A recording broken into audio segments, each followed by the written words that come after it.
Chapter 1: The Lion's Den. The glass of Blackwood Tower didn't just reflect the city, it seemed to consume it. Standing on the sidewalk of Fifth Avenue, Ava Reed felt like a ghost haunting a cathedral of capital. Her heels, the only pair she owned that didn't have a scuffed sole, clicked nervously against the marble floor of the lobby. She shouldn't be here. She was a girl from the neighborhood where the streetlight stayed broken and the rent was always 2 weeks late. But desperation has a funny way of making a person brave. Or maybe just stupid. "Name?" the security guard asked. He didn't look up from his screen. He was built like a retired linebacker, wearing a suit that cost more than Ava's car. "Ava Reed, I'm here for the executive assistant interview." The guard paused. His eyes flicked up, scanning her from her thrifted blazer to the defiant set of her jaw. He didn't smile, he tapped a button. "Floor 60, the penthouse, don't wander." The elevator ride felt like a trip to the moon. Her ears popped as the numbers climbed. 40, 50, 60. When the doors slid open, the air changed. It smelled of expensive cedar, cold air conditioning, and power. There was no reception desk, just a vast, open-concept floor of obsidian glass and white leather. And at the far end, framed by a floor-to-ceiling window that showed the world below like a toy set, sat Ethan Blackwood. He didn't look up when she entered. He was signing papers, his movements precise and lethal. He wore a charcoal suit, the fabric so fine it looked like liquid shadow. His hair was dark, his features carved from granite by a sculptor who hated mercy. Ava took a breath, clutching her portfolio. "Mr. Blackwood, I'm Ava Reed." Silence stretched. It wasn't the silence of a busy man finishing a task. It was the silence of a predator deciding if the prey was worth the chase. 10 seconds. 20. Ava felt the urge to fidget, to smooth her skirt, to apologize for breathing his air. She did none of those things. She stood her ground. Finally, Ethan set his pen down. He leaned back, his gray eyes locking onto hers. They weren't cold. Cold implies a lack of heat. They were frozen. "You're late," he said. His voice was a rich, dark baritone that vibrated in Ava's chest. "I'm 3 minutes early, sir," she replied, her voice steady despite the hammer of her heart. Ethan's gaze dropped to the clock on his desk, then back to her. "In this office, if you aren't 10 minutes early, you're late. I don't pay for punctuality, Miss Reed. I pay for anticipation." "You haven't hired me yet," Ava pointed out. A ghost of a smirk touched his lips, hard and humorless. "I hired you the moment you walked through that door without shaking. Most people tremble when they enter this room. You just look annoyed." Ava stepped forward, placing her resume on his desk. "I'm not annoyed. I'm practical. You need someone who can handle your schedule, and I need a salary that doesn't involve choosing between electricity and groceries. Can we skip the intimidation tactics and get to the requirements?" Ethan stood up. He was tall, towering over her. He walked around the desk, his presence expanding until the room felt small. He stopped just inches away. She could smell him now, sandalwood and a hint of expensive scotch. "The requirement is simple, Miss Reed," he whispered, leaning down so his breath brushed her ear. "You belong to this office. You answer when I call. You anticipate what I need before I know I need it. You do not argue. You do not defy. And in return, I make sure you never have to worry about your practical problems again." Ava's skin prickled. Everything in her brain screamed danger. This wasn't a job, it was a surrender. "I don't belong to anyone," she whispered back, looking him straight in the eye. Ethan's eyes darkened. He reached out his gloved hand. She hadn't noticed the gloves before, thin, black leather, hovering just near her jawline. He didn't touch her, but the heat radiated from him. "We'll see," he said softly. He pulled back, the spell breaking. "Report to HR, you start now. My coffee is cold, fix it." He turned his back on her, returning to his chair as if she had already become a piece of the furniture. Ava stood there, her pulse racing. She had the job. She had the money. But as she looked at the broad shoulders of Ethan Blackwood, she realized she had just walked into a cage. And the door had just clicked shut. Chapter 2: The Gilded Cave. The walk from Ethan Blackwood's inner sanctum to the Human Resources Department felt like a stroll through a high-tech morgue. Everything was white, silver, and silent. There were people, dozens of them moving between glass-walled cubicles, but no one spoke above a whisper. There was no sound of laughter, no clinking of coffee mugs. Only the frantic, rhythmic tapping of keyboards and the low hum of a ventilation system that felt like it was sucking the very soul out of the building. Ava clutched her worn leather bag to her chest. She felt like a vibrant, messy bloodstain on a pristine white sheet. She found the HR director's office at the end of a long, pressurized corridor. The nameplate read Marcus Thorne. Marcus was a man who looked like he had been manufactured in the same factory as the furniture.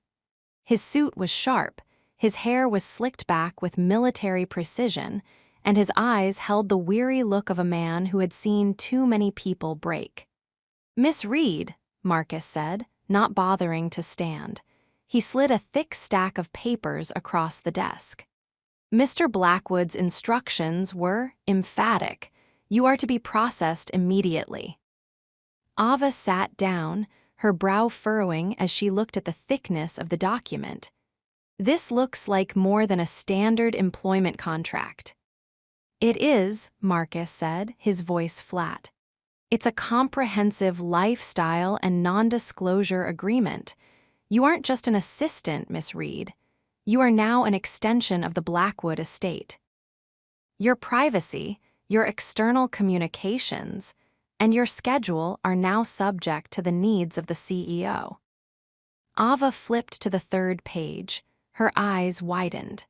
The salary was triple what she had expected. It was more money than her father had made in 3 years of backbreaking labor at the docks. It was enough to clear her debts, pay her mother's medical backlogs, and move out of her mold-infested apartment within a month. But then she read the clauses. Employee must be reachable 24 hours a day. Employee may not engage in outside romantic or social engagements that interfere with the CEO's requirements. Employee agrees to total discretion regarding the CEO's personal habits and movements. "This isn't a job," Ava whispered, looking up at Marcus. "This is an ownership deed." Marcus leaned forward, and for a second, a flicker of genuine pity crossed his face. "In this building, Miss Reed, there is only one sun. Everyone else is just a planet orbiting it. If you want the light, you have to accept the gravity. Sign it or leave. Mr. Blackwood doesn't like to wait." Ava looked at the pen. It was heavy, gold, and cold. She thought of the red past due notices sitting on her kitchen table. She thought of the way Ethan Blackwood had looked at her, like she was a puzzle he was already bored of solving. She signed her name. The ink looked like a dark promise. "The coffee," Marcus reminded her as she stood up. "Floor 61, the private galley, Mr. Blackwood takes it black. No sugar. No cream. 192 degrees. If it's 191, he'll know." Ava found the galley. It wasn't a break room, it was a professional-grade kitchen. She spent 10 minutes hovering over an industrial espresso machine that looked more complicated than a jet engine. Her hands were shaking. She wasn't a clumsy person, but the sheer weight of the atmosphere was starting to get to her. She felt like she was being watched. She spun around, looking at the corners of the ceiling.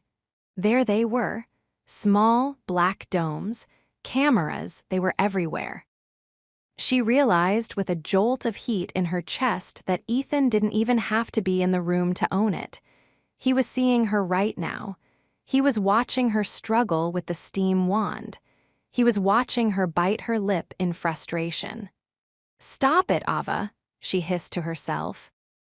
"He's a man, not a god." She balanced the obsidian-black mug on a silver tray and made her way back to the elevator. When the doors opened back onto the 60th floor, the sun was beginning to dip lower in the sky, casting long, orange shadows across the marble floor. Ethan was no longer at his desk. He was standing by the window, his back to her. He had taken off his suit jacket. His white dress shirt was fitted perfectly to his broad shoulders, the sleeves rolled up to reveal forearms that were corded with muscle. He looked like a warrior forced into the skin of a businessman.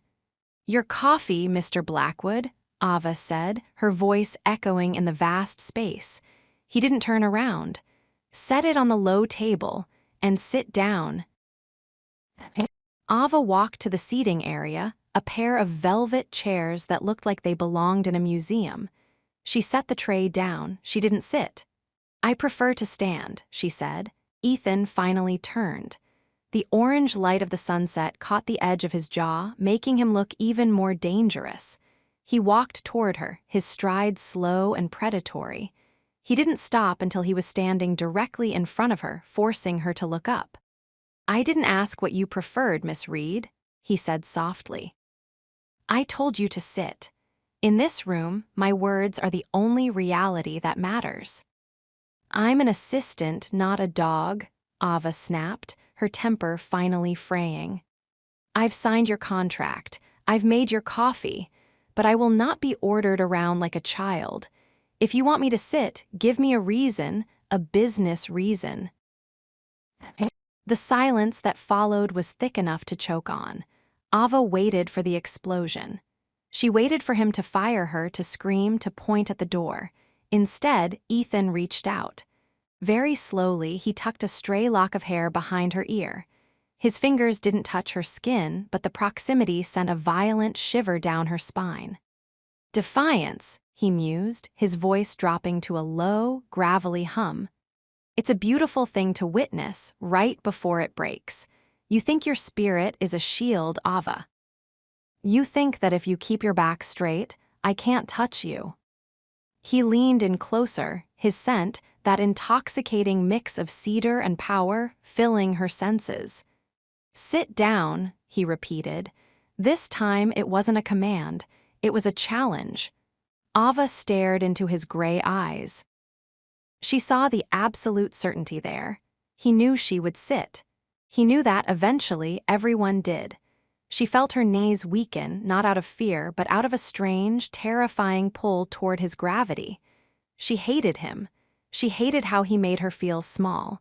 But she also felt a spark of something she hadn't felt in years. She felt seen. She sat. Ethan smiled. It wasn't a kind smile. It was the smile of a man who had just won the first move in a very long game. "Good," he said, picking up the coffee. He took a sip, his eyes never leaving hers. He didn't even flinch at the heat.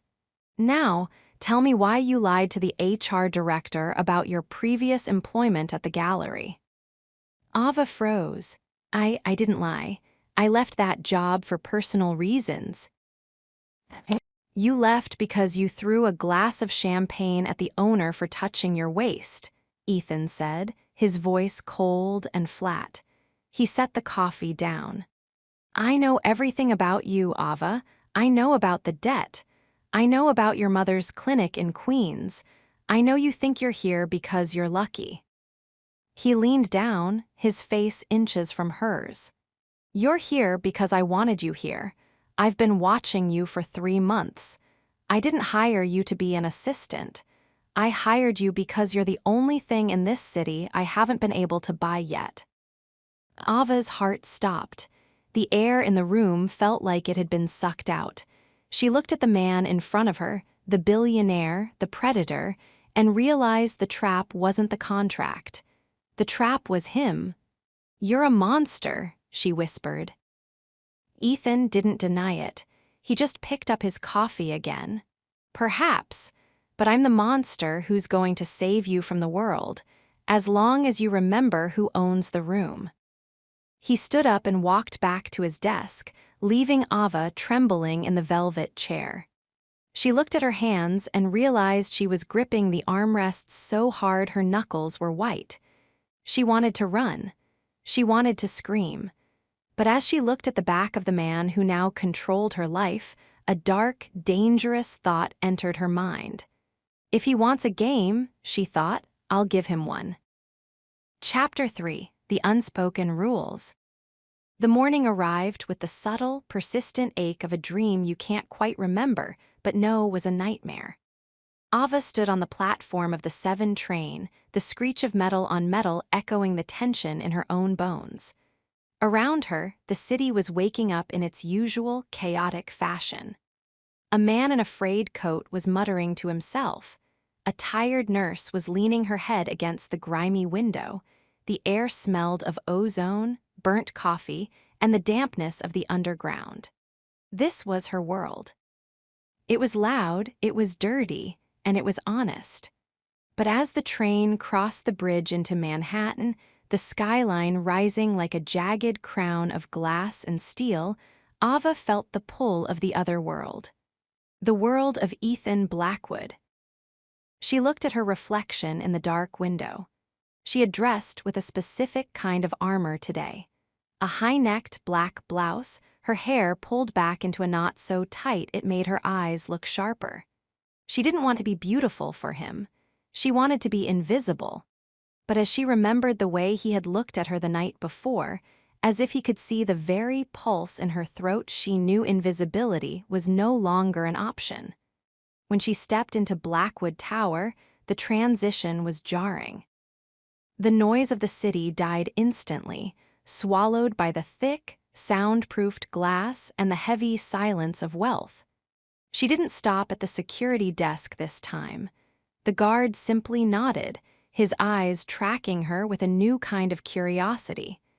She was no longer just a girl looking for a job.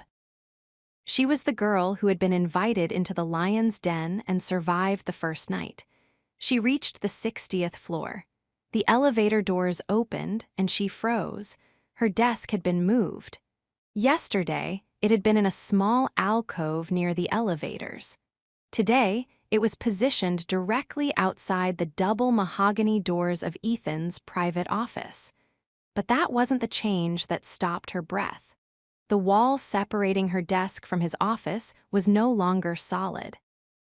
It had been replaced by a single, massive sheet of smart glass. From her side, it looked like a mirror. But she knew that from his side it was perfectly transparent. "You're late again, Miss Reed." The voice didn't come from behind her. It came from the intercom on her new desk. It was low, distorted slightly by the electronics, making it sound like a dark vibration in the air. Ava walked to the desk. There was a single white rose sitting next to her computer. It looked out of place against the sterile black surface. "I am exactly on time, Mr. Blackwood," she said, addressing the glass wall. She couldn't see him, but she could feel him. She could feel his eyes on her, tracing the line of her spine. "The rules have changed," the intercom crackled. "In this office, time is measured by my needs, not the sun. Come inside." Ava took a deep breath, smoothed her skirt, and pushed open the heavy doors. Ethan was standing behind his desk, silhouetted against the morning sun. He wasn't wearing a tie today. The top 2 buttons of his shirt were undone, revealing the hollow of his throat and the hint of a powerful chest. He looked less like a CEO and more like a king in his private quarters. "Sit," he said. He didn't look up from the tablet in his hand. Ava sat in the same velvet chair as the day before. She crossed her legs, then immediately uncrossed them, realizing the movement drew attention to her frame. "You moved my desk," she said, her voice tighter than she intended. "I did." "And you replaced the wall with glass."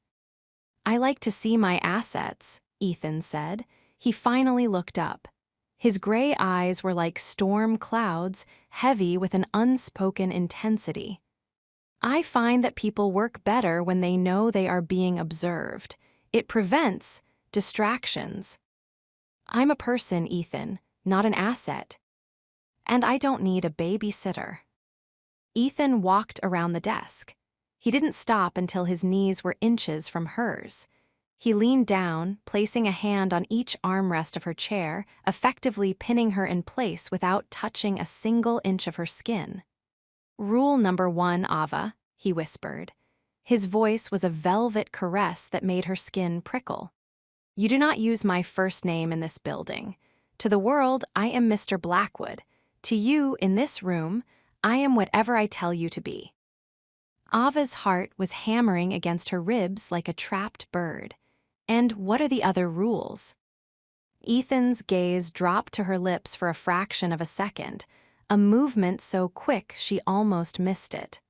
"Rule number 2, you do not lie to me, about anything.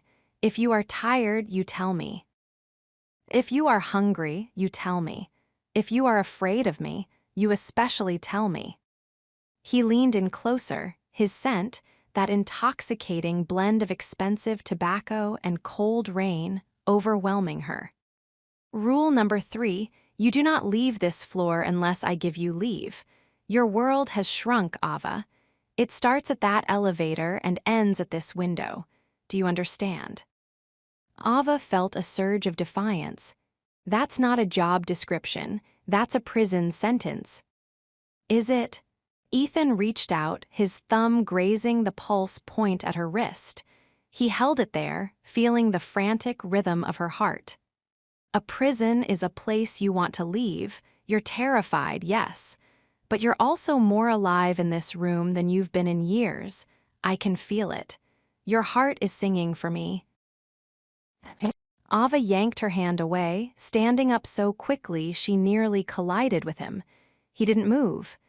He stood his ground, watching her with a terrifyingly calm expression. "I have work to do," she snapped. "Give me my tasks, Mr. Blackwood." Ethan stepped back, a small, dark smile playing on his lips. "Very well. There is a gala tonight, the Von Heisler merger. It is the most important night of the quarter. You will accompany me." "I'm an assistant. I should be at the office, handling the paperwork." "You are my shadow," Ethan corrected. "And shadows go where the light goes.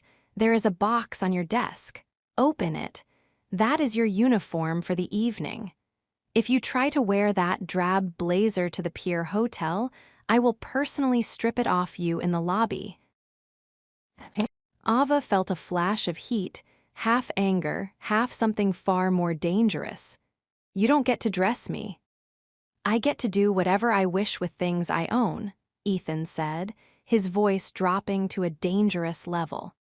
"And according to the contract you signed yesterday, Miss Reed, for the next 12 months, I own your time, your image, and your presence."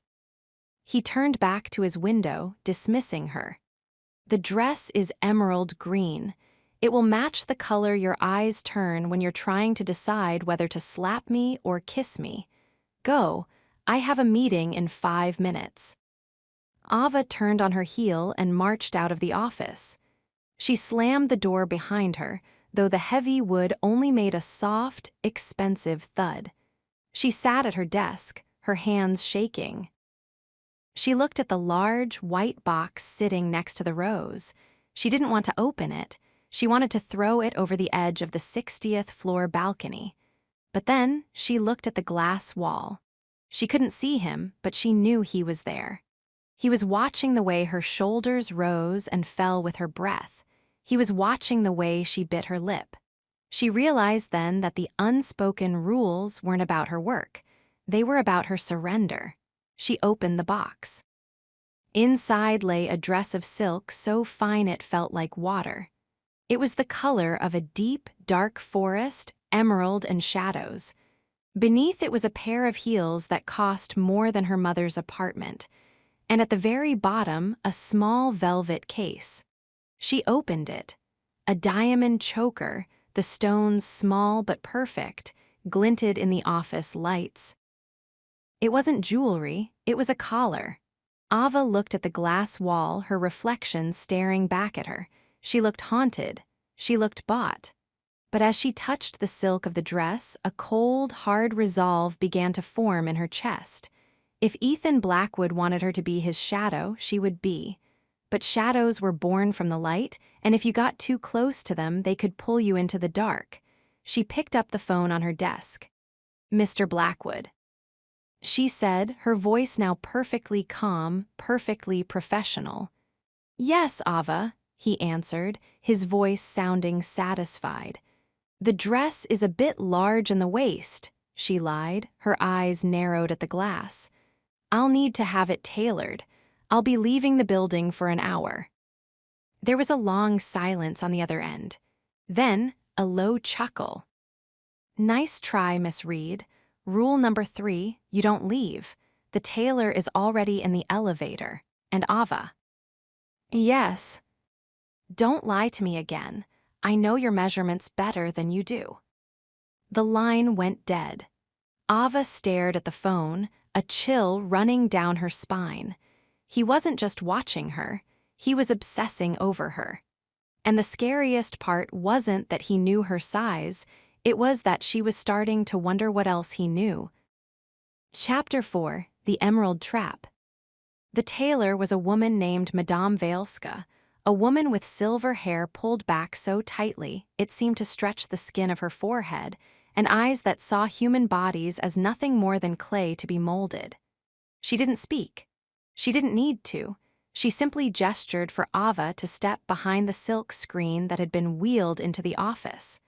The office was no longer a place of business. It had become a dressing room, a staging area, a laboratory where Ava Reed was being dismantled and reassembled. "Arms up," Veilska commanded. It was the first thing anyone had said in 30 minutes. Ava obeyed, feeling the cool air of the office on her skin as she stepped out of her thrifted blazer and skirt. She felt exposed. The glass wall was right there. Even though it looked like a mirror from her side, she was acutely aware that Ethan was just feet away, potentially watching the silhouette of her body through the silk screen. The emerald dress slid over her head like a cold, wet tongue. The silk was heavy, expensive, and possessed a luster that seemed to glow in the dimming office light. As Veilska zipped the back, the fabric cinched tight around Ava's waist, forcing her to stand taller, to breathe shallower. It was a masterpiece of engineering, a dress designed not to cover a woman but to present her. "Step out," Veilska said. Ava stepped from behind the screen. She caught her reflection in the glass wall. For a moment, she didn't recognize herself. The green of the dress made her skin look like cream and her eyes like polished jade. The neckline dipped low, revealing the elegant curve of her collarbones, and the slit in the skirt climbed high enough to be a provocation. The door to Ethan's inner office clicked open. He didn't walk out immediately. He stood in the threshold, the light from his office behind him, casting his long shadow across the floor until it touched the hem of her dress. Ava held her breath. She wanted to cover herself, to hide from the intensity of his gaze, but her pride wouldn't let her. She stared back, her chin tilted up. Ethan walked toward her. He had changed into a tuxedo. The black wool was so dark it seemed to absorb the light, making the stark white of his shirt and the silver of his cufflinks pop. He looked lethal, elegant but lethal. He stopped 2 feet away. He didn't say a word. He just looked at her. His eyes traveled slowly, agonizingly slowly from the top of her head, down the curve of her neck, lingering on the swell of her chest, following the line of the silk to her ankles, and then back up again. "The waist is not too large," he said, his voice a low, dangerous rumble. "It fits exactly as I intended." "It's too tight," Ava countered, her voice sounding breathless even to her own ears. "I can barely breathe." Good, Ethan whispered. He stepped closer, closing the distance until she could feel the heat radiating from his body. When you are with me tonight, I want you to remember every breath. I want you to feel the weight of what you are wearing. I want you to remember who put it on you. He reached into the small velvet box on the desk and pulled out the diamond choker. Turn around, he commanded. I can put it on myself. Turn around. The gravity in his voice was undeniable. Ava turned, exposing the back of her neck to him. She felt his fingers, clad in those thin, black leather gloves, brush against her skin. The contact sent a jolt of electricity straight down her spine, making her toes curl in her new heels. The diamonds were ice gold against her throat. She heard the click of the clasp, the sound of a lock turning. There, Ethan murmured. He didn't pull his hands away. He let his gloved fingers rest on her shoulders, his thumbs grazing the base of her neck. Now you look like you belong at my side. I look like a trophy, Ava spat, though her heart was racing so fast she feared he could feel it through her skin. Ethan leaned down, his lips inches from her ear.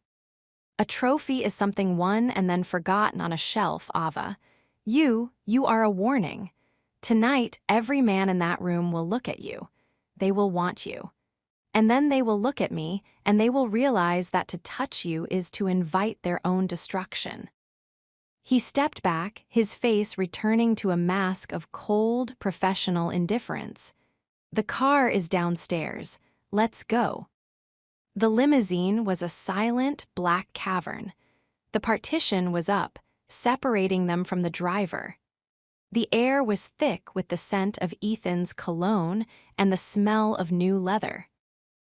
Ava sat as far from him as possible, staring out the window at the blurred lights of Manhattan. The city looked different from this vantage point. From the subway, it was a struggle. From the back of a Maybach, it was a playground. You're quiet, Ethan observed. He was sitting with one leg crossed over the other, a glass of amber liquid in his hand. He hadn't offered her one.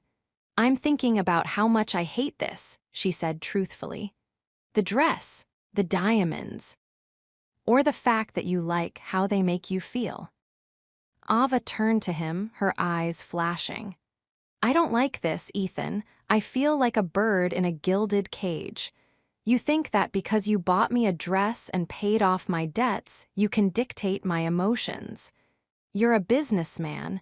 You should know that loyalty can't be bought, only rented.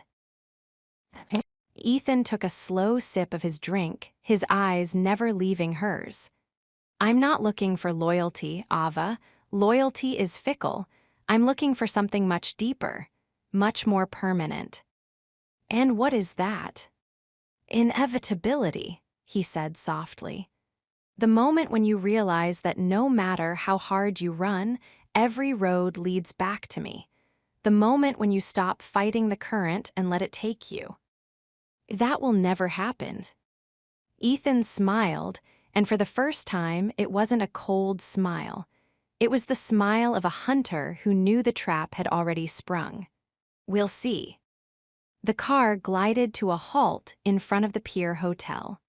A swarm of photographers was gathered behind velvet ropes, their flashes turning the night into a series of jagged, white explosions. The door was opened from the outside. Ethan stepped out first, the crowd erupting into a frenzy of shouts. Mr. Blackwood, Ethan, over here. He didn't acknowledge them. He turned back to the car and reached out a hand. Ava stared at his hand. It was an invitation and a command all at once. If she took it, she was stepping into his world, his public, high-stakes, ruthless world. If she didn't, she was making a scene. She placed her hand in his.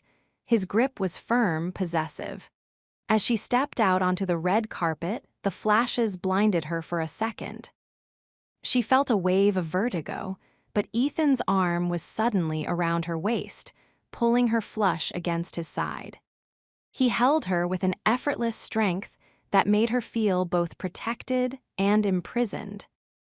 "Keep your head up," he hissed under his breath, his voice barely audible over the roar of the crowd.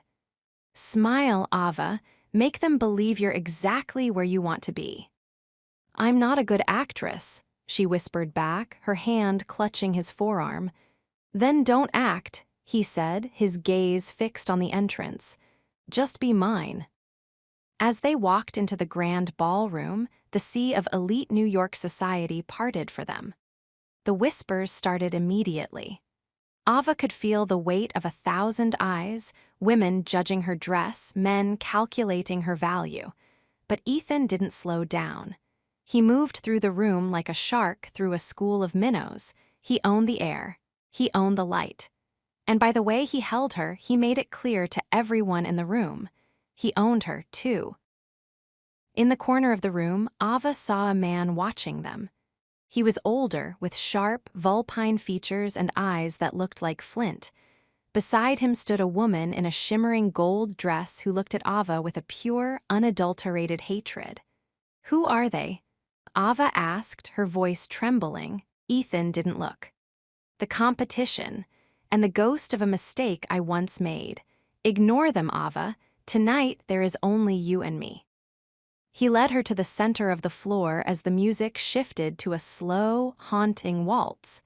He turned her into his arms, his hand sliding down to the small of her back, pressing her close enough that she could feel the heavy beat of his heart. "Dance with me, Miss Reed," he said, his voice dropping to that dark, intimate register. "And try to remember the rules." "I remember them," she whispered, her hand resting on his shoulder. "I just don't follow them." Ethan pulled her closer, his breath warm against her temple. "We'll see about that before the night is over." Chapter 5: The Price of Defiance. The ballroom of the Pier Hotel was a swirling vortex of gold, silk, and whispered betrayals. To any other guest, it was the pinnacle of the social season. To Ava Reed, it felt like a battlefield where the weapons weren't swords, but bank statements and bloodlines. Ethan's hand was a heavy, warm weight at the small of her back. Through the thin silk of her emerald dress, his touch felt like a brand. He didn't just hold her, he steered her. Every step they took across the polished floor was calculated. He was showing her off, yes, but he was also marking his territory. The music was a slow, sweeping orchestral piece that seemed to vibrate in the very marrow of Ava's bones. "You're stiff," Ethan murmured, his voice ghosting over the shell of her ear as they moved in a slow circle. "It's hard to relax when I feel like I'm being appraised by a room full of vultures," Ava replied, her eyes fixed on the silver silk of his tie. She refused to look him in the eye. If she did, she feared she might lose her footing. "They aren't vultures, Ava. Vultures wait for things to die. The people in this room, they do the killing themselves." He pulled her a fraction of an inch closer. "But you have nothing to fear from them. You are with me. In this world, that makes you untouchable." "Is that what you call this?" she whispered, finally meeting his gaze. His eyes were dark, reflecting the glittering chandeliers above. "I don't feel untouchable, Ethan. I feel trapped." "There is safety in a trap if the right person holds the key," he said, his voice dropping to a low, gravelly register that made her heart skip a beat. Before she could retort, the music ended. The sea of tuxedo-clad men and jeweled women parted as a man approached. It was the man Ava had noticed earlier, the one with the vulpine features. He held a crystal glass of amber liquid, and his smile didn't reach his cold, calculating eyes. "Ethan," the man said, his voice like dry parchment. "I was beginning to think you decided to skip the festivities, and I see you've brought a distraction." Ava felt Ethan's grip tighten on her waist. It wasn't painful, but it was an unmistakable claim. "Marcus," Ethan said, his voice turning into a blade of ice, "I don't get distracted. I get focused. I assume you've reviewed the terms of the merger. Marcus Van Heisler ignored the question. His gaze slid over Ava, lingering on the diamond choker around her neck. He smiled, a thin, predatory expression. A lovely piece. Cartier, or a custom Blackwood commission, it's a bit. Restrictive, isn't it, my dear? He reached out as if to touch the stones at Ava's throat. Ava saw Ethan's jaw tighten. Before Marcus's fingers could even come close, Ethan stepped forward, his body shielding Ava completely. The air between the two men suddenly felt thin, charged with a lethal energy.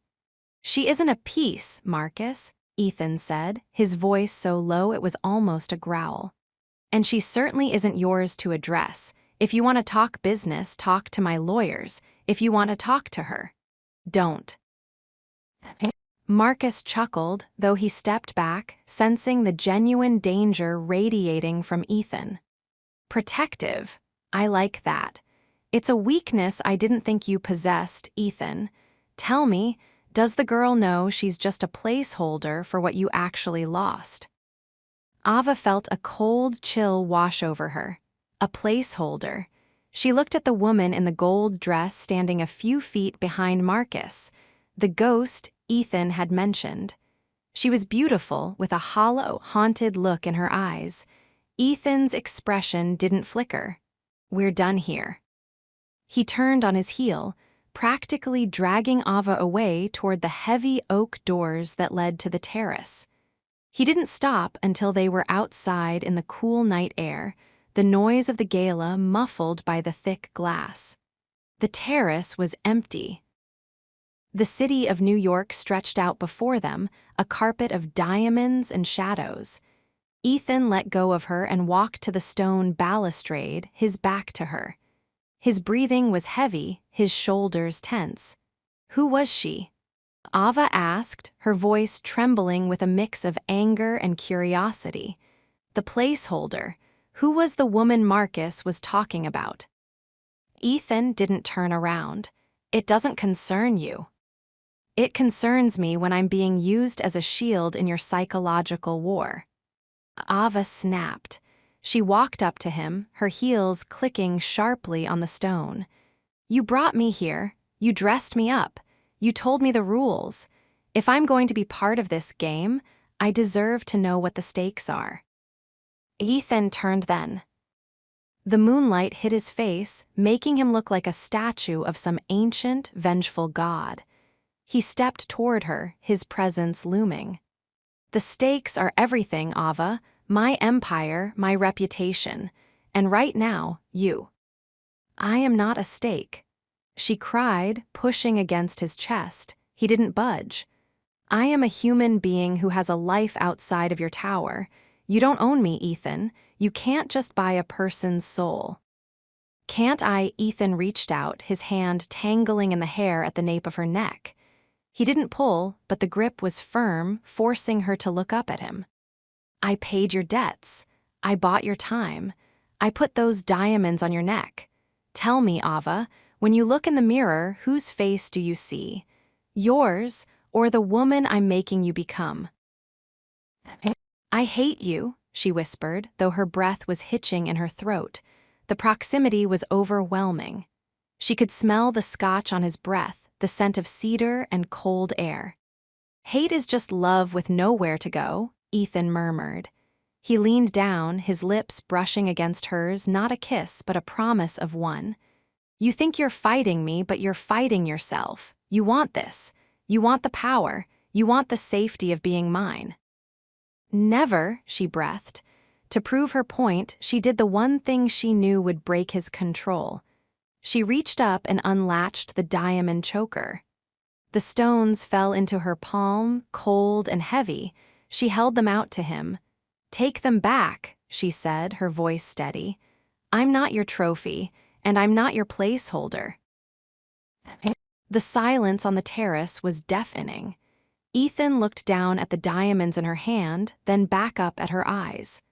For the first time, Ava saw a flash of something other than cold dominance in his gaze. She saw a flicker of genuine, raw hunger. He didn't take the diamonds. Instead, he grabbed her wrist, his grip tight. "You're defying me," he said, his voice a dangerous whisper. "I'm setting a boundary." "In my world, there are no boundaries," Ethan said. He leaned in, his face inches from hers. "You want to play the game of equality. Fine, but remember this, Ava, when you push a man like me, I don't move back, I push harder." He suddenly let go of her wrist and stepped away, his mask of cold indifference sliding back into place. "Keep the diamonds," he said, his voice flat. "Consider them a down payment on the nights you're going to spend trying to figure me out. The car is waiting. We're leaving." "I'm not going back to the tower with you," Ava said, her heart hammering. Ethan paused at the door, looking back over his shoulder. The moonlight made his eyes look like polished silver. "You are," he said simply, "because you have nowhere else to go, and we both know it." He walked through the doors, leaving her alone on the terrace. Ava looked down at the diamonds in her hand. She wanted to throw them over the edge to watch them shatter on the pavement below, but she didn't. She clutched them tight, her knuckles white. He was right. She had nowhere else to go. And as she followed him back into the golden light of the ballroom, she realized with a shudder of fear that she wasn't just afraid of Ethan Blackwood anymore. She was afraid of how much she wanted to see what happened when he finally pushed back. Chapter 6: The Watcher in the Glass. The ride back to the tower was a study in absolute silence. The Maybach glided through the rain-slicked streets of Manhattan like a ghost ship. Outside, the world was a blur of neon blues and static whites, but inside the car, the air was heavy, pressurized, and scented with the lingering traces of the gala. Expensive floral arrangements, spilled champagne, and the sharp, metallic tang of Ethan's fury. Ava sat against the door, her hand still clutched around the diamond choker. She hadn't put it back on. She held it like a weapon she didn't know how to use. Beside her, Ethan was a shadow. He didn't look at her. He stared straight ahead, his jaw a hard, carved line of granite. Every time the car passed under a streetlight, a flash of amber would illuminate his profile. The high cheekbones, the straight bridge of his nose, the predatory stillness of his posture. He wasn't just a man in a suit. He was a force of nature that had been momentarily contained, and Ava could feel the containment failing. When the car pulled into the private underground garage of the tower, the silence didn't break. It only deepened. "Leave us," Ethan said, his voice a low vibration that seemed to come from the floorboards. The driver vanished without a word. Ava reached for the door handle, but before her fingers could touch the leather, she heard the soft thud of the electronic locks engaging. Her heart gave a violent kick against her ribs. "Open the door, Ethan," she said, her voice sounding small in the cavernous backseat. "We aren't finished," he replied. He finally turned his head. In the dim light of the garage, his eyes were two pits of silver smoke. "You threw my gift back at me in front of the most powerful people in this city." "It wasn't a gift, it was a brand. And I didn't throw it, I returned it." Ethan leaned across the seat. He didn't touch her, but he crowded her, his massive frame blocking out the light, trapping her against the door. "You think your defiance makes you look strong, Ava. It makes you look like a child playing with fire. You have no idea what Marcus Van Heisler would have done to you tonight if I hadn't been there. You have no idea how many people in that room were looking for a way to hurt me through you. Then let me go." She cried, the frustration finally boiling over. "If I'm a target, if I'm a liability, let me go back to my life. I was fine before you found me." "You were drowning," Ethan hissed, his face inches from hers. You were 3 days away from an eviction notice and a lifetime of mediocrity. I didn't just find you, Ava, I chose you, and I don't let go of what I choose. He reached out, his gloved hand moving with terrifying slowness. He took the diamonds from her trembling fingers. His touch was cold, but the heat coming off his body was a physical weight. "You will wear them," he commanded, his voice dropping to a whisper. "Not because I want to own you, but because the world needs to know that you are under my protection, and my protection has a price." He unlocked the doors. "Go up, I have work to finish." The 60th floor was a tomb of glass and shadow. Ava stepped out of the elevator, her heels clicking rhythmically on the marble. The cleaning crews had already been and gone. The air was sterile, smelling of lemon polish and cold oxygen. She went to her desk, her station, and sat down. She felt exhausted, her body heavy with the remnants of adrenaline. She looked at the white rose Ethan had left her that morning. It was already beginning to wilt at the edges, a tiny casualty of the atmosphere in this building. She looked at the glass wall. From this side, it was a mirror. She saw herself, a woman in a stunning emerald dress, her hair slightly disheveled, her eyes wide and haunted. She looked like a character in a tragedy. She looked like someone she didn't recognize. "He's in there," she thought. "He's watching me right now." The thought should have disgusted her. It should have made her run for the emergency stairs. But instead, it made her skin prickle with a strange, dark electricity. She leaned forward, pressing her palm against the cool surface of the mirror. "I know you're there," she whispered to her own reflection. On the other side of the glass, she imagined him. Sitting in his leather chair, the monitors glowing in the dark, his eyes fixed on the screen that showed her every movement. Was he watching the way her chest rose and fell? Was he watching the way she bit her lip when she was thinking? Driven by a sudden, reckless impulse, Ava stood up. She walked to the double doors of his office and pushed them open without knocking. The room was bathed in a deep, sapphire light. Ethan wasn't at his desk. He was standing by a wall of monitors tucked into a corner of the room, a security hub that she hadn't noticed before. He didn't turn around when she entered. Ava walked closer, her breath catching in her throat. On the screens, she saw the tower. She saw the lobby, the elevators, the hallways, and then she saw the center screen. It was her. It was a live feed of her desk. She saw herself standing at the glass wall, pressing her hand against it. She saw the look of longing and fear on her own face. "You really do watch me," she said, her voice trembling. Ethan finally turned. He looked tired, really tired for the first time.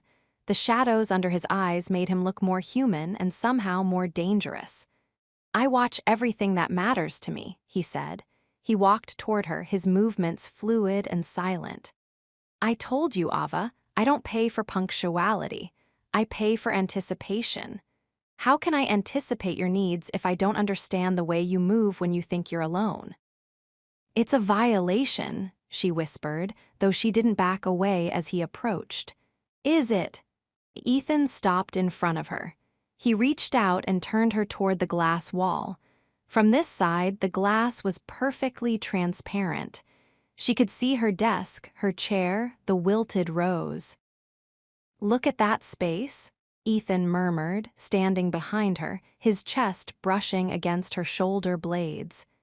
"That is where you spend your days. To anyone else, it's an office. To me, it's a stage. I watch you struggle with your pride. I watch you fight the urge to look at my door. I watch the way you touch your neck when you're nervous." He leaned down, his breath hot against the back of her neck.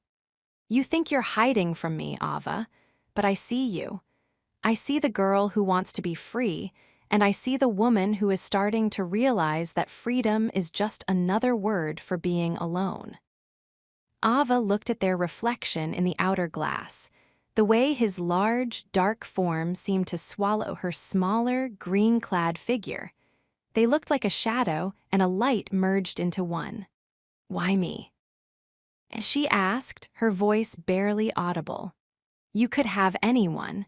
You could buy the finest assistants, the most beautiful women in the world. Why go to all this trouble for a girl from Queens who hates you?" Ethan's hands came up to rest on her waist. He didn't grip her, he just held her there, a steady, grounding weight. "Because you're the only one who doesn't look at my money when they look at me," he whispered. "You look at the man, you look at the monster, and you don't blink." He turned her around in his arms, his eyes searching hers with an intensity that felt like a physical touch. "Everyone else in my life is a transaction, Ava, but you're a challenge, and I have never lost a challenge." He leaned in, and for a heartbeat, Ava thought he was finally going to kiss her. She wanted him too. She wanted to break the tension, to turn the psychological warfare into something tangible, something she could fight with her body instead of her mind. But at the last second, Ethan pulled back. He let go of her waist and stepped away into the shadows of the room. "Go home, Ava," he said, his voice cold and professional once again. "The car is waiting downstairs. Don't be late tomorrow. We have a lot of work to do." Ava stood in the middle of the blue-lit office, her heart racing, her body humming with a frustrated, desperate energy. She looked at the screens, then at the glass wall, then at the man who was already turning back to his work. She realized then that the watcher in the glass wasn't just Ethan. It was her. She was watching him, too. She was becoming obsessed with the man who had caged her. And as she walked toward the elevator, she knew that the cage didn't have bars. It had a heart, and it was beating in rhythm with her own. Chapter 7, The First Crack. The dawn didn't break over Queens so much as it limped into existence, filtered through a haze of smog and the gray, heavy curtains of Ava's bedroom.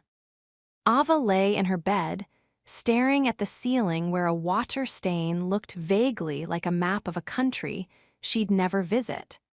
Her body felt heavy, as if the silk and diamonds of the night before had left a permanent weight on her skin. On the chair in the corner, the emerald dress lay crumpled, a vibrant, mocking reminder of the world she had occupied for a few hours. Her apartment felt smaller today. The radiator hissed and clanked like a dying animal. The air smelled of stale toast and the cheap lavender soap she used to mask the scent of old wood. This was her reality. This was where she belonged. And yet, as she closed her eyes, she didn't see the water stain. She saw Ethan Blackwood's silhouette against the blue glow of his monitors. She felt the ghost of his gloved fingers on the nape of her neck. "He's just a man," she whispered to the empty room. "A man with too much money and not enough soul."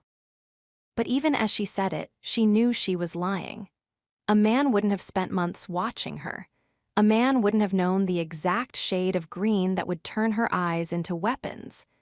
Ethan wasn't just a man, he was a gravity well, and she was already past the event horizon. She got up, dressed in her most utilitarian suit, a stiff navy blue number that felt like a suit of armor, and headed back to the tower. The 60th floor was humming with a different kind of energy this morning. It wasn't the silence of a morgue, it was the vibrating tension of a war room. When Ava stepped out of the elevator, she was nearly run over by 3 men in dark suits carrying stacks of legal folders. They didn't look at her. No one did. The air was thick with the scent of ozone and high-end espresso. She looked at her desk. The white rose from yesterday was gone, replaced by a fresh one. This one wasn't white. It was deep, blood red, its petals so thick they looked like velvet. Ava didn't touch it. She looked at the glass wall. Through the transparent pane, she saw Ethan. He wasn't standing by the window today. He was at his desk, surrounded by 4 of his top executives. He looked different. His tie was pulled down, his top button undone, and his sleeves were rolled up. There was a ferocity in his movements that was almost physical. He was shredding a document while one of the men spoke, his face a mask of cold, calculated fury. Ava sat at her desk and turned on her computer. She could hear the muffled vibration of his voice through the glass, not the words, just the tone. It was a low, rhythmic growl. An hour passed. Then 2. Ava processed emails, scheduled flights, and handled the 1,000 tiny details that kept Ethan Blackwood's empire from crumbling, all while acutely aware of the storm raging 5 feet away from her. Suddenly, the office doors flew open. The 4 executives stumbled out, looking like they had just escaped a burning building. One of them, a man in his 50s with a prestigious reputation, was actually sweating. "Miss Reed," Ethan's voice crackled over the intercom. "Inside, now." Ava stood up, smoothed her skirt, and walked in. The office was a mess. Papers were scattered across the floor. A crystal glass sat shattered in the fireplace. Ethan was leaning over his desk, his hands planted firmly on the mahogany, his head hanging low. "The coffee," he said, his voice raspy. "Bring me coffee and don't speak." Ava didn't move. She looked at the wreckage of the room, then at the man who looked like he was vibrating with a migraine. "I'm not a servant, Ethan," she said softly. "And I'm certainly not a punching bag for whatever went wrong in that meeting." Ethan's head snapped up. His eyes were bloodshot, the silver irises practically glowing with agitation. "The Von Heisler merger is leaking. Someone sold the internal projections to a hedge fund in London. I just lost $400 million in market cap in 20 minutes. Ava felt a pang of something she didn't want to identify. It wasn't pity. Ethan Blackwood didn't need pity, but it was a recognition of the weight he carried. 400 million. It was a number she couldn't even visualize, yet it was a scar on his mourning. "Is that why you broke the glass?" she asked, nodding toward the fireplace. "I don't like losing," he snapped. "Now the coffee." Ava turned and went to the galley.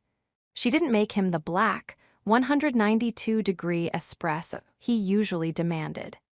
Instead, she made a strong Earl Grey tea with a hint of honey and lemon. She remembered her mother saying that coffee only fueled a fire while tea smothered the embers. When she returned, she set the cup on his desk. Ethan looked at it, his lip curling. "I told you coffee. And I told you I'm not a servant. Drink the tea, Ethan. Your hands are shaking." He froze. He looked down at his hands. She was right. The fine tremors were barely visible, but they were there, the first physical sign of weakness she had ever seen in him. He looked back at her, his gaze narrowing. For a long moment, the air in the room stood still. Then, to her utter surprise, he reached out and took the cup. He took a sip, the heat of the steam dampening the hard lines of his face. "It's too sweet," he muttered, but he took another sip. He sat back in his chair, closing his eyes for a second. The silence that followed wasn't the usual predatory silence. It was human. "They think I'm a machine, Ava," he said, his voice barely above a whisper. "The board, the rivals, even the people who work for me, they think I can just absorb the hits and keep moving. They don't realize that a machine can be sabotaged from the inside." Ava leaned against the edge of his desk. "Maybe it's because you spend so much time convincing them you're made of steel. Steel doesn't bleed, but it does fatigue. You've been in this office for 18 hours straight. I saw the logs." Ethan opened one eye. "You've been checking my logs." "I'm your assistant. It's my job to know when you're about to have a breakdown." Ethan let out a short, dry laugh. It wasn't a happy sound, but it was the most honest thing she'd heard from him. He set the tea down and looked at her, really looked at her. "Why are you still here, Ava? After last night? After the glass wall? Most people would have taken the severance and run." Ava looked at the shattered crystal in the fireplace. "Because I want to see what happens when the steel finally snaps. And because I think you're more afraid of me staying than you are of me leaving." Ethan's expression shifted. The crack she had seen, that tiny moment of vulnerability, began to seal over. The hunter was returning. He stood up, the height and power of him reclaiming the room. He walked around the desk, stopping so close she could feel the heat of the tea on his breath. He reached out and caught a strand of her hair between his fingers, his eyes dropping to her lips. "You think you've seen a weakness," he murmured, his voice returning to that dark, possessive hum. "You think because I drank your tea and let you see my hands shake, that the balance of power has shifted." He leaned in, his shadow falling over her like a shroud. "Don't mistake a momentary lapse for a surrender, Miss Reed. I may be bleeding, but I'm still the only one in this room who owns the exits." He let go of her hair, his touch lingering on her jaw for a second too long. "Now, clear the floor. I want the security footage from the mailroom for the last 48 hours on my desk in 10 minutes. And Ava." "Yes." The tea was acceptable. Don't let it happen again. Ava walked out of the office, her heart racing. She felt like she had just poked a sleeping tiger and survived.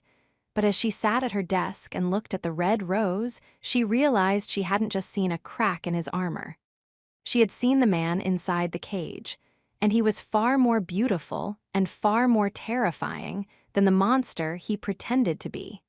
She began to pull up the security logs, her fingers flying over the keys. She was supposed to be looking for a mole. She was supposed to be protecting his empire. But as she worked, she couldn't stop thinking about the way his hand had shook. For one brief second, Ethan Blackwood hadn't been a billionaire. He had just been a soul in the dark, looking for a light, and she was beginning to fear that she was the only light he had left. Chapter 8: The Price of Loyalty. The 60th floor of Blackwood Tower at 2 in the morning was a different world. The vibrant, aggressive energy of the daylight hours had curdled into something thick and predatory. The only lights came from the blue glow of computer monitors and the distant, flickering orange of the city skyline. The silence was so absolute it felt heavy, pressing against Ava's eardrums like the weight of deep water. Ava sat at her desk, her eyes burning. For 6 hours, she had been scouring the security logs Ethan had demanded. She had watched thousands of frames of grainy, black-and-white footage, couriers delivering packages, janitors emptying bins, interns scurrying like mice. She felt like a ghost watching other ghosts. Behind her, the glass wall was a dark void. Ethan hadn't left his office since the tea had gone cold. He hadn't called for her. He hadn't even checked the intercom. But she knew he was there. She could feel his presence, a low-frequency vibration that made the hair on her arms stand up. She clicked through another file. Entry log, loading doc B11, 42 p.m. Suddenly, she froze. She leaned closer to the screen, her heart stuttering. In the corner of the frame, a figure was standing by the service elevator. It was a man in a maintenance uniform, but he wasn't doing maintenance. He was handing a small, silver-thumb drive to a woman in a high-end trench coat. Ava didn't recognize the man, but the woman, she knew that silhouette. It was the woman from the gala, the ghost in the gold dress. "I found it," Ava whispered to the empty room. The office door behind her didn't just open, it glided. Ethan appeared in the threshold.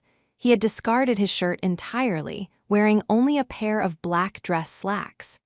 His chest was a landscape of hard muscle and shadows, and across his left shoulder blade, a thin, jagged scar ran down toward his ribs.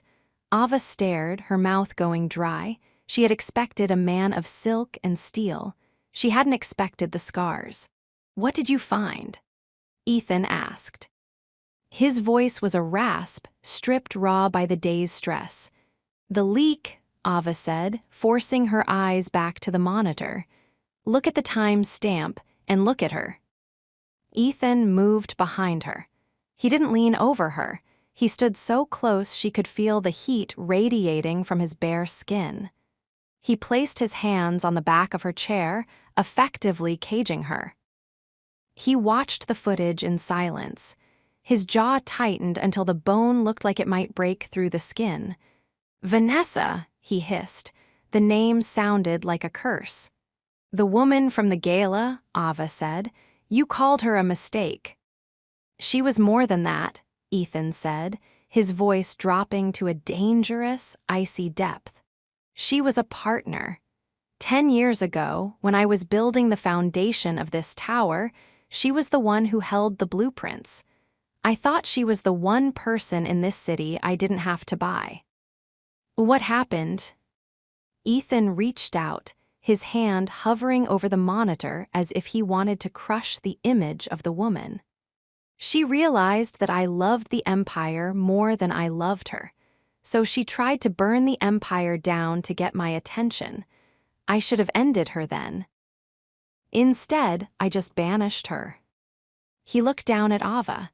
The silver in his eyes was clouded with a dark, swirling storm. "This is the price of loyalty, Ava. Eventually, everyone finds something they value more than the person they serve. Money, revenge, freedom." "I'm not her, Ethan," Ava said, her voice small but steady.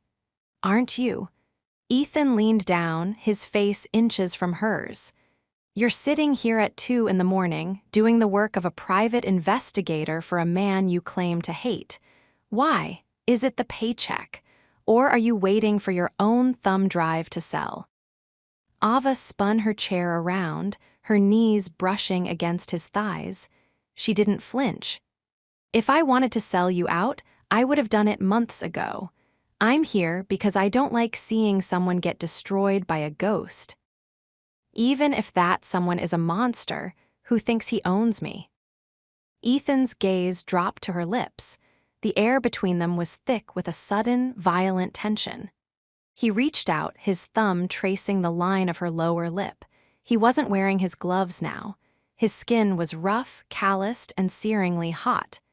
"You have no idea what it means to be owned by me, Ava," he whispered. "If I owned you, you wouldn't be sitting in this chair. You wouldn't be looking at screens. You would be in my bed, and the only thing you would be thinking about is how much you need my next breath." Ava's breath hitched. She should have pushed him away. She should have insulted him, but her body was betraying her. The slow burn had turned into a wildfire.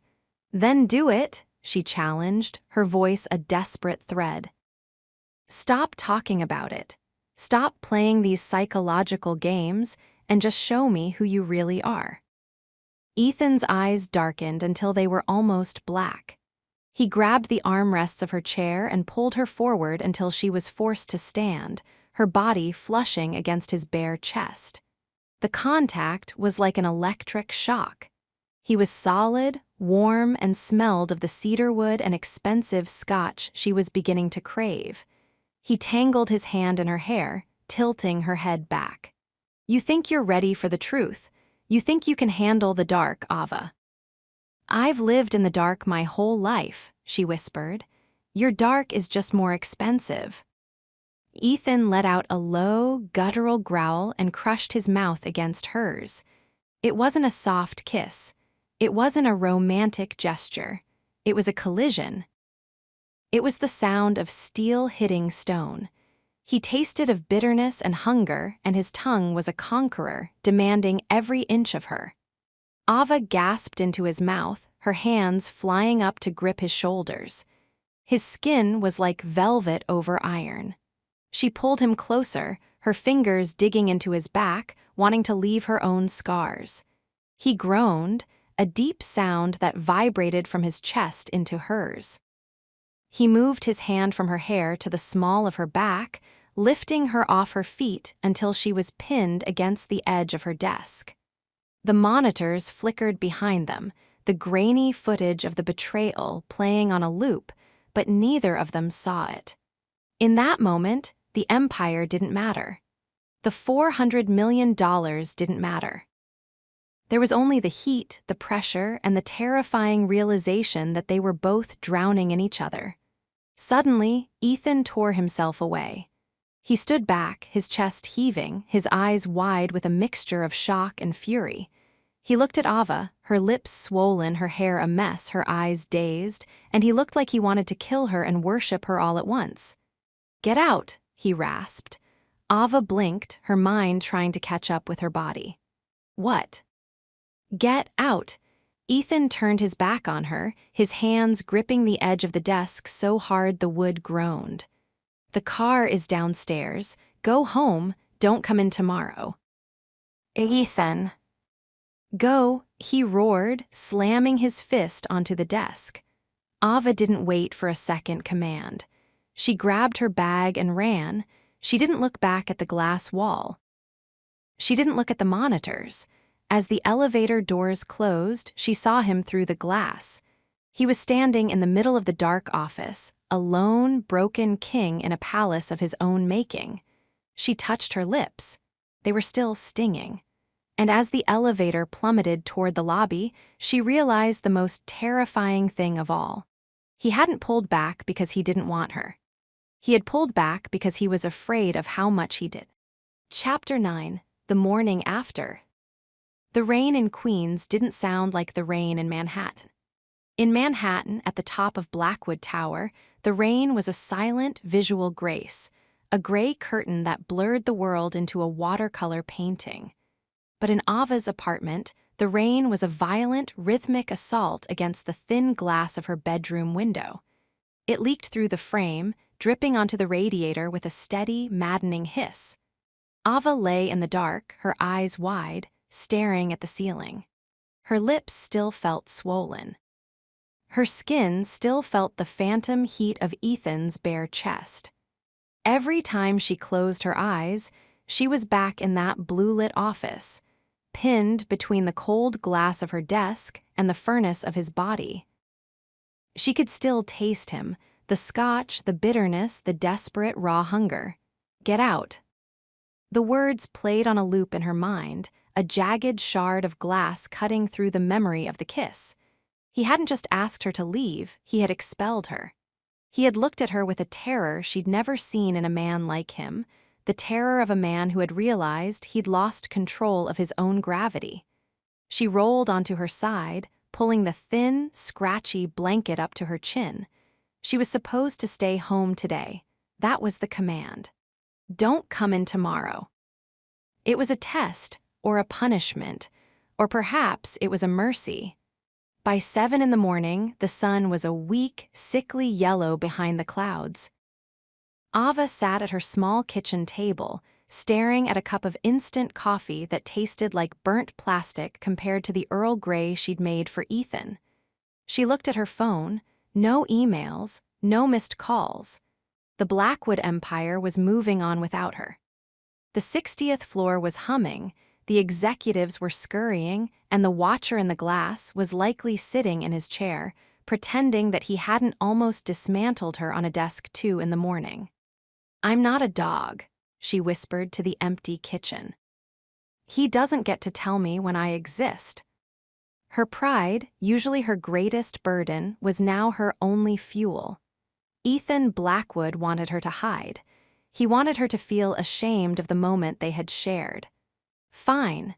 She would show him exactly how much she didn't belong to him. The lobby of Blackwood Tower felt colder than usual. As Ava walked toward the elevators, she noticed the shift immediately. The security guards didn't just nod, they looked away. The air was thick with a new kind of tension. In the elevators, 2 junior analysts stopped talking the moment she stepped inside. They stared at their shoes, their shoulders hunched. The rumors had already begun. When the doors opened on the 60th floor, the silence was deafening. Her desk was exactly as she had left it, except for the red rose. It was gone. In its place was a thick, black folder. No note, no instructions. Ava sat down, her heart thumping a frantic rhythm against her ribs. She looked at the glass wall. It was opaque today. The mirror setting was on full blast. She couldn't see him. She could only see herself, a woman who looked tired, defiant, and dangerously close to the edge. She opened the folder. Inside were termination papers for 3 of the senior executives she had seen in the security footage. And at the very bottom, a single handwritten note on heavy, cream-colored cardstock. I told you to stay home. You are remarkably bad at following instructions. The intercom on her desk crackled. My office, now. Ava didn't hesitate. She stood up, grabbed the folder, and pushed through the double doors. Ethan was standing by the window, his back to her. He was fully dressed today, a 3-piece suit in midnight blue, every button fastened, every hair in place. The man she had seen last night, the one with the scars and the shaking hands, had been buried under a mile of expensive wool and ice. You're late, he said, not turning around. I'm not late. I'm trespassing, Ava replied, throwing the folder onto his desk. Since you told me not to come in, I assume my presence here is an act of war. Ethan turned slowly. His face was a mask of perfect, terrifying calm. If his heart was racing, if he was thinking about the way she had tasted, he didn't show it. It's an act of vanity, he said. You wanted to prove that I don't control you. You wanted to see if the air in this room changed after last night. And did it? Ethan walked toward her, his stride measured and slow. He didn't stop until he was in her personal space, his shadow falling over her like a heavy cloak. The air in this room is whatever I say it is, Ava. Last night was a lapse in judgment, a release of pressure. It will not happen again. A lapse. Ava felt a hot flash of anger. You nearly broke the desk, Ethan. You looked at me like I was the only thing keeping you alive. You don't get to call that a lapse and then go back to playing God. Ethan's eyes flickered, a tiny spark of the silver fire she'd seen in the dark. He reached out, his hand stopping just short of her jaw. He seemed to be fighting the urge to touch her with every fiber of his being. I am not playing, he whispered. I am surviving. Do you have any idea what happens to this company if I let a distraction like you into my head? The Von Heisler leak was just the beginning. Vanessa is out there. Marcus is out there. They are looking for a crack in the steel, Ava. And last night you were that crack. So that's it. I'm just a crack in your armor, a liability to be managed. You are a danger I didn't see coming, Ethan said. He dropped his hand and stepped back, the cold mask sliding back into place. But I have handled dangers before. You will stay at your desk. You will perform your duties. You will not mention last night. And you will certainly not look at me the way you are looking at me now. And how am I looking at you, Ethan? Like you know my secrets, he rasped. He turned back to his desk, dismissing her. The legal team is waiting in the conference room. I need the revised NDA for the new hires by noon. Go. Ava stood there for a long moment watching him. She realized then that he was more afraid than she was. He was terrified of the power she had over him, the power to make him feel, to make him human. You can hide behind your glass and your suits, Ethan, she said softly. But I saw you. I saw the scars, and I know that no matter how much you own this room, you don't own yourself. She turned and walked out, her head held high. But as she sat back down at her desk, she looked at the spot where the red rose should have been. She realized that the game had shifted. It was no longer about a billionaire and his assistant. It was a war of attrition. He was trying to freeze her out, and she was going to burn his world down until he had no choice but to come into the heat. In the reflection of the glass wall, she saw the door to his office. It was closed, but she felt, that on the other side, Ethan Blackwood was leaning against it, his eyes closed, his hand over his heart, trying to remember how to breathe. Chapter 10: The Point of No Return. The invitation, if you could call a printed card left on her keyboard an invitation, had arrived at 4 in the afternoon. 8 o'clock, El Abim, where the diamonds. No name, no please. Just a command issued from the other side of the glass wall. Ava sat in the back of the town car 4 hours later, watching the rain-streaked neon of Chelsea flicker past. El Abim was a restaurant that didn't exist for the general public. There was no sign, no website, and the waiting list was measured in years, not months. It was a place where the city's true architects met to carve up the world over plates of gold-leafed venison. Ava looked down at her hands. She had worn the diamonds, not because he told her to, but because she wanted to use them as a shield. If she was going to be pulled into his world, she would wear his colors like a knight going to war. The dress tonight was different, a deep, midnight blue velvet that felt like a second skin. It was modest in the front with a high collar, but the back was scooped low, exposing the entire length of her spine. It was a dress that whispered rather than screamed. The car stopped. The door opened.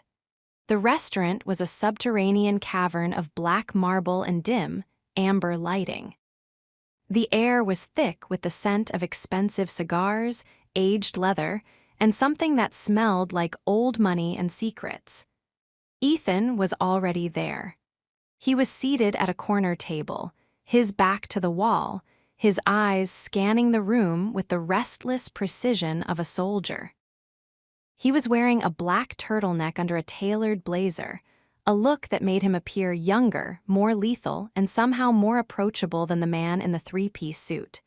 When he saw her, he didn't stand. He simply watched her walk toward him. Ava felt the weight of his gaze. It was a physical pressure, a heat that started at her toes and worked its way up to her throat. Every step she took felt like she was walking closer to the edge of a cliff. "You're on time," he said as she sat down. No greeting. "No, you look beautiful." "I didn't want to give you the satisfaction of a penalty," Ava replied, placing her silk clutch on the table. "The diamonds look better on you when you aren't fighting them," he observed. He signaled the waiter without looking away from her. "I've ordered for us." "The tasting menu. Don't complain, you'll like it." "What is this, Ethan? A business dinner? Or another lesson in anticipation?" Ethan leaned forward, the amber light catching the sharp angles of his face. "This is a ceasefire. The Von Heisler merger is stalled. The leak has been plugged. For tonight, the empire is quiet. I wanted to see if you were capable of existing outside of that office." "I was existing just fine before the office," she reminded him. The food arrived in a series of small, exquisite plates. For an hour, they spoke of things that didn't matter: architecture, the history of the city, the way the light hit the harbor at dawn. For the first time, Ava saw the man behind the CEO. He was brilliant, cynical, and deeply lonely. He spoke of the world as if he were a visitor in it, someone who watched from a great height but never touched the ground. But as the wine flowed, a vintage red that tasted like crushed velvet and earth, the ceasefire began to crumble. "You look at me like you're waiting for me to break," Ethan said, his voice dropping into that dark, intimate register. "I'm waiting for you to be honest," Ava countered. You say you wanted a ceasefire, but you chose a restaurant called The Abyss. You put me in a dress that you knew would make every man in this room stare. You don't want a dinner, Ethan. You want a display. Ethan's eyes darkened. He set his glass down with a soft clink. Maybe I want to see if you can handle the attention. Maybe I want to see if you'll look at them the way you look at me. I don't look at them at all, she whispered. The air between them suddenly became electric. The sounds of the restaurant, the clinking of silverware, the low hum of conversation faded into a dull, distant blur. There was only the table, the amber light, and the man who seemed to be consuming her air. "Let's go," Ethan said abruptly. He threw a stack of bills on the table and stood up, not waiting for the check. He didn't offer her his hand. He simply turned and walked out, confident that she would follow. And she did. She hated herself for it, but she followed. The ride back was different. The rain had turned into a torrential downpour, turning the windows of the Maybach into a textured, gray blur. The partition was up. They were alone in the dark, leather-scented silence. Ethan was sitting close to her this time. She could feel the heat of his leg against hers, the steady rise and fall of his chest. He was staring out the window, his jaw tight. "Stop the car," he said suddenly into the intercom. The car pulled over to the curb in a deserted stretch of the meatpacking district, under the shadow of the High Line. The driver vanished into the rain, leaving them in a vacuum of silence. Ethan turned to her. His eyes were wild, the silver irises fractured with a hunger that was no longer suppressed. "You think you're so independent," he rasped, reaching out to catch her chin in his hand. "You think because you talk back to me, you aren't under my spell. But look at you, Ava. Your heart is beating so hard I can see it through the velvet. Your skin is flushed. You're shaking." "I'm not afraid of you," she said, her voice trembling. "I know you aren't," he whispered. "That's the problem. You should be terrified, because I am losing my mind over you. I haven't slept in a week because every time I close my eyes, I feel you against that desk. I hear your voice. I see the way you looked at me when I told you to get out." He leaned in, his forehead resting against hers. "I told you not to fall for me, Ava. I told you that power is protection, but I lied. Power is a cage, and I'm tired of being the only one inside it." Ava reached up, her fingers trembling as she touched the scar on his shoulder through the fabric of his sweater. "Then let me in, Ethan. Stop trying to own me and just be with me." Ethan let out a broken sound, half laugh, half groan. He didn't kiss her. He buried his face in the crook of her neck, his breath hot against her skin. "I don't know how to do just be," he whispered. "If I have you, I have all of you. Every thought, every breath, every heartbeat. I don't want a girlfriend, Ava. I want a soul." Ava felt a tear escape, sliding down her cheek. "Then take it.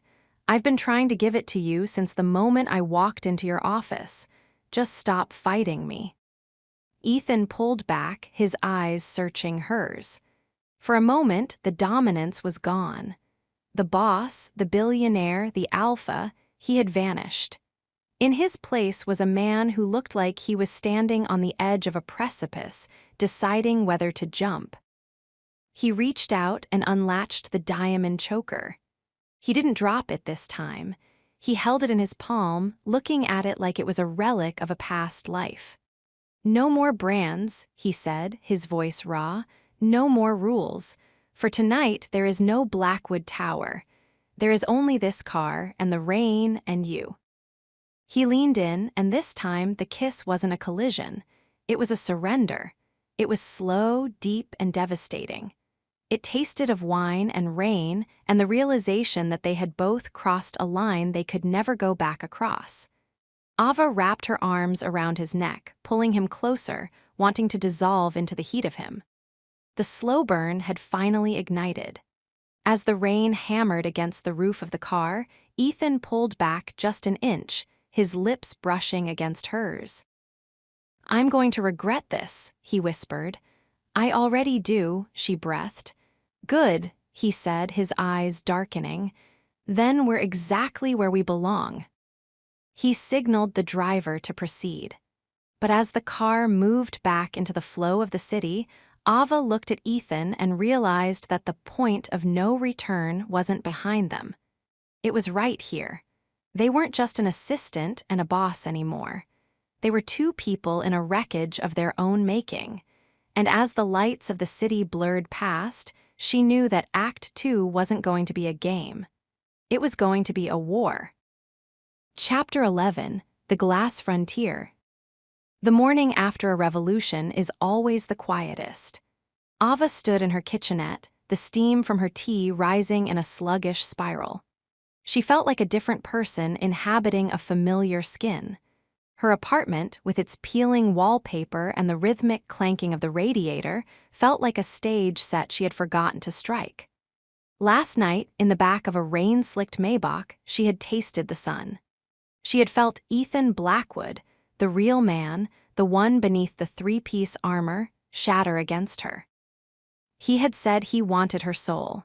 He had kissed her like a man dying of thirst. But as the gray light of a Tuesday morning filtered through her window, a cold dread began to settle in her stomach. Ethan Blackwood was not a man who enjoyed losing control. And last night he hadn't just lost it, he had handed it to her. When she arrived at Blackwood Tower, she didn't wear the diamonds. She wore a high-collared charcoal dress, her hair pinned back with surgical precision. She expected something, a look, a lingering touch, a continuation of the surrender. What she got was a wall of ice. The elevator doors opened on the 60th floor, and the air hit her like a polar blast. The glass wall was transparent today, but Ethan wasn't looking out. He was hunched over a spread of architectural blueprints, a phone pressed to his ear, his expression as unreadable as a dead language. Ava sat at her desk. Her hands were trembling slightly as she logged into her terminal. She waited for the intercom to crackle. She waited for the door to open. 10 minutes passed, 30, an hour. He ignored her completely. It wasn't the busy silence of a CEO, it was a deliberate, surgical erasure. He moved about his office, speaking to people on the speakerphone, signing documents brought in by other assistants who weren't her, as if she were part of the furniture. The slow burn had been replaced by a deep freeze. "A Miss Reed." The intercom finally clicked. His voice was different. It lacked the gravelly, intimate hum of the night before. It was clipped, professional, and entirely devoid of heat.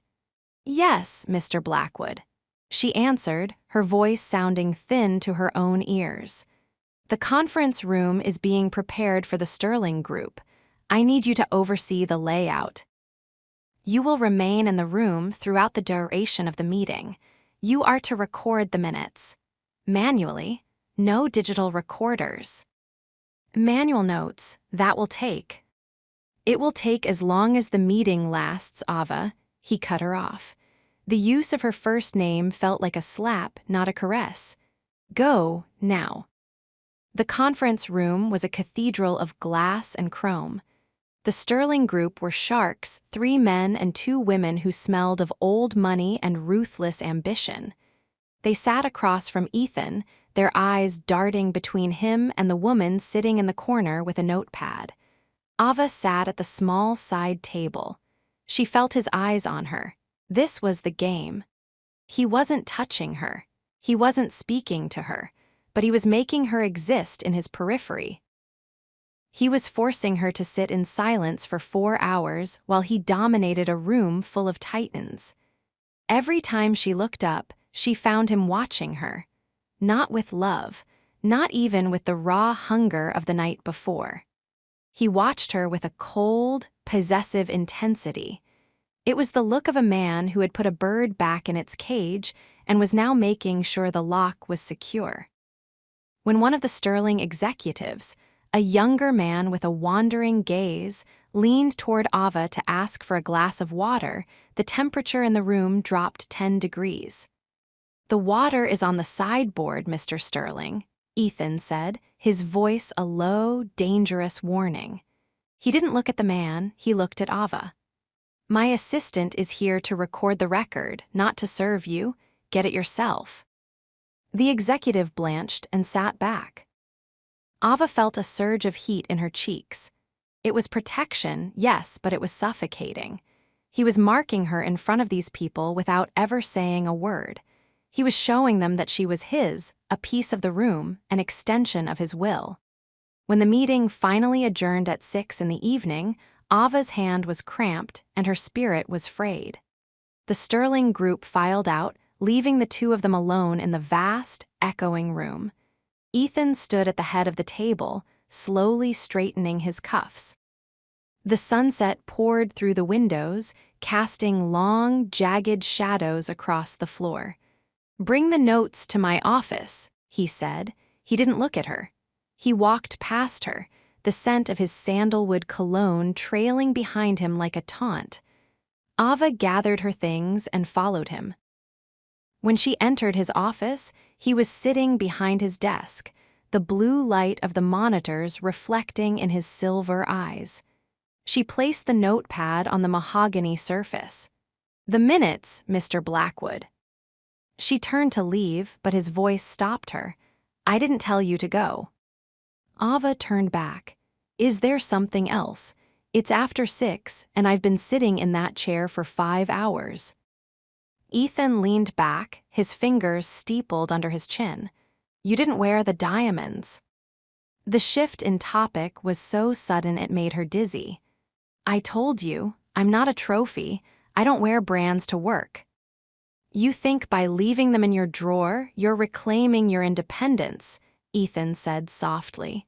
He stood up and walked around the desk. Ava backed away, but he didn't pursue her. He stopped 3 feet away, his hands clasped behind his back. The lack of touch was more agonizing than a blow. He was hovering just outside her orbit, creating a vacuum that she felt compelled to fill. "Last night was a moment of weakness," he continued, his voice dropping into that dark, terrifying register. "I allowed you to see a version of me that doesn't exist in the daylight. You think that gives you leverage. You think that because I kissed you, the rules have changed." "The rules did change, Ethan," Ava snapped. "You can't go back to treating me like a machine after what happened in that car." "I can do whatever I wish," he countered. He stepped an inch closer. He didn't touch her, but he leaned in until she could feel the heat of his breath on her forehead. "The game has changed, Ava, but don't mistake my restraint for a lack of interest." He reached out, his hand hovering an inch from her cheek. He didn't make contact. He just let the heat of his palm radiate against her skin. "I'm not going to touch you today," he whispered. "Or tomorrow. I'm going to let you sit at that desk. I'm going to let you watch me. I'm going to let you wonder when I'm finally going to break again." "Why?" she breathed, her heart hammering against her ribs. "Because I want you to realize that even when I'm not touching you, I own the air you breathe. I want you to crave the cage, Ava. I want you to beg for the lock to turn." He pulled his hand away and walked back to his desk. "Go home. Wear something beautiful tomorrow. We have guests from London." Ava stood in the middle of the room, her body humming with a frustrated, desperate energy. He was torturing her. He was using the memory of their intimacy as a weapon, creating a psychological hunger that was far more potent than any physical touch. "You're a monster," she said, her voice trembling with a mix of anger and desire. Ethan didn't look up from his screen. "I told you that on day 1, Ava. It's not my fault you decided to like the taste of the dark." As she walked out of the office, she looked at the glass wall. Her reflection looked haunted. She realized that Ethan wasn't just the boss who owns the room anymore. He was the architect of a maze, and she was the only one inside it. And the worst part, she wasn't looking for the exit. She was looking for him. Chapter 12: The Rival's Shadow. The air on the 60th floor didn't just feel cold today, it felt sharp. Ava had spent the morning preparing for the London guests Ethan had mentioned. She had expected a delegation of bankers in pinstriped suits.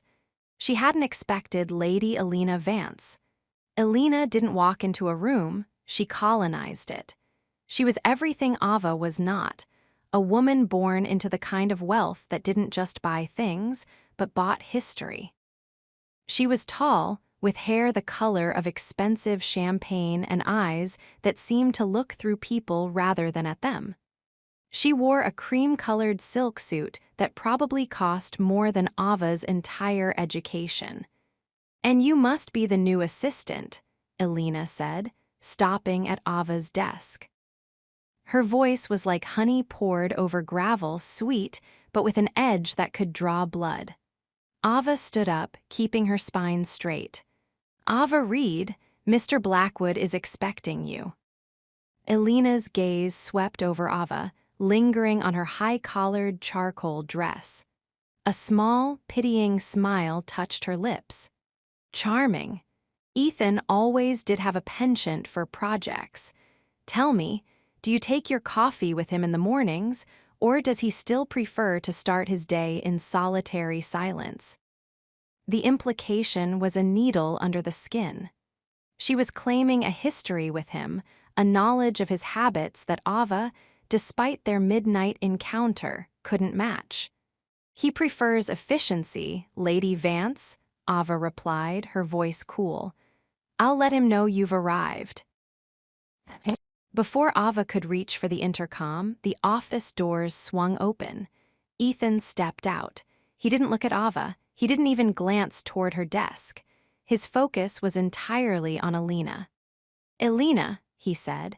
His voice was neutral, but the mere fact that he was greeting her in the hallway was a departure from his usual king-in-the-tower persona. "Ethan." Elena stepped forward, and to Ava's horror, she reached out and laid a gloved hand on Ethan's forearm. It was a casual, intimate gesture, the kind of touch Ava had been denied since the night in the car. "It's been too long. London is dreadfully dull without your particular brand of chaos." Ethan didn't pull away. He didn't move at all. He stood there like a statue of ice, allowing the contact. "Business brought you here, Elena." "Let's keep our focus there. My office." He turned, leading her inside. As Elena passed Ava, she tossed a look over her shoulder, a look of pure, triumphant ownership. The door shut. The mirror setting on the glass wall flickered on. Ava sat down, her heart hammering a frantic, angry rhythm. She told herself she didn't care. She told herself that Elena Vance was just another business contact. But the image of that hand on his arm burned in her mind. She realized, with a sickening jolt of clarity, that she was jealous. She hated him for the no-touch rule. She hated that he was using her silence as a cage while he allowed the world to touch him. She felt like a secret he was keeping from himself, a shameful lapse in judgment he was trying to bury under the weight of London guests and silk-clad socialites. 2 hours passed. The muffled sound of laughter, Elena's laughter, occasionally drifted through the heavy doors. It was a sophisticated, knowing sound. Ava found herself typing the same sentence over and over again, her mind a chaotic storm of what-ifs. Finally, the intercom buzzed. "Miss Reed, bring the Vance file and the refreshments, now." Ava composed herself. She checked her reflection in the glass, smoothing her hair, ensuring the mask was firmly in place. She gathered the tray, 2 glasses of sparkling water and a plate of sliced fruit and the black leather file. When she entered, the atmosphere was different. Ethan was behind his desk, but Alina was leaning against the edge of it, far closer than any business associate should be. She was holding a pen, twirling it between her fingers. "Set it there," Ethan said, pointing to the low table without looking up. Ava set the tray down. She walked to his desk to hand him the file. As she reached out, Alina purposely shifted, her shoulder brushing against Ava's, nearly knocking the file from her hand. "Oh, pardon me, dear," Alina said, not sounding sorry at all. She looked at Ethan and laughed. "She's a bit high-strung, isn't she? Perhaps she needs a vacation. You're working her too hard, Ethan. You always were a bit of a slave driver." Alina reached out again, her fingers grazing the back of Ethan's hand as she reached for the file. "I'll take that, thank you." Ava pulled the file back, her fingers tightening on the leather. "I work for Mr. Blackwood, Lady Vance. I take my orders from him." Alina's eyes narrowed.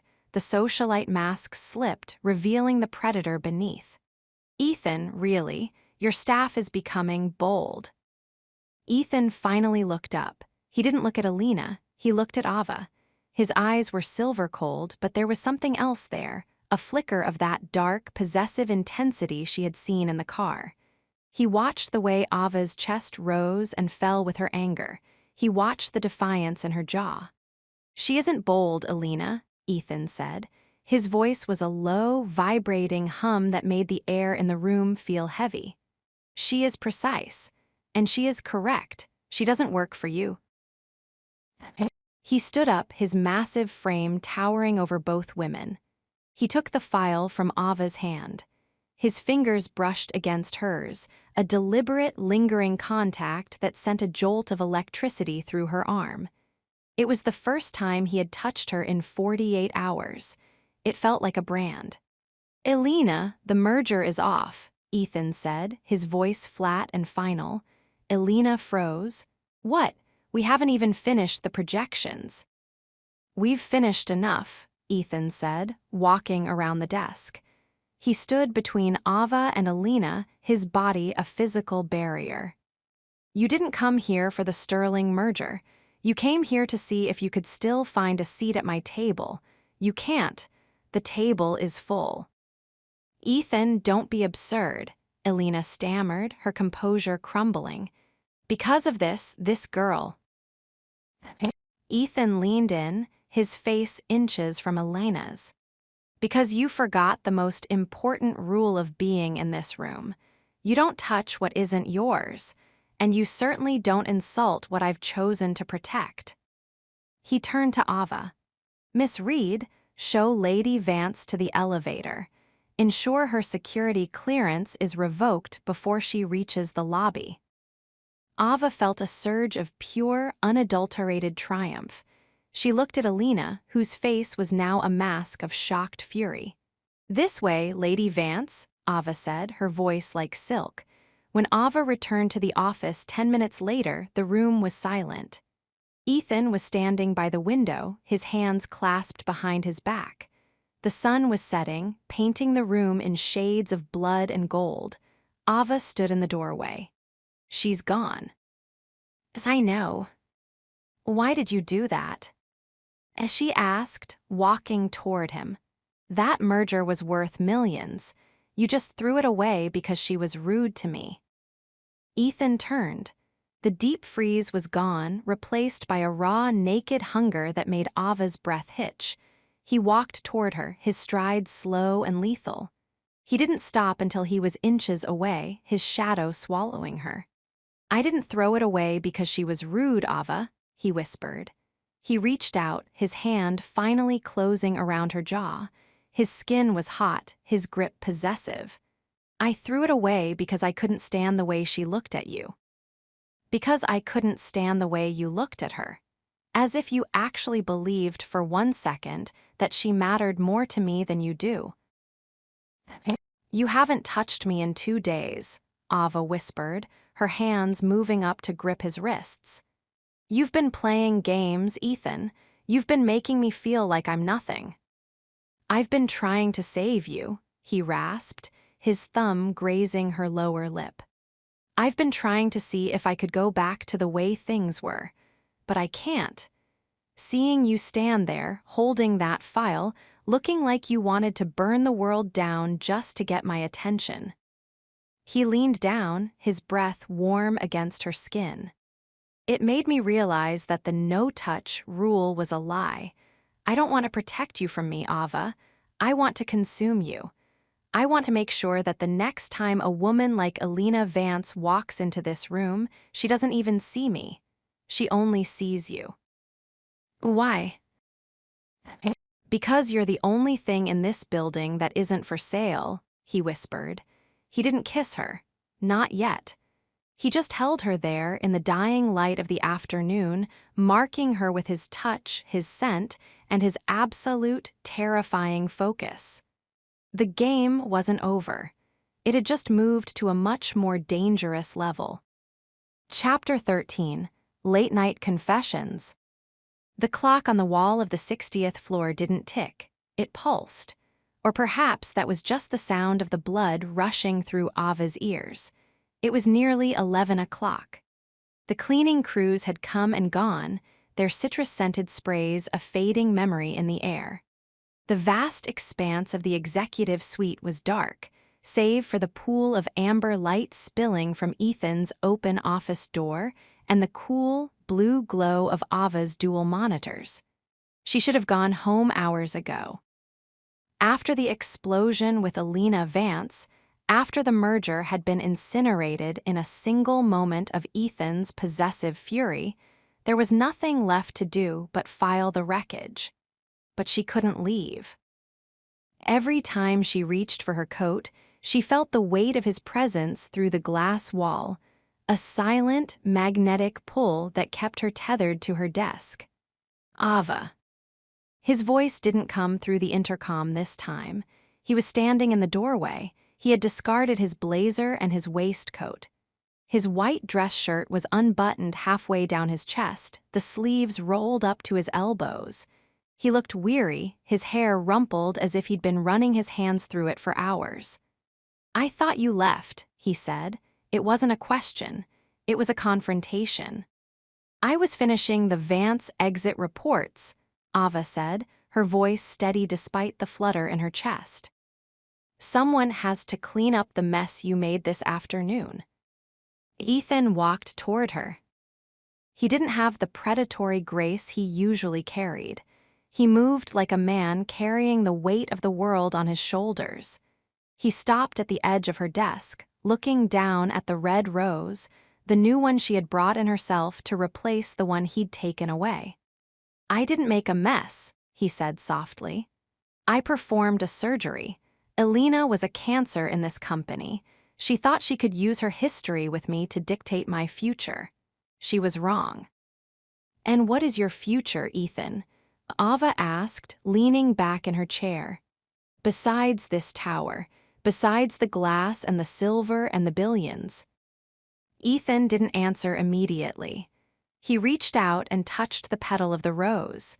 His fingers were long, blunt-tipped, and surprisingly gentle. "My future was supposed to be a straight line," he whispered. "An unbroken ascent, no distractions, no weaknesses. I spent 15 years building a fortress where no one could touch me, Ava.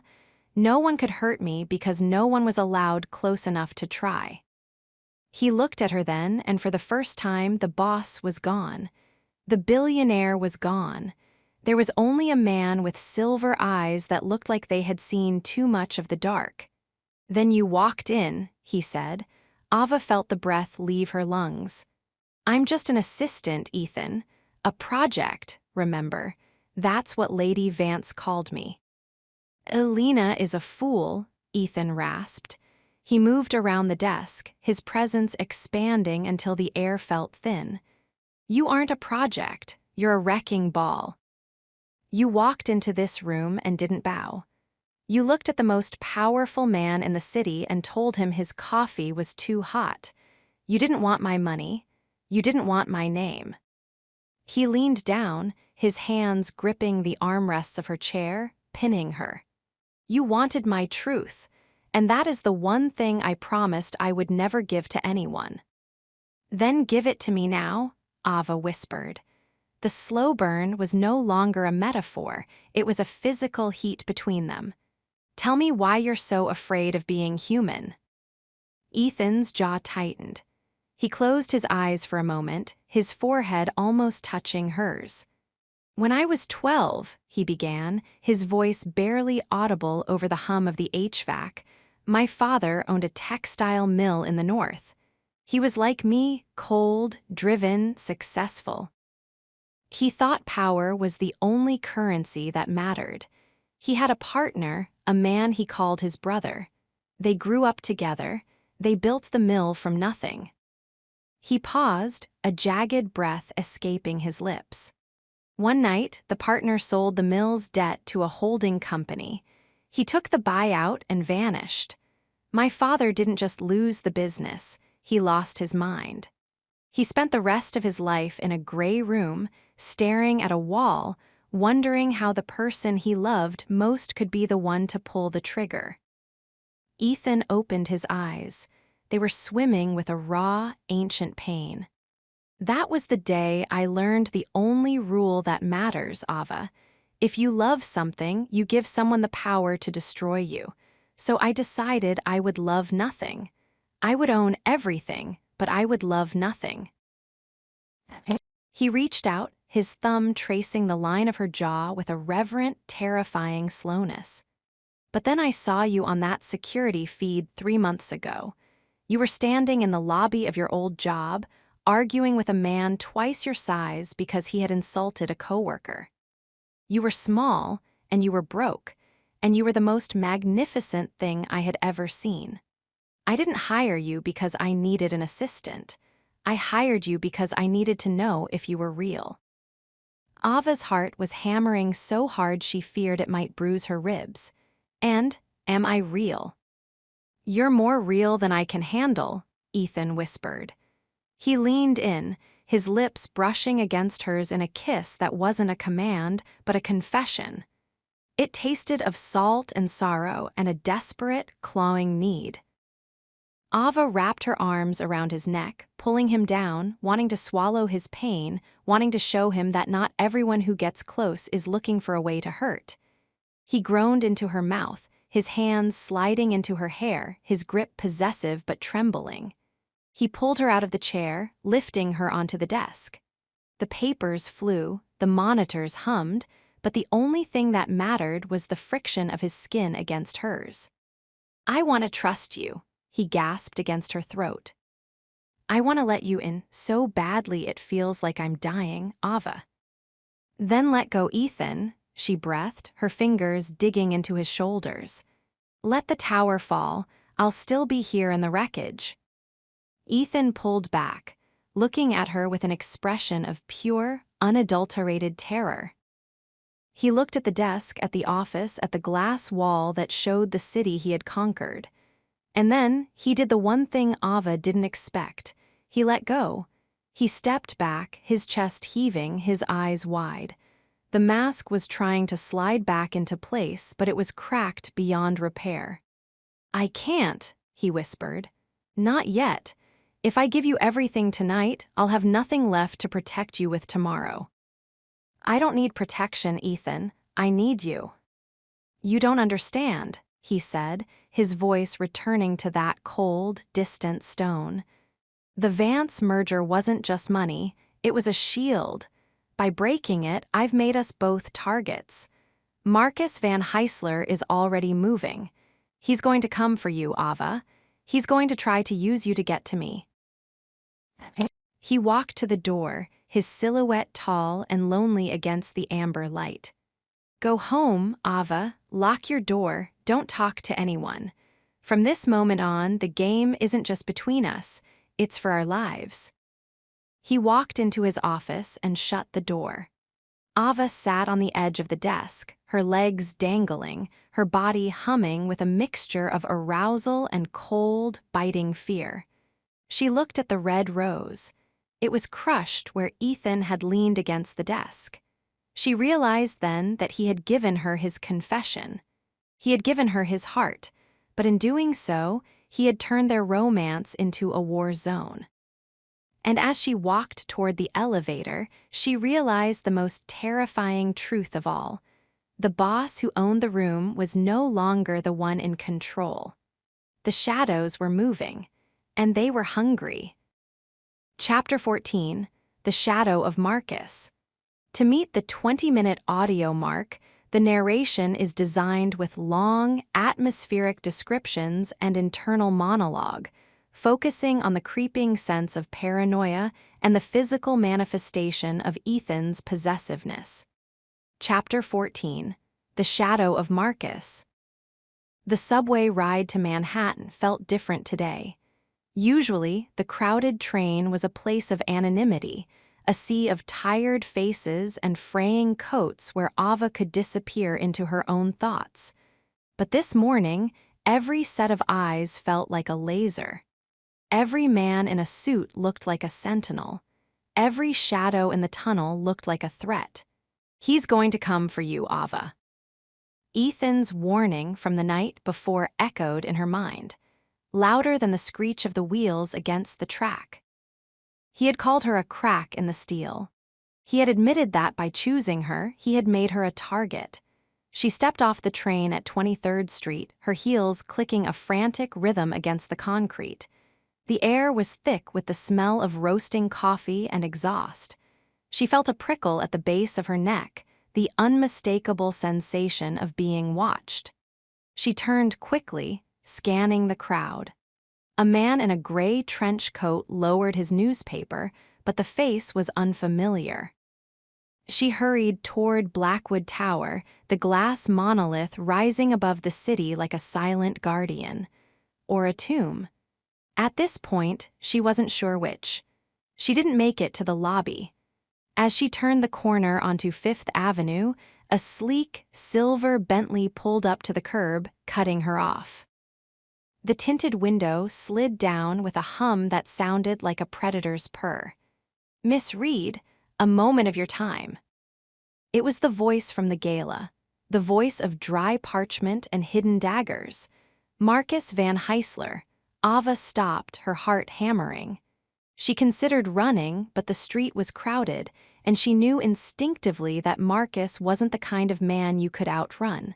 He was the kind of man who owned the ground you ran on. "I'm late for work, Mr. Van Heisler," Ava said, her voice tighter than she wanted it to be. Marcus stepped out of the car. He was thinner than Ethan, his features more angular, his eyes the color of old, oxidized copper.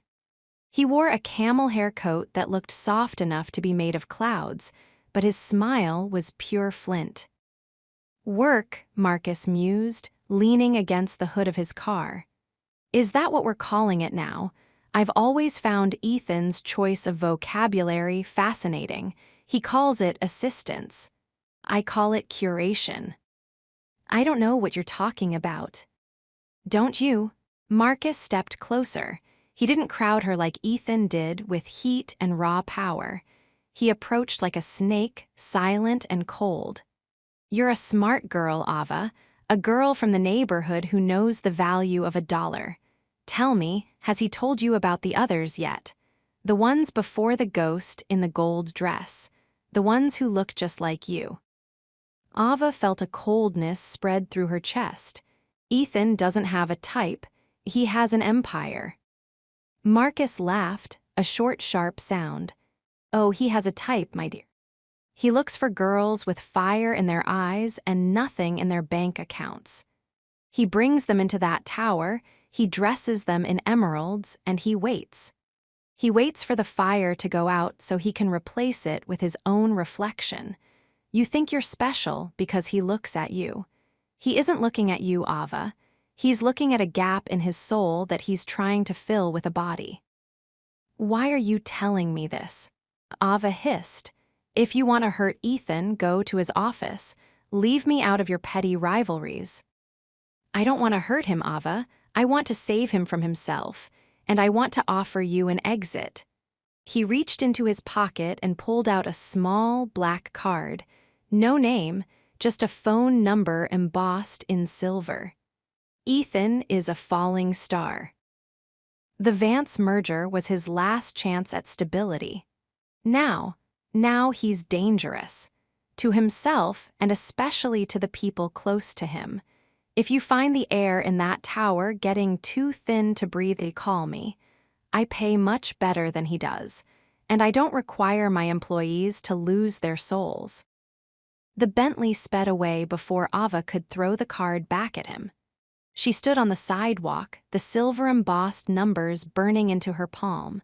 When she reached the 60th floor, the atmosphere was electric. Ethan wasn't in his office. He was standing at her desk, staring at the monitors. When he saw her walk out of the elevator, he didn't move, but the air in the room seemed to contract.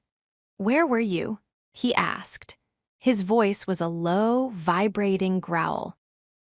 I was grabbed by the light at the corner," she lied, her fingers curling around Marcus's card in her pocket. Ethan walked toward her. He didn't stop until he was inches away.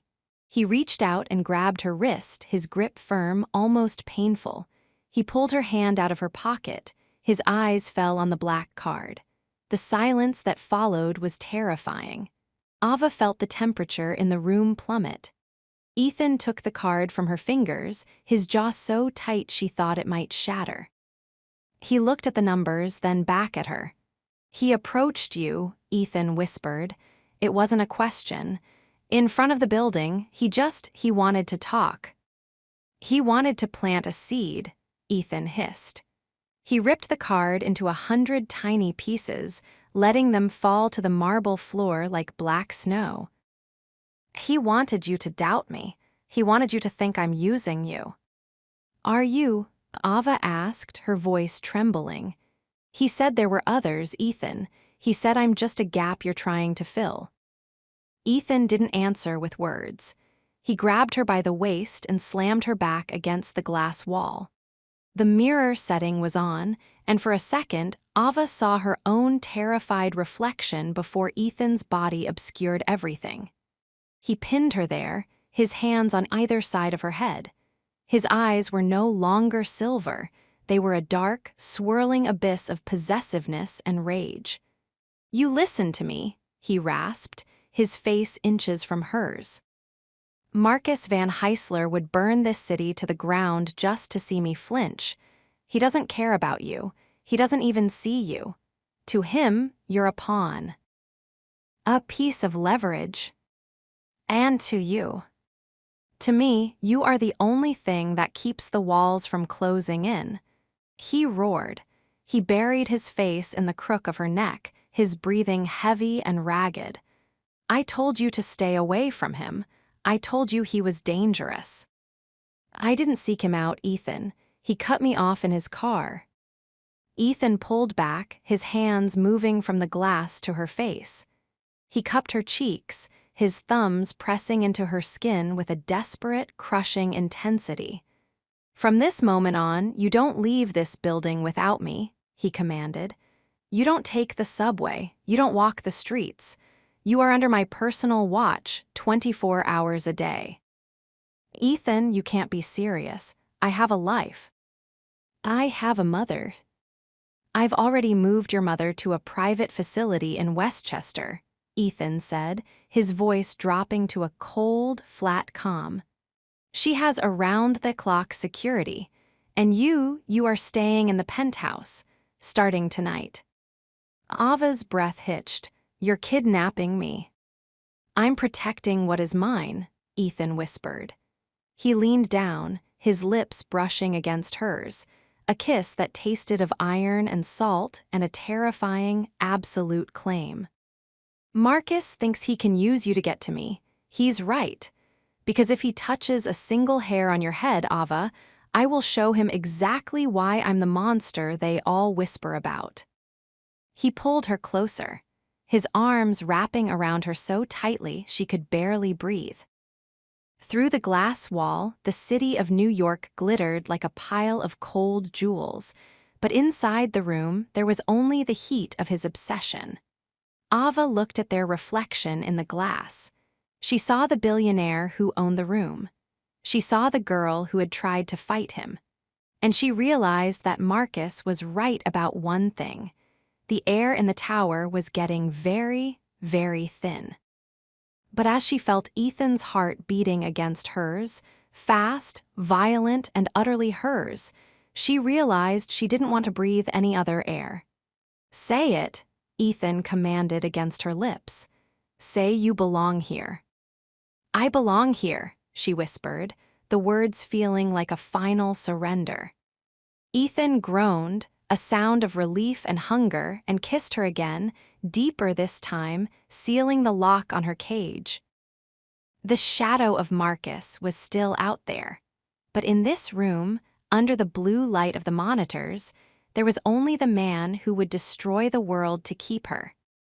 Chapter 15, The Penthouse Prison. The elevator didn't stop at the 60th floor. It continued upward, a silent, silver capsule ascending into the stratosphere of Manhattan. There were no buttons for the floors above the executive suite. There was only a biometric scanner that required the thumbprint of the man standing beside her. Ethan didn't look at Ava as the numbers climbed. He stood with his hands clasped behind his back, his profile as sharp and unyielding as the building he had built. Chime. The doors slid open, and Ava's breath caught in her throat. If the 60th floor was a cathedral of power, the penthouse was a temple of isolation. It was a triplex of glass, obsidian, and white silk. The ceilings were 20 feet high, and the walls were nothing but transparent panels that made it feel as though you were standing on the edge of a cloud. There were no paintings on the walls. The city was the art. Below them, the lights of New York looked like a carpet of fallen stars, beautiful and untouchable. "This isn't a home," Ava whispered, her voice echoing in the vast, open space. "It's a watchtower." "It's the safest place in the Western Hemisphere," Ethan replied, walking into the center of the room. The lights flickered on automatically, a soft, amber glow that warmed the cold marble floors. "The glass is reinforced with polycarbonate. The air is filtered. The doors are biometric." Marcus Van Heisler could send an army to this street, and they wouldn't even be able to find the entrance to the elevator. Ava walked to the window, her hand trembling as she touched the cool glass. "And what about the person inside? Is she safe from the man who holds the keys?" Ethan stopped behind her. He didn't touch her, but his shadow fell over her, tall and imposing. "The person inside is the only thing that matters. Your clothes have already been moved. Your mother is settled in Westchester. You have everything you need here." "I don't have my freedom, Ethan." "Freedom is a luxury for people who aren't being hunted," he rasped. "In this room, you are alive. Outside, you are leverage. I don't care if you hate the cage, Ava, as long as you're in it." He turned and walked toward a spiral staircase made of floating glass steps. "My study is on the 2nd level. Do not disturb me. Your suite is to the left of the main gallery. Dinner will be served at 8. Don't be late." Ava's suite was larger than her entire apartment in Queens. The bed was a sprawling island of charcoal silk. The bathroom was a grotto of heated stone and rainfall showers.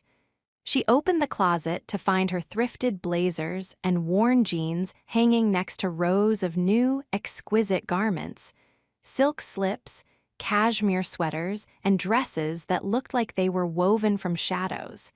He had replaced her life.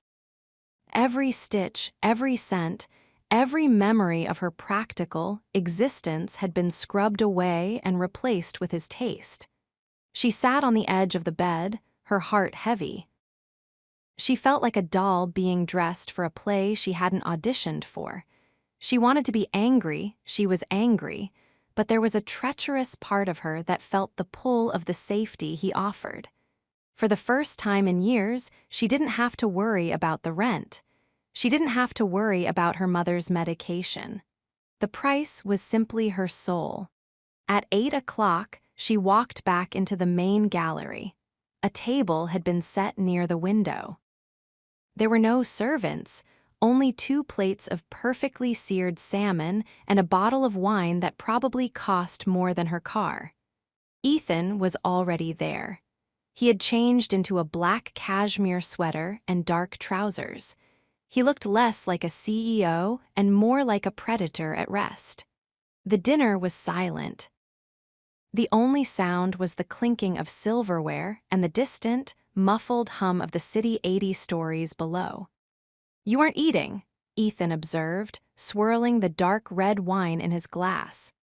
"I'm not a pet you can feed to make me behave," Ava said, her voice tight.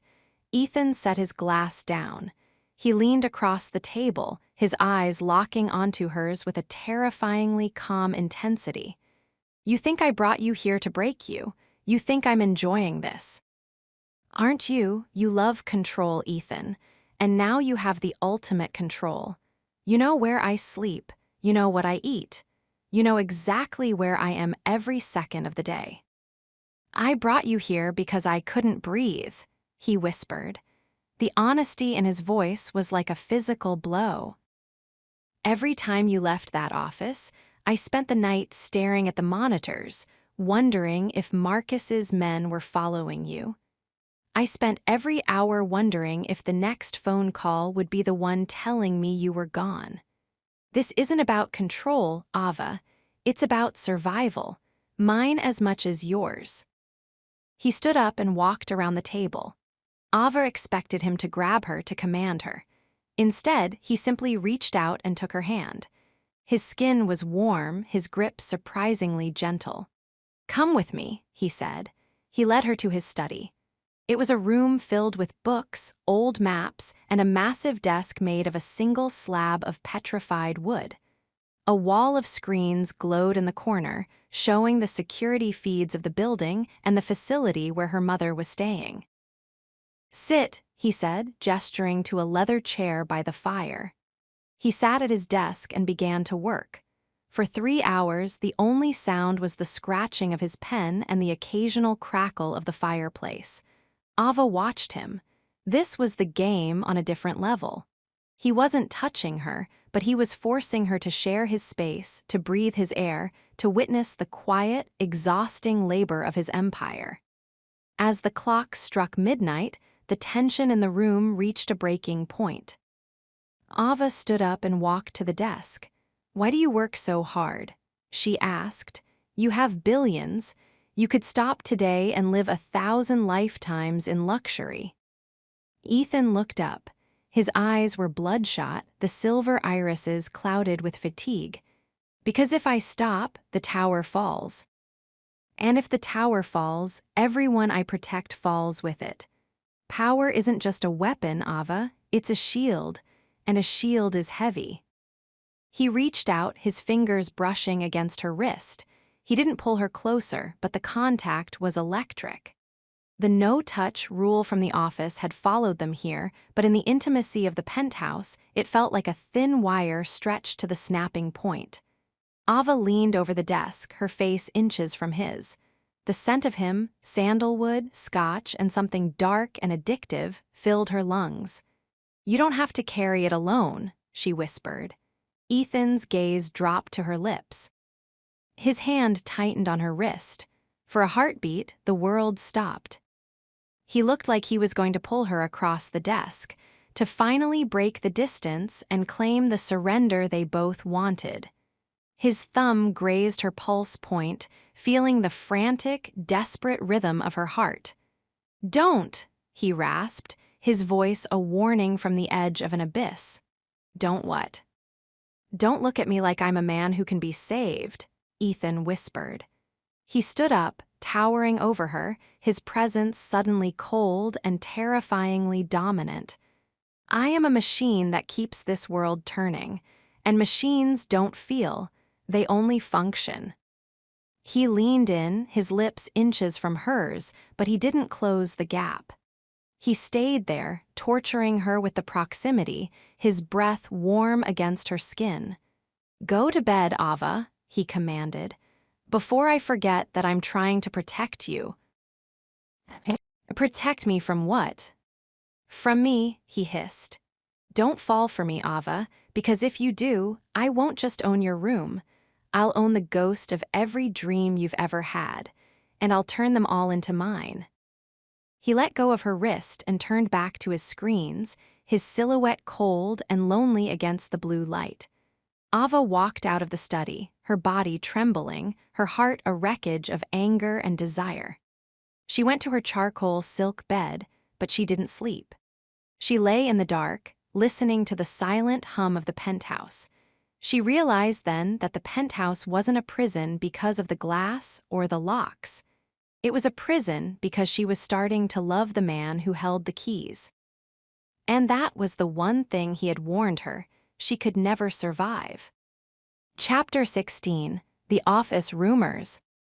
The descent from the penthouse was a journey through layers of silence. Ava stood in the back corner of the private elevator, her reflection staring back at her from the brushed steel panels. She looked different. She was wearing a dress of smoke gray wool that fit her like a second skin, another gift from the penthouse closet. Her hair was pulled back into a sleek, professional knot, but her eyes looked tired. They were the eyes of someone who had spent the night listening to the hum of a building that felt like a living thing. Beside her, Ethan was a pillar of shadow. He was checking his watch, his movements crisp and mechanical. He hadn't spoken to her since the warning in the study.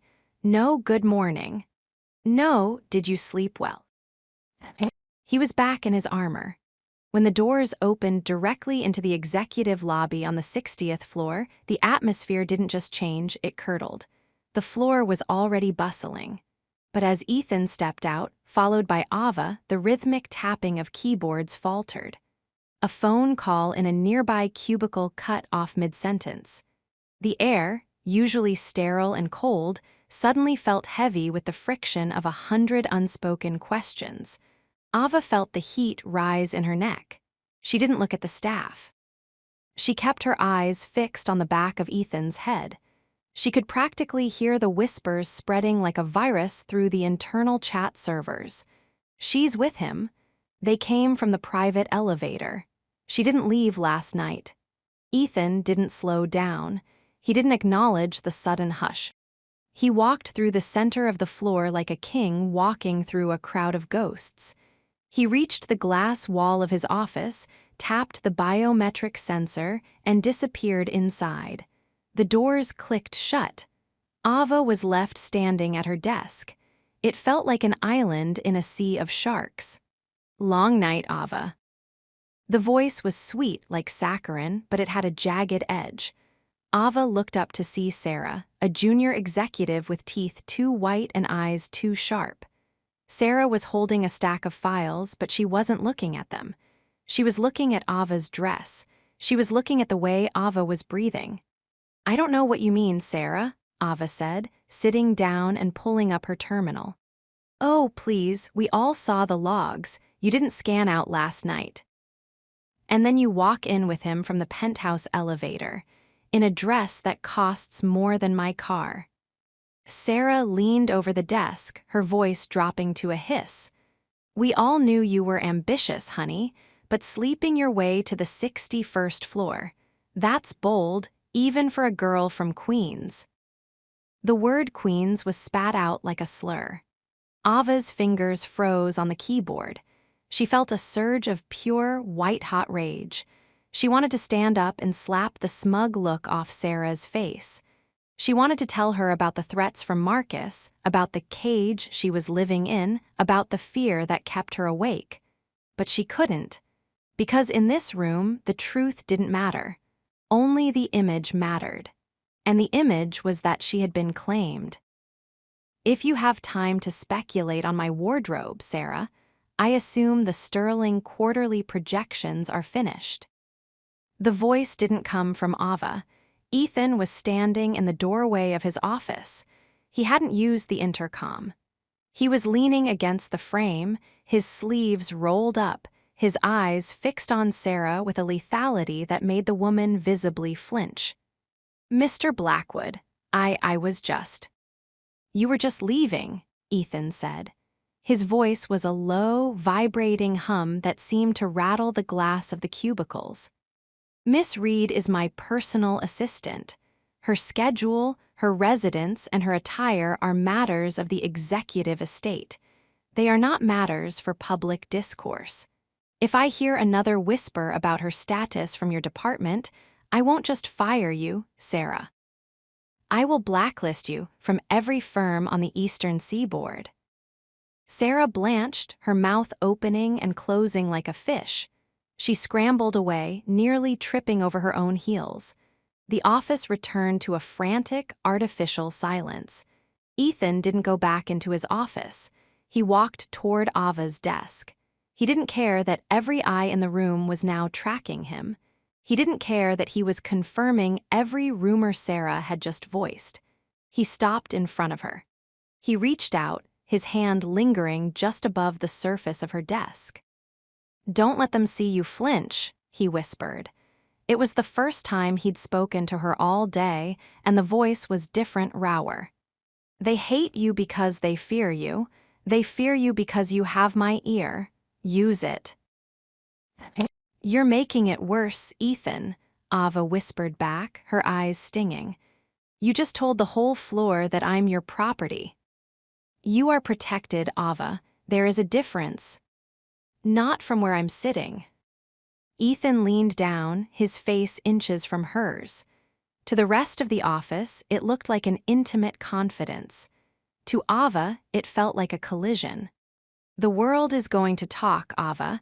They are going to call you a mistress, a plaything, a gold digger. Let them.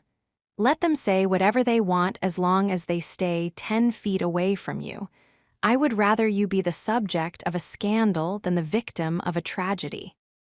He straightened up, his mask of cold dominance returning. "My office. Now, we have a crisis in London that needs your attention." The rest of the morning was a blur of high-stakes damage control. Ethan was relentless. He pushed Ava harder than he ever had before. He made her rewrite contracts, cross-reference offshore accounts, and sit in on 3 different encrypted video calls. But there was a shift in the way he treated her. He no longer asked. He commanded. But beneath the commands, there was a desperate, clawing need to keep her occupied. Every time she moved to leave the room for a file, he found a reason to keep her there. Every time she reached for her coffee, he watched her hand as if he were memorizing the shape of her fingers. He was using the work as a leash. By 3 in the afternoon, the tension in the room was so thick it felt like a physical weight. Ava was standing by the glass wall looking out at the city. She felt that the game shifting again. He had defended her, yes, but in doing so, he had isolated her completely. She had no friends in this building. She had no life outside the penthouse. She was becoming a ghost in his machine. "You're thinking about leaving," Ethan said. He was sitting at his desk, his eyes fixed on his monitor, but he didn't have to look at her to know. "I'm thinking about how quiet it is," Ava replied. "No one talks to me anymore, Ethan. They don't even look me in the eye when they bring the mail. You've made me a pariah." Ethan stood up and walked to the glass. He stood behind her, his reflection overlapping with hers. "I've made you a queen," he whispered. "Queens are always pariahs, Ava. They are lonely because they are the only ones who can see the whole board." "I don't want to see the board. I want to be able to go to lunch without people whispering that I'm your whore." Ethan grabbed her by the shoulders and spun her around. His grip was tight, his eyes flashing with a silver fury. "Let them whisper," he roared. "Let them scream it from the rooftops. As long as you are in this room, as long as you are in that penthouse, you are safe. Do you have any idea what Marcus would do to you if you were just an assistant again?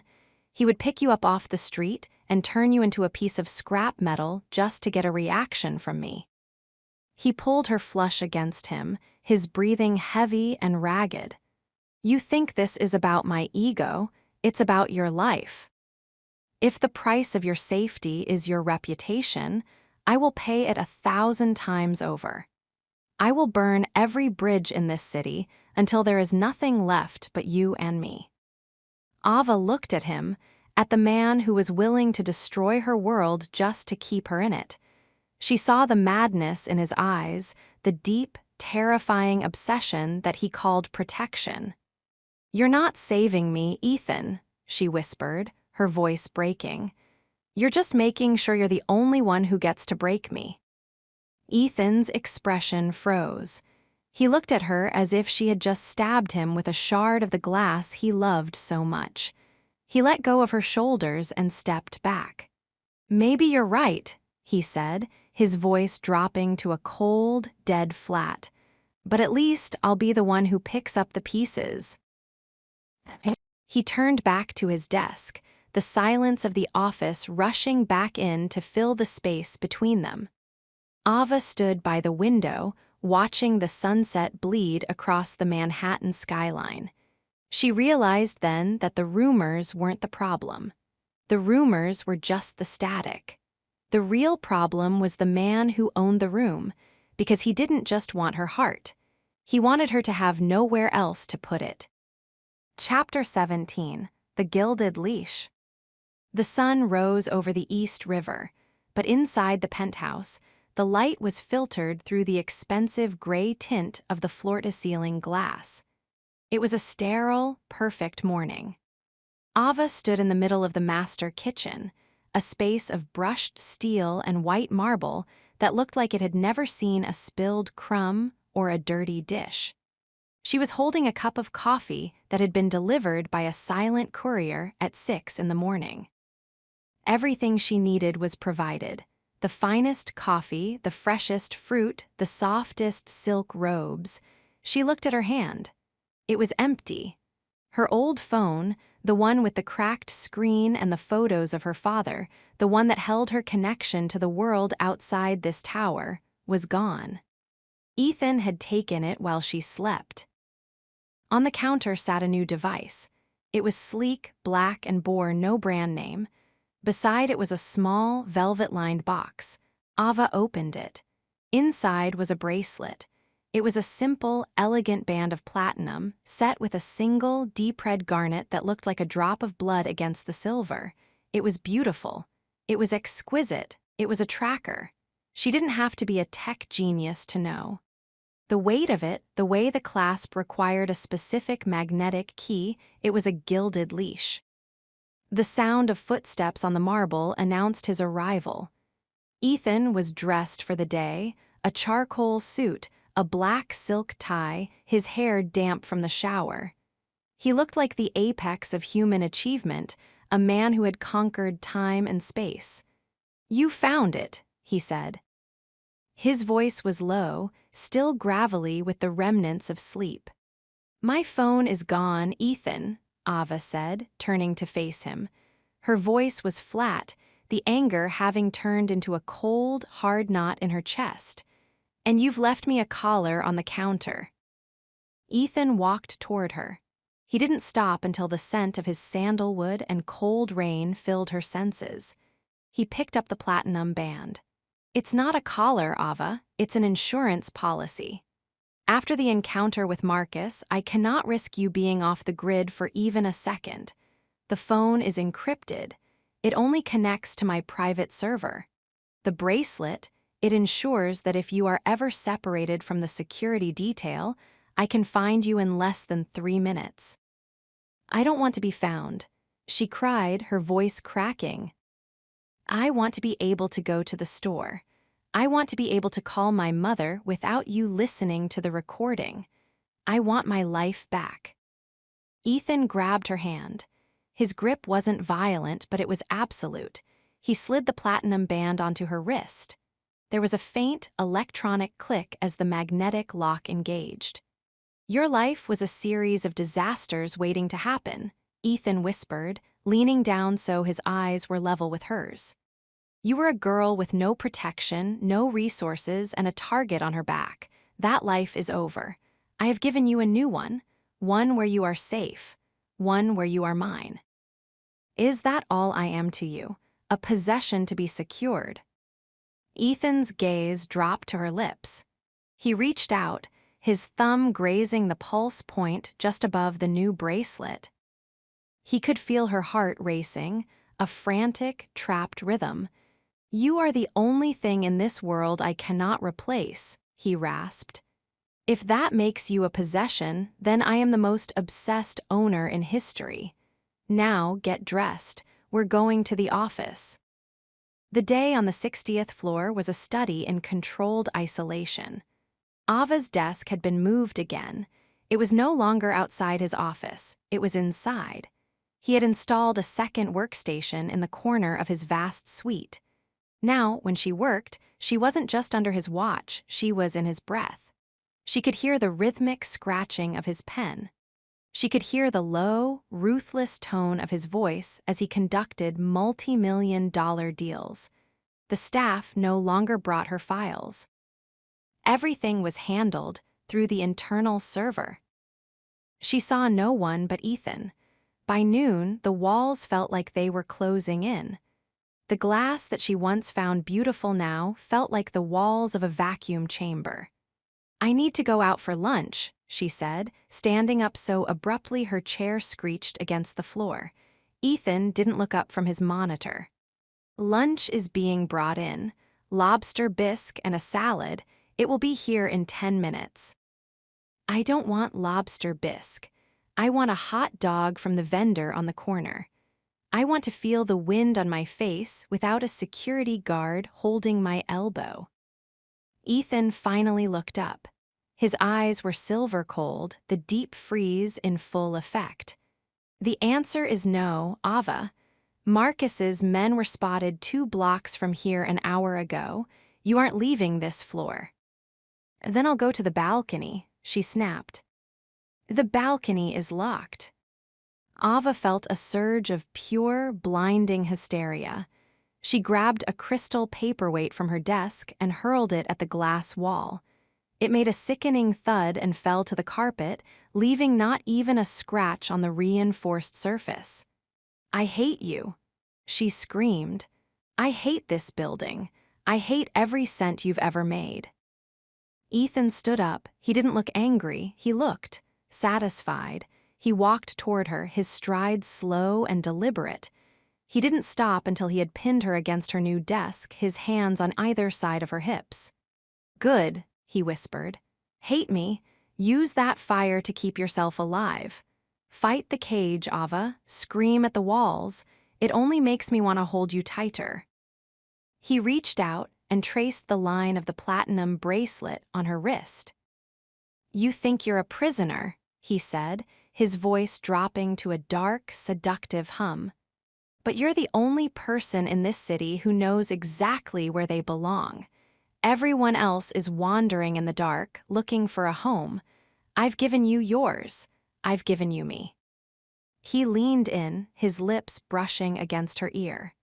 "You want to feel something. You want to know you're alive. Then stop fighting the leash and start looking at the man holding it." He kissed the side of her neck, a slow, lingering mark of ownership that made her knees weak. Ava hated the way her body responded. She hated that even as she screamed for freedom, her skin craved his touch. She was becoming addicted to her own captivity. "Lunch will be here in 5 minutes," Ethan said, pulling back and returning to his desk as if the explosion had never happened. "Eat. We have the London closing at 2. Ava sat back down. She looked at the platinum band on her wrist. The garnet caught the light, glowing like a drop of fresh blood. She realized then that the leash wasn't made of metal. It was made of the way he looked at her. It was made of the terrifying safety he provided. It was made of the fact that she was starting to forget what the world outside looked like without him in the center of it. She picked up her pen. Her hands were no longer shaking. The gilded leash had done its job. It hadn't just secured her body. It was starting to tether her soul. And as she looked at Ethan, the man who owned the room, the man who owned the air, the man who now owned her time, She realized that the most dangerous part of the cage wasn't the lock. It was the fact that she was starting to love the warden. Chapter 18, The Late Night Work Session. 1 in the morning was the hour of ghosts and billionaires. The 60th floor was silent, save for the low-frequency hum of the server banks and the occasional, distant groan of the building settling against the wind. Outside the floor-to-ceiling windows, the city of New York was a sprawling grid of neon and shadow, but inside Ethan's office, the world had shrunk to the size of a single mahogany desk. Ava sat at her workstation, her eyes burning from the blue light of the dual monitors. For 6 hours, she had been cross-referencing the London acquisition files. Hundreds of pages of legal jargon, shell company aliases, and debt structures. It was grueling, meticulous work designed to break anyone with a lesser will. She knew why he was doing this. It wasn't just about the merger. It was about keeping her occupied. It was about ensuring that every ounce of her mental energy was directed at his world, his problems, his empire. Every time she looked up, she saw him. Ethan was sitting 10 feet away, his jacket discarded, his shirt unbuttoned at the collar. He didn't look tired. He looked fueled by some dark, internal combustion. He was on a silent call, his eyes scanning a projection on the glass wall, his jaw set in that familiar, lethal line. Ava reached for her coffee cup, only to find it cold and empty for the 3rd time that night. She sighed, a small sound that felt deafening in the silence. "You're losing focus, Ava." His voice was a low, velvet vibration. He hadn't even looked at her, yet he knew. "I'm not losing focus." "I'm losing circulation," Ava snapped, standing up and stretching her arms above her head. The movement caused her gray wool dress to ride up slightly, and she felt the sudden, sharp weight of his gaze. Ethan set his pen down. He ended his call and leaned back, his silver eyes tracking the line of her body with a predatory stillness. "Come here," he commanded. "I can find the kitchen myself, Ethan." "I didn't tell you to go to the kitchen. I told you to come here." The air in the room suddenly felt thick, as if the oxygen had been sucked out. Ava hesitated, her pride telling her to stay put, her heart telling her to run. But the gilded leash on her wrist, the platinum and garnet tracker, seemed to pulse in rhythm with her pulse. She walked toward his desk. The marble floor felt cold through her heels. She stopped 3 feet away, the massive slab of petrified wood between them like a barricade. "The London files are 60% complete," she said, her voice sounding breathless. "The shell companies in the Caymans are." "Forget the files," Ethan interrupted. He stood up, his massive frame blotting out the city lights behind him. He walked around the desk, his stride slow and deliberate. Ava didn't back away. She couldn't. She was mesmerized by the intensity in his eyes, a mixture of exhaustion, obsession, and a hunger so raw it felt like a physical touch. He stopped inches from her. He reached out, his hand hovering near her waist before he moved it to the small of her back, pulling her just a fraction closer. "You're trembling," he whispered. "I'm tired, there's a difference." "Is there?"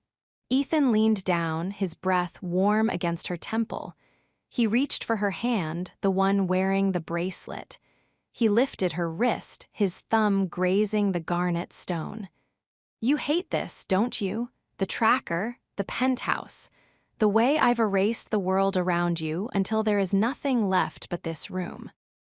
"I hate that you don't trust me," she whispered, looking up at him. "I've worked for you, I've stayed with you, I've protected your secrets. When is it going to be enough? When will you stop treating me like a prisoner?" Ethan's grip on her wrist tightened. He pulled her flush against him, his chest a wall of solid heat. Ava could feel the heavy, rhythmic thud of his heart against her own. "I trust you, Ava," he rasped, his voice dropping to a dark, tortured register. "I don't trust the world, and I don't trust myself. Every time you walk out of my sight, I feel like a man standing on a ledge. I brought you here to keep you safe, but the truth is, I brought you here so I could finally breathe." He reached out with his other hand, his fingers tangling in the hair at the nape of her neck. He tilted her head back, forcing her to look at him. The no-touch rule wasn't just broken, it was annihilated. "You think I'm the one in control," he whispered, his face inches from hers. "Look at me, Ava. I've spent 15 years building a fortress that no one could breach, and you walked through the front door and burned the whole thing down without even trying. I don't own you. You've become the air I need to function, and that terrifies me." Ava felt a tear escape, sliding down her cheek. The boss, the billionaire, the mask had completely shattered. In its place was a man who looked like he was drowning in the very power he had sought. "Then stop fighting it," she breathed. She reached up, her fingers trembling as she touched the hollow of his throat. His skin was burning. She felt his pulse jump under her touch. Ethan groaned, a deep, guttural sound of surrender. He leaned in, his lips brushing against hers. It wasn't a kiss, not yet. It was a question. It was the moment before a storm breaks. Ava closed her eyes, her hands sliding up to his shoulders, wanting to pull him down, wanting to lose herself in the dark. But at the last possible second, Ethan stopped. He stayed there, his lips a hair's breadth from hers, his breathing heavy and ragged. He didn't close the gap. He didn't take the surrender. "No," he whispered against her mouth. He pulled back, his hands dropping from her waist and her hair. He stepped away, the cold air of the office rushing back in to fill the space between them. Ava stood there, her body humming with a frustrated, agonizing energy. She felt exposed, her heart laid bare in the blue light of the monitors. "Why?" she asked, her voice trembling. Ethan walked to the window, his back to her. He looked out at the city, his hands clasped tightly behind him.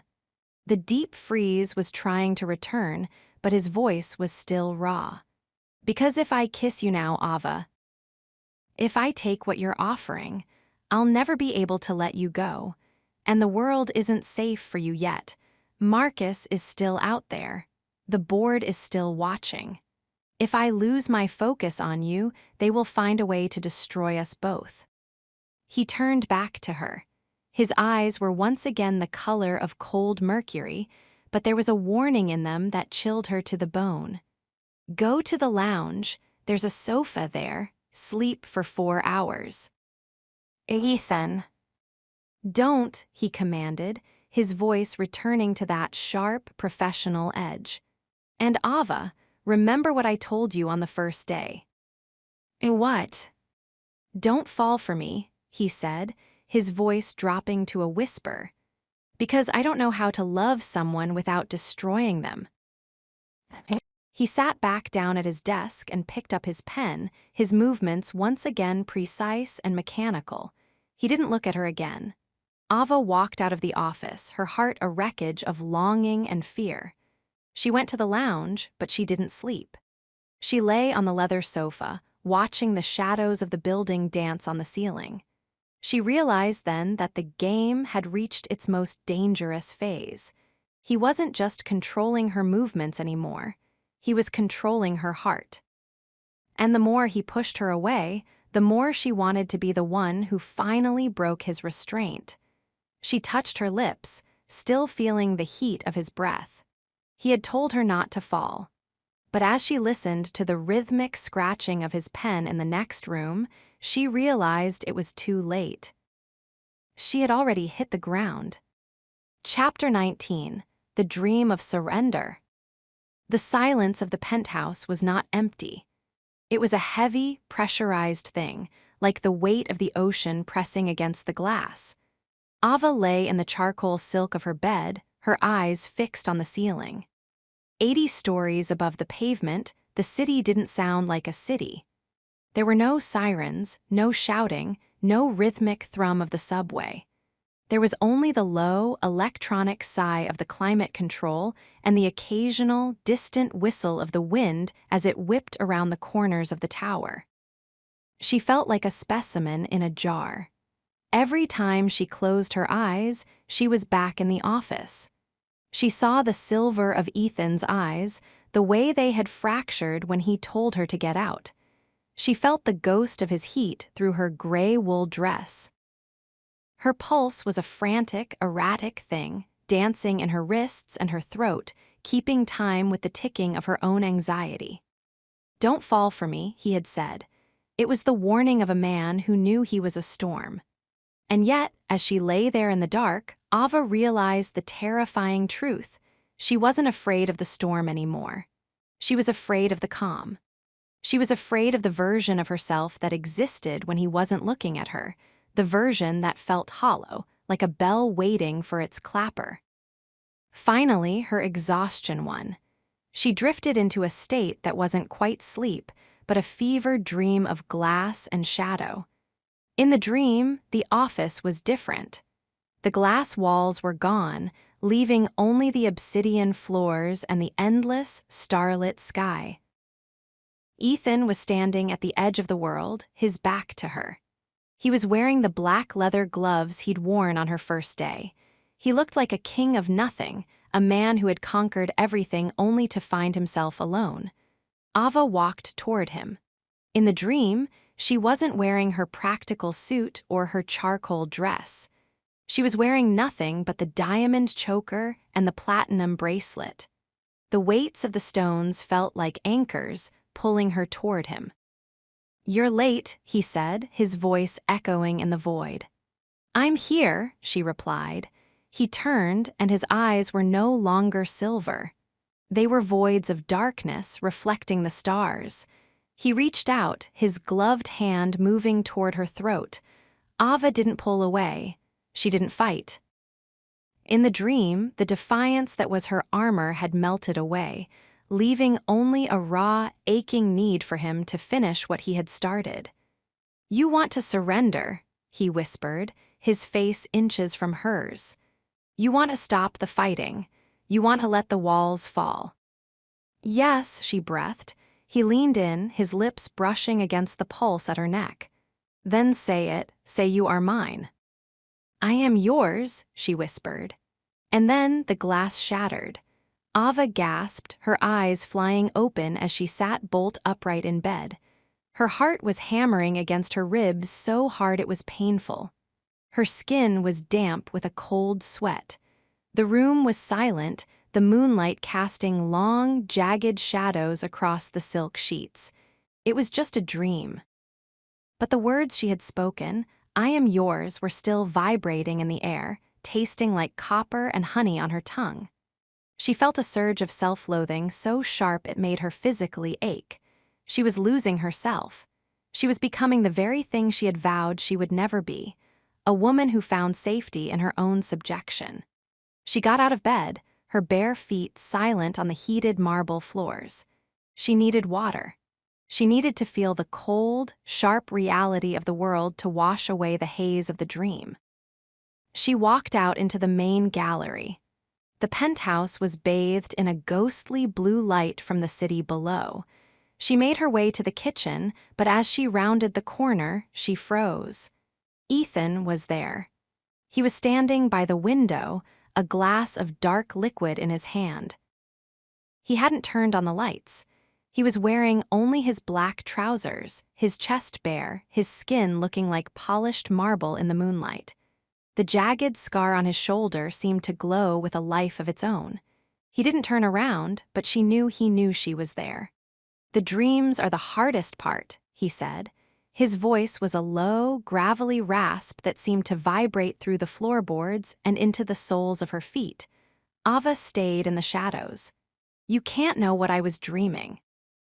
"I don't have to," Ethan said. He turned then, his eyes catching the light. He looked haunted, like he hadn't slept in a week. "I see it in the way you look at me during the day. I see the struggle between the woman who wants to fight me and the woman who wants to stop. It's a civil war, Ava." And I'm the one providing the weapons. Why are you awake, Ethan? Because the silence is too loud, he whispered. He set his glass down on the counter and walked toward her. Ava wanted to run to return to the safety of her charcoal sheets, but she stayed. She was drawn to him like a moth to a dying ember. He stopped a foot away, the heat from his body rolling off him in waves. I spent years wanting to own everything, he said, his voice dropping to a dark, intimate hum.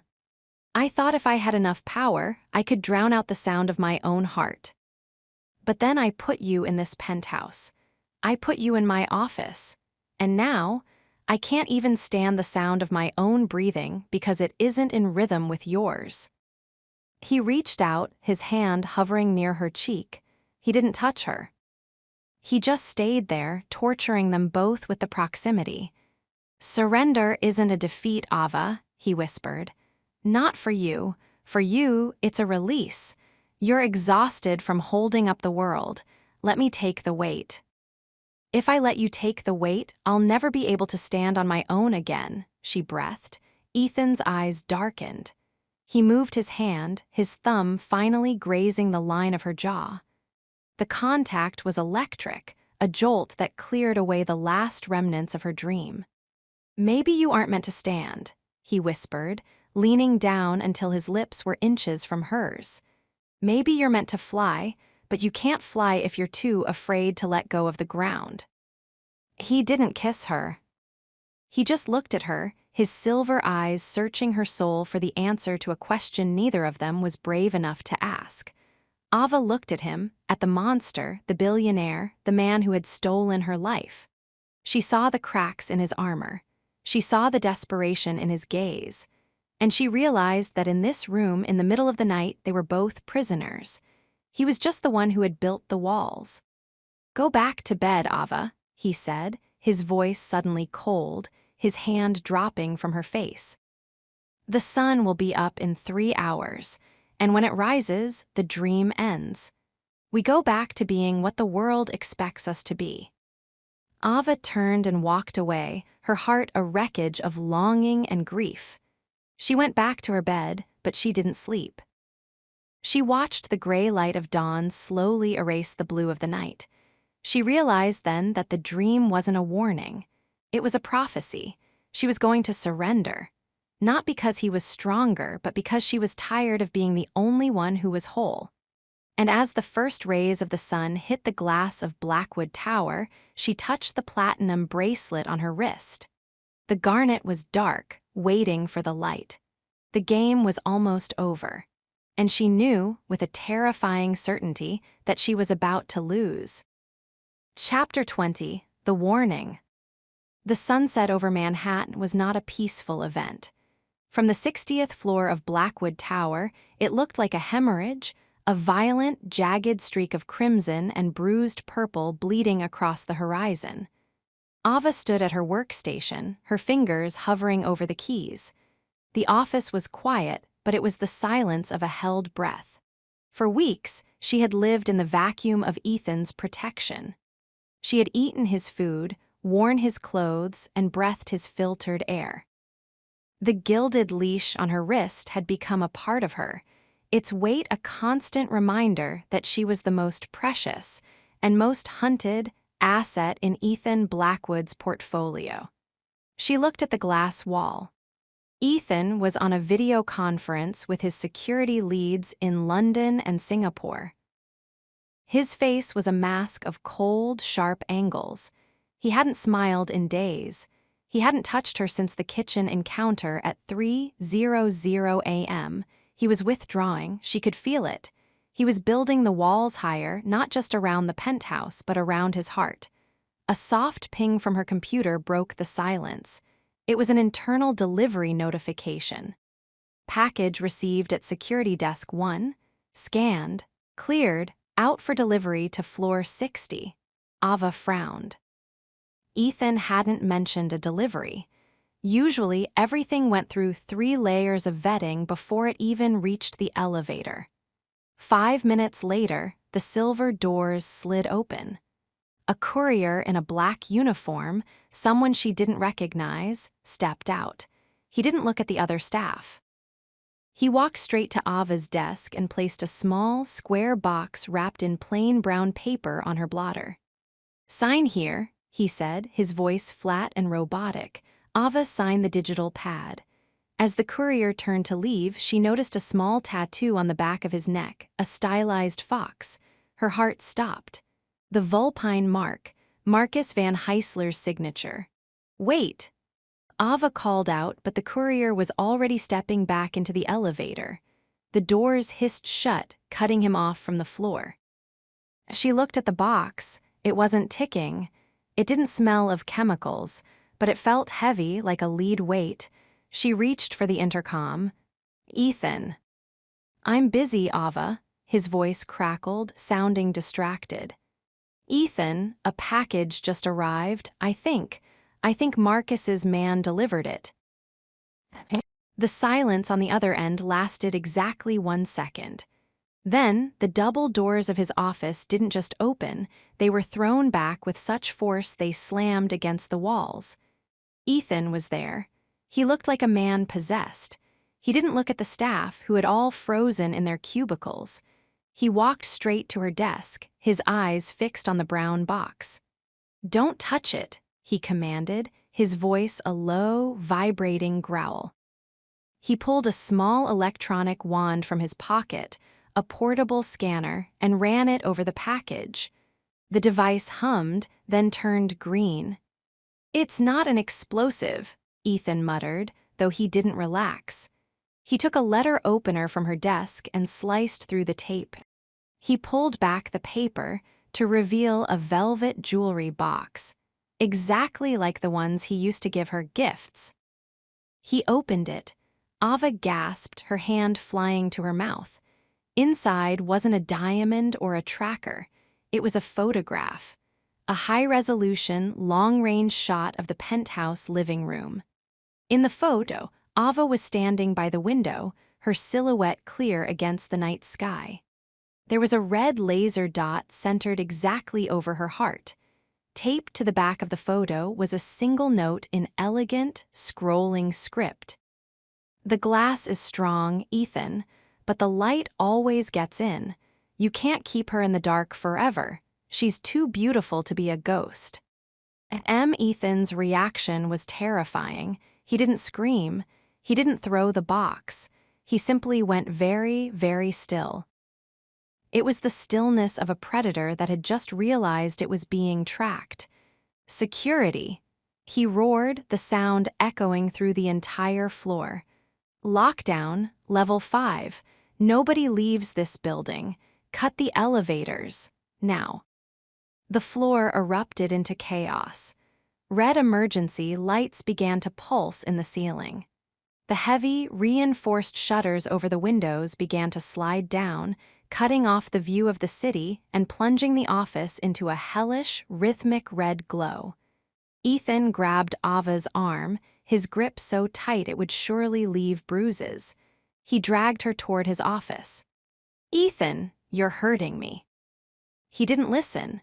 He pulled her inside and slammed the doors, the biometric locks engaging with a series of heavy, metallic thuds.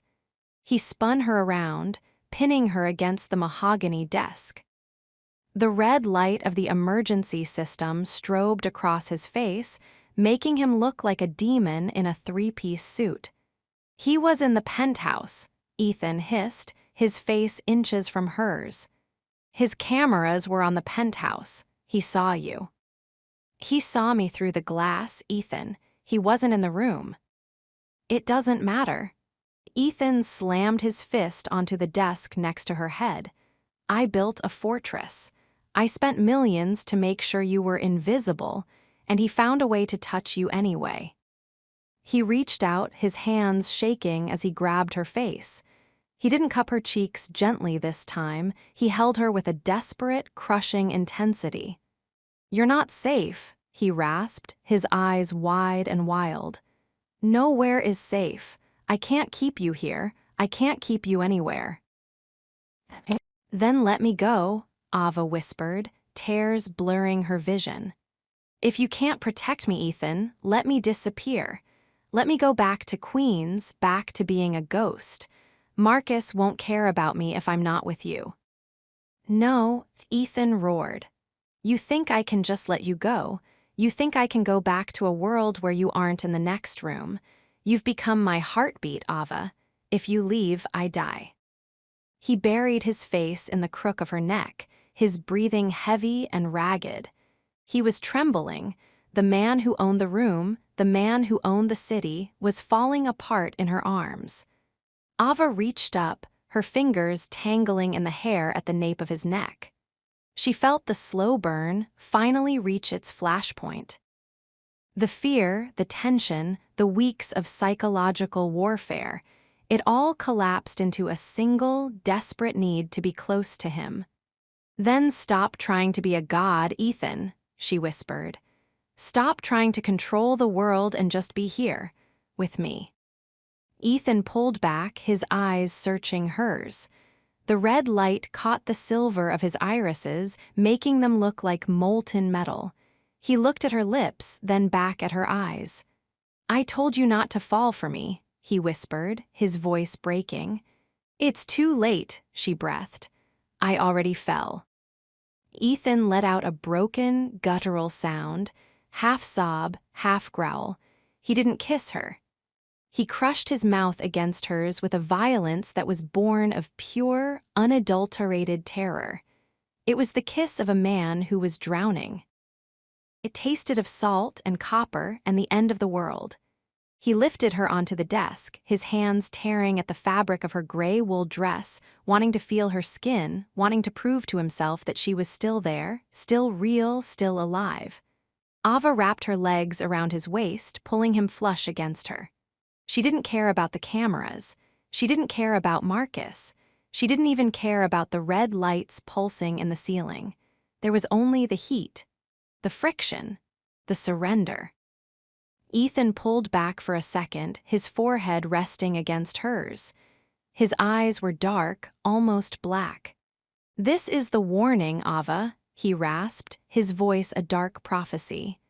If we do this, if I let you into the last part of me, there is no going back. I will never let you leave. I will burn this city to ash before I let anyone else touch you. I won't just own the room. I'll own every breath you ever take. I know, she whispered, and you still want it. I want you, Ethan, all of you, even the monster. Ethan groaned and kissed her again, deeper this time, sealing the pact. The game of Act 2 was officially over. The distance was gone. The rules were broken.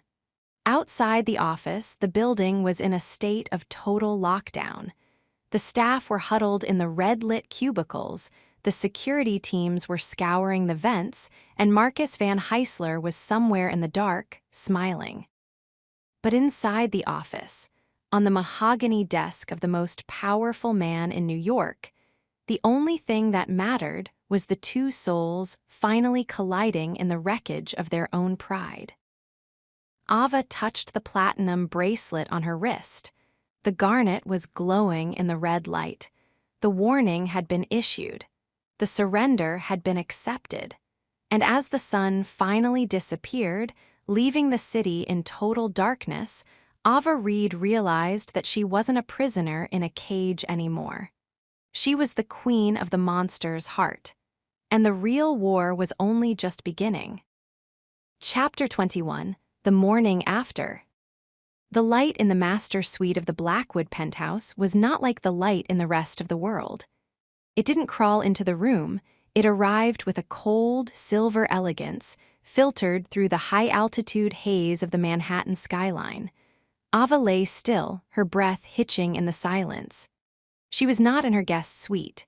She was in the master bed, a sprawling landscape of charcoal silk and down that felt like a cloud caught in a storm. For a moment, the world felt soft. The edges of her reality were blurred, the sharp defiance that usually defined her spirit muffled by the weight of the blankets and the lingering heat on her skin. Then, The memories of the night before rushed back, hitting her like a physical blow to the chest. The red lights. The lockdown, the mahogany desk. The way Ethan had looked at her, not as a billionaire looking at an asset, but as a man looking for his only heir. She had surrendered. She had told him she fell. She had let him see the part of her that wasn't for sale, the part that didn't care about the tracker or the glass walls. And in return, he had claimed her with a ferocity that still made her pulse jump. Ava rolled onto her side, expecting to find him there. But the other side of the bed was empty. The silk was cool to the touch, smoothed over as if he had been gone for hours. A familiar pang of fear tightened in her throat. Was that the game? Was the surrender just another way for him to win? She sat up, pulling the sheet around her. Her clothes from the day before, the gray wool dress she had practically lived in for weeks, were gone. In their place, laid out on a velvet bench at the foot of the bed, was a robe of deep emerald silk. Beside it sat a small, handwritten note. "The lockdown is lifted. Stay in the suite. I have things to settle. E." Ava stared at the ink. It was precise, dominant, and utterly unyielding. He wasn't asking. He was still the boss who owned the room, even if he had spent the night owning her heart. She stood up, her bare feet sinking into the thick, cream-colored rug. She felt different, exposed. The platinum bracelet on her wrist caught the morning light, the garnet glowing like a watchful eye. She walked to the floor-to-ceiling window. New York was waking up 80 stories below. The yellow taxis were like ants, the people were invisible. From here, the world looked manageable. It looked like something that could be conquered, but as she looked at her reflection in the glass, she didn't see a conqueror. She saw a woman who had traded her independence for a sense of safety she didn't trust. "You're awake." The voice came from the doorway. Ethan was standing there, fully dressed in a black suit, his tie knotted with surgical precision. He looked like the CEO again. He looked like the man who moved markets and crushed rivals. But when he walked toward her, his eyes weren't on the city. They were on her. He stopped a foot away. He didn't touch her immediately. He simply watched the way she clutched the sheet to her chest, the way her hair fell over her shoulders in a messy, dark tangle. "I told you to stay in the suite," he said. His voice was a low, vibrating hum, emotional dominance wrapped in a professional tone. "I'm not a ghost, Ethan. I can't just stay where you haunt me," Ava replied, her sharp tongue returning, though it lacked its usual sting. Ethan reached out, his hand sliding into her hair at the nape of her neck. He tilted her head back, forcing her to look into the silver depths of his eyes. There was no deep freeze today. There was something far more dangerous, a quiet, burning possessiveness. "Last night changed the map, Ava," he whispered, his thumb grazing her jawline. "You don't get to go back to being the girl who fights me for the sake of fighting. You gave me your heart on that desk. Do you think I'm the kind of man who gives back what he's been given?" "I think you're a man who likes to keep his treasures in a vault," she breathed. "I keep them where they are safe," he countered. He leaned down, his lips brushing against her forehead. It was a gesture of such tenderness it felt more invasive than any command.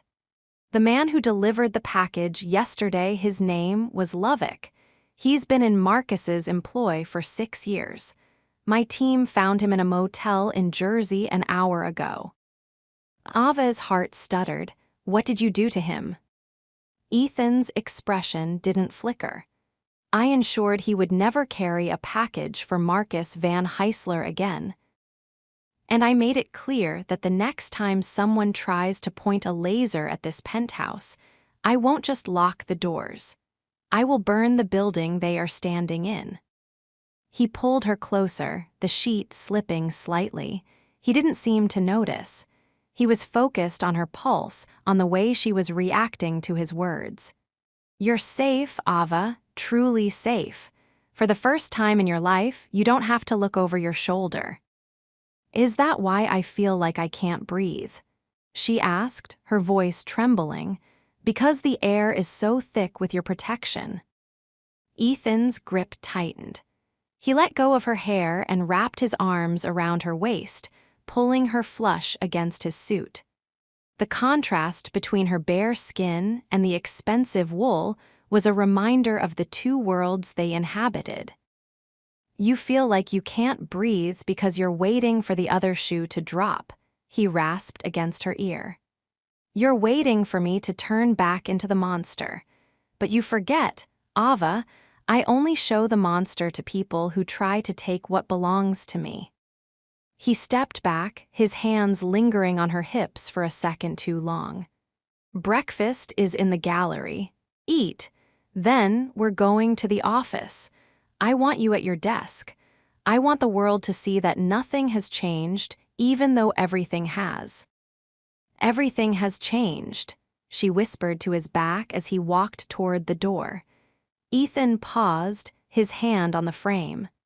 He looked back over his shoulder, the morning light catching the jagged scar on his shoulder through the thin fabric of his shirt. Last night you were a surrender, he said, his voice dropping to a dark, terrifyingly honest register. Today, you are the reason I fight. Don't mistake my control for a lack of feeling, Ava. It's the only thing keeping me from losing my mind over you. He disappeared into the hallway. Ava stood by the window, the emerald silk robe forgotten on the bench. She looked at the city, then at the bed, then at the platinum bracelet on her wrist. She felt safe. That was the problem. For the first time in her life, she felt like she didn't have to fight. And that feeling, that seductive, warm sense of being cherished and guarded, was the most terrifying thing she had ever encountered. Because if she felt safe, she would stop being careful. And if she stopped being careful, Ethan Blackwood wouldn't just own the room. He would own her soul. She picked up the emerald robe and slipped it on. The silk felt like cool water. She walked toward the gallery, her head held high, her heart a wreckage of fear and desire. The game was over. The surrender had happened. Now, she just had to survive the aftermath of being loved by a man who didn't know how to do anything but possess. Chapter 22. The Public Mark.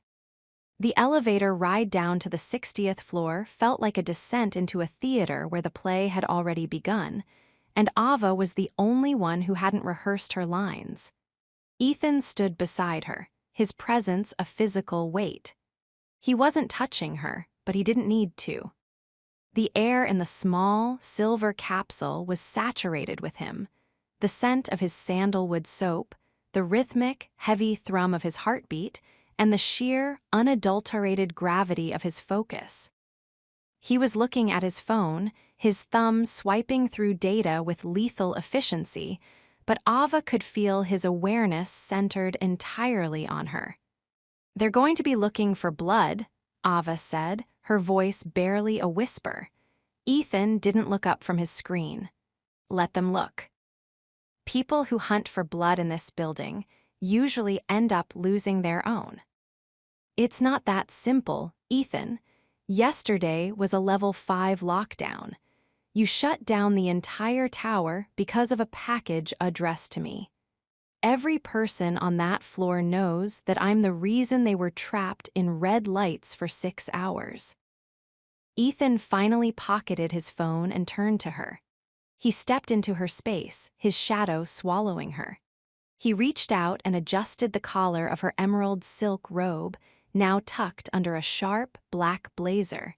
His fingers lingered at her throat, his thumb grazing the spot where his mouth had been only hours before. You are not the reason for the lockdown, Ava. Marcus Van Heisler is the reason. You are simply the reason I care enough to stop the world. The doors hissed open.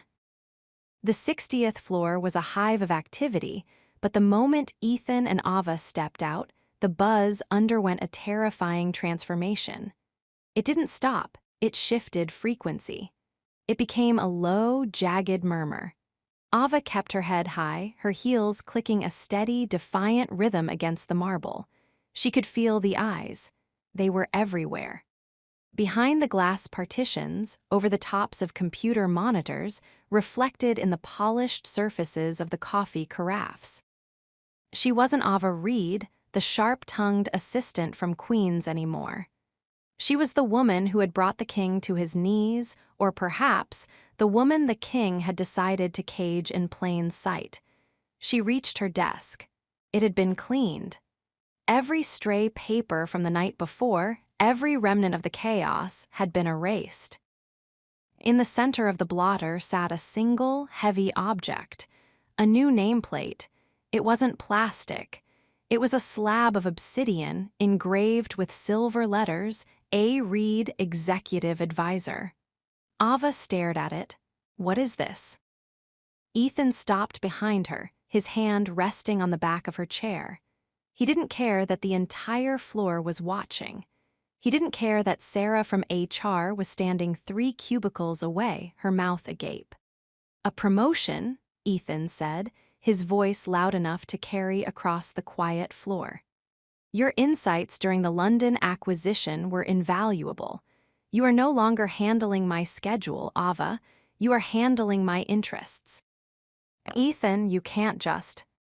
I can, he interrupted, his voice dropping to that dark, intimate register that made her skin prickle. And I have. Sit down, advisor. We have a board meeting in 10 minutes. The board meeting was a slaughterhouse disguised as a conference. 6 men and 2 women, the true titans of the Blackwood Empire, sat around the mahogany table. They were the ones who held the debt, the ones who managed the offshore trusts, the ones who had been with Ethan's father. And they were all staring at Ava. She sat at Ethan's right hand, not behind him, not in the corner with a notepad. She sat in the seat usually reserved for the chief legal officer. Mr. Blackwood, began Arthur Sterling, a man whose face looked like it had been carved out of a very old, very angry tree. We were under the impression this meeting was to discuss the fallout of the Van Heisler breach. Why is your assistant occupying a voting chair? Ethan didn't blink. He leaned back, his fingers steepled under his chin. He looked like a wolf watching a group of sheep discuss the merits of a fence. Miss Reed is my executive advisor, Ethan said. She has full clearance. Anything said in this room is heard by her. Anything decided by me is vetted by her. If you have an issue with the seating chart, Arthur, I suggest you take it up with the person who owns the building. This is highly irregular, a woman named Beatrice added, her eyes narrowing at Ava's emerald silk. There are protocols for security clearances. There are background checks. The background check was performed by me, Ethan snapped, the deep freeze returning to his voice with a vengeance. And as for protocol, the protocol in this room is simple. I own the room. I own the assets. And I own the decision of who sits at my side. He reached out under the table. He took Ava's hand, his fingers interlacing with hers. It was a hidden gesture, but the way his shoulder shifted, the way he leaned toward her, made the intimacy unmistakable to everyone in the room. Ava felt her heart hammering.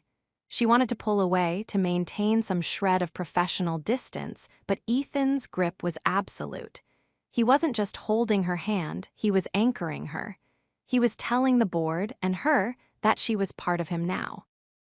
The breach, Ethan continued, his voice turning into a weaponized drone. Marcus Van Heisler used a courier to deliver a threat. The threat was personal. My response was professional. The lockdown was a test of our level 5 systems. The systems failed. 4 of your security heads were fired this morning. Their replacements are already in the lobby. The room went cold. You fired the security heads. Arthur stammered, without a board vote. I don't vote on my own safety, Ethan said. he turned to Ava. "Advisor, your thoughts on the Van Heisler response." Ava took a breath. She knew this was a trap. If she sounded weak, the board would devour her. If she sounded like Ethan's puppet, they would ignore her. She had to be the sharp-tongued woman who had survived Queens. She looked Arthur Sterling straight in the eye. "The response was incomplete," Ava said, her voice steady and clear. The board shifted. Ethan's grip on her hand tightened, but he didn't interrupt. "Marcus didn't send that package to breach the building," Ava continued. "He sent it to breach Mr. Blackwood's focus. He wanted a lockdown. He wanted the red lights. He wanted the rumors.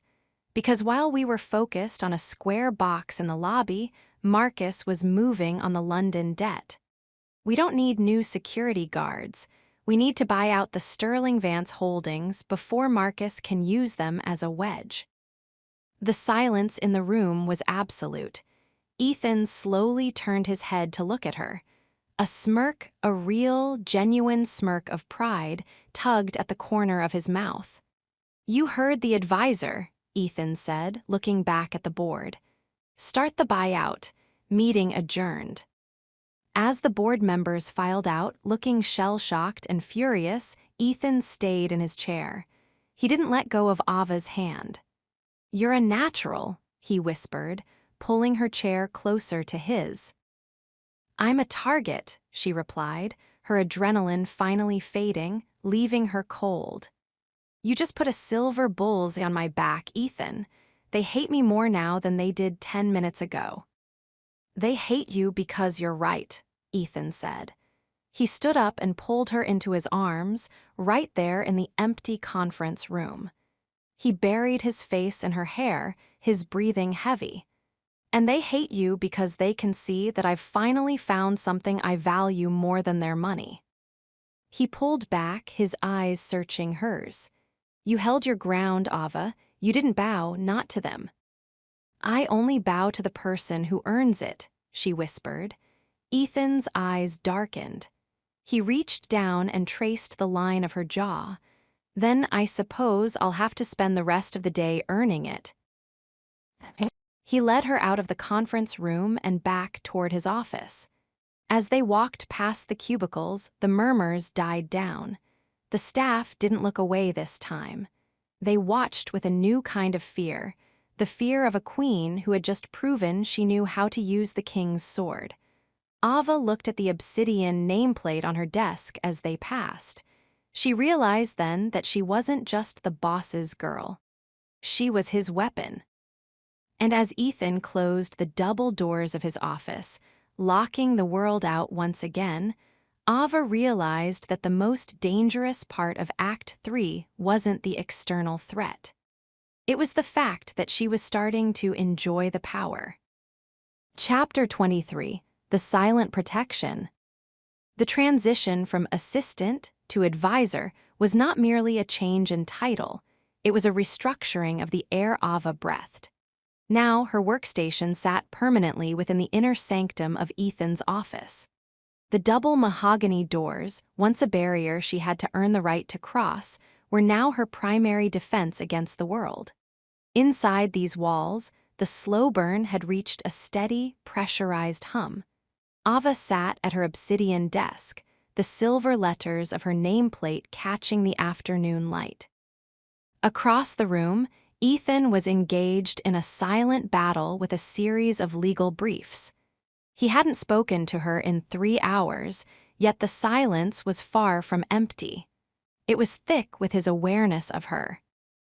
Every time she shifted in her chair, every time she sighed, every time she took a sip of her tea, his eyes would flicker toward her for a fraction of a second. A predatory check, in that made her skin hum. "You're staring at the same paragraph for the 5th time, Ava." His voice was a low, velvet vibration that cut through her thoughts. He hadn't even looked up from his papers.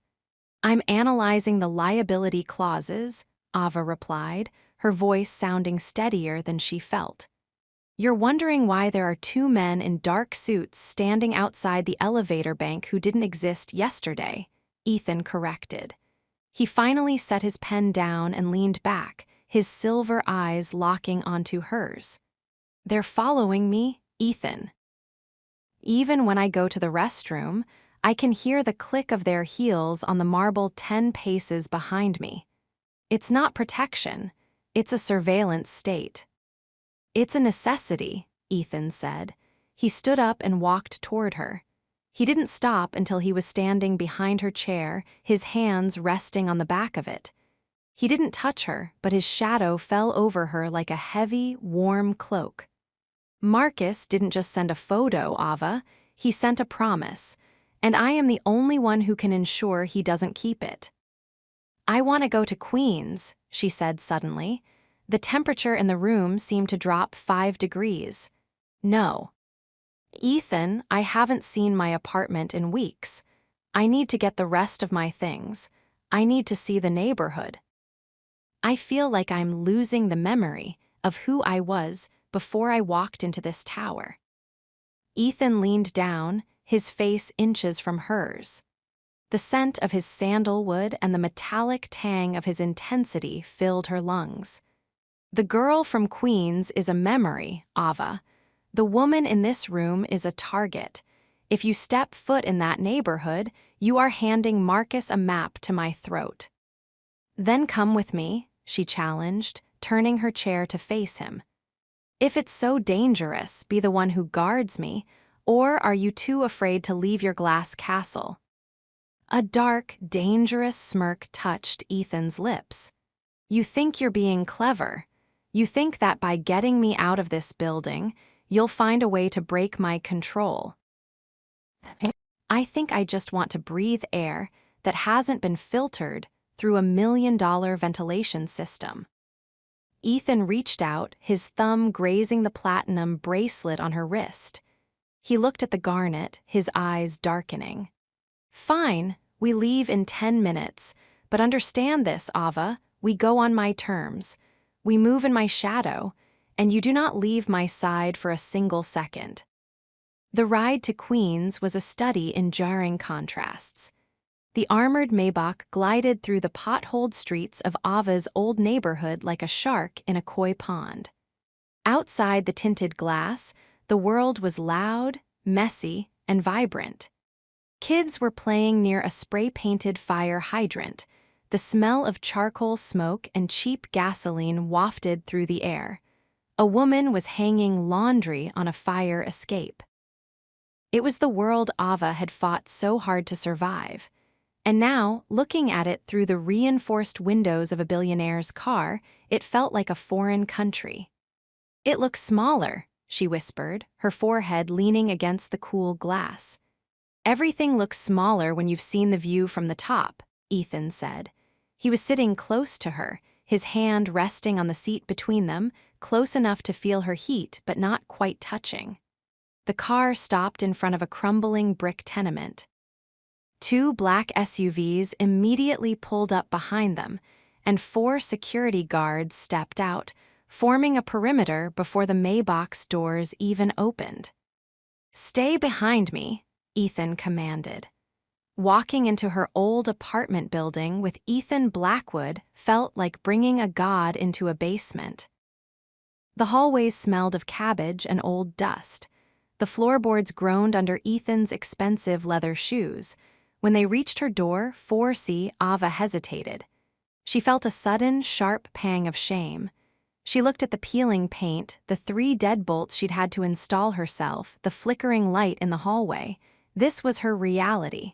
This was the crack in the world that Ethan had pulled her out of. "It's not much," she muttered, fumbling with her keys. "It's a fortress built of pride," Ethan said softly. "I've seen worse, Ava. I grew up in a place where the walls were thinner than these." She opened the door. The apartment was cold and silent.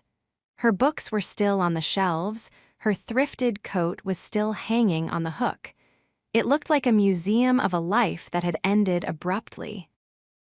Ava began to move through the room, gathering a few boxes of personal mementos, photos of her father, a worn-out copy of Great Expectations, a small ceramic bird her mother had given her. Ethan didn't help. He stood in the center of the small living room, his head nearly touching the low ceiling. He wasn't judging, he was observing. He touched the edge of her scarred wooden table. He looked at the small window that faced an alleyway. "You lived here alone?" he asked. "For 3 years. It wasn't bad. I had the lock and I had the silence." "You had nothing," Ethan hissed, his voice suddenly sharp with a suppressed fury. He walked toward her, his presence filling the cramped kitchen until she was backed against the sink. "You were living in a box, waiting for the world to notice you were drowning. Every time I think about you in this room, unprotected, within reach of every lowlife in this city, it makes me want to burn this entire block to the ground." "I was fine, Ethan. I was independent." "You were lucky," he roared, slamming his hand against the counter. The sound echoed in the small apartment. He grabbed her by the waist and pulled her flush against him. "You think independence is worth your life. You think being free in a slum is better than being protected in my tower. At least in this room, I knew who I was." Ava cried, her hands fisted against his chest.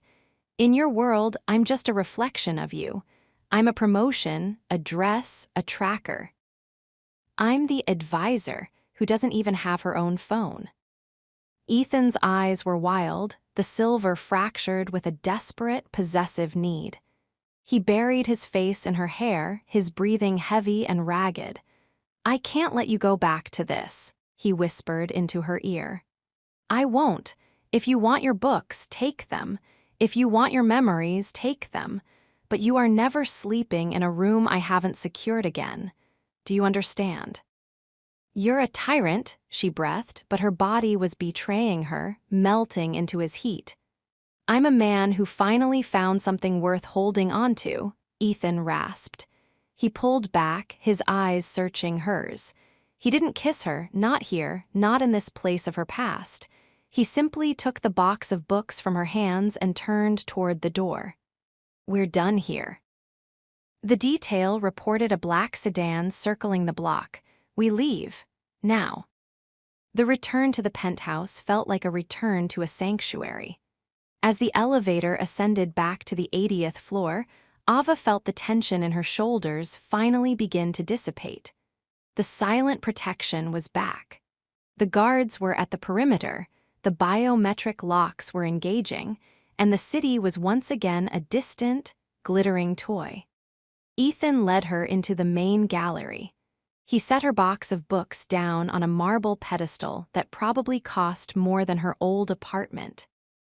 "Put them where you want," he said, his voice returning to its calm, dominant tone.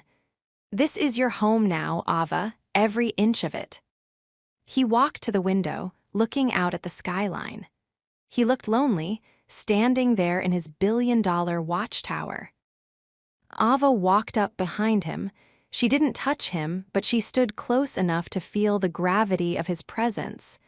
"You were right about one thing," she said softly. Ethan didn't turn around. "What's that?" "The apartment did look smaller." Ethan turned then. He looked at the platinum bracelet on her wrist, then at her eyes. He reached out and caught a strand of her hair, his fingers lingering. "I don't want to make your world smaller, Ava," he whispered. "I want to make it mine, so that no matter where you look, you only see me."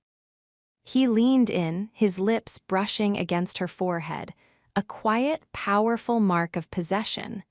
"Go to sleep. We have the London merger finalization tomorrow. And Ava." "Yes." "The ceramic bird. Put it on my desk. I want to be reminded of why I keep the windows closed." Ava watched him walk toward his study. She looked at the ceramic bird in her hand. It was a fragile, cheap thing, but in this temple of glass and steel, it was the only thing that felt real. She realized then that the silent protection wasn't just about Marcus Van Heisler. It was about Ethan's own fear of the dark. He wasn't just guarding her from the world. He was guarding himself from the possibility of losing her.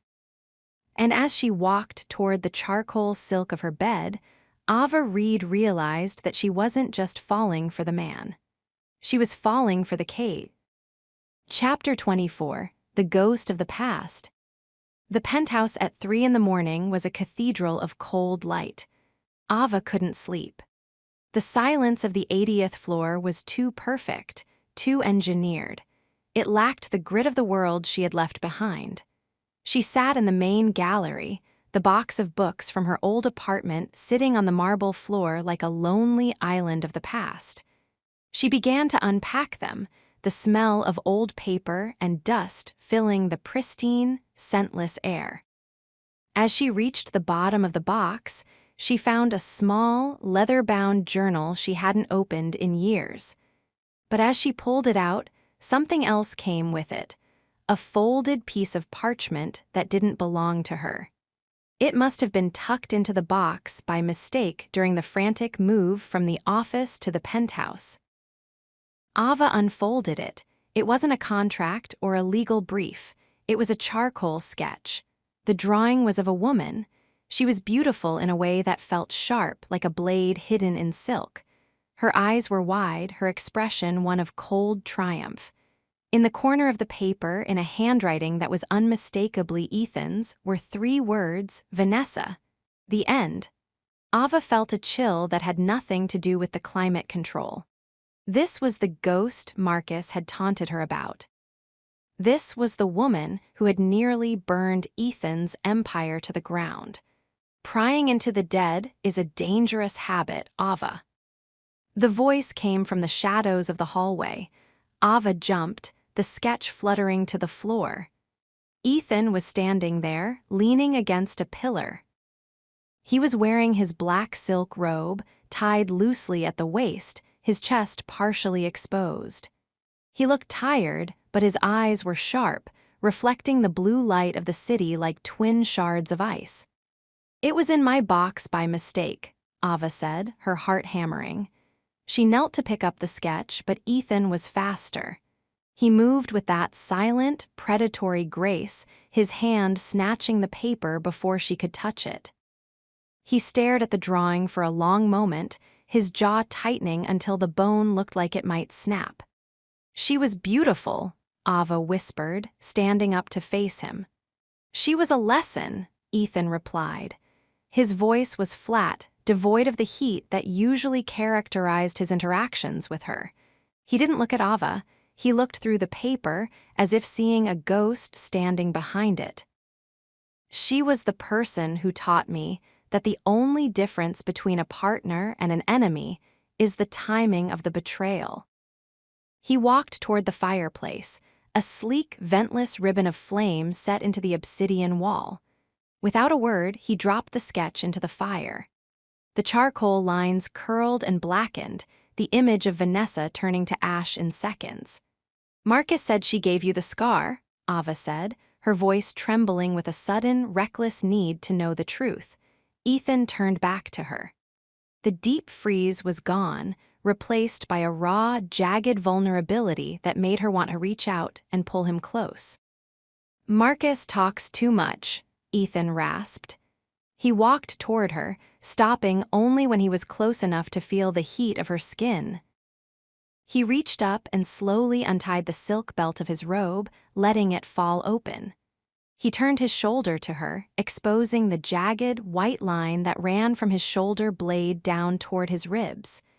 In the dim light, the scar looked like a map of a war zone. "She didn't do it with a knife," Ethan whispered, his back still turned to her. "She did it with a car. She was driving. We were arguing about a merger, the one that would have made us the most powerful couple in the city. She realized she couldn't own me, so she decided she would break me." Ava reached out, her fingers trembling as she touched the edge of the scar. Ethan flinched, but he didn't pull away. His skin was hot, the texture of the scar tissue smooth and hard under her fingertips. He went over the guardrail on the Henry Hudson Parkway. Ethan continued, his voice dropping to a hollow, haunted register. The car rolled 3 times. I woke up in the wreckage. She was gone. She had climbed out and left me there, pinned under the steering column, waiting for the gasoline to ignite. Ava let out a small, broken sound of horror.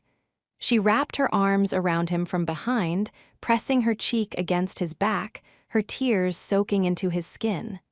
"I'm sorry," she breathed. "I'm so sorry, Ethan." Ethan turned in her arms, his hands coming up to grip her shoulders. He looked down at her with an expression of pure, unadulterated terror. "Don't be sorry for me, Ava," he hissed. "Be afraid, because that accident didn't just break my body.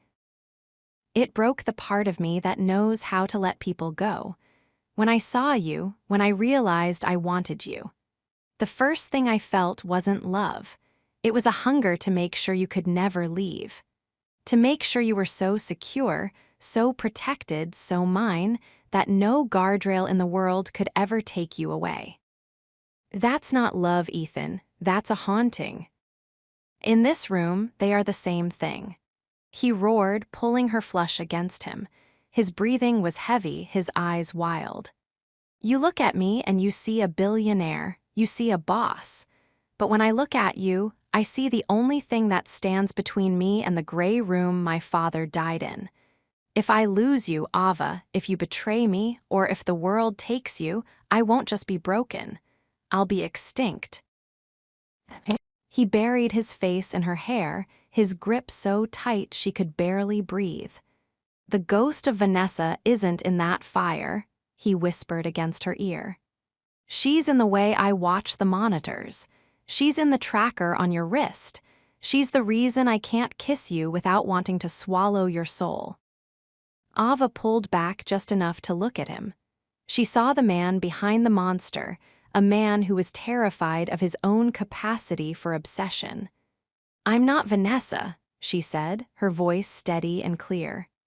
"I won't run, and I won't break you, but you have to stop trying to hold me like I'm a handful of water, Ethan. If you squeeze too hard, I'll just disappear through your fingers." Ethan's gaze dropped to her lips. The slow burn had turned into something deeper, a dark, emotional gravity that was pulling them both toward a point of no return. "I don't know how to hold you any other way," he rasped. He leaned in, his lips brushing against hers, not a command this time, but a desperate, silent plea for anchor. It tasted of salt and wood smoke, and the terrifying realization that they were both drowning in the same sea. Ava wrapped her arms around his neck, pulling him down, wanting to show him that the past was just a shadow. But as Ethan kissed her, his hands moving with a possessive, frantic intensity, she realized the fear of Act 3 wasn't about Marcus or Vanessa. It was the fear of what they were becoming to each other. Ethan pulled her toward the master suite, his silhouette tall and dark against the blue light of the city. "Tonight," he whispered against her mouth, "there are no ghosts. There is only the room, and I own the room." "And who owns you, Ethan?" She breathed. Ethan paused at the threshold, looking at her with an expression that shattered her heart. "You do," he said, "and that is the scariest thing I have ever known." He closed the door, locking out the world and the shadows of the past. But as Ava lay in the charcoal silk, she looked at the platinum bracelet on her wrist. It was glowing in the dark, a silent reminder that even in the height of their passion, the cage was always there. The ghost of the past hadn't been exorcised. It had just been given a new face. And it was hers. Chapter 25, The First Night. The master suite was a cathedral of charcoal silk and midnight shadows. Beyond the wall of reinforced glass, the city of New York lay sprawled like a fallen empire, its millions of lights flickering with a cold, distant mechanical pulse.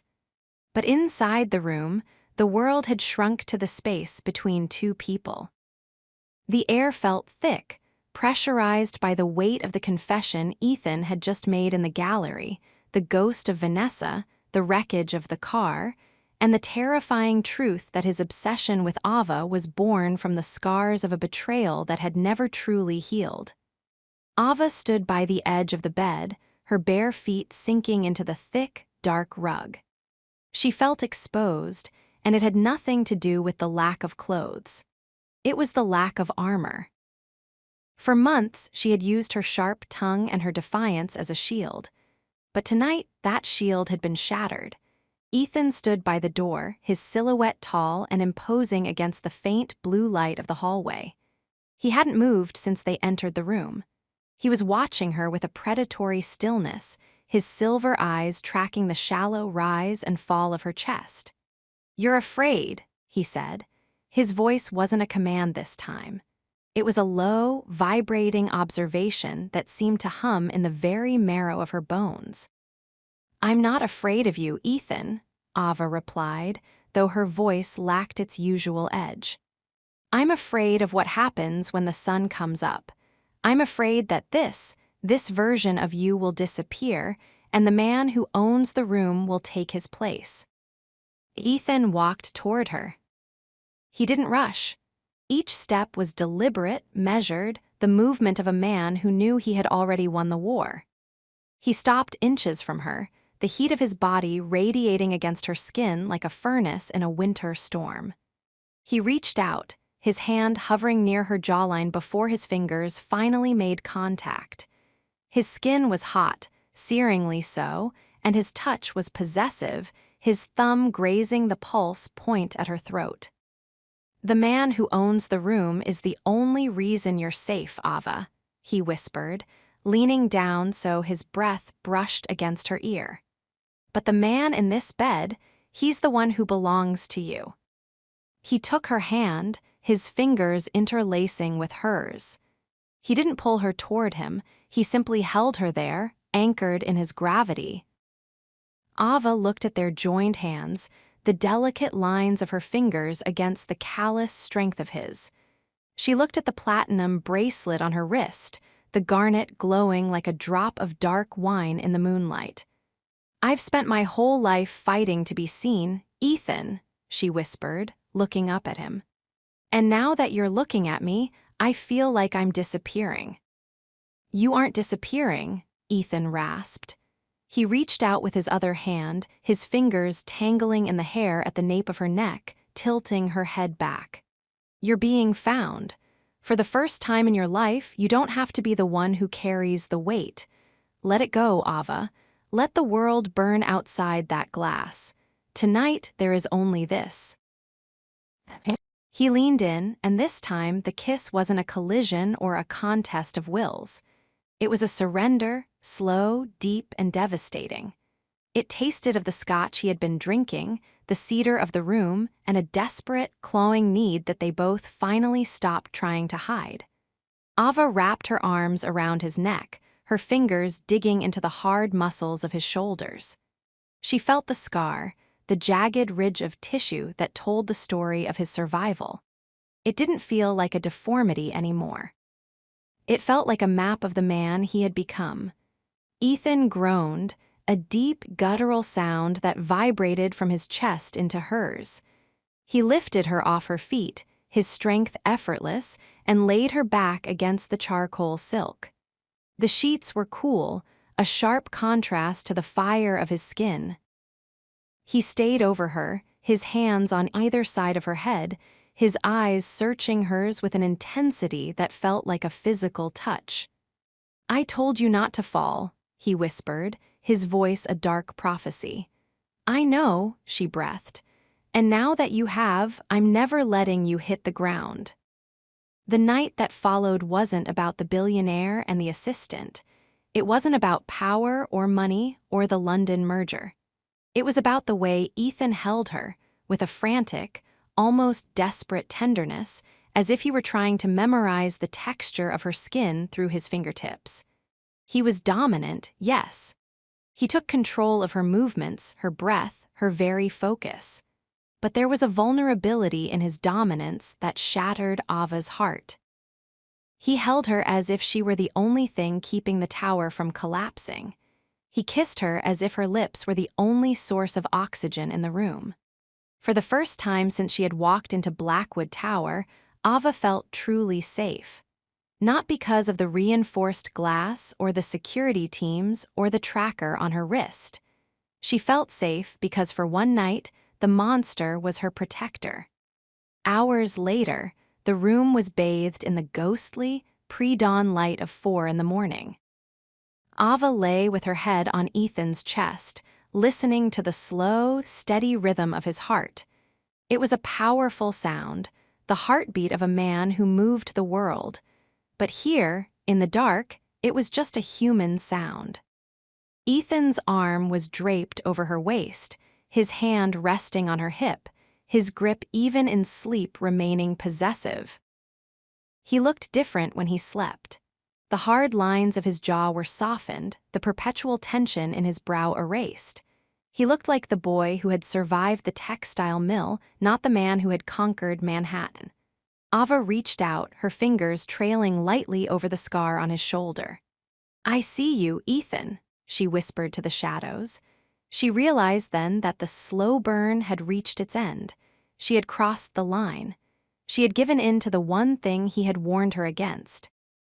She had fallen for the man who didn't know how to love without owning.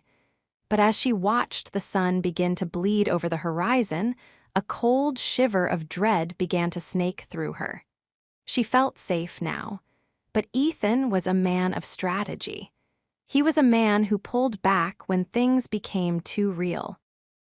He had revealed his scars, he had revealed his heart, and he had claimed her body. In the world of Ethan Blackwood, that much exposure was a liability. Ava looked at the glass wall. The city was waking up. The game was about to resume. And she knew, with a terrifying certainty, that when Ethan woke up, he wouldn't be the man who had held her with trembling hands. He would be the boss who owned the room. And he would realize that by letting her in, he had given his enemies and her the only weapon that could truly destroy him.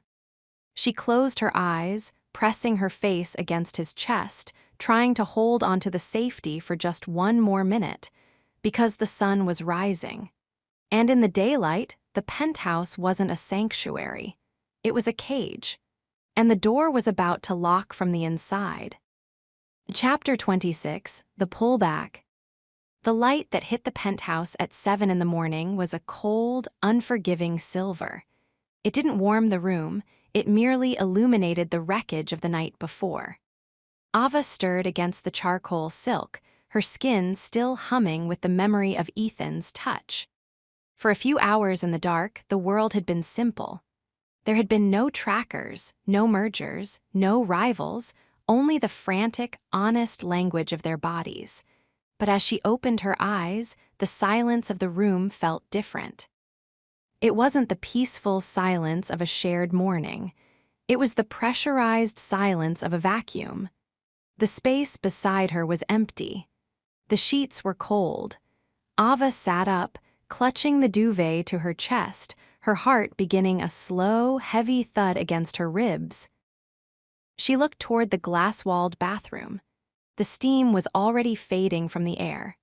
Through the open door of the dressing room, she saw a shadow move, the sharp, practiced silhouette of a man donning his armor. Ethan stepped into the bedroom 3 minutes later. He was fully dressed. The black suit, the white shirt, the silk tie knotted with a precision that bordered on aggressive. His hair was damp and combed back. His face was a mask of granite, the silver in his eyes flat and unreadable. The man who had held her with trembling hands at 4:00 a.m. had vanished. In his place stood the CEO of Blackwood Industries. "You're awake," he said.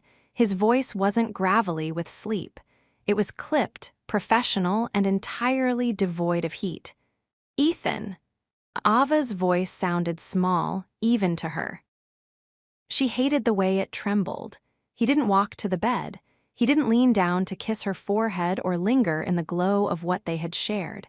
He stood at the foot of the bed, checking his cufflinks. "I have a breakfast briefing at 8 with the Singapore legal team," he said, eyes fixed on his wrist. Your schedule has been updated. You'll be working from the gallery today. I don't want you on the 60th floor until the security audit from the lockdown is finalized. Ava felt as if he had doused her in ice water. The gallery? You mean I'm staying in the penthouse while you go to work? It's for your safety, Ava. Marcus is still a variable. Last night wasn't about Marcus, Ethan, she said, finally letting the duvet drop as she stood up, wrapping herself in the emerald silk robe. She walked toward him, but he didn't move to close the gap. He stayed behind the invisible line he had drawn in the carpet. Last night was about us. You told me you couldn't breathe without me. You told me you were never letting me hit the ground. Ethan finally looked at her, but it wasn't the look of a lover. It was the look of a man assessing a liability. Last night was an emotional release, he said, the words falling like stones. It was necessary to break the tension so we could function again. But don't confuse intimacy with an invitation to challenge my judgment. My first priority is the stability of this empire. My second is your life. Everything else, including what happens in this bed, is secondary. Ava flinched. The word secondary felt like a physical blow. You're pulling back. I am stabilizing the situation, Ethan corrected. He stepped forward then, but only to place a hand on her shoulder. His grip was firm, possessive, but there was no warmth in it. You gave me your heart, Ava.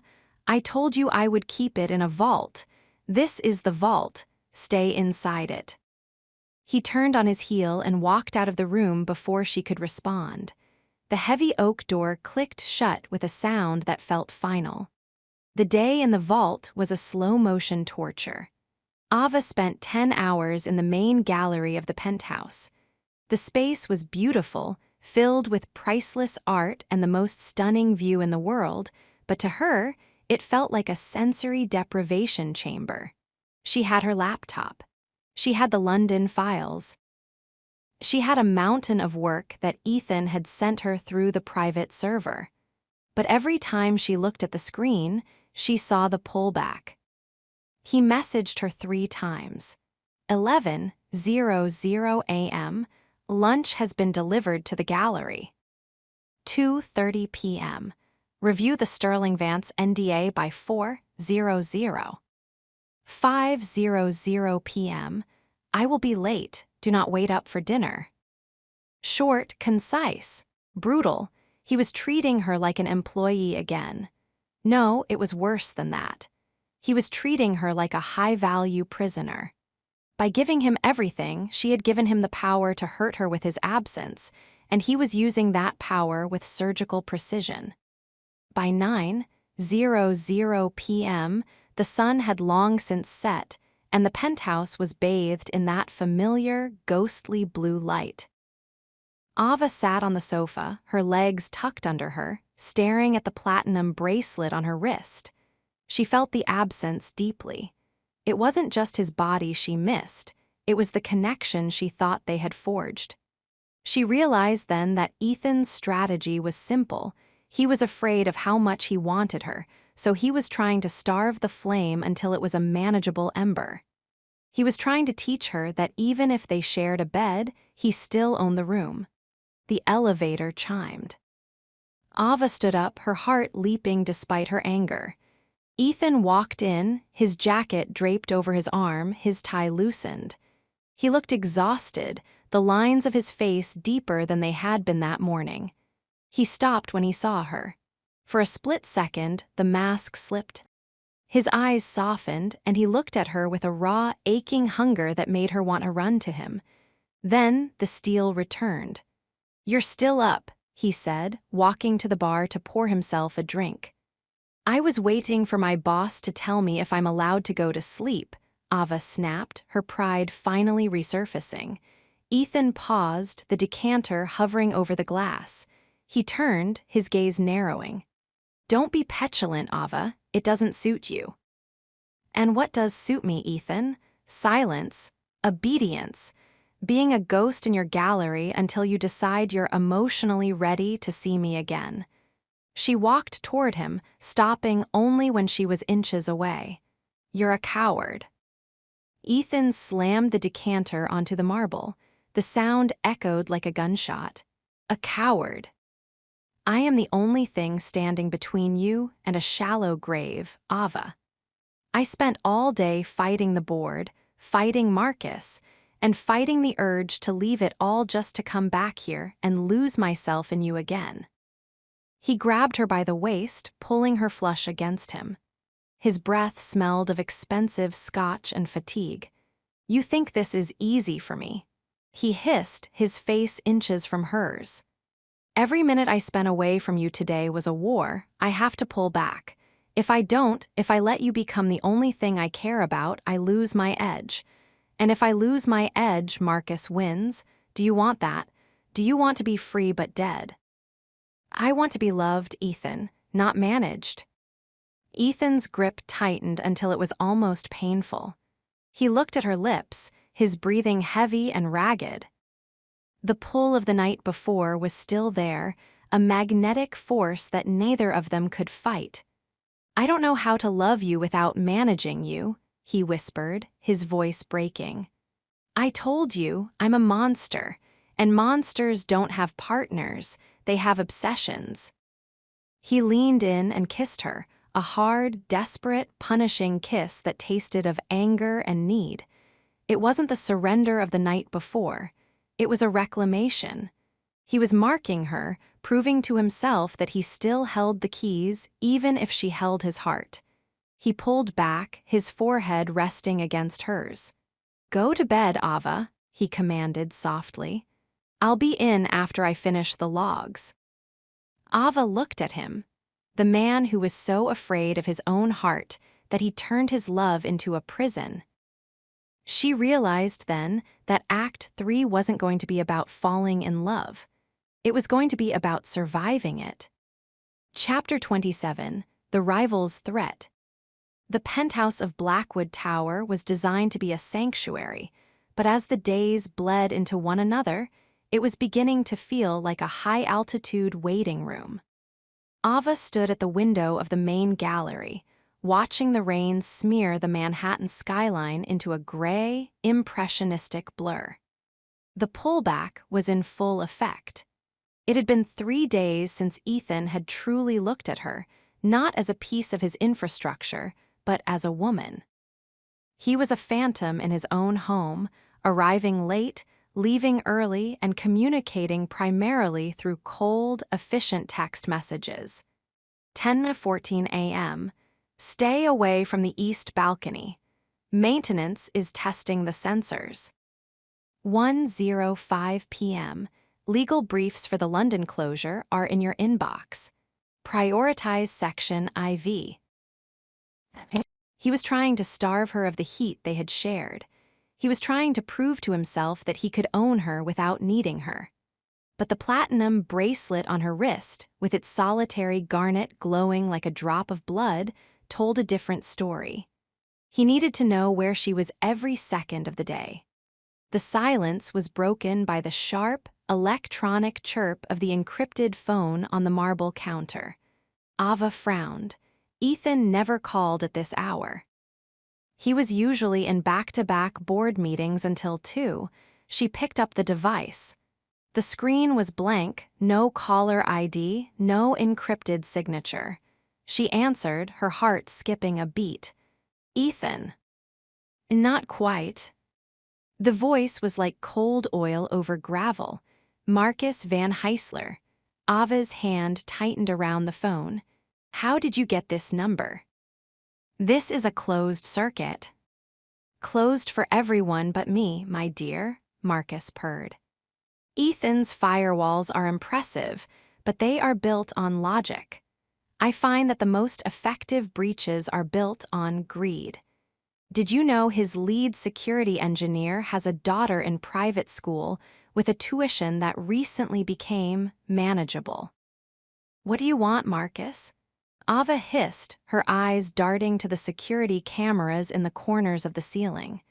She knew Ethan's team was watching the feed, but if Marcus was on the line, he had already circumvented the audio protocols. "I want to offer you a perspective that your warden is too afraid to show you," Marcus said. "He's keeping you in that glass box because he thinks it protects you. But Ethan doesn't protect things, Ava. He preserves them. Like butterflies pinned under glass. He's not afraid I'll hurt you. He's afraid I'll show you who he really is." "I know who he is." "Do you? Did he tell you about the London holdings? Did he tell you that the merger he's so obsessed with is actually a liquidation? He's selling off the Sterling Vance assets to buy his way out of a federal investigation. He's not building an empire anymore, Ava. He's building a life raft, and there's only enough room for one." Ava felt a cold pit form in her stomach. Ethan had told her the London merger was about growth, about securing the future. "You're lying," she said, though her voice wavered. Ask him about the Redstone account. Ask him why he moved $10 million into a blind trust in your name last night. He's setting you up, Ava. If the tower falls, he has a scapegoat with a paper trail leading straight to her bedroom. He's not guarding you, he's framing you. The line went dead with a soft, final click. Ava stood in the middle of the kitchen, the phone feeling like a hot coal in her hand. She looked at the gallery, at the priceless art, at the charcoal silk of the bedroom door. Was it possible? Could the slow burn have been a calculated move to distract her while he laid the tracks for her destruction? The elevator doors hissed open at 6:00 p.m. Ethan walked in, his presence immediately sucking the air out of the room. He looked harried, his tie pulled loose, his jacket slung over one arm. He didn't look like a man who was winning. He looked like a man holding back a flood with his bare hands. He stopped when he saw Ava.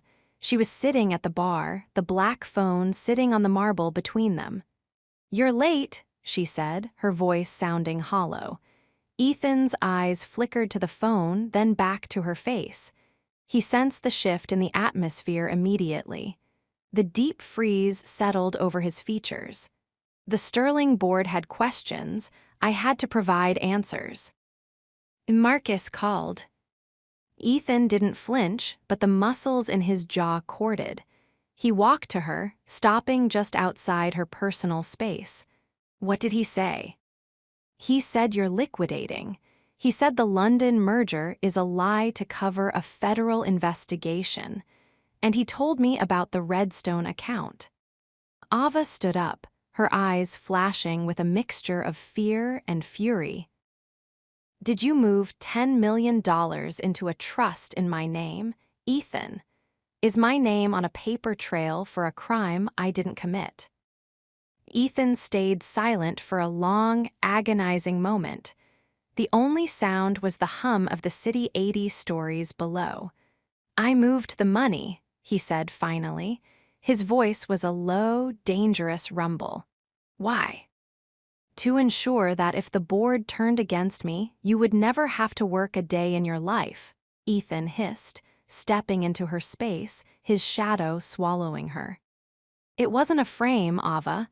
It was an exit. If the investigation goes south, that account is untraceable to my primary assets. It's yours. It's the only way I could make sure you weren't caught in the wreckage. You should have told me. You're making decisions for my life as if I'm just another subsidiary." Ethan grabbed her by the shoulders. His grip was tight, his silver eyes fracturing with a raw, desperate intensity. "I didn't tell you because I didn't want you to have to lie. The less you knew, the safer you were. Marcus is trying to get in your head, Ava. He knows he can't breach the glass, so he's trying to breach your trust." "It's working," Ava cried, pushing against his chest. "I don't know who to believe. I'm living in a cage, wearing a tracker, watching you pull away from me every morning." "I pull away because I'm terrified." Ethan roared. The mask finally shattered. He slammed his hand against the marble counter, making the glassware rattle. Every time I look at you, I see the one thing they can use to break me. Every time I touch you, I lose my focus on the wolves at the door. I'm not managing you, Ava. I'm trying to keep my heart from stopping every time the phone rings. He pulled her flush against him, his breathing heavy and ragged. He buried his face in the crook of her neck, his body trembling with the weight of 1,000 secrets. Marcus didn't call to save you, Ethan whispered against her skin. He called because he's losing, he's desperate, and a desperate man is a dangerous man. Suddenly, the lights in the penthouse flickered. The low hum of the ventilation system died. The silence that followed was absolute, terrifying. Then, the red emergency lights began to pulse, casting a rhythmic, bloody glow across the white marble. Security, Ethan barked into his wristcom. Report. Static, Ethan's face went pale, a sight Ava had never seen. He grabbed her hand, his grip crushing. The backup generators are offline, he whispered. That shouldn't be possible, not from the outside. Ethan, what's happening? A breach, he said, his voice returning to a cold, lethal calm. He reached into the hidden drawer under the counter and pulled out a small, black handgun. Marcus isn't playing games anymore. He's in the building. He looked at Ava, his eyes filled with a terrifying, absolute possessiveness. Rule number 3, Ava, stay behind me and don't let go of my hand, no matter what happens. Through the floor-to-ceiling glass, they could see the elevators had stopped. But from the emergency stairwell at the end of the gallery, the sound of a heavy door being kicked open echoed through the dark. The rival's threat was no longer a phone call. It was a footstep in the hall. Chapter 28, The Breach. The red light didn't just flash, it throbbed. In the sudden, heavy silence of the power failure, the rhythmic pulse of the emergency system felt like the heartbeat of a dying giant. Without the constant, white noise hum of the ventilation and the server banks, Blackwood Tower felt unnatural. It was 80 stories of steel and glass, and for the first time, it felt fragile. Ava stood paralyzed in the center of the gallery. The shadows stretched and contracted with every pulse of the red light, making the furniture look like crouching predators. Beside her, Ethan was a silhouette of lethal intent. He didn't look like a CEO anymore. He looked like a man who had returned to a primitive, violent state. "Ethan," she whispered, her voice trembling. "The stairs." "The sound." "I heard it," he rasped. He checked the magazine of the handgun with a metallic snick that sounded like a final judgment. He reached out and grabbed her hand. His grip was so tight the platinum bracelet bit into her skin, but she didn't complain. The pain was the only thing keeping her grounded. "They've bypassed the lobby," Ethan said, his eyes scanning the darkness toward the emergency exit. "If the backup generators are down, they didn't just cut the wires. They had someone on the inside. Someone who knew the sequence." "The security engineer," Ava breathed, remembering Marcus's words. "The one with the daughter's tuition." "Greed," Ethan spat. "The only variable I can't outcalculate." The sound from the stairwell grew louder. It wasn't the sound of an army. It was the rhythmic, heavy tread of 3, maybe 4 men, professional, deliberate. They weren't rushing. They knew the elevators were dead. They knew Ethan and Ava were trapped at the top of the world with nowhere to run. Inside the study, Ethan commanded. He didn't wait for her to move. He swung her behind him, moving toward the heavy, petrified wood desk. The study had a reinforced steel door, a panic room within the penthouse, but they had to reach it before the gallery was breached.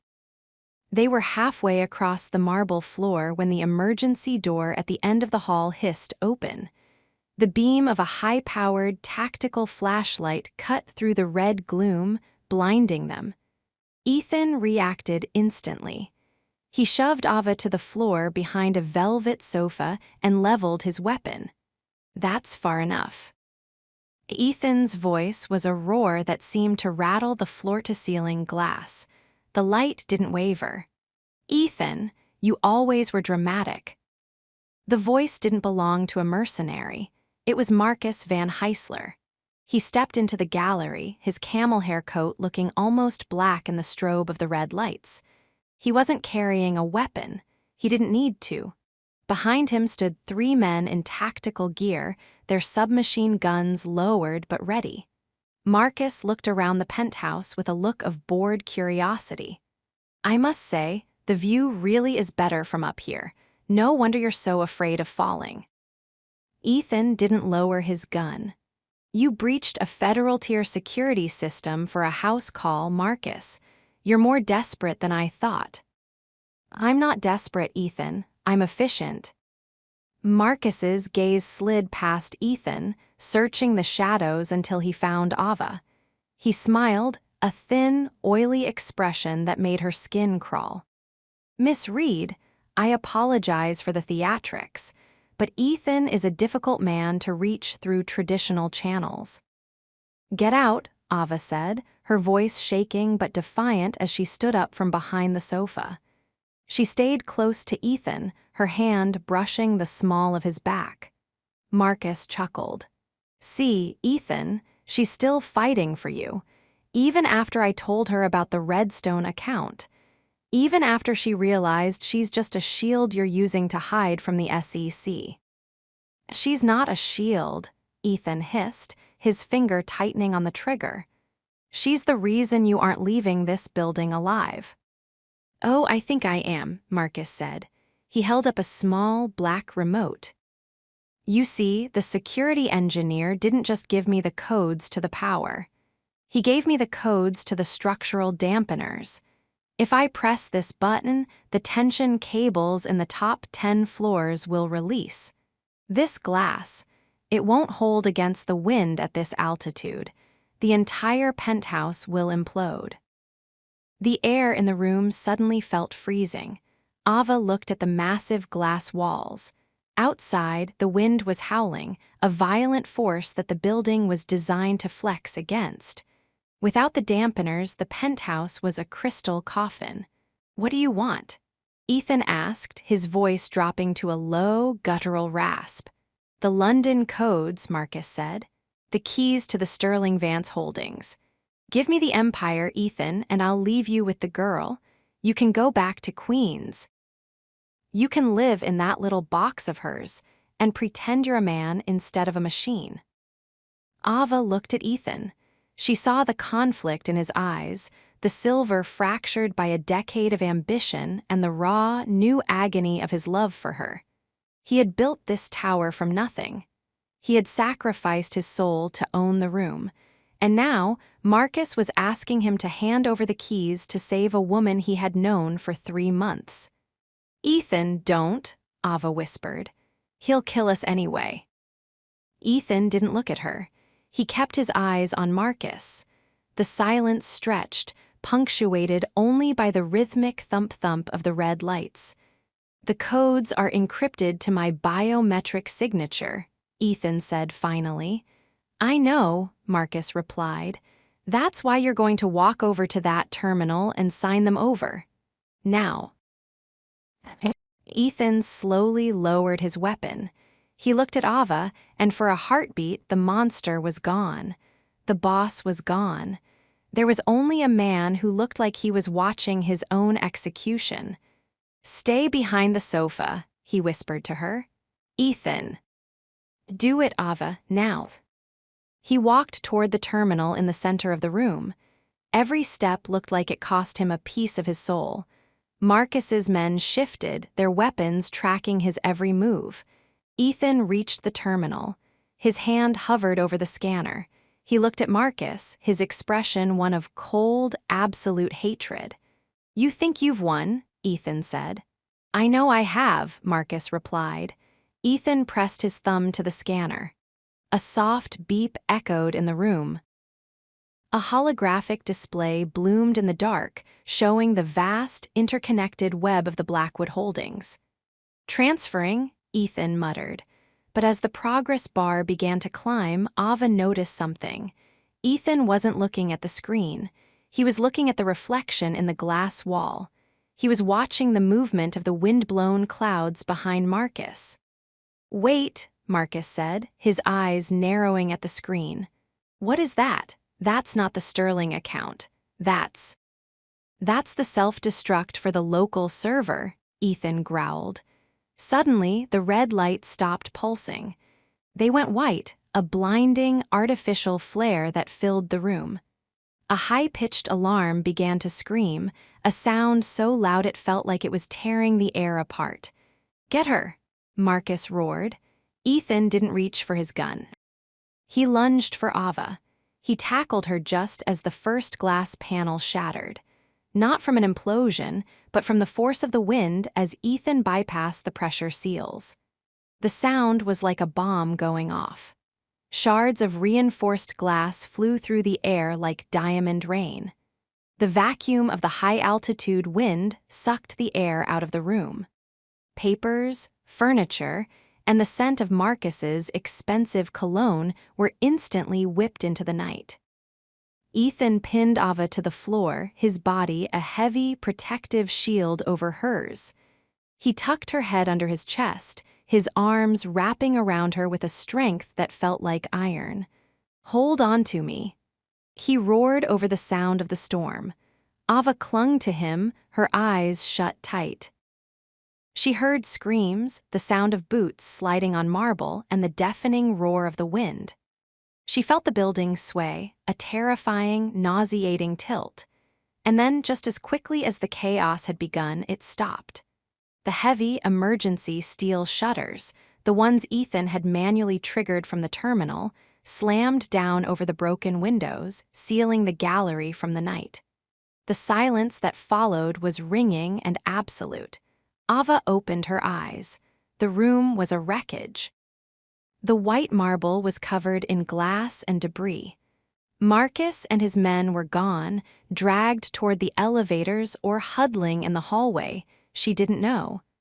Ethan was still on top of her. He was breathing hard, his forehead resting against hers. He was bleeding from a small cut on his temple, the red blood stark against his pale skin. "Are you okay?" he rasped. I'm alive," she breathed. Ethan pulled back, his hands moving over her face, her shoulders, her arms, checking for injuries with a frantic, desperate intensity. When he was sure she was whole, he let out a broken, guttural sound and pulled her into a crushing hug. "I thought I lost you," he whispered into her hair. "For a second, when the glass broke, I thought I lost you." Ava wrapped her arms around his neck, her tears finally falling. She looked at the wreckage of his empire around them. He had destroyed his own office, risked his own life, and likely incinerated half his digital assets just to create a distraction. "You saved me," she said. "I didn't save you, Ava," he said, pulling back to look her in the eye. His silver eyes were fierce, glowing with a dark, unyielding light. "I just reminded the world who owns this room, and I'm never letting anyone else in again." He stood up, pulling her with him. He didn't look at the ruin of the penthouse. He looked at her. The breach was over. But as the distant sound of police sirens began to rise from the streets below, Ava Reed realized that the real surrender hadn't happened on the desk or in the bed. It had happened in the moment he chose her over the glass. She touched the platinum bracelet on her wrist. It was scratched, but it was still there. And as Ethan led her toward the study, his hand never leaving hers, she realized that she wasn't just his advisor or his obsession anymore. She was his gravity. And for a man who spent his life at the top of the world, that was the most dangerous thing of all. Chapter 29: The Scars and the Past. The adrenaline of the breach didn't vanish, it curdled. It turned from a sharp, electric hum into a heavy, leaden exhaustion that seemed to seep into the very marrow of Ava's bones. The penthouse was a ghost of its former glory. The emergency steel shutters remained sealed, turning the vast gallery into a windowless bunker. The air smelled of ozone, burnt circuitry, and the cold, metallic tang of fear. Every few minutes, the building groaned, a deep, structural shudder that felt like a moan of pain.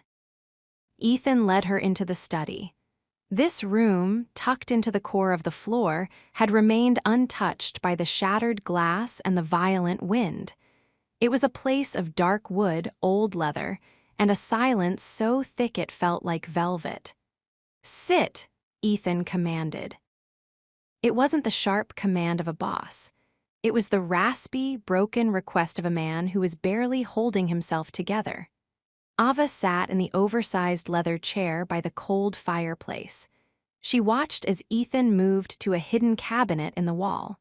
His movements were stiff, his left arm hanging slightly lower than his right. He pulled out a first aid kit, a professional, tactical version, and a bottle of amber liquid that wasn't scotch, but medicinal alcohol. He didn't call for the medics. He didn't call for his team. He wanted to be alone. He needed to be alone with her. He sat on the ottoman at her feet. In the dim, golden light of the study's desk lamp, he looked like a fallen king. The blood from the cut on his temple had dried in a dark streak down his jaw. His white shirt was torn, stained with soot and the dust of his own empire. "Let me," Ava whispered, reaching for the antiseptic. Ethan paused, his silver eyes searching hers. For a moment, the deep freeze tried to return, the instinct to hide his weakness clashing with the raw reality of the night. Then, he let out a long, jagged breath and handed her the cotton swab. Ava worked in silence. The only sound was the rhythmic hiss of the alcohol on his skin and the distant, muffled sirens of the city below. She cleaned the cut on his forehead with trembling fingers. As she worked, her gaze dropped to his shoulder, to the jagged, white ridge of the scar she had seen before. The scar from Vanessa, the scar that was a map of his first great betrayal. "Does it still hurt?" she asked, her voice a mere thread in the quiet.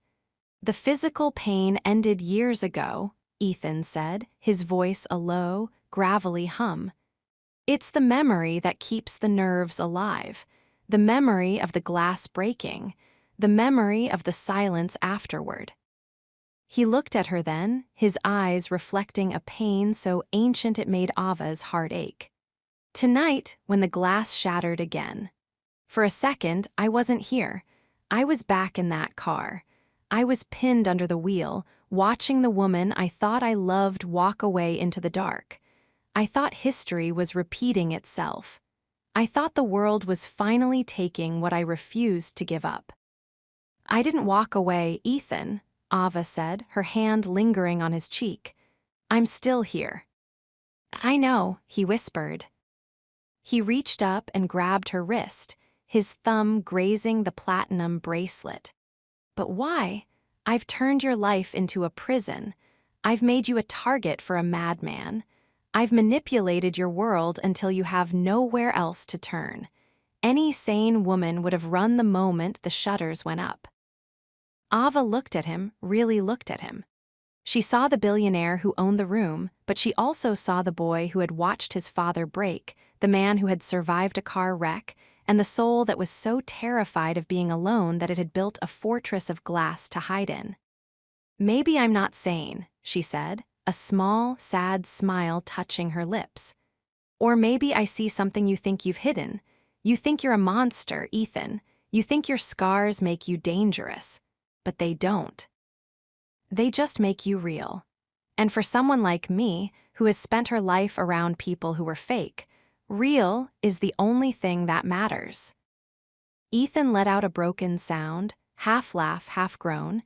He leaned his forehead against her knee, his shoulders shaking with a sudden, violent release of tension.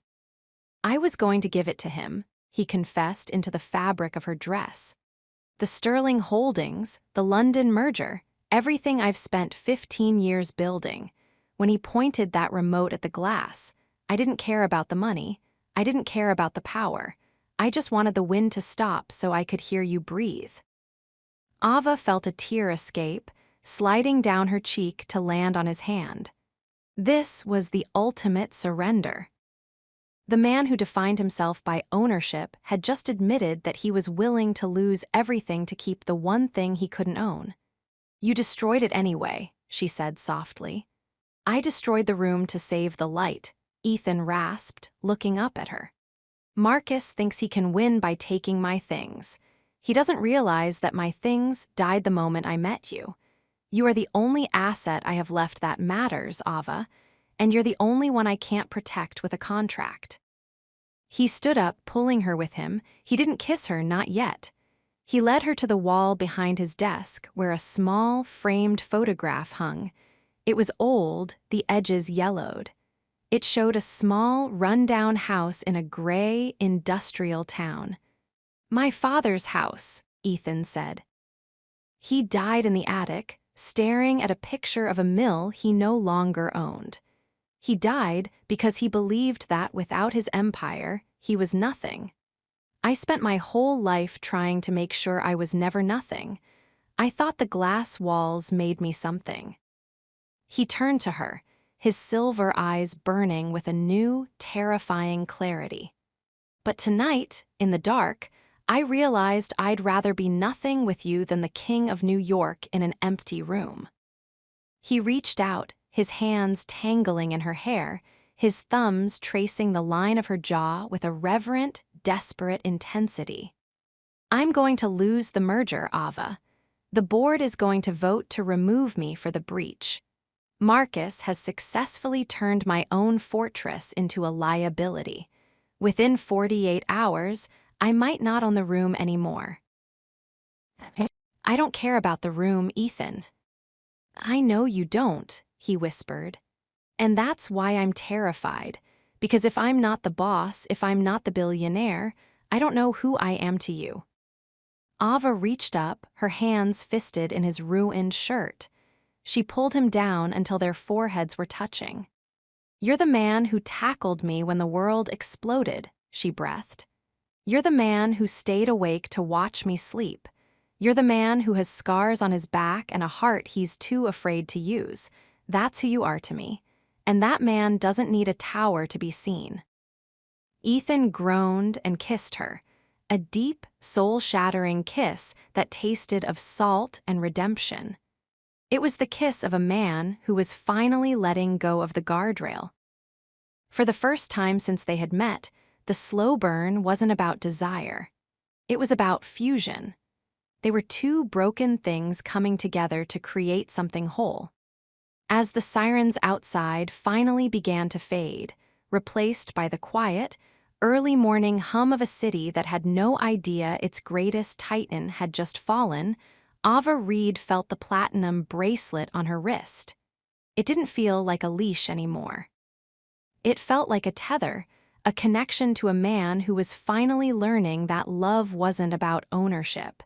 It was about surrender. "Stay with me," Ethan whispered against her lips, "even if the lights don't come back on." "I'm not going anywhere, Ethan," she promised. And as they stood in the silence of the study, surrounded by the ruins of a billion-dollar empire, Ava realized that the real story was only just beginning. The surrender and fear of Act 3 had reached its peak. The monster had been unmasked, and the only thing left to do was see if they could survive the daylight. Chapter 30, The Final Fall. The dawn that followed the breach was not silver or gold. It was the color of a bruise, a heavy, leaden gray that seemed to push against the steel shutters of the penthouse. Inside the study, the silence was no longer the silence of protection. It was the silence of a countdown. Ava sat in the leather chair, watching Ethan. He was standing before a small mirror, buttoning a fresh white shirt. His movements were slow, almost mechanical. The cut on his temple was a dark, jagged line against his pale skin, and the bruising on his shoulder had turned a deep, painful purple. He didn't look like the man who owned the room. He looked like a soldier preparing for a suicide mission. "You don't have to go down there," Ava said. Her voice felt raw, stripped of its defiance. Ethan didn't turn around. He reached for his tie, a black silk slip that looked like a noose in the dim light. "The board has called an emergency session for 8:00 a.m. If I don't show, they'll vote by proxy. If I'm there, I can at least look them in the eye when they pull the trigger." Arthur Sterling and the others, they don't care about the truth, Ethan. They care about the stock price. And the price dropped 12% when the news of the security malfunction hit the wires. Ethan finally turned. He looked at her, and for a moment the mask of the CEO flickered. His eyes were silver-hued with a bottomless, quiet exhaustion. "It wasn't a malfunction, Ava. It was a choice. I chose to shatter the glass. I chose to trigger the lockdown. I chose you." He walked toward her, stopping to kneel at her feet. It was a jarring sight, the most powerful man in Manhattan in a $1,000 suit kneeling on the floor of his ruined sanctuary. He took her hands in his. His grip was steady, but his skin was cold. "They are going to remove me," he whispered. "They'll cite the breach, the endangerment of assets, and my unstable personal conduct. By noon, I'll be a guest in my own building." "We can leave now," Ava urged, her fingers tightening on his. "We have the Redstone account. We can go to the facility where my mother is. We can disappear." "No," Ethan said, a ghost of his old dominance returning to his voice. "I built this tower to be a fortress for people like you, people who the world tries to crush. If I run, the fortress fails. I have to face them, Ava, not for the money, but so they know that even when they take the room, they never took the man." He stood up and reached into his pocket. He pulled out a small, silver keycard. "This is the override for the private elevator. If things get volatile, I want you to go to the garage. There's a car waiting. Don't look back." "I'm not leaving you, Ethan." "Ava." "I'm your advisor," she said, standing up and smoothing her own wrinkled dress. "And an advisor stays until the final vote is cast. If you're going into that slaughterhouse, you aren't going alone." Ethan stared at her for a long moment. He reached out and touched her cheek, his thumb grazing her jaw with a reverence that made her breath hitch. "I told you not to fall," he whispered. "And I told you I already did," she replied. "Now, let's go show them why you're the only one who ever deserved to own the room." The ride down to the 60th floor was a funeral procession in a silver box. When the doors opened, the atmosphere was unrecognizable. The usual hum of the executive floor had been replaced by a heavy, stifling tension. The staff didn't look up. They didn't whisper. They stood at their desks like statues, their eyes fixed on their screens as Ethan and Ava walked past. The gilded leash on Ava's wrist, the platinum and garnet tracker, felt heavier than ever. It wasn't just a mark of possession anymore. It was a badge of loyalty. They reached the double mahogany doors of the boardroom. Two security guards she didn't recognize stood out front. They didn't bow, they didn't move. "Step aside," Ethan said. His voice was a low, vibrating hum of authority.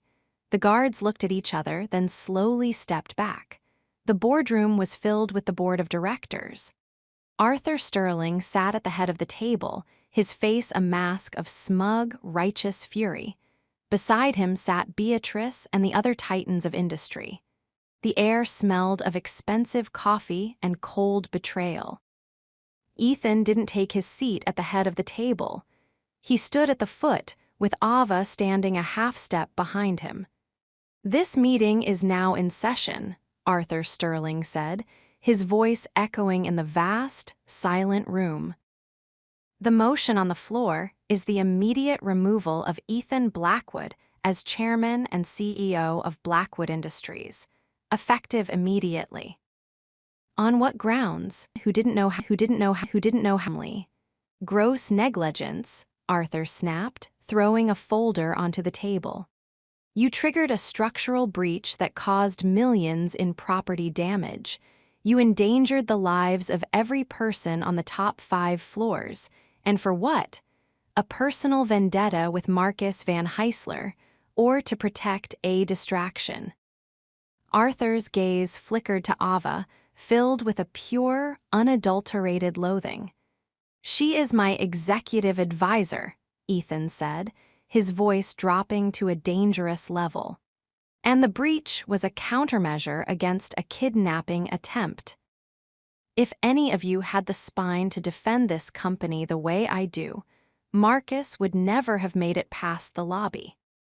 "It doesn't matter, Ethan," Beatrice said, her voice softer but no less lethal. "The investors are spooked.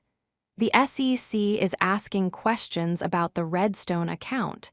You've become a liability. You've let your heart dictate your strategy, and in this building, that is a terminal offense." Ethan looked around the room. He saw the faces of the people he had made into billionaires. He saw the greed, the fear, and the cold calculation.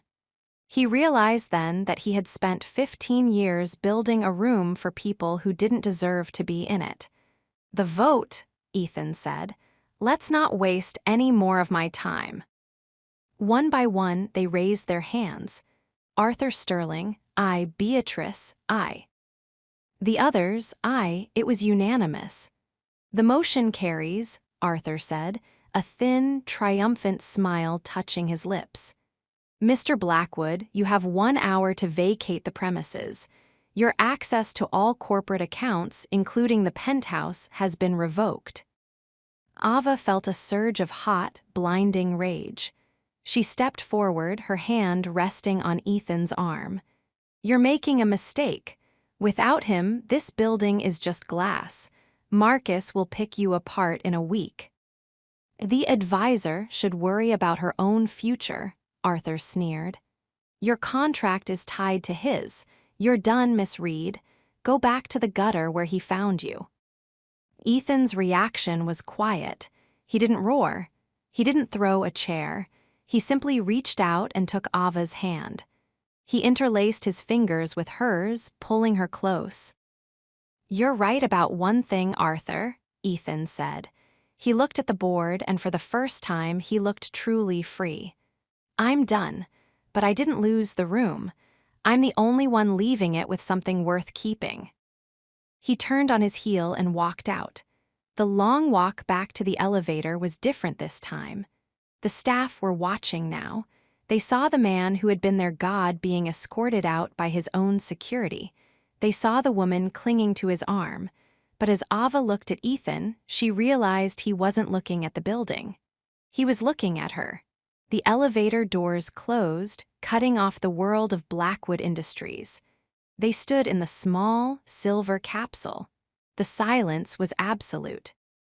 Ethan looked down at his hands, the hands that no longer controlled the destiny of the city. He looked at the platinum bracelet on Ava's wrist. "I'm sorry," he whispered. "I promised you a fortress. I ended up giving you a wreckage." "You gave me you, Ethan," Ava said, reaching up to cup his face. "That's the only thing I ever wanted." She kissed him then, a deep, desperate kiss that tasted of salt and the terrifying uncertainty of the future. The slow burn had finally reached its end. There was no more boss. There was no more billionaire. There was only a man and a woman in a falling elevator. When the doors opened at the garage level, the Maybach was waiting. The driver, the only one who had stayed loyal, stood by the door. Ethan paused at the threshold of the building. He looked up at the glass monolith rising into the gray sky. He had spent his life trying to own the room. And now, as he stepped into the car and the door shut with a final, heavy clink, he realized the truth. The room was a cage, and he had finally found the key. "Where to, Mr. Blackwood?" the driver asked. Ethan looked at Ava. He took her hand and kissed the garnet on her wrist. "Wherever she wants to go," he said. "I'm just the passenger now." As the car pulled out of the garage and merged into the chaotic, loud reality of New York, Ava Reed leaned her head on Ethan's shoulder. She saw his scars, she saw his past, and she saw the man who was finally, truly vulnerable. She had fallen, and as the tower disappeared in the rearview mirror, she realized she had never felt more powerful. Because the boss who owned the room was gone, and the man who owned her heart was finally home. Chapter 31: The New Sanctuary.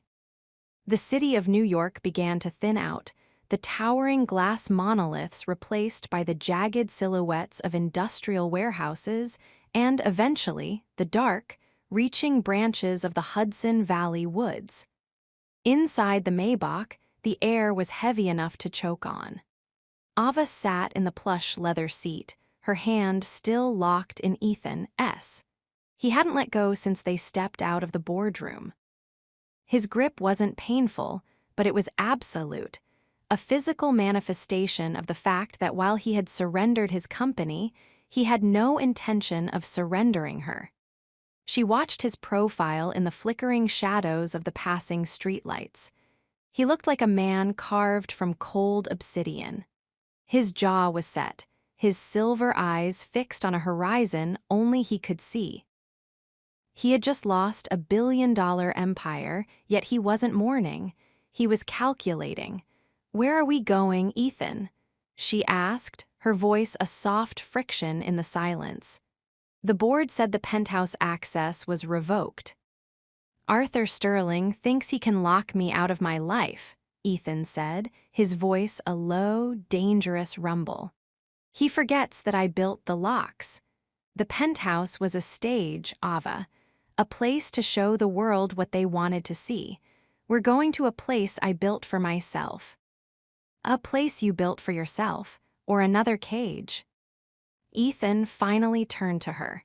In the dim light of the car, his eyes looked like molten metal. He reached out, his thumb grazing the garnet on her wrist. "In this world, Ava, the only difference between a sanctuary and a cage is who holds the key. And as long as I'm breathing, that key stays with me." The car pulled through a set of massive, unbranded iron gates 3 hours north of the city. The sanctuary was a brutalist masterpiece of concrete, glass, and dark wood, perched on a cliff overlooking the black waters of the Hudson River. It didn't have the sterile, corporate gleam of the penthouse. It felt older, more grounded, and infinitely more dangerous. As the car stopped, the driver opened the door, but Ethan didn't wait. He stepped out and pulled Ava with him, his hand sliding from her palm to the small of her back. The touch was possessive, guiding her toward the entrance with an unmistakable, claiming energy. The interior was minimalist and vast. Floor-to-ceiling windows looked out over the river, but the glass here was thicker, tinted against the moonlight. There were no servants, no security guards in the hallways, only the hum of a high-end security system and the crackle of a preset fire in the hearth. "Welcome home," Ethan whispered into her ear. Ava walked to the center of the room. She felt the weight of the isolation. In the city, there were millions of people just beyond the glass. Here, there was only the forest, the water, and the man who had just traded his crown for her. "You've been planning this," Ava said, turning to face him. "The Redstone account, this house. You knew the board would move against you eventually." "I knew that power is a revolving door," Ethan said, shedding his blazer and tossing it onto a leather sofa. He began to unbutton his cuffs, his movements slow and rhythmic. "I prepared for the day they would try to take my room. What I didn't prepare for was wanting to share the wreckage with someone. He walked toward her, his presence expanding until he seemed to fill the entire house. He stopped inches away, his shadow falling over her like a heavy cloak. "In the tower, you were my advisor," he whispered. "In the penthouse, you were my guest, but here, in this house, there are no titles, Ava. There is only the fact that I am a man who has lost everything but you, and that makes you the most dangerous thing in my life." He reached out and took her face in his hands. His palms were hot, his touch heavy with a new kind of intensity. He looked at her not with the cold calculation of a boss, but with the raw, terrifying hunger of a man who was finally allowing himself to be obsessed. "I am going to own every second of your time," he warned, his voice dropping to a gravelly hum. "I am going to know where you are, what you're thinking, and who you're talking to. I am going to protect you until it feels like you're drowning in it. Do you understand?" Ava felt a shiver of fear, and something else, something darker, run down her spine. "You're not talking about protection anymore, Ethan. You're talking about possession." "They are the same thing when the world is trying to kill you," he hissed. He leaned down, his lips brushing against hers. "Marcus is still out there. Arthur Sterling will come for the Redstone money. The only way you stay alive is if you stay under my skin."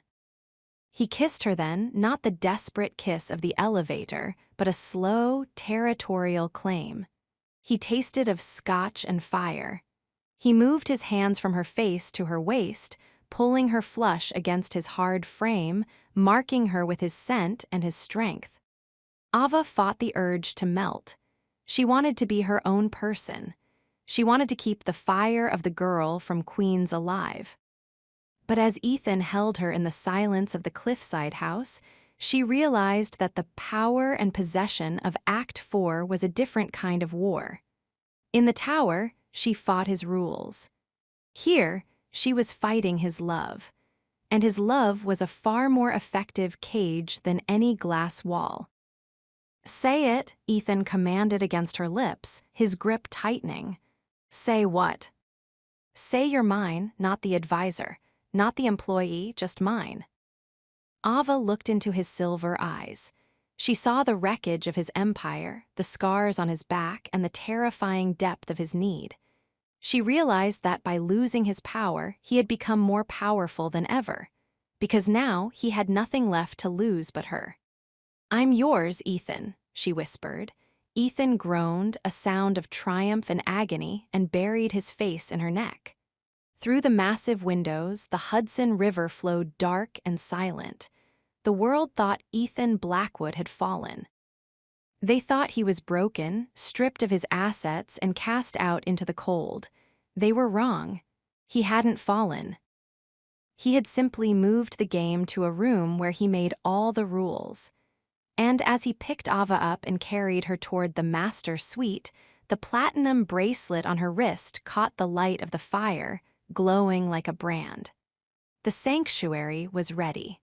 The doors were locked, and for the first time, the boss who owned the room didn't have to share it with anyone. Chapter 32: The Golden Leash Tightens.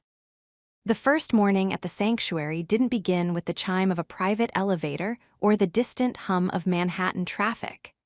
It began with the sound of the river, a low, relentless rush of water over ancient stones, echoing the restlessness in Ava's own heart. She lay in the center of a bed that felt too large, the sheets made of a cotton so fine it felt like cool water against her skin. The room was bathed in a soft, diffused light, filtered through the towering pines outside the window. It was beautiful. It was peaceful. It was terrifying. Ava sat up, the silence of the house pressing against her ears. In the penthouse, there had always been the feeling of the city vibrating beneath her. Here, there was nothing but the woods and the man who had brought her here. She looked at her wrist. The platinum bracelet was still there, the garnet catching a stray beam of light. She realized then that in the city, the tracker had been a tool of security. Here, in the middle of nowhere, it felt like a brand. She found Ethan in the main living area. He wasn't wearing a suit. He was in a black t-shirt and dark trousers, standing by a wall of monitors that looked out of place against the rustic stone and reclaimed wood of the house. He was back in his element, calculating, observing, guarding. But he wasn't looking at stock tickers. He was looking at the perimeter feeds of the property. "You're awake," he said, not turning around. He knew her footstep, her breath, her rhythm. "It's hard to sleep when the world is this quiet," Ava said, walking toward the kitchen area. Ethan finally turned. Without the armor of his three-piece suits, he looked leaner, more dangerous. The jagged scar on his temple was healing, but the intensity in his silver eyes had only sharpened. "The quiet is an asset, Ava. It allows us to hear the things that matter." "And what matters today, Ethan, besides the fence line?" Ethan walked toward her. He didn't stop until he was in her space, his shadow falling over her.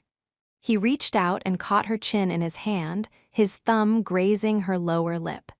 "You matter. Marcus has been quiet since the breach. Arthur Sterling is busy trying to scrub his name from the SEC filings. For the first time in 15 years, I don't have to look at a board. I only have to look at you." Ava felt a shiver of heat and a flicker of claustrophobia. "Is that what I am now, your full-time project?" "You are my reality," he whispered. He led her to the massive stone counter where a new device sat, a tablet encased in black leather. "I've set up a secure line to the medical facility.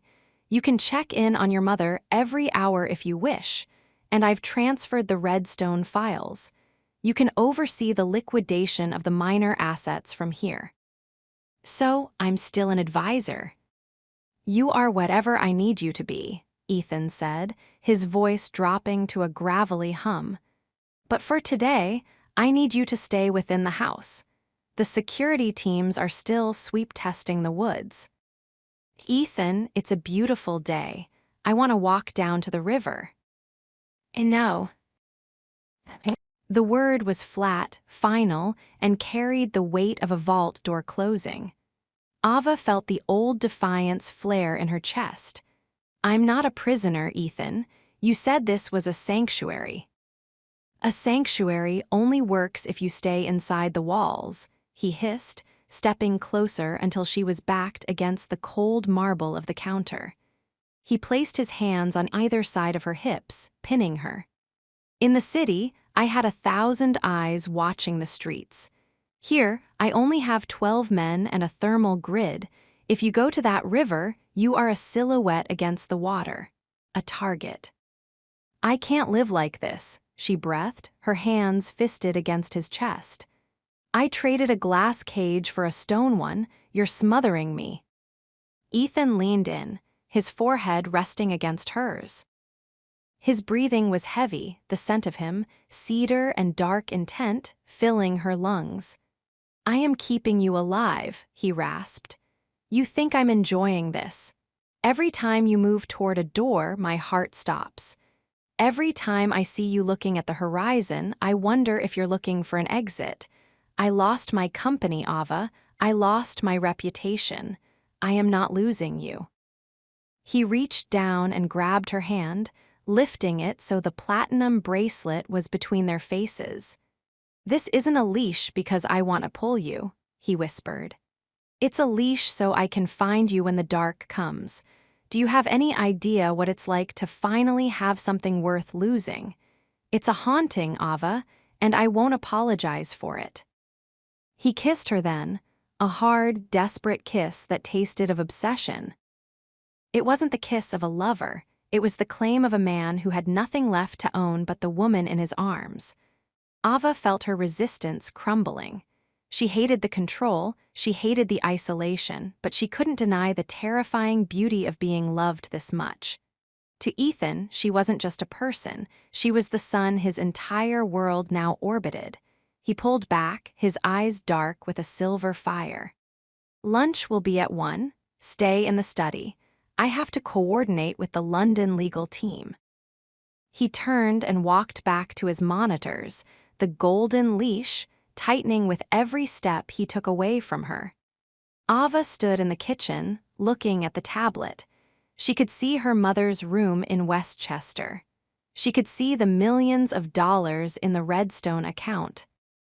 She had everything she had ever dreamed of: security, wealth, and the devotion of a man who would burn the world for her. But as she looked out the window at the dark, rushing water of the Hudson, she realized the truth of Act 4. Ethan didn't need a boardroom to be a boss. He didn't need a tower to own the room. He owned the air she breathed. And the more he loved her, the less room there was for her to exist. She picked up the tablet and walked toward the study. Her heels clicked on the stone floor, a lonely, rhythmic sound. She was the queen of the sanctuary. But as she heard the electronic lock of the front door engage with a soft, final click, she realized that a queen was just a prisoner with a better view. Chapter 33: The Jealousy of the Shadow. The rain in the Hudson Valley was different from the rain in the city. In Manhattan, it was an inconvenience that blurred the neon lights. Here, it was an isolation. It hammered against the thick, reinforced glass of the sanctuary, turning the surrounding forest into a wall of weeping green shadows. Ava stood in the library, the scent of old leather and wood smoke wrapping around her. She was holding a heavy, silver tray. On it sat a fresh pot of coffee and 2 mugs. It was a simple task, a practical movement she had reclaimed for herself in the absence of the office staff. But she wasn't alone. Standing by the massive stone fireplace was the new head of Ethan's private security detail, a man named Liam. He was younger than Ethan, with a rugged, military bearing and eyes that still held the light of the outside world. He had been hired 48 hours ago to replace the men Marcus had compromised. "Thank you, Miss Reed," Liam said as she set the tray down. He smiled, a small, polite gesture of professional gratitude. "Mr. Blackwood is still on the encrypted line with London. He asked me to wait here for the perimeter reports." "It's no trouble, Liam," Ava replied, returning the smile. It felt strange to speak to someone who wasn't Ethan. It felt like a tiny, secret window opening in a room that had become airtight. "How are the woods? Is the grid holding?" "The storm is creating some ghost signals, but the thermal sensors are clear. You're safe here." Ava nodded, her hand grazing the platinum bracelet on her wrist. "Safe, that's the word of the week, isn't it?"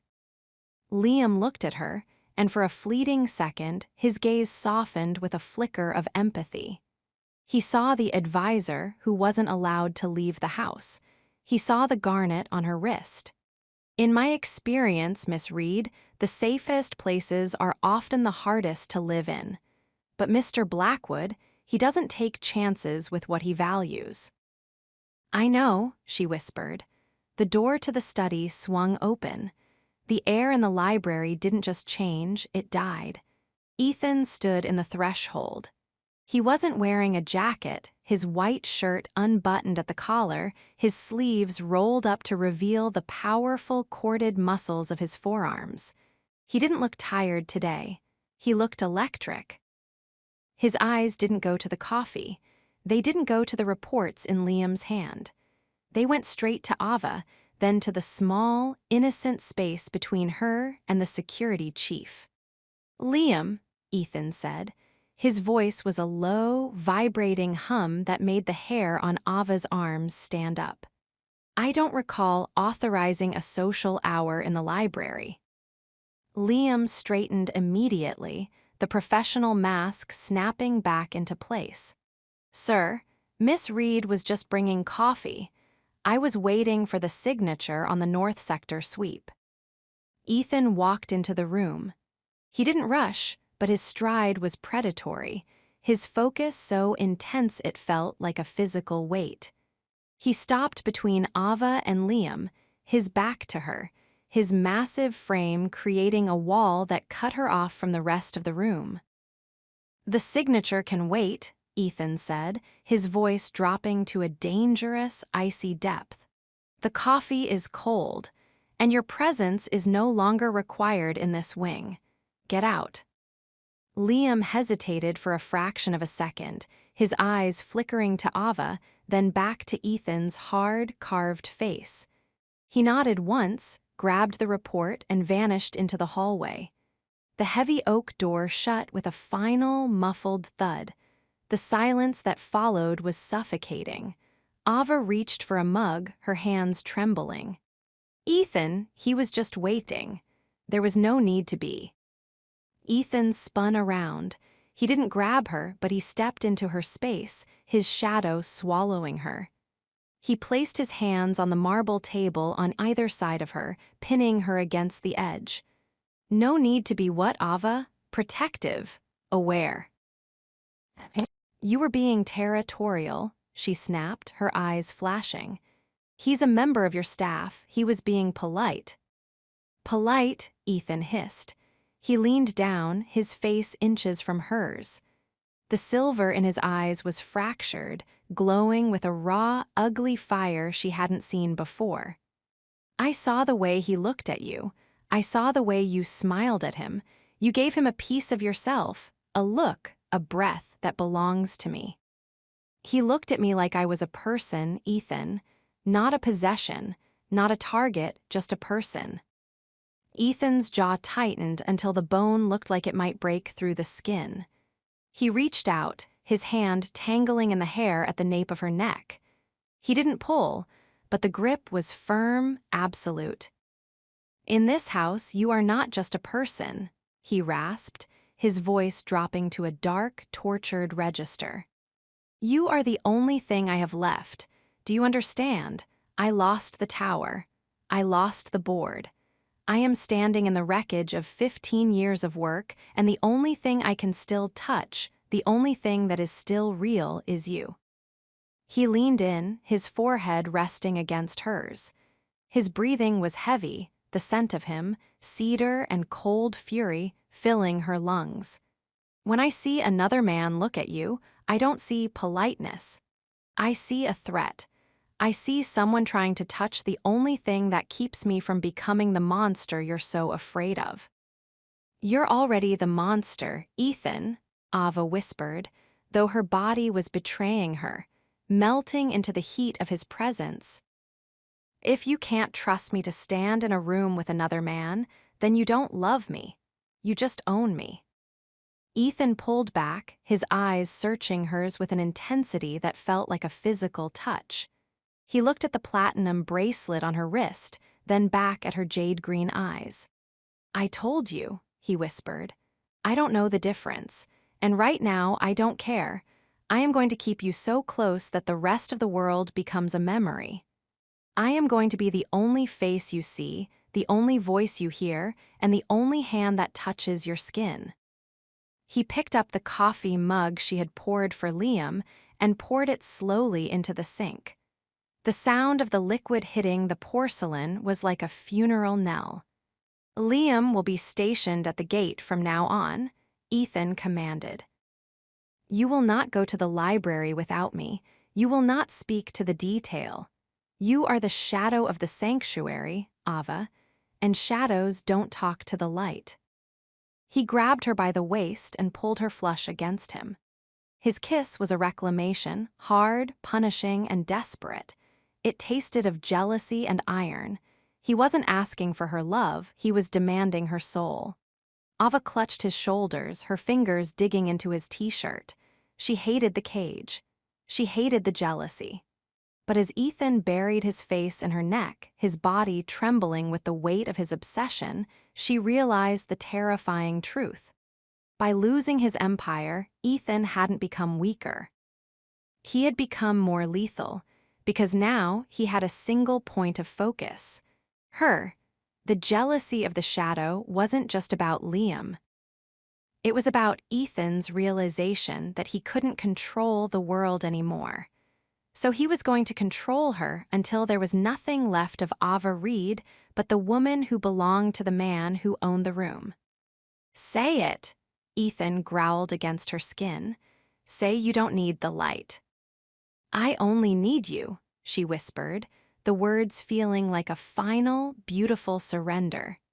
Ethan let out a broken sound and lifted her onto the counter, the rain outside continuing to drown the world in shadows. The sanctuary was quiet. The doors were locked, and the boss was once again in total control. Chapter 34: The Dangerous Claim.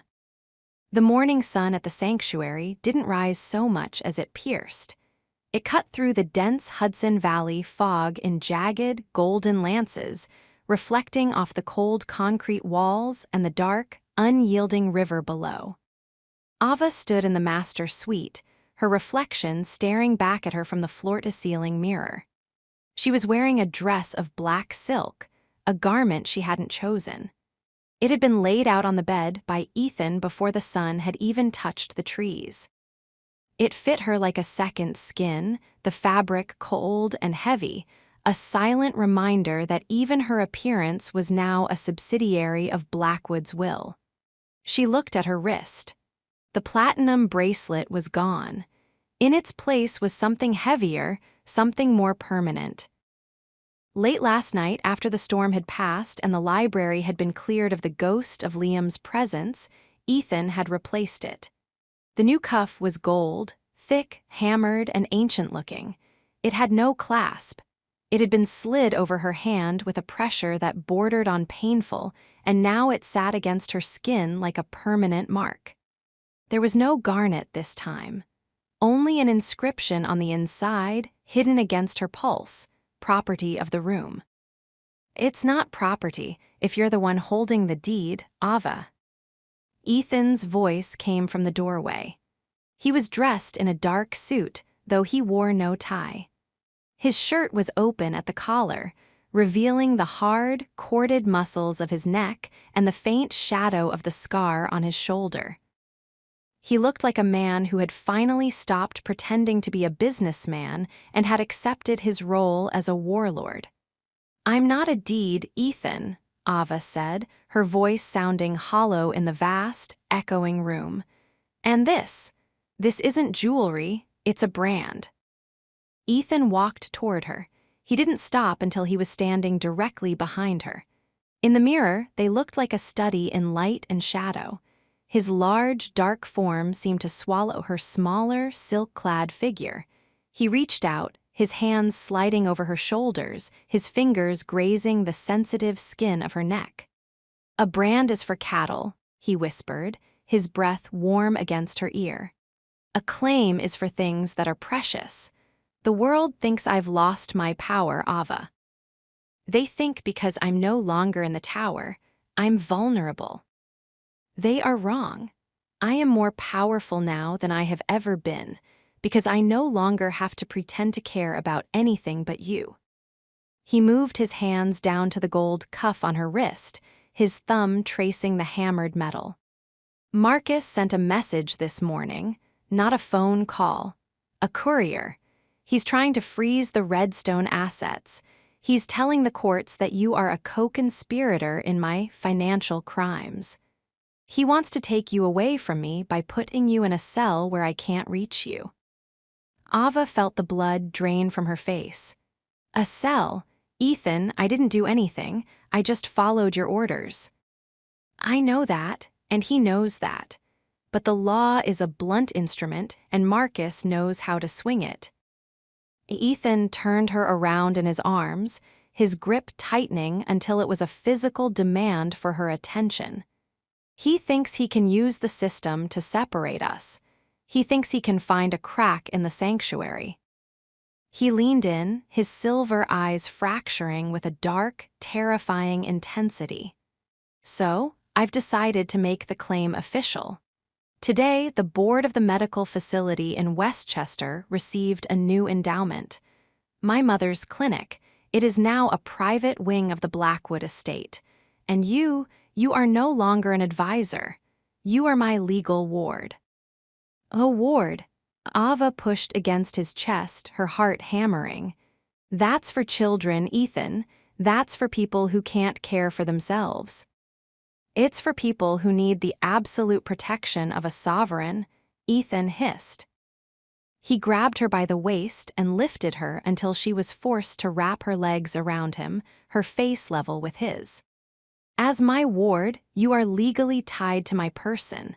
They can't subpoena you without going through me. They can't touch your assets because they are merged with mine. You are shielded by every lawyer, every bribe, and every wall I have left. You're taking away the last shred of my identity, she breathed, her eyes stinging with tears of frustration and a dark, confusing desire. I'm not a person anymore, I'm just an extension of you. You are the heart of me, Ethan rasped. He buried his face in her neck, his breathing heavy and ragged. Don't you understand? I am burning the bridge to the world behind us. I am making it so that there is nowhere else for you to go. No one else to turn to, no one to talk to but me. He pulled back, his hands cupping her face with a desperate, crushing possessiveness. I am going to own the air you breathe, the dreams you have, and the ground you walk on. I am going to make you so dependent on my protection that you'll forget what it feels like to be alone. I am going to claim every inch of your soul until there is no room left for anyone else, not even yourself. Ava looked at him, at the monster who was trying to save her by consuming her. She saw the madness in his eyes, the deep, agonizing obsession that had replaced his ambition. He wasn't the boss who owned the room anymore. He was the god who owned the world, her world. And what if I want to be alone, Ethan? She whispered.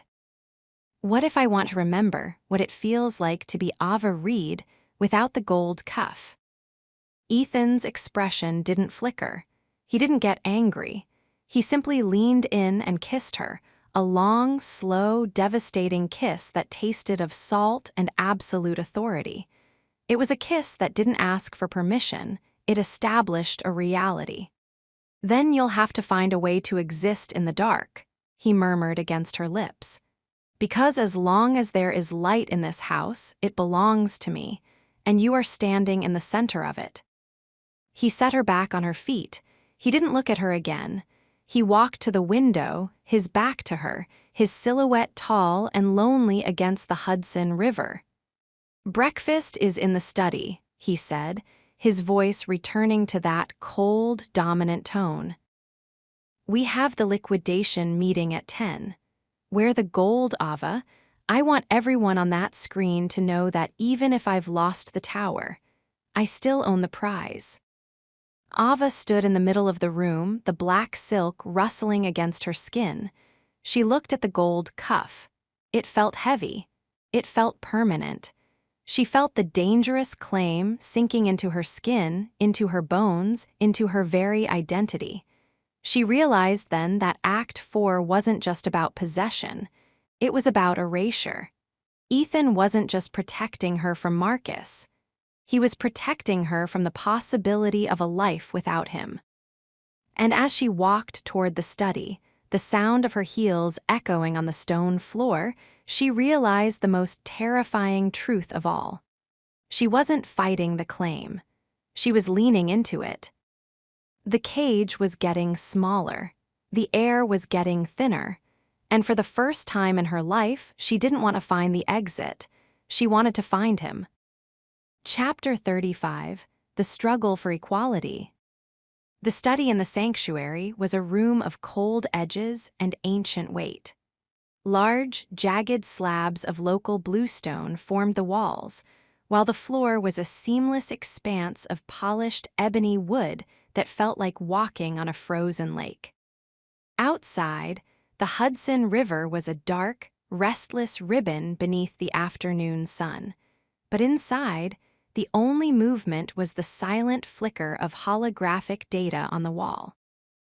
Ava sat at the petrified wood desk, her eyes scanning the liquidation schedules for the Sterling Vance holdings.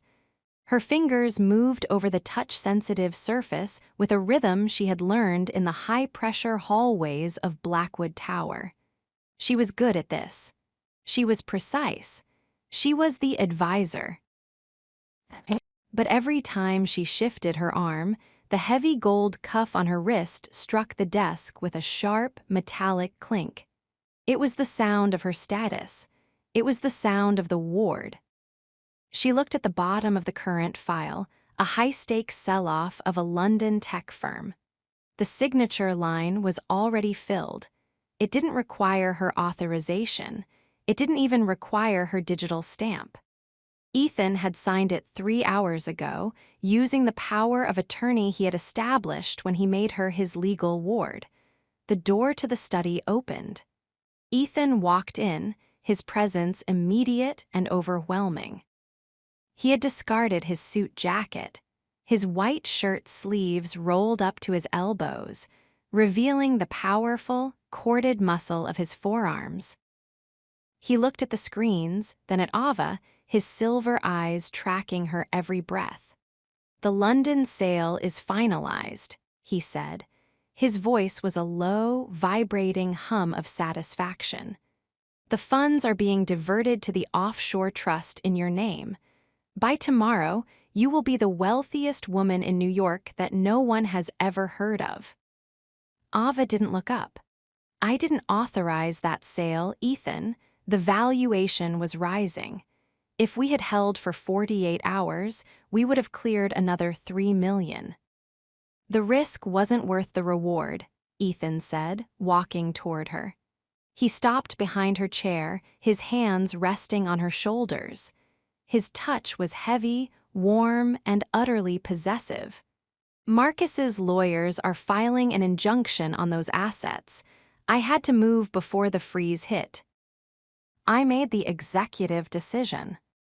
"I am the advisor," Ava said, finally turning her chair to face him. Her jade-green eyes were flashing with a cold, hard fire. "And I am a partner in this wreckage. You don't make executive decisions for me anymore, Ethan. You don't get to manage my future as if it's just another line on your balance sheet." Ethan's eyes darkened, the silver turning to a stormy charcoal. He leaned down, his face inches from hers, his hands tightening on the back of the leather chair. "You are my ward, Ava. Legally, your future is my balance sheet. I took that step to ensure that when the SEC comes knocking, they find a wall of iron between you and the investigation. I didn't do it to undermine you. I did it to insulate you." Insulation is just another word for isolation. Ava stood up, forcing him to step back. She held up her wrist, the gold cuff gleaming in the harsh light of the monitors. "You've branded me. You've legally shackled me. You've moved me to a house in the middle of a forest where the only people I see are men with guns who answer only to you. This isn't equality, Ethan. This is a siege. The world is at the gates, Ava. What do you want from me? To let you walk out that door so Marcus can pick you up. To let you sign papers that will lead you to a federal prison. I want to be the one who chooses." She cried, her voice echoing off the stone walls. "I want to be your equal, not your property. I would rather be in a cell of my own making than in a palace built of your obsession." The silence that followed was visceral. Ethan stared at her, his breathing heavy and ragged. He looked like a man who had been struck, not by a hand, but by a truth he wasn't prepared to handle. He walked to the window, his back to her, his silhouette tall and lonely against the rushing river. "Equality is a myth in a war zone," he whispered, his voice so low it was almost a growl. "Someone has to lead. Someone has to protect. If I treat you as an equal, I have to let you make mistakes. And in our world, a mistake doesn't mean a lost contract. It means a lost life. Then let it be my life." Ava walked up behind him, her hand hovering near the scar on his shoulder. "You think you're saving me, but you're just erasing me. You're turning me into a ghost that haunts your house." If you don't trust me to stand beside you, Ethan, then you never really loved me. You just loved the idea of having something you couldn't lose. Ethan turned then. The deep freeze was gone, replaced by a raw, naked agony. He grabbed her by the waist and slammed her back against the window. The reinforced glass was ice cold against her spine, but Ethan was a furnace. He pinned her there, his hands gripping the window frame on either side of her head. "You think I don't trust you?" He hissed, his face inches from hers. "I trust you more than I trust the air I breathe. That's the problem. You are my only vulnerability, Ava. If I lose you, I have nothing left to fight for. I'm not erasing you. I'm trying to make you immortal so I don't have to face a world without you. Then let me fight with you." She pleaded, her hands fisted in his shirt. "Give me back my authorization. Remove the ward status. Let me be the woman who walked into your office and told you your coffee was too hot. That woman wasn't afraid of the wolves, Ethan, but this woman, the one in the gold cuff, she's becoming afraid of you." Ethan flinched. He looked at the gold cuff on her wrist, then at the terror and defiance in her eyes.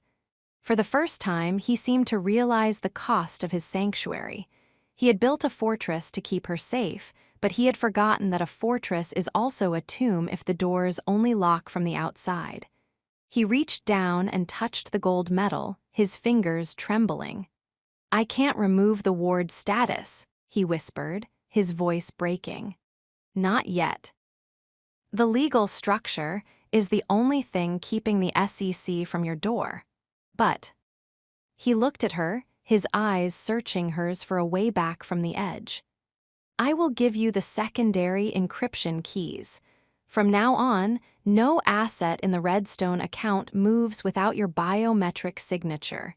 We'll be co-signers on everything."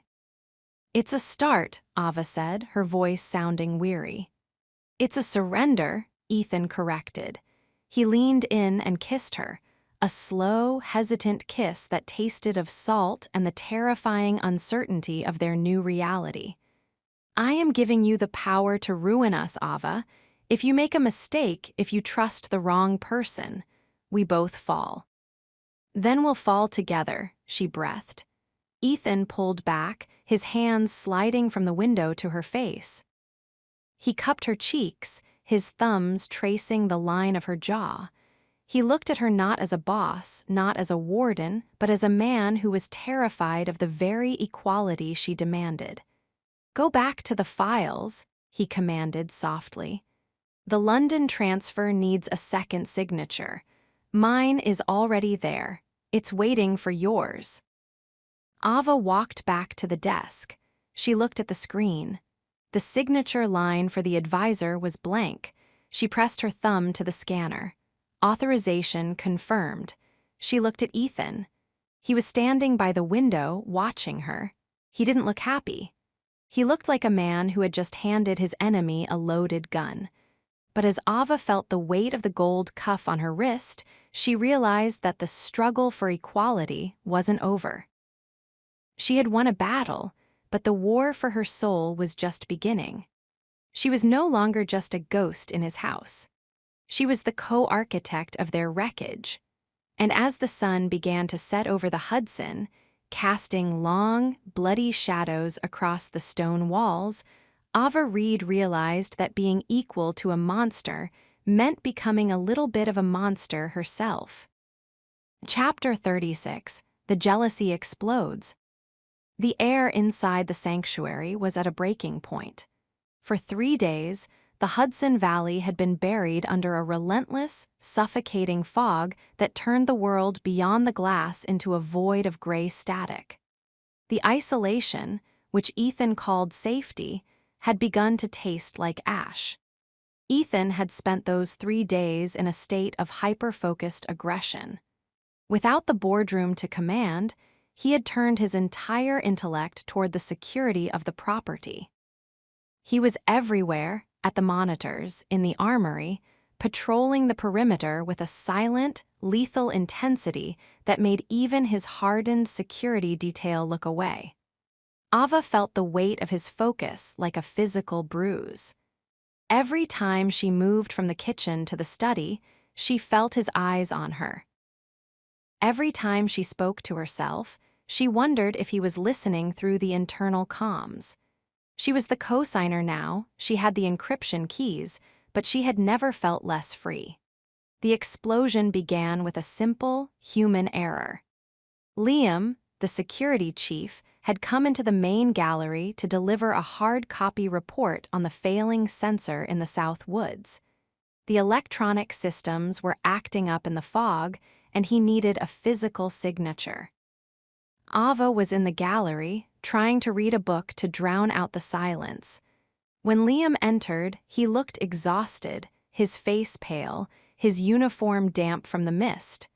As he handed her the clipboard, he stumbled, his boot catching on the edge of the rug. Ava instinctively reached out to steady him. Her hand caught his forearm, a brief, innocent contact meant only to prevent a fall. "Careful, Liam," she said softly.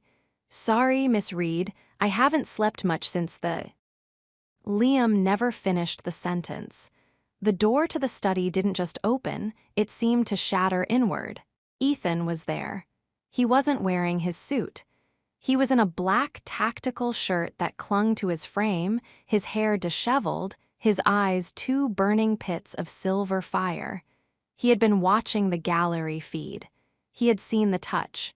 "Get away from her." Ethan's voice wasn't a roar. It was a low, vibrating growl that seemed to vibrate the very glass in the windows.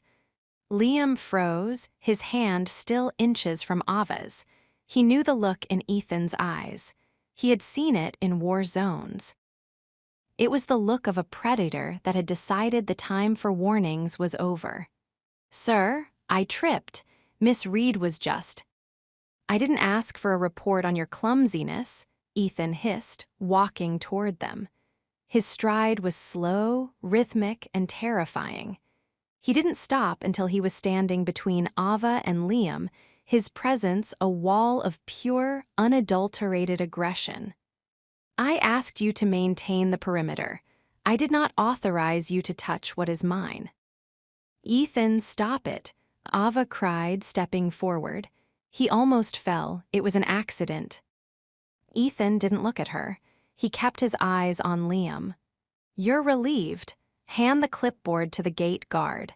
If I see you in this wing again without an escort, I will consider you a breach. Do you understand?" Liam's jaw tightened. He was a professional, a man who had faced death, but he wasn't a fool. He saw that Ethan Blackwood was no longer a man of logic. He was a man possessed. "Yes, sir," Liam said, his voice tight.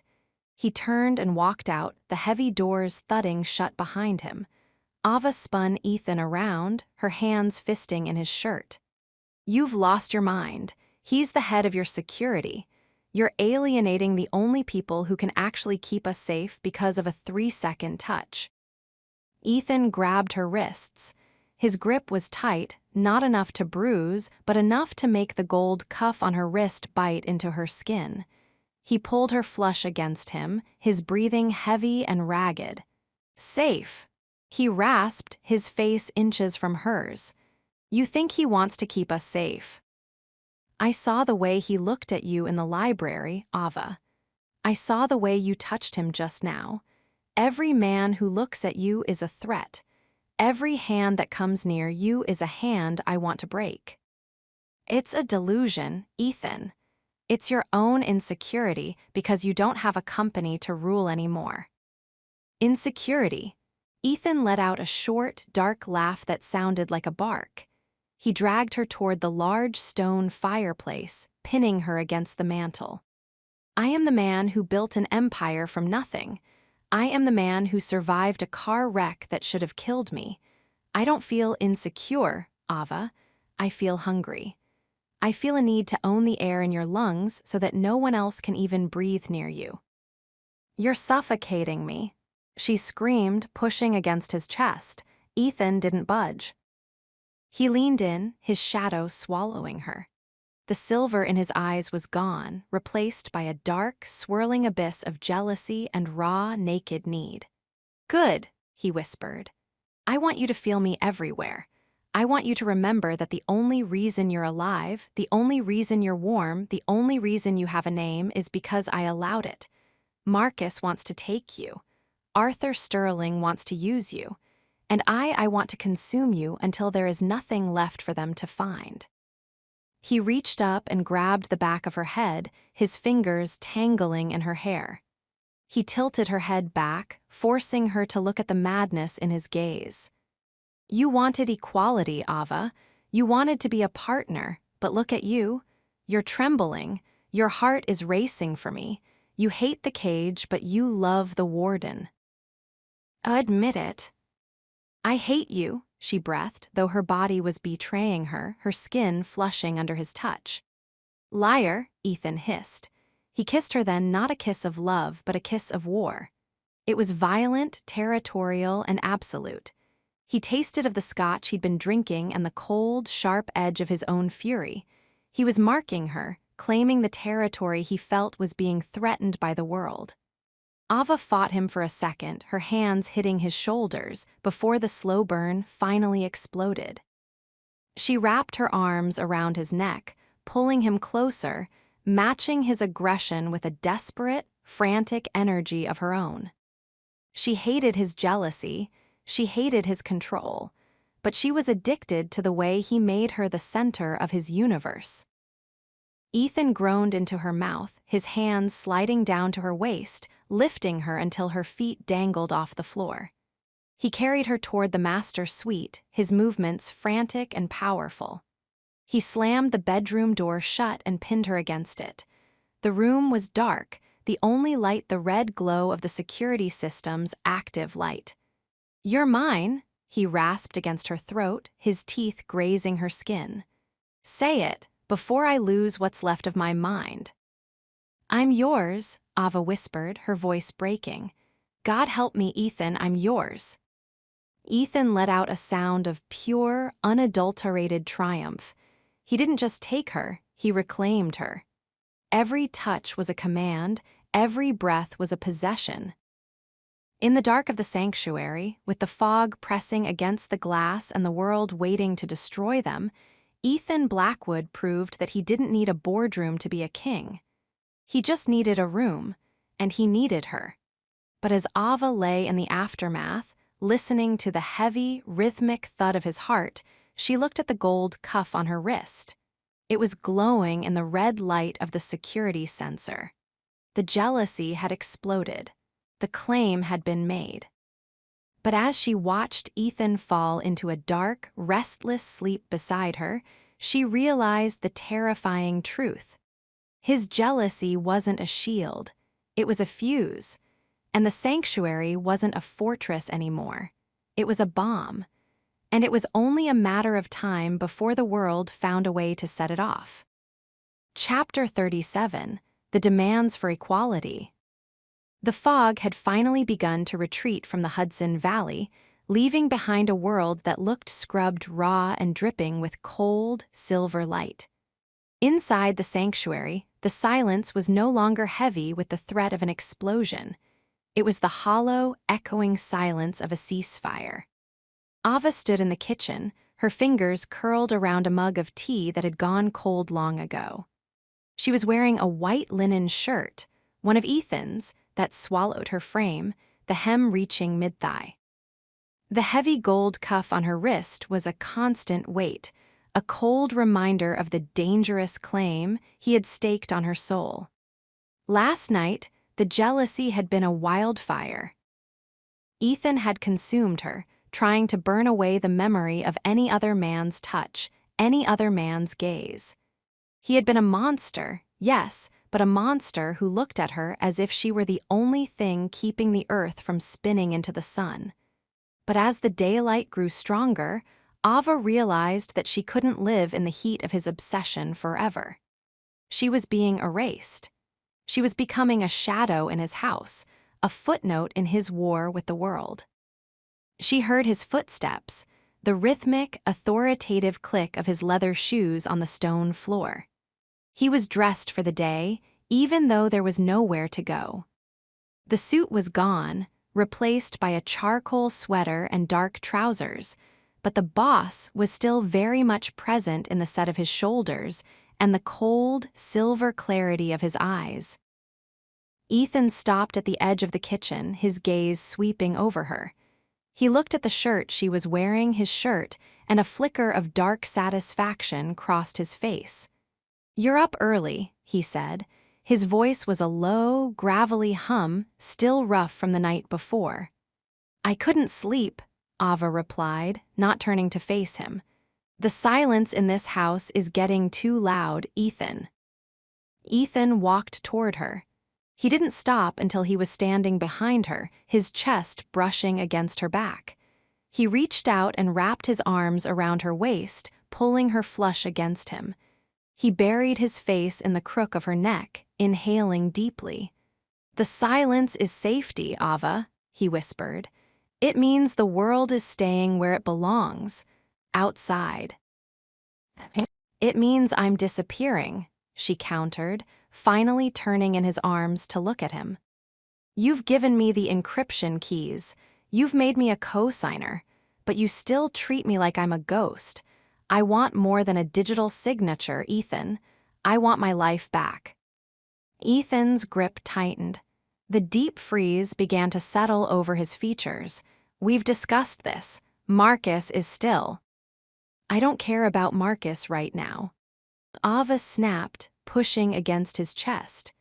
"I care about the fact that I haven't seen my mother in 3 weeks. I care about the fact that I can't walk to the mailbox without a man in a tactical vest following me. I want equality, Ethan, real equality, not the kind you grant me from the throne of your paranoia." Ethan let go of her and stepped back. He walked to the window, his back to her, his silhouette tall and unyielding against the morning light. "Equality is a luxury we cannot afford. You want to see your mother. I'll have a high-def video link established by noon.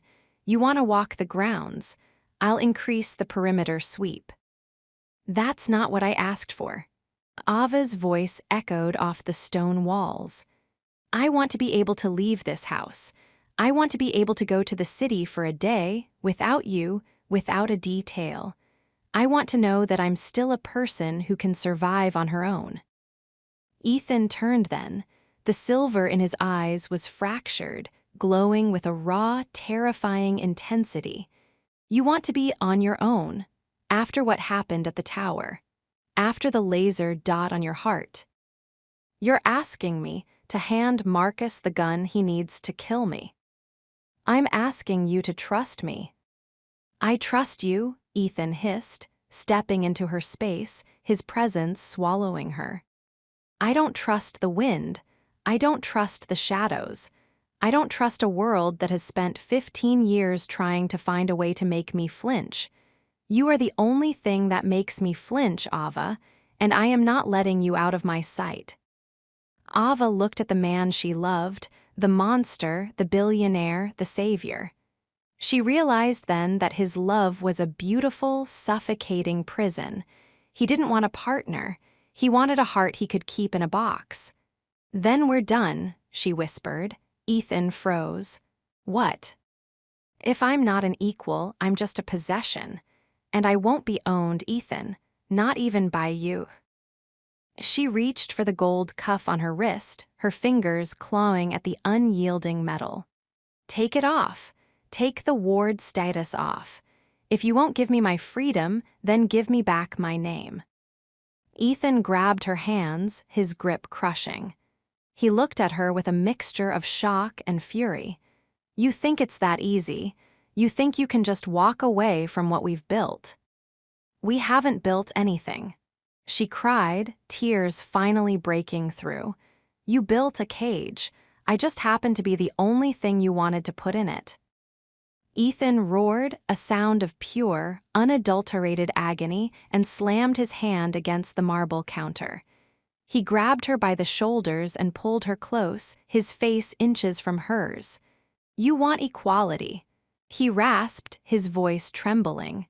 "Fine. You want to be the advisor again. You want to be the woman who stands beside me instead of behind me. Then prove it.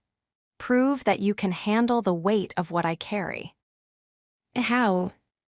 Ethan's eyes narrowed, a dark, calculating light returning to them. "Marcus is meeting with Arthur Sterling tomorrow night at a private estate in Bedford. They're finalized the move to seize the Redstone assets. I was going to handle it from here with the legal teams, but you want to be an equal." He leaned in, his breath warm against her skin. "We're going together. You'll sit at that table. You'll be the one to present the counter-injunction.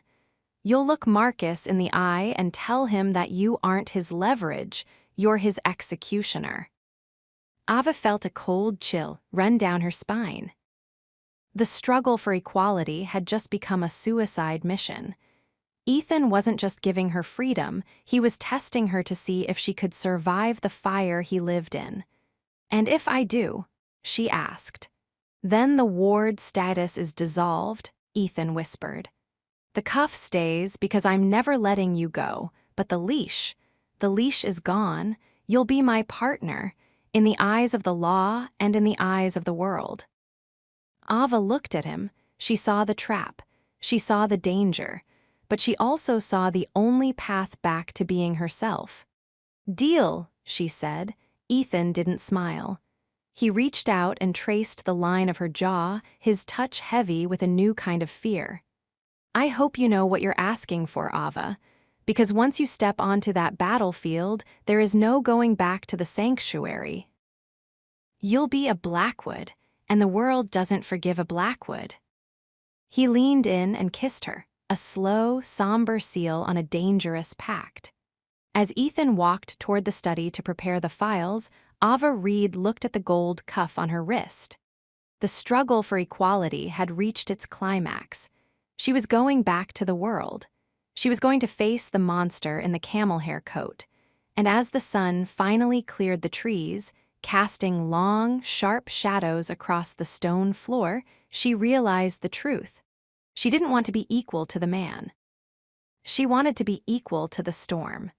And tomorrow night, she would find out if she was strong enough to keep from being blown away.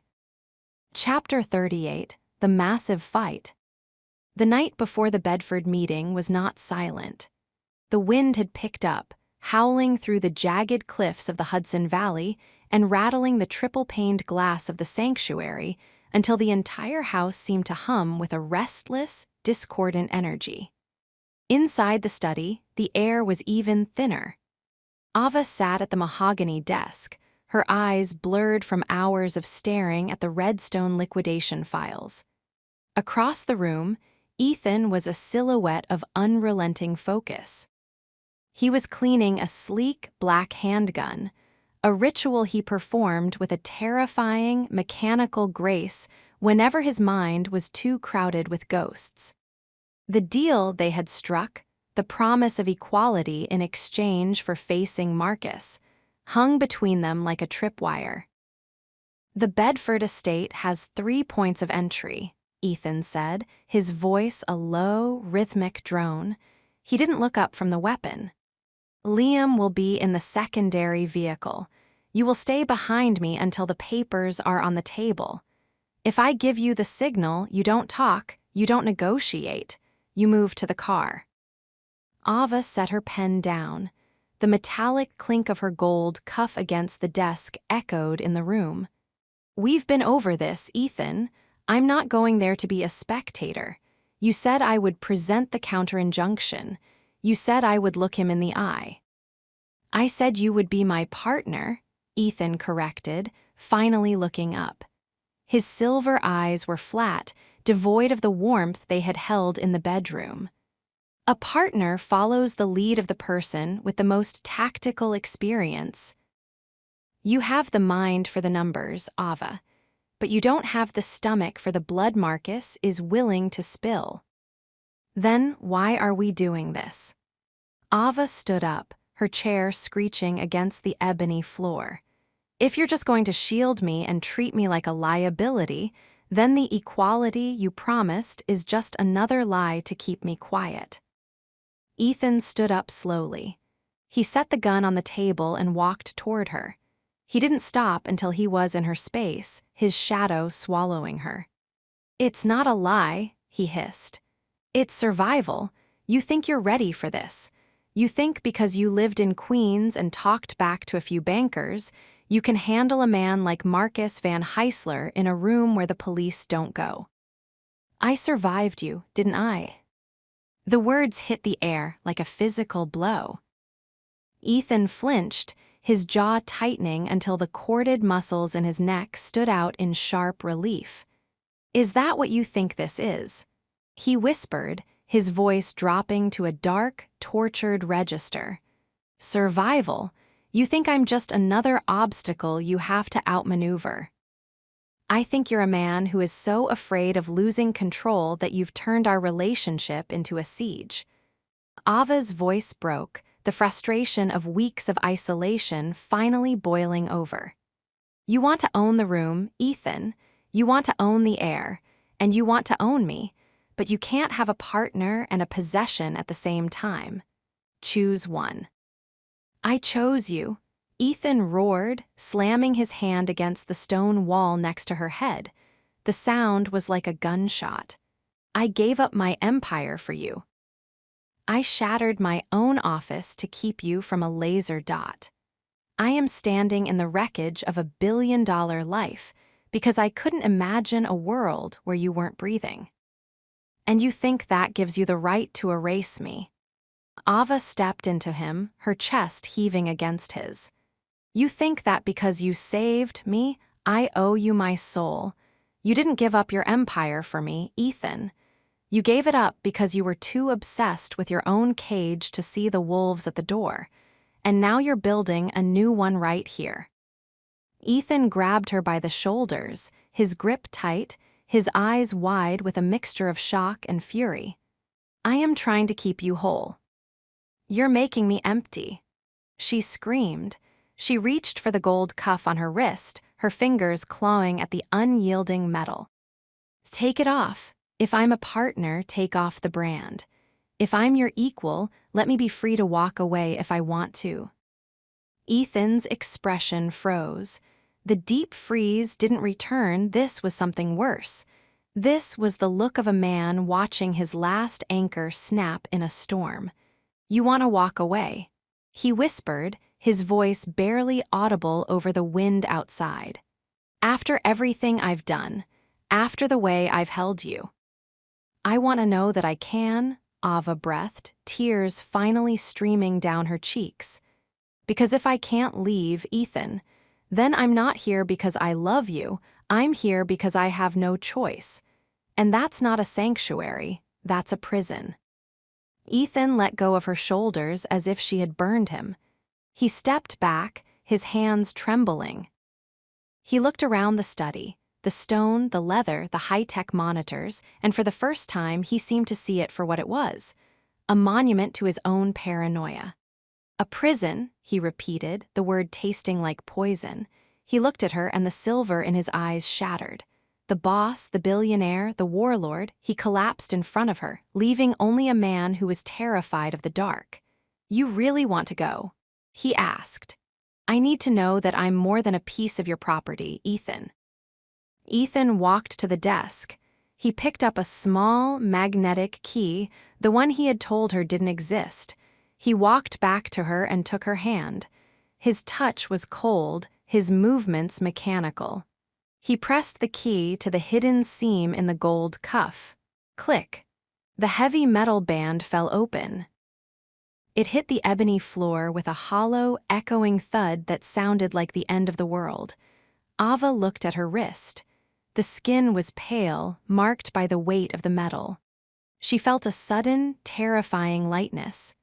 "There," Ethan rasped. "You're not a ward, you're not property. The gate is unlocked. The car is in the garage. The keys are in the ignition." He turned away from her, his back a wall of silent agony. "If you're going to go, do it now, before I remember how to be the monster." Ava stood in the middle of the room, the freedom she had fought for suddenly feeling like a void. She looked at the back of the man who had destroyed his life to keep her safe. She saw the scars. She saw the truth. She walked out of the study. She didn't take a bag. She didn't take the redstone files. She walked through the silent gallery, past the monitors, past the fireplace where they had fought and loved. She reached the front door. The electronic lock engaged with a soft, final beep. She stepped out into the cold Hudson Valley night. The wind whipped her hair, the smell of damp pine and river water filling her lungs. It was the air of the world. It was the air of freedom.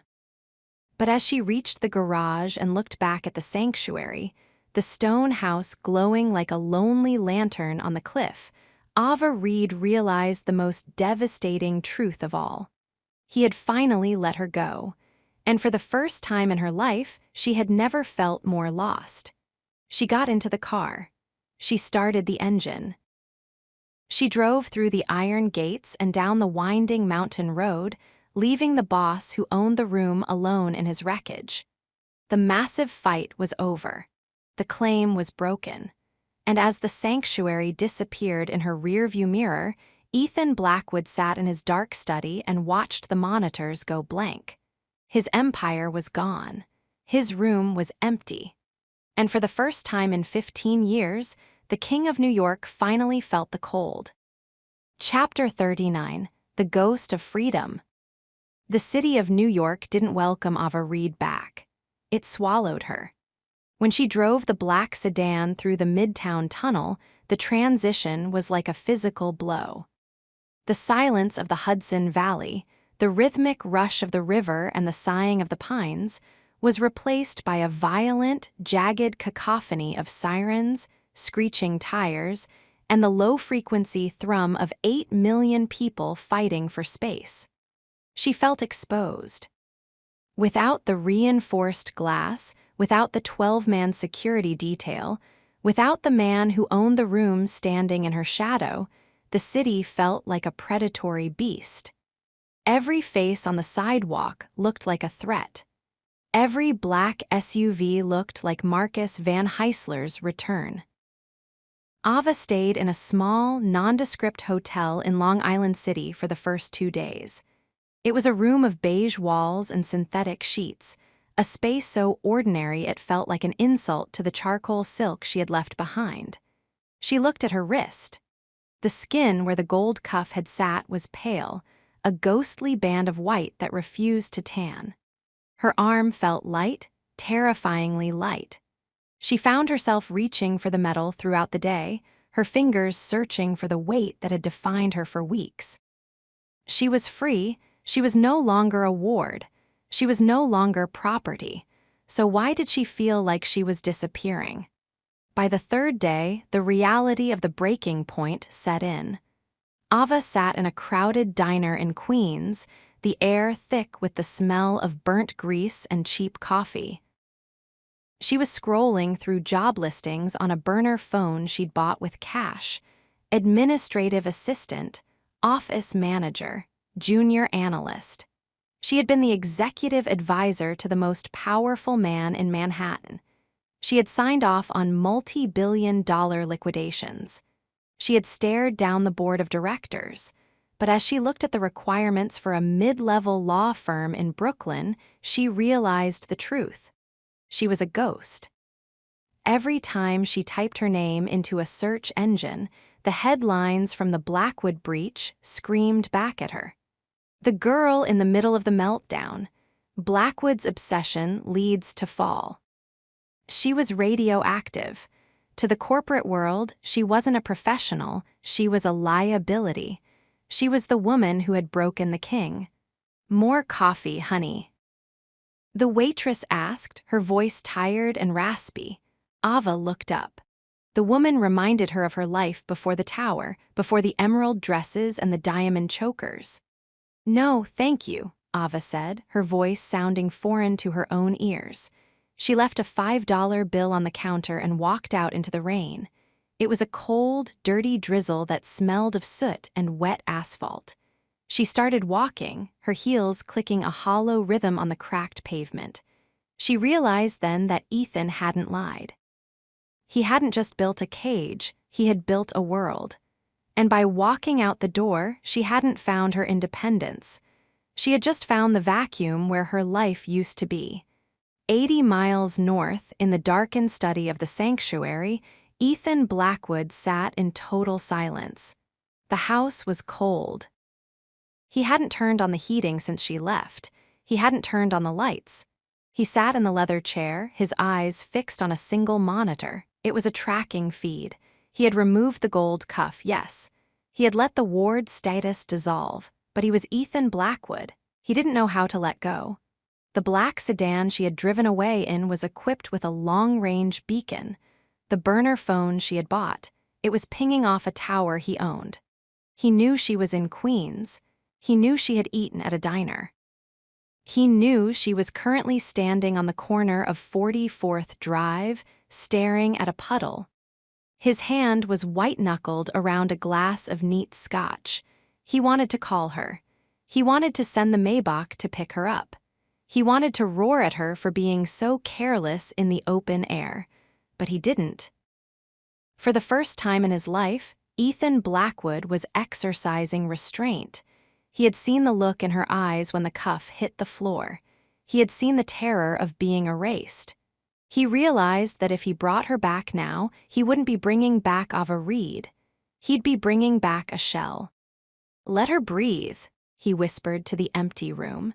His voice was a broken rasp, the sound of a man who was dying of thirst while holding a glass of water. He looked at the empty spot on his desk where the ceramic bird sat. He reached out and touched it, his fingers trembling. He had lost the tower. He had lost the board. And now he was losing his mind. The jealousy was still there, a coiled serpent in his chest, wondering who was looking at her in that diner. The possessiveness was still there, screaming at him to mark her again. But beneath it all was a new, agonizing emotion. Redemption. He wanted to be the man she deserved, not the boss, not the warden. But as he watched the little red dot on the screen stop moving, a dark shadow crossed his face. A second dot appeared on the screen. It was a vehicle, a silver Bentley. It was moving toward Ava's location. Marcus Van Heisler wasn't exercising restraint. Ethan stood up, the chair crashing backward against the ebony floor. The breaking point was over. The ceasefire was dead. He grabbed the black handgun from the desk and checked the magazine. "I gave you your freedom, Ava," he hissed, his silver eyes flashing with a lethal, ancient fire. "But I never said I'd let the world have you." Ava stood under the awning of a closed laundromat, trying to stay dry. She felt the prickle at the back of her neck again, that sensation of being watched. But this time, it didn't feel like Ethan's protective shadow. It felt sharp. It felt cold. A silver Bentley pulled up to the curb, its tires splashing gray slush onto her shoes. The window slid down. "It's a long walk back to the top, isn't it, Miss Reed?" Marcus Van Heisler looked at her with a smile that was pure venom. He looked at her bare wrist, his eyes widening with a predatory delight. "I see the king has finally lost his jewel. Tell me, Ava, now that you're free, do you find the air a bit thin?" Ava backed away, her heart hammering. "Leave me alone, Marcus." "I'm afraid I can't do that. You see, Arthur Sterling has some questions about the Redstone funds, and without Ethan's ward status to protect you, you're just a girl in the rain with $10 million of stolen money in her name." He opened the door. "Get in, let's talk about your future before the police do." Ava looked around. The street was empty. The rain was falling harder. She looked at Marcus, then at the dark, yawning interior of the car. And then she heard it, the scream of an engine, the roar of a high-performance vehicle tearing through the quiet Queens Street. A black SUV tore around the corner, fishtailing in the slush. It slammed into the front of the Bentley with a bone-jarring crunch of metal and glass. The driver's door of the SUV flew open. Ethan Blackwood stepped out. He wasn't wearing a suit. He was in a black tactical jacket, his face a mask of cold, absolute murder. He didn't look at Marcus, he looked at Ava. "Rule number 3, Ava," he said, his voice a low, vibrating hum that cut through the sound of the rain. "Ethan," she breathed. "I told you," he said, walking toward her, his shadow swallowing the street. "You don't leave the room, not until I've killed everything outside of it." He reached out and grabbed her hand, his grip crushing and familiar. The ghost of freedom was gone. The war was back. And as Ethan pulled her toward the SUV, Ava Reed realized that she didn't care about the cage anymore. She just wanted the monster to take her home. Chapter 40, The Choice. The world smelled of crushed metal, scorched rubber, and the sharp, metallic tang of blood. In the wake of the collision, the quiet Queens Street felt like a vacuum. Steam hissed from the mangled remains of Marcus's Bentley, a ghostly white plume rising into the relentless gray rain. Ava stood paralyzed, her heart hammering against her ribs like a trapped bird. Ethan didn't look like a businessman. He didn't look like a billionaire. He looked like an avatar of vengeance. He moved toward the wreckage of the Bentley with a predatory grace, his black tactical jacket slick with rain. Marcus was struggling with the driver's side door, his face a mask of shock and crimson smears. Ethan didn't wait for him to escape. He wrenched the door open with a strength born of pure, unadulterated fury and dragged Marcus out by the collar of his camel hair coat. "Ethan, stop." Ava's voice was swallowed by the wind. Ethan didn't stop. He pinned Marcus against the side of the car, the handgun leveled inches from his eyes. The silver in Ethan's gaze was gone, replaced by a dark, swirling abyss. "I told you," Ethan hissed, his voice a low, vibrating hum that cut through the sound of the rain. "I told you that if you touched her, I would burn your world to ash. You thought I was talking about your bank accounts, Marcus. I was talking about your life." Marcus let out a wet, jagged laugh. "Do it, then. Kill me in the middle of a public street. Prove to her that you're exactly what I said you were. A monster who can't exist in the light." Ethan's finger tightened on the trigger. The silence between the two men was a physical weight. Ava watched, her breath catching in her throat. She saw the tremor in Ethan's hand, not from fear, but from the sheer force of his restraint. He looked at her. In that moment, the war wasn't between Ethan and Marcus. It was between the man Ethan was and the man he wanted to be for her. If he pulled that trigger, he saved her from Marcus, but he lost her forever to the shadow. "Get in the car, Ava," Ethan commanded, his voice raw. "Ethan." "Get in the car." Ava obeyed. She climbed into the black SUV, the interior smelling of cold leather and Ethan's sandalwood scent. A moment later, Ethan stepped back from Marcus. He didn't fire. He slammed the butt of the gun into Marcus's temple, dropping him into the slush, and walked to the SUV. He drove in a terrifying, clinical silence. They didn't go back to the sanctuary. Ethan drove to a secondary location, a discreet, high-security apartment in Chelsea, hidden behind the facade of an old warehouse. The interior was all concrete, steel, and shadow. It was a place designed for hiding, not for living. He closed the door and engaged the biometric locks. The silence of the apartment was deafening. Ethan turned to face her. He was drenched, his hair matted to his forehead, the blood from the cut on his temple beginning to drip onto his black jacket. He looked at her with an intensity that felt like a physical touch. "You left," he said. The words were simple, but they carried the weight of a billion-dollar collapse. "I had to, Ethan," Ava replied, her voice trembling as she stood in the center of the cold room. "You were erasing me. You were turning my life into a footnote in your war. I was free for 3 days, and I realized I didn't know how to be Ava Reed anymore without your permission." Ethan walked toward her. He didn't stop until he was in her space, his shadow swallowing her. He reached out, his hand hovering near her jaw before he pulled it back, fisting it at his side. "I saved your life today," he rasped. "If I hadn't been watching that feed, you would be in Marcus's car right now. You would be a bargaining chip in a federal investigation. You would be gone." "I know," she whispered. "And I hate that I need you to survive. I hate that the only place I'm safe is in your cage." Ethan flinched. He looked at her bare wrist, the white mark where the gold cuff had been. He looked at her jade-green eyes, filled with a mixture of love and resentment. He realized then the truth he had been fighting since the first day she walked into his office. Possession wasn't love. Ownership wasn't protection. By holding her so tightly, he was crushing the very thing he wanted to keep. "You want equality," he said, his voice dropping to a hollow, haunted register. "I want to be a person, Ethan. Not an asset." Ethan walked to the small safe in the corner of the room.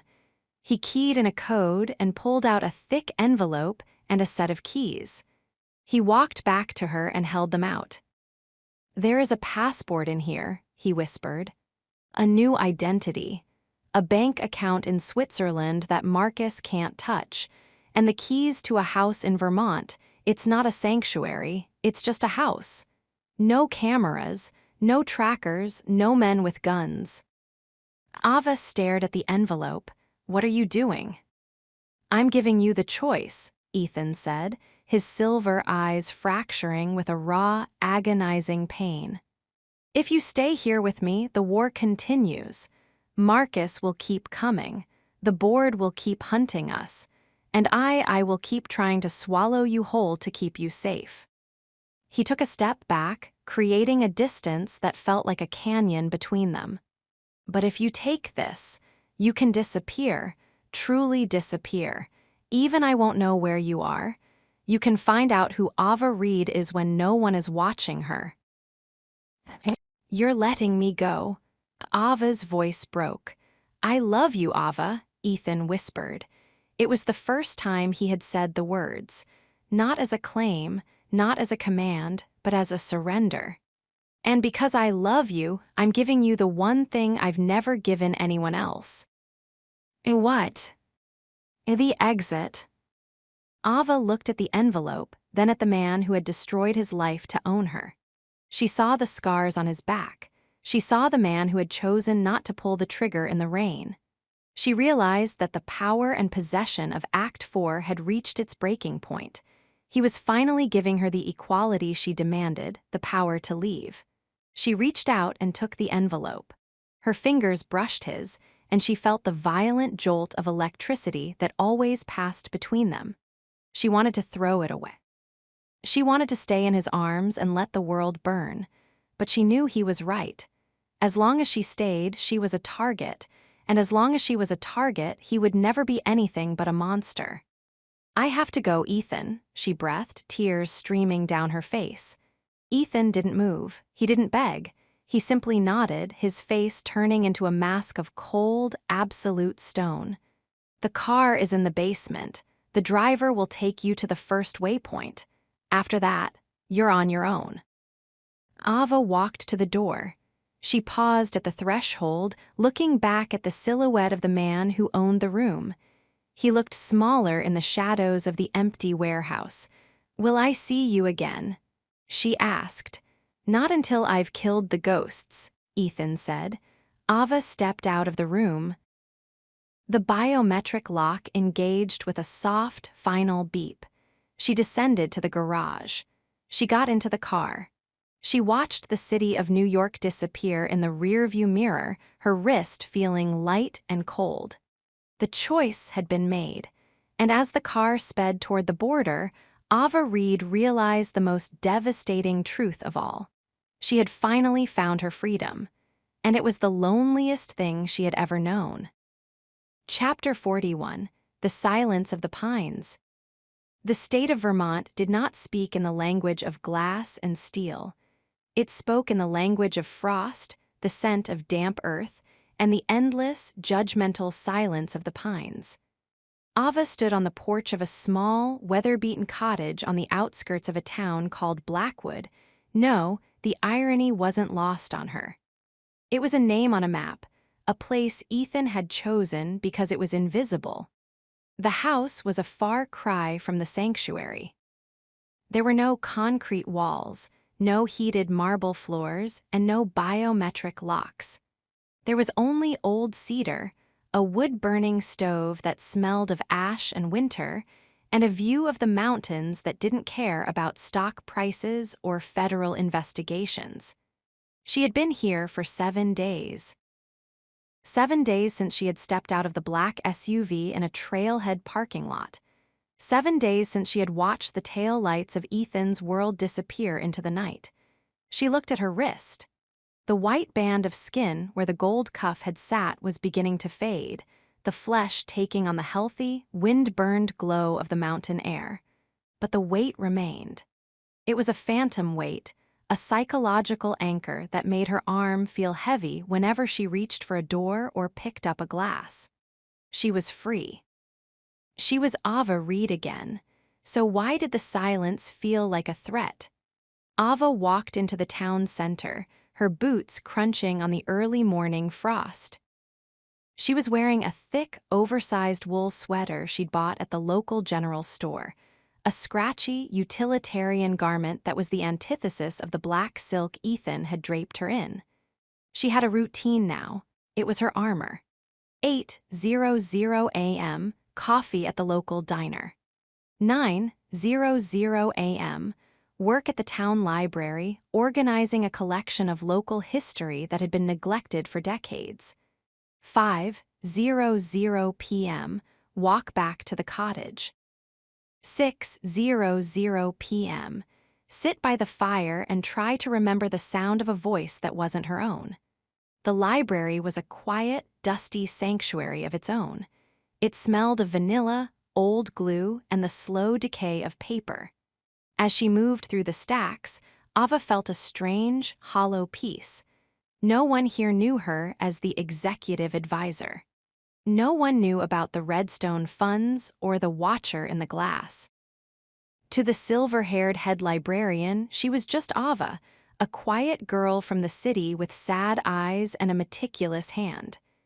"You're a long way from home, dear," Mrs. Gable said, looking up from her knitting. Ava paused, a stack of ledgers in her arms. "I'm exactly where I'm supposed to be, Mrs. Gable." HMPH. People usually come to these mountains to hide from something, or someone. But the mountains have a way of reflecting what you brought with you. You can't outrun a shadow, child. Ava didn't respond. She turned back to the shelves, her heart giving a slow, painful thud. You can't outrun a shadow. She felt it every night. When the wind howled through the pines, she didn't hear the trees. She heard the rhythmic, heavy thrum of Ethan's breathing. When she looked in the mirror, she didn't see herself. She saw the woman he had made her, the woman who had been tackled in the rain, the woman who had been claimed on a mahogany desk. She realized then that the breaking point wasn't about the distance. It was about the fact that she had carried the room with her. 80 miles away, in the heart of Manhattan, the room was empty. The 60th floor of Blackwood Tower was no longer a war room. It was a crime scene. Yellow police tape crisscrossed the double mahogany doors. The monitors were dark, their blue glow replaced by the cold, afternoon sun. Ethan Blackwood sat on the edge of his desk. He wasn't wearing a suit. He was in the same black tactical jacket he'd worn in the rain. He looked like a man who had been hollowed out from the inside. His eyes were sunken, the silver irises looked like tarnished tin. He was holding a tablet. On the screen, a small green dot was stationary. He knew where she was. He knew she was in the library. He knew she had bought a scratchy wool sweater and a loaf of sourdough bread. He knew she was safe. But for the first time in his life, the knowledge didn't bring him peace. It brought him agony. Mr. Blackwood. Liam, the security chief, stood in the doorway. He looked at the ruin of the office, then at the man who had once been the king of New York. "The SEC has frozen the primary accounts," Liam said, his voice quiet. "Marcus has filed a formal deposition. They're calling for an arrest warrant by Monday." Ethan didn't look up. "Let them call. Marcus is a dead man walking. He just doesn't know it yet." "Sir, the board is meeting with Arthur Sterling. They're offering him your chair." Ethan let out a short, dry laugh that sounded like a cough. "Arthur can have the chair. He can have the glass. He can have the whole damn building. I don't care about the room anymore, Liam." He looked at the green dot on the screen. "I gave her the exit," Ethan whispered, his voice breaking. "I gave her the one thing she wanted, and now I'm the one who can't breathe." "You could go to her," Liam suggested. "No." Ethan stood up, his movements stiff and painful. He walked to the window, looking out at the city he had conquered and then abandoned. "If I go to her now, I bring the war with me. I bring the lawyers, the police, and the ghosts. I have to kill the ghosts first, Liam. Every last one of them." He turned back to the desk and picked up a heavy, black file. It was the dossier on Marcus Van Heisler. "Call the secondary team," Ethan commanded, his voice returning to that cold, lethal hum. "We're not playing defense anymore. If they want to take my empire, I'm going to make sure there's nothing left to inherit but the ashes." Back in Vermont, the sun was beginning to dip behind the jagged peaks of the Green Mountains. Ava walked home, her breath frosting in the air. As she reached the porch of the cottage, she stopped. There, sitting on the top step, was a small, white box. Her heart leaped into her throat. She looked around at the dark, silent pines. She expected to see a black SUV. She expected to see the watcher standing in the shadows, but there was no one, only the wind. She picked up the box. Her hands were shaking. She opened it. Inside was a single, fresh red rose, and beneath it, a small, handwritten note on heavy, cream-colored cardstock. "I'm still here. Breathe for me." Ava clutched the note to her chest, her tears finally breaking through. She sat on the porch steps, the cold wood biting through her jeans, and sobbed into the silence of the pines. He was letting her be free. He was staying in the shadows, but he was still there. He was the air she breathed, the ghost in her hallway, the phantom weight on her wrist. She realized then the most devastating truth of Act 5. Ethan Blackwood didn't need a room to own her. He owned her heart. And no matter how far she ran, no matter how many mountains she put between them, she was still standing in the center of his world. The breaking point wasn't the separation. It was the realization that she didn't want to be fixed. She looked at the red rose, vibrant and beautiful against the gray wood of the porch. She took a deep breath of the cold mountain air. "I'm breathing, Ethan," she whispered into the dark. And 80 miles away, Ethan Blackwood looked at his screen and watched the green dot flicker.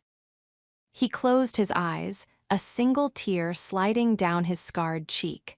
The war was coming. The end was near.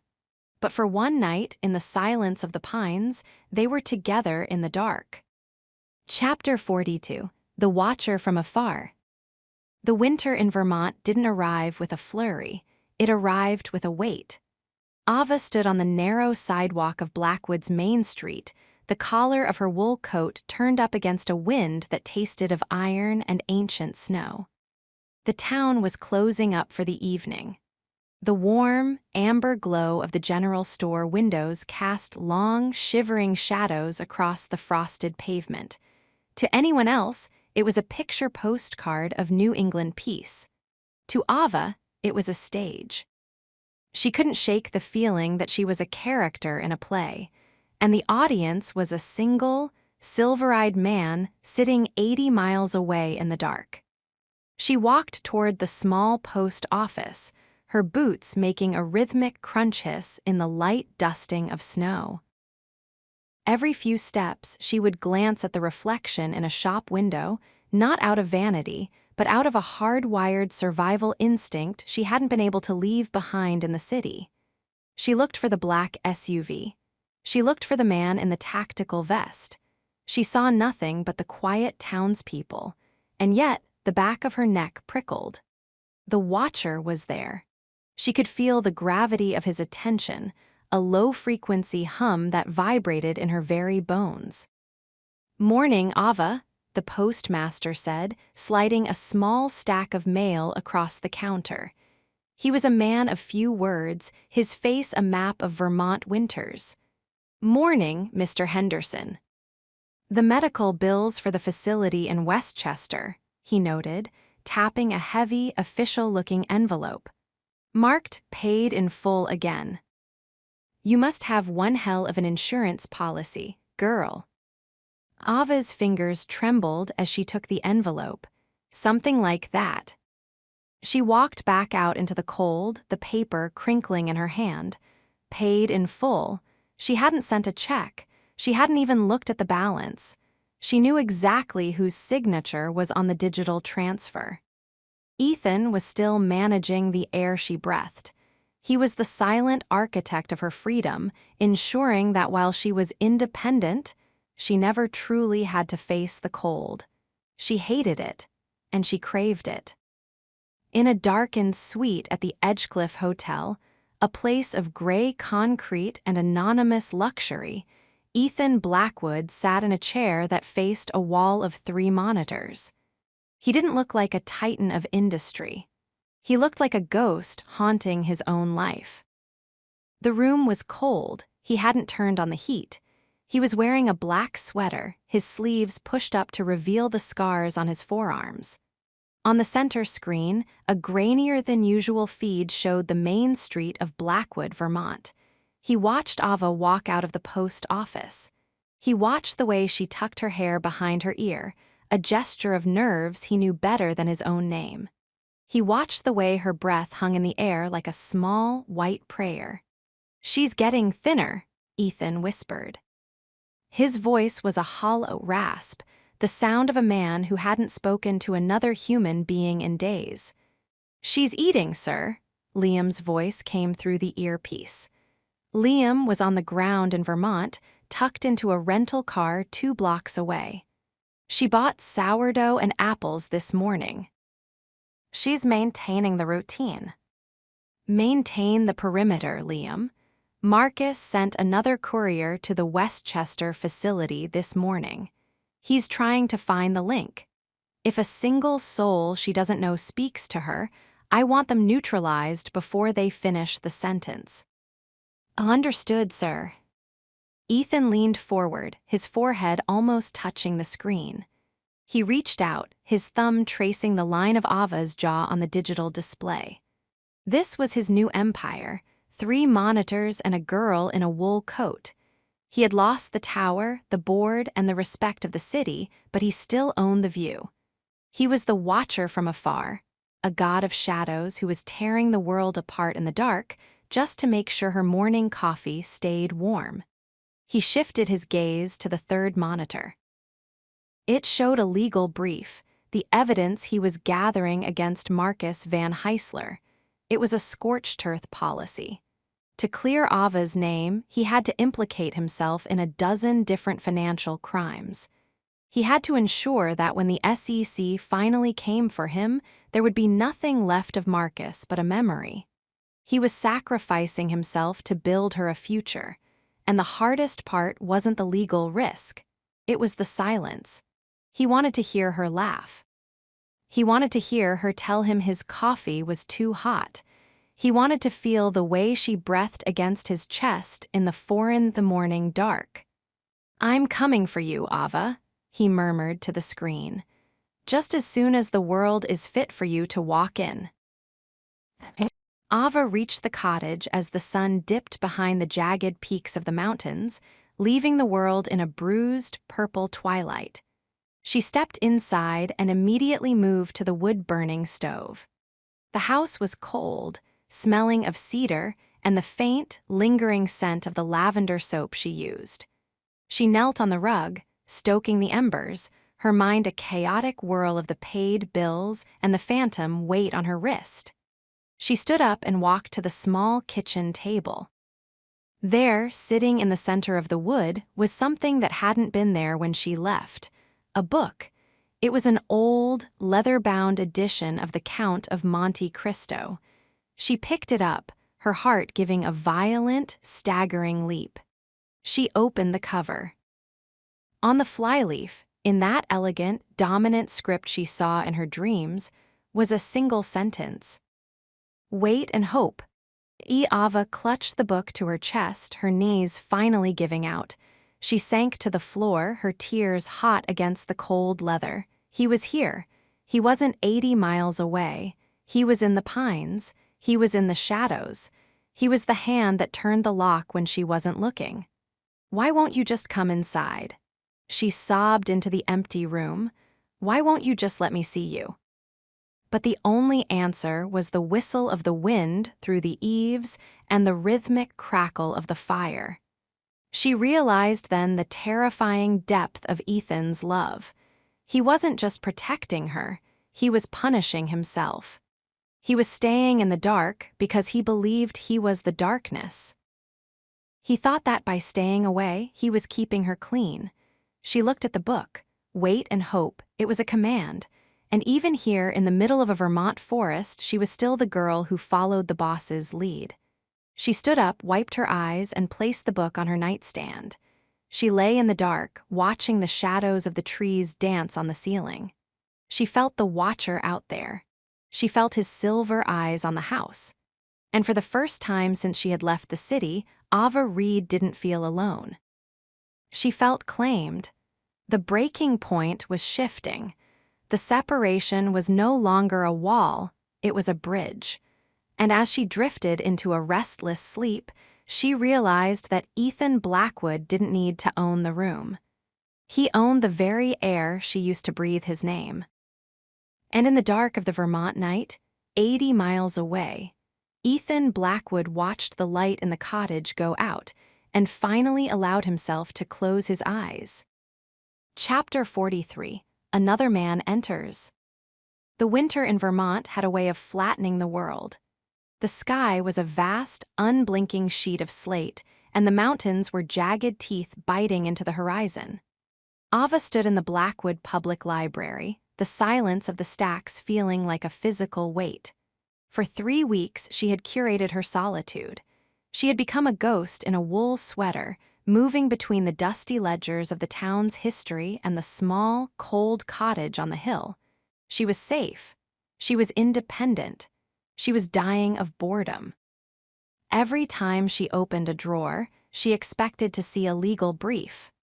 Every time the wind rattled the window, she expected Ethan's voice to cut through the dark. The breaking point was no longer about the fear of Marcus Van Heisler. It was the slow, agonizing realization that she had been built for the storm, and the calm was making her hollow.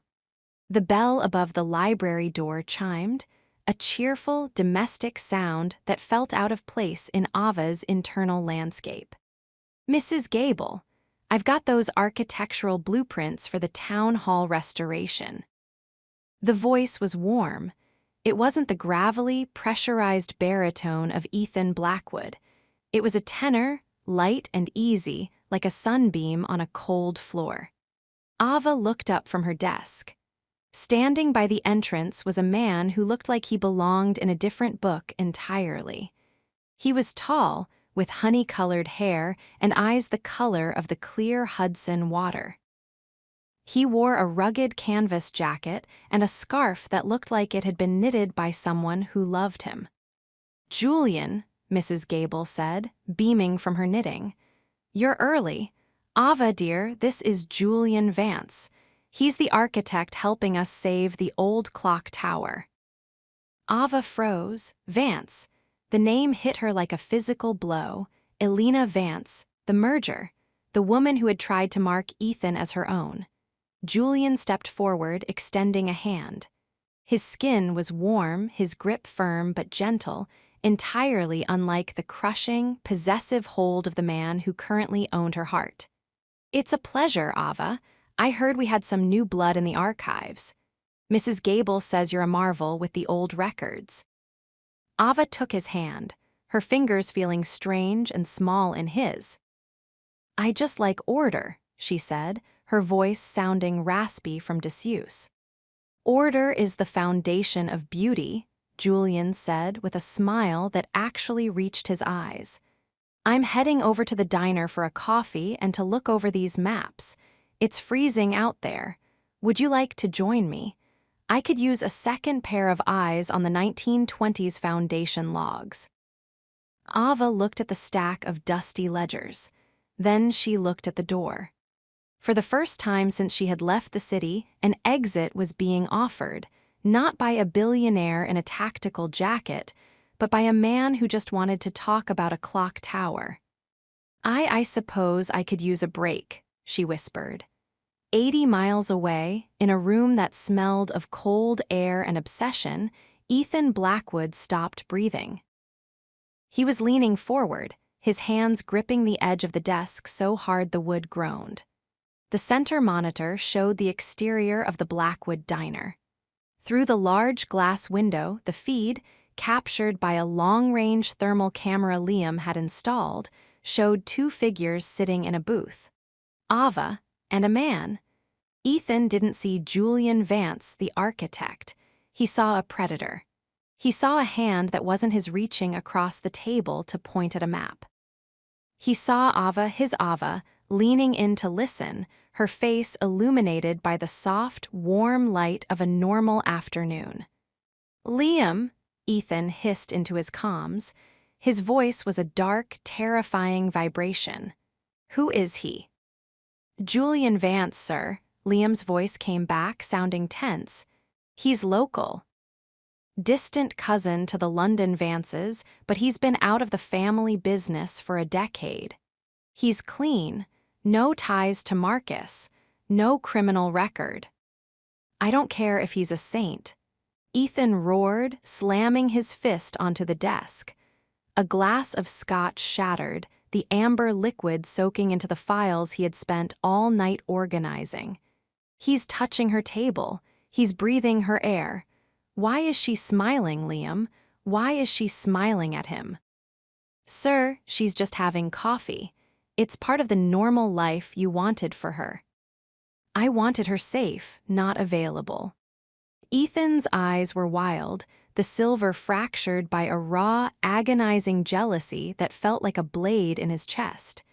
He stood up, his chair crashing backward. He looked at the screen, watching Julian Vance laugh at something Ava said. He watched the way Ava tucked a stray lock of hair behind her ear, the gesture she only did when she was starting to relax. He felt a real loss then. It wasn't the loss of his company or his penthouse. It was the loss of the monopoly he held over her soul. In the city, he was the only sun in her sky. Here, in the pines, other stars were beginning to show. "Get the car," Ethan commanded. "Sir, the SEC warrant is active. If you move toward that border, you'll trigger the tail." "I don't care about the warrant." Ethan screamed, his voice breaking. He grabbed the black handgun from the desk. "If that man so much as brushes her sleeve, I will burn that town to the ground. Get the car." Inside the diner, the world felt strangely light. Julian was talking about the way the light hit the mountains in the spring. He talked about his work, about the integrity of old wood, about how things built with care could survive any storm. "You're very quiet, Ava," Julian said, his voice kind. "Are you always this guarded, or is it just the Vermont winter?" Ava looked at her coffee. "I've spent a lot of time around people who use words as weapons, Julian. Silence feels safer." "Safe isn't always good," Julian said, reaching out to tap the map. His hand was inches from hers. "Sometimes you have to let the walls down to see if the roof will hold." Ava looked at his hand. It was a normal hand. No scars, no black leather gloves, no history of crushing empires. It was an invitation to a life where she could be a person, not a ward. Where she could be loved, not possessed. But as she looked at Julian, she felt a sudden, sharp pang of grief. He was perfect. He was everything a sane woman would want. And yet he felt like a ghost. He lacked the gravity that made her feel alive. He lacked the darkness that made her own light worth having. "I have to go," Ava said, standing up so abruptly she nearly knocked over her water. "Ava, did I say something wrong?" "No," she breathed, clutching her coat to her chest. "You said everything right, that's the problem." She turned and ran out of the diner, the cold air hitting her like a slap. She didn't stop until she reached the cottage. She slammed the door and locked it, her heart hammering a frantic, desperate rhythm. She walked to the mirror and looked at herself. She saw the ghost of freedom. She saw the woman who was finally, truly alone, and then she saw the rose on the table from the night before. She realized then that Julian Vance didn't stand a chance, because even when Ethan Blackwood wasn't in the room, he owned the air. He was the shadow in the corner, the heat in the cold, the monster she couldn't stop wanting. She touched her wrist, feeling the phantom weight of the gold cuff. "Come back," she whispered into the empty room. "Ethan, please, just come back."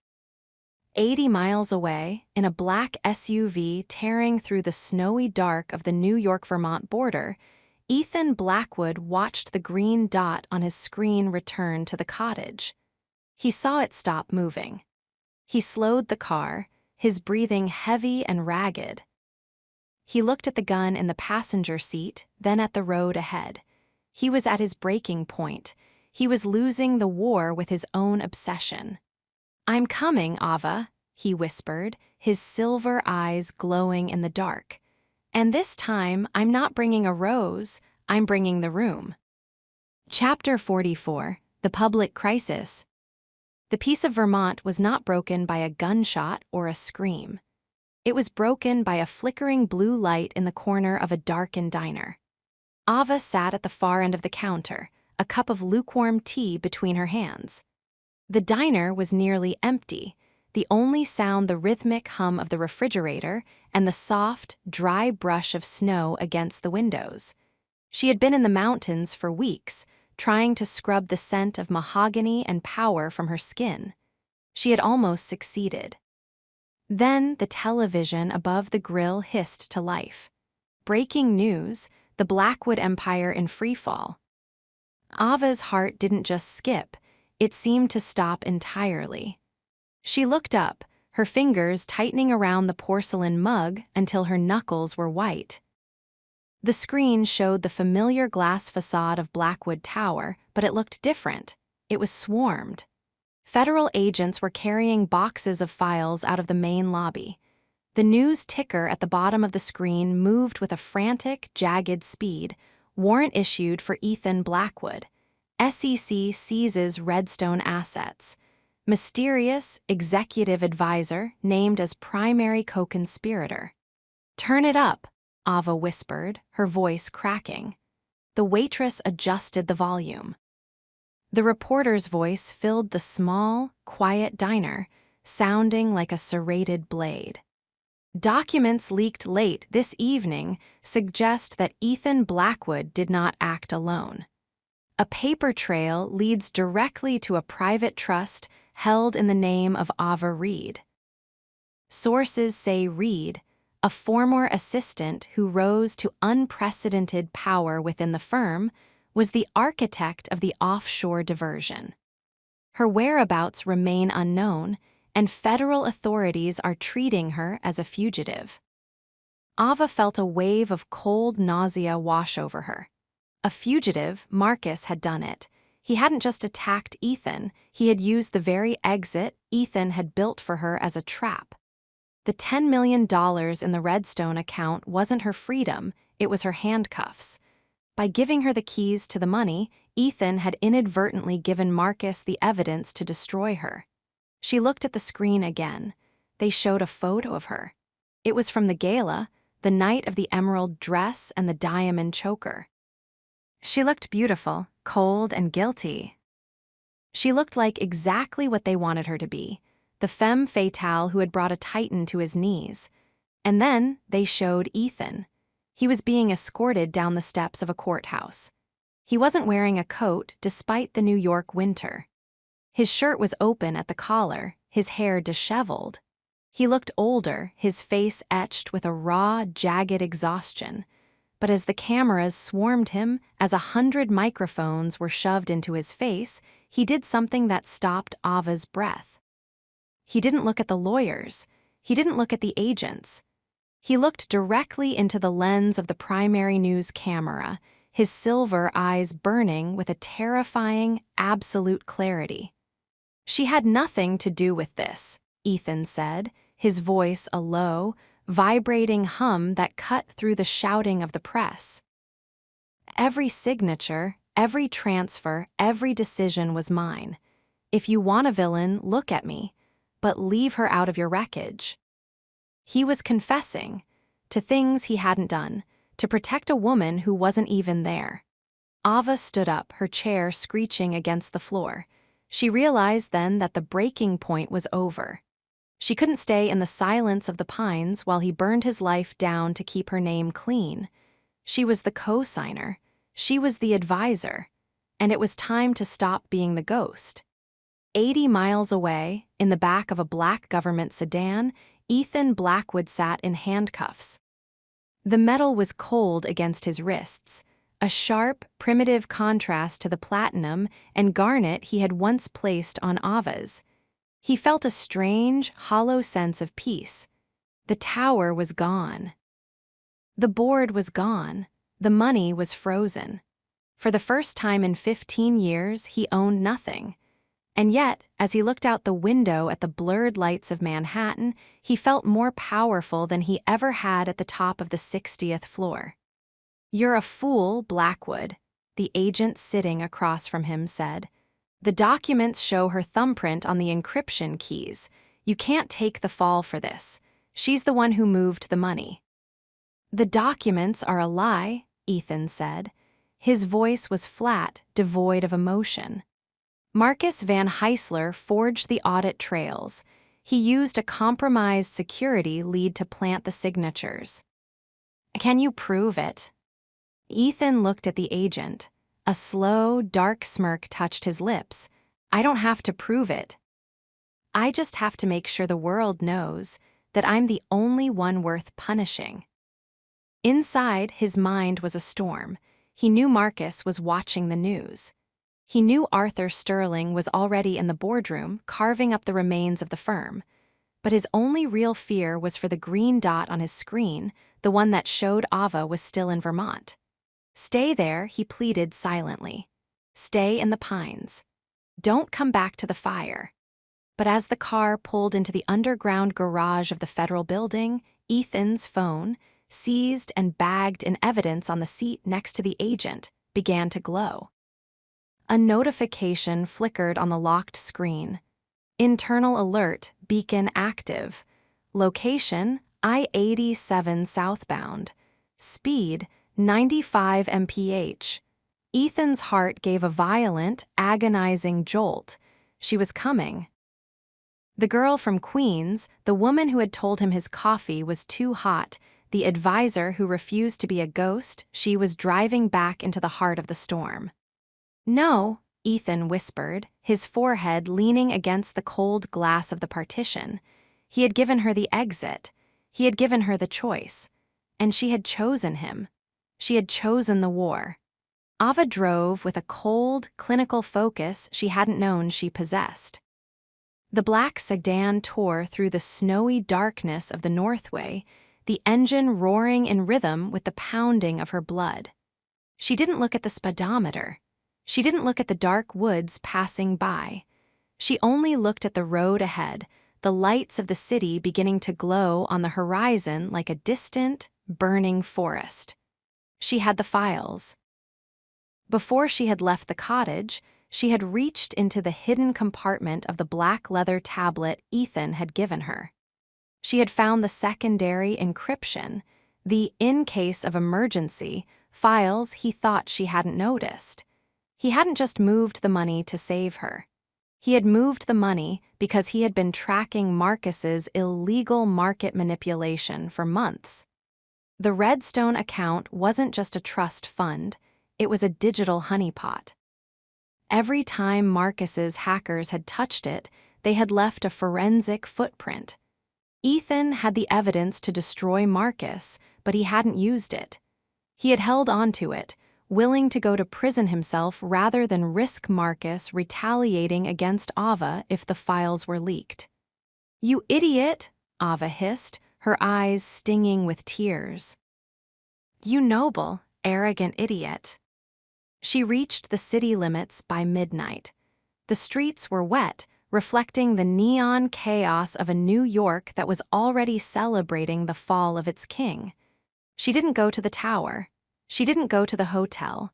She drove straight to the one place where she knew she could end it. The one place where Marcus Van Heisler would be waiting to claim his victory. The El Abim restaurant, the Abyss. As she pulled up to the curb, the valet didn't move. He saw the black sedan, the mud-splattered Vermont plates, and the woman who stepped out. She wasn't wearing emerald silk. She was wearing a wool coat and heavy boots, her hair messy from the wind. But when she walked toward the entrance, she didn't hesitate. She didn't bow. She pushed open the doors, the warm, amber light of the restaurant hitting her like a physical weight. The whispers started instantly. The elite of New York, the ones who had watched her fall, froze over their wine. In the corner booth, Marcus Van Heisler was sitting with Arthur Sterling. They were laughing. They were drinking a vintage that cost more than Ava's old apartment. Ava walked toward them. Every step was a declaration of war. Marcus looked up, his smile faltering as he saw her. He looked at her bare wrist, then at the tablet clutched in her hand. "Miss Reed," Marcus purred, though his eyes were flinty with a sudden, sharp alarm. "I thought you were enjoying the mountain air." "The air was too clean, Marcus," Ava said. Her voice was a low, vibrating hum that carried across the silent restaurant. "I missed the smell of garbage." She set the tablet on the table, right next to his glass of scotch. "I have the forensic logs," she said. "I have the biometric signatures of your hackers on the Redstone server, and I have the recording of the phone call you made to the penthouse on the night of the breach." Arthur Sterling blanched. "Ava, let's be reasonable." "I'm done being reasonable, Arthur," Ava snapped. She looked at Marcus, her jade-green eyes filled with a lethal, absolute clarity. "You have 10 minutes to call your contacts at the SEC. You're going to tell them the documents were misinterpreted. You're going to tell them that Ethan Blackwood is innocent. And then you're going to disappear." "And if I don't?" Marcus hissed, his face contorting with a raw, ugly fury. "Then I press send," Ava said, her finger hovering over the screen. "And the executive advisor becomes the star witness in a RICO case that will bury you so deep the sun will be a memory." The silence in the restaurant was absolute. The public crisis had reached its breaking point. Marcus looked at the tablet. He looked at the woman standing in front of him. He realized then that he hadn't been fighting Ethan Blackwood. He had been fighting the woman Ethan had empowered. He had been fighting the reflection of the man he hated. He reached for his phone. 2 hours later, the gates of the federal building slid open. Ethan Blackwood stepped out into the cold, midnight air. He was a free man. The charges had been dropped pending further investigation. The Redstone assets were being unfrozen. The war was, for the moment, over. He stood on the sidewalk, the city of New York rising around him like a kingdom he no longer recognized. He looked for the government car. He looked for his lawyers. Instead, he saw a black sedan idling at the curb. Ava was leaning against the hood. She looked tired. She looked cold. She looked like the most beautiful thing he had ever seen. Ethan walked toward her. He didn't stop until he was inches away. He didn't say, "Thank you." He didn't say, "You shouldn't have come." He reached out and grabbed her, pulling her into a crushing, desperate hug. He buried his face in her hair, his body trembling with the weight of 1,000 unspoken emotions. "I told you to stay in the pines," he whispered, his voice breaking. "And I told you on the first day," Ava breathed, her arms wrapping around his neck. "I don't follow instructions." Ethan pulled back, his silver eyes searching hers. He saw the advisor. He saw the partner. He saw the woman who had just saved his life. "The tower is gone, Ava," he said. "The room is empty." "Then let's build a new one," she replied. "One with windows that actually open." Ethan smiled, a real, genuine smile that reached his eyes. He leaned in and kissed her, a slow, powerful seal on a new reality. The public crisis was over. But as they got into the car and merged into the lights of the city, Ava Reed realized the truth. They weren't hiding anymore. They weren't owning anymore. They were just together, and in the heart of New York, that was the greatest power of all. Chapter 45: The Choice of Vulnerability. The safe house in Chelsea was not a place of luxury. It was a space of shadows, raw concrete, and the persistent, low-frequency hum of a city that never stopped breathing. The rain had finally ceased, leaving behind a cold, damp mist that clung to the industrial windows, blurring the lights of the New York skyline into soft, smudged halos of amber and white. Inside, the only light came from a single, low-hanging bulb over the kitchen island and the faint, blue flicker of a laptop in the corner. Ava stood by the window, her arms wrapped tightly around her chest. She was still wearing the wool coat from Vermont, the fabric smelling of wood smoke and the sharp, clean scent of the pines. She felt like a stranger in her own skin. For weeks, she had been a ghost in the mountains, a woman trying to remember the shape of her own soul without the weight of Ethan's gaze.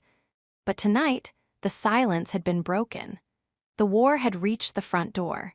She heard him behind her. Ethan didn't move like a titan anymore. His footsteps were heavy, weary, and lacked the predatory precision that usually signaled his arrival. He had spent the last 6 hours in a windowless room being interrogated by men who wanted to see him broken. He had walked out a free man, but the cost was visible in the sag of his shoulders and the way he leaned against the concrete pillar for support. "You should be in bed," Ethan said. His voice was a ruined rasp, a sound of gravel and exhaustion. Ava turned. In the harsh, dim light, he looked like a wreckage. There was a dark bruise blossoming along his jawline, and his white shirt was stained with the grime of the federal building. But it was his eyes that stopped her heart. The silver was gone, replaced by a dull, aching gray. "I'm not going anywhere, Ethan," she said softly. "I told you. The exit is closed." Ethan walked toward her, his stride stiff. He stopped 3 feet away, the distance he had established when he gave her the choice to leave. He looked at her bare wrist, then at the jade-green clarity of her eyes. "I tried to save you," he whispered. "I tried to be the one who took the hit. I wanted you to have a life where you never had to look at a headline or a lawyer again. You tried to erase me again," Ava countered, stepping into his space. She reached out, her fingers trembling as she touched the bruise on his jaw. He flinched, but he didn't pull away. You thought that by taking the fall, you were being a hero, but you were just being the boss. You were making a decision for me without asking if I wanted to be saved. Ethan's gaze dropped. He let out a long, jagged breath that sounded like a confession. I don't know how to be anything else, Ava. I've spent 15 years being the shield. If I'm not the one in control, if I'm not the one holding the room together, then what am I? You're a man, she breathed. And for the first time, you're a man who doesn't have a tower to hide in. Ava led him to the worn leather sofa. She made him sit, then went to the small kitchenette to find a bowl of water and a clean cloth. The slow burn had transitioned into something more profound, a quiet domestic intimacy that felt more dangerous than any boardroom battle. She knelt between his knees, the same way he had once knelt at hers in the penthouse. She began to clean the cut on his temple, her movements slow and reverent. "Why did you come back?" Ethan asked, his eyes searching hers. "You were free. You were in the mountains. You had the money. You could have been anyone." "I could have been anyone," Ava agreed, her voice a soft friction in the quiet. "But I wouldn't have been me. I realized that my freedom didn't mean anything if the person I loved was in a cage of his own making. I didn't come back to be your assistant, Ethan, and I didn't come back to be your ward." She set the cloth down and took his hands in hers. They were cold, the knuckles raw. "I came back to be your partner, but that means the game has to change. No more trackers, no more secret accounts. No more protecting me by keeping me in the dark." Ethan's fingers tightened around hers. "The world is still dangerous, Ava. Marcus is down, but he isn't dead. Arthur Sterling is still looking for blood." "Then let them look," Ava said, her voice growing firm. "We'll face them together. But you have to make a choice, Ethan. You have to choose to be vulnerable. You have to choose to let me see the man who is afraid, not just the man who is in control." Ethan went still. The silence in the apartment deepened, stretched by the rhythmic tick-tick-tick of a radiator. He looked at the woman in front of him, the woman who had faced down Marcus Van Heisler in a crowded restaurant to save him. He realized that she was no longer the girl who needed his protection. She was the one providing it. He slowly slid off the sofa until he was kneeling on the cold concrete floor in front of her. It wasn't an act of submission. It was an act of surrender. He leaned his forehead against her knees, his shoulders shaking with a sudden, violent release of the tension he had carried for a decade. "I'm terrified," he whispered into the fabric of her coat. "I've lost everything I thought made me who I was. I don't have the room anymore, Ava. I don't have the glass. I'm just me." Ava reached down and buried her hands in his hair, pulling him closer. She felt a tear escape, sliding down her cheek to land on his shoulder. This was the choice of vulnerability. The king had finally stepped off the throne. "You're everything, Ethan," she breathed. "The room was just a box. You're the light that was inside it." They stayed like that for a long time, two wreckage-prone souls in an anonymous apartment, finally speaking the same language. The breaking point had been reached, but instead of shattering, they had fused. Ethan pulled back just enough to look up at her. His eyes were no longer silver cold. They were warm, dark, and filled with a raw, agonizing hope. "I won't own you," he promised, his voice trembling. "I don't know if I can stop being protective. I don't know if I can stop watching the monitors, but I will tell you what I'm seeing. I'll let you hold the keys." "That's all I ever wanted," Ava said. He stood up, pulling her with him. He didn't carry her to the bed like a prize. He walked beside her, his hand in hers, their fingers interlaced as equals. As they lay in the dark of the Chelsea apartment, listening to the city rumble outside, Ava Reed realized the truth of Act 5. The boss didn't have to own the room to be powerful. He just had to be brave enough to share it. And as Ethan pulled her close, his breathing finally falling into a deep, peaceful rhythm, Ava touched her bare wrist. The white mark was still there, but it didn't feel like a phantom limb anymore. It felt like a scar from a war they had finally won. The public crisis was over.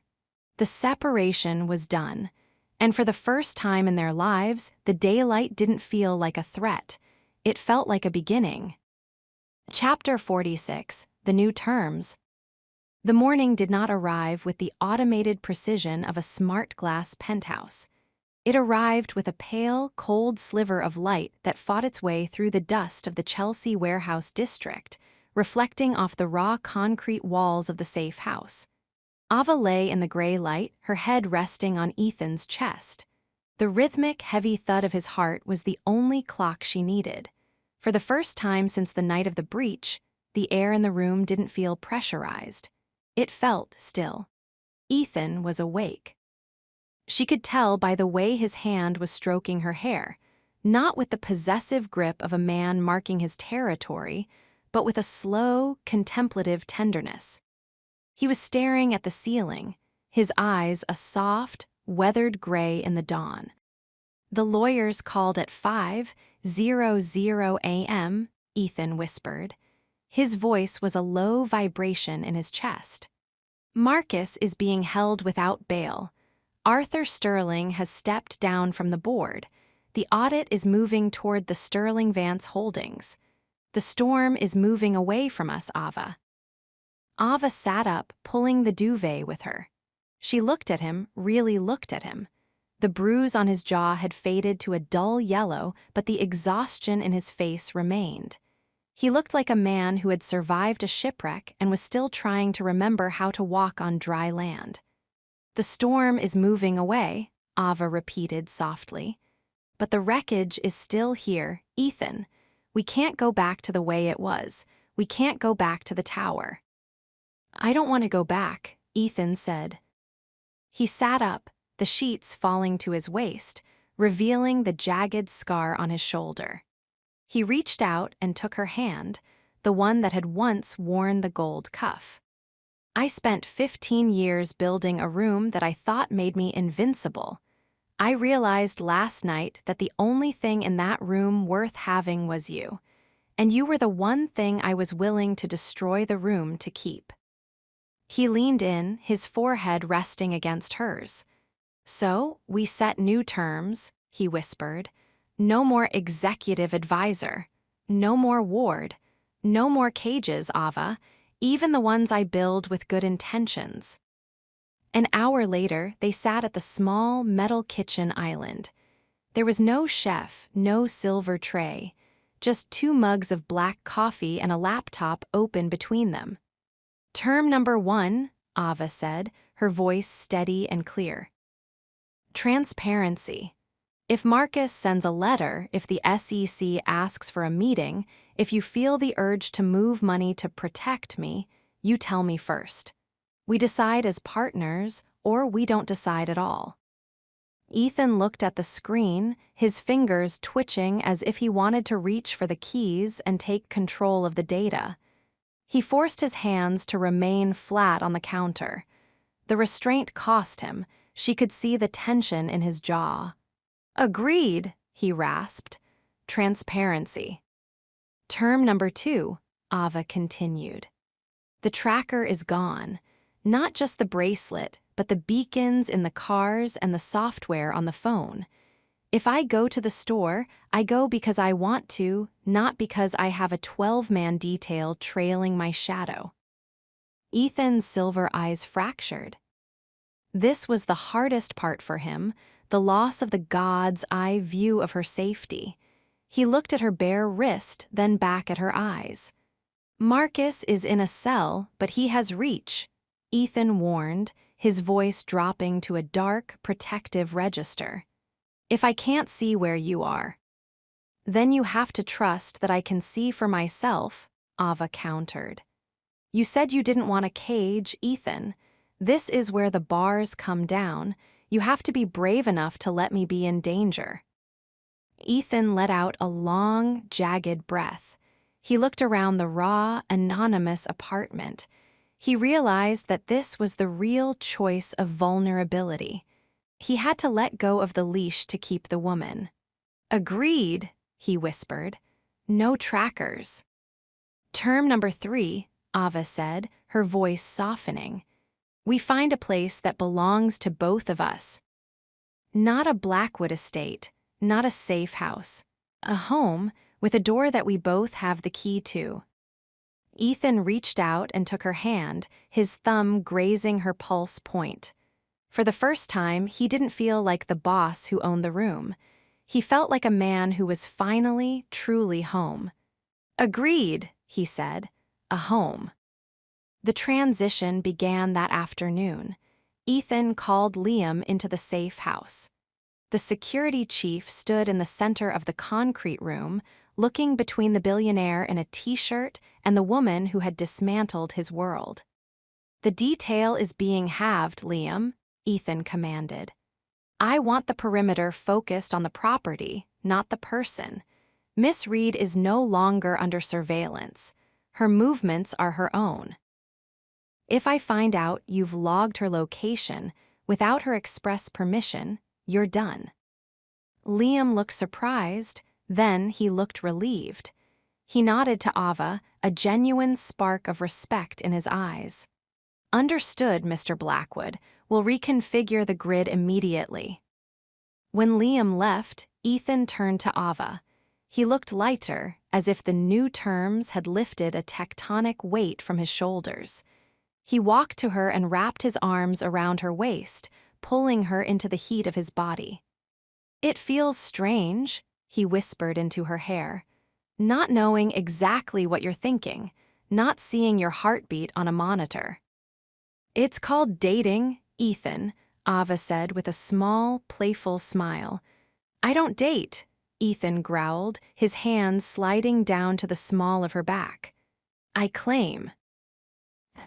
Not anymore, she reminded him, leaning back in his arms. Now you earn. Ethan's eyes darkened, the silver glowing with a familiar, predatory hunger, but this time it was laced with a deep, reverent affection. He leaned down and kissed her, a slow, deep kiss that tasted of the future. It wasn't a surrender. It wasn't a possession. It was a fusion. As the sun set over the Chelsea docks, casting long, amber shadows across the raw concrete floor, Ava Reed realized that the breaking point had been the best thing that ever happened to them. The tower had fallen. The room was empty. But as Ethan led her toward the sofa, his hand in hers, she realized that they didn't need a billion-dollar fortress to be safe. They had the new terms. And in the wreckage of their old lives, they were finally building something that wasn't for sale. The war wasn't over, Marcus was still a ghost in the system, and the world was still watching. But for the first time, Ava wasn't afraid of the dark, because she wasn't standing in Ethan's shadow anymore. She was standing in his light. Chapter 47, The Final Confrontation with Marcus. The air in the Metropolitan Detention Center did not breathe. It stagnated. It was a thick, recycled soup of floor wax, industrial bleach, and the cold, metallic scent of despair. Ava walked through the series of heavy, buzzing steel doors, her boots echoing with a sharp, lonely rhythm against the concrete. She wasn't wearing emerald silk today. She was in her own clothes, the navy blazer and the black trousers she had bought with her first real paycheck. On her wrist, there was no gold cuff. There was only the pale, fading mark of the new terms. Ethan walked beside her. He was a different man in this light. The fluorescent tubes overhead hummed with a low-frequency static that turned his silver eyes into cold flint. He was wearing a dark coat, his hands shoved deep into his pockets. He didn't reach out to grab her. He didn't move her behind him. He walked with her, shoulder to shoulder. He was honoring the pact. He was letting her walk into the lion's den under her own power. "He's going to try to hurt you with words, Ava," Ethan said, his voice a low, vibrating hum that barely carried over the sound of a distant, slamming door. "He has nothing else left. No assets. No allies. Only the poison in his head." "I know," Ava replied, her voice steady. "But I'm not the girl who walked into Blackwood Tower, Ethan. I've seen the monster. I've lived in the room. There's nothing Marcus can say that hasn't already been whispered in the dark." They reached the visitation room, a row of booths separated by thick, reinforced glass that looked like the very smart glass Ethan had once used to watch her. And there, sitting on the other side of the center pane, was Marcus Van Heisler. Marcus looked diminished. The camel hair coat had been replaced by a drab, orange jumpsuit that made his skin look like yellowing parchment. His hair, once perfectly coiffed, was thin and ragged. But his eyes, those predatory, copper-colored eyes, still held the same jagged, obsessive fire. He looked at Ethan, then his gaze slid to Ava. A slow, thin smile touched his lips. It was the smile of a man who was already dead but wanted to make sure the world died with him. Ethan and Ava sat down. Ethan reached for the phone, but Ava stopped him. She took the receiver herself, looking Marcus straight in the eye. "It's over, Marcus," she said. Her voice was clinical, devoid of the fear he craved. Marcus laughed, a dry, hacking sound that crackled through the speaker. "Is it, my dear? You look different. Where is the jewelry? Where is the gilded leash? Did the king finally realize that a common girl from Queens is a boring investment when the stocks stop rising?" "He realized that I was never an investment," Ava said. "And I realized that you were never a threat. You were just a man who was so afraid of Ethan's light that you tried to steal his shadows." Marcus leaned forward, his forehead pressing against the glass. "You think you've won. Look at him, Ava. Look at the man sitting next to you. He's a wreckage. He lost his tower for you. He lost his name. He's a ghost haunting a safe house. Do you really think a man like Ethan Blackwood can survive being ordinary? He'll grow bored of you. He'll start looking for the next project to fill the void." Ethan reached out then. He didn't take the phone. He simply placed his hand on the glass directly over Marcus's face. It was a gesture of absolute dismissal. "I didn't lose the tower, Marcus," Ethan said, his voice loud enough for the microphone to catch. "I threw it away, because I realized that I couldn't own the room and love the woman at the same time. I chose the woman, and you chose a cell." Marcus's face contorted with a raw, ugly fury. He slammed his fist against the glass, the sound a dull thud in the small room. "You're a fool. You had the world. You could have been the architect of the century." "I'm the architect of my own life now," Ethan rasped. Ava leaned in, her gaze dropping to the tablet she had brought with her. She turned it toward the glass. On the screen was a document, a final legal seizure of Marcus's last remaining offshore accounts, the ones he had hidden in the Caymans. "This is the end of the paper trail, Marcus," Ava said. "I found the last of the Redstone diversions. I found the names of the board members you bribed. I've handed everything to the federal prosecutor. In exchange for my testimony, Ethan's name is being scrubbed from the conspiracy charges. But yours, your name is going to be the headline for the next 20 years. Marcus stared at the screen. The copper light in his eyes finally flickered and died. He realized then that Ava wasn't just Ethan's partner. She was his executioner. She had used the very skills he had trained her for, the precision, the anticipation, the ruthlessness, to bury the only man who had ever truly challenged him. "You," Marcus whispered, his voice trembling. "You're just like him." No, Ava said, standing up and hanging up the phone. I'm the woman who saved him. There's a difference. They walked out of the prison and into the bright, biting cold of the New York afternoon. The air felt different. The public crisis was no longer a weight, it was a memory. The sirens in the distance sounded like background noise, not a warning. Ethan stopped by the car, not the armored Maybach, but a simple, dark sedan they had bought with the first of their unfrozen personal funds. He looked at the prison, then at Ava. "Is it done?" he asked. "It's done," she said. "The ghosts are gone, Ethan. There's no one left to look for the crack in the glass." Ethan pulled her into his arms, right there on the sidewalk in front of the federal building. He didn't care who was watching. He didn't care about the cameras. He buried his face in her hair, his body trembling with the weight of a decade of tension finally leaving his bones.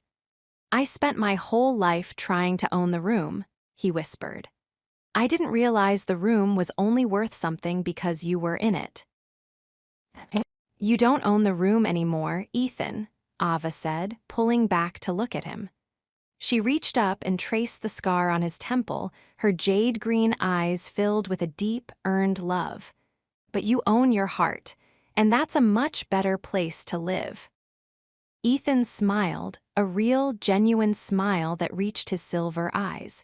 He leaned in and kissed her, a slow, powerful seal on a new reality.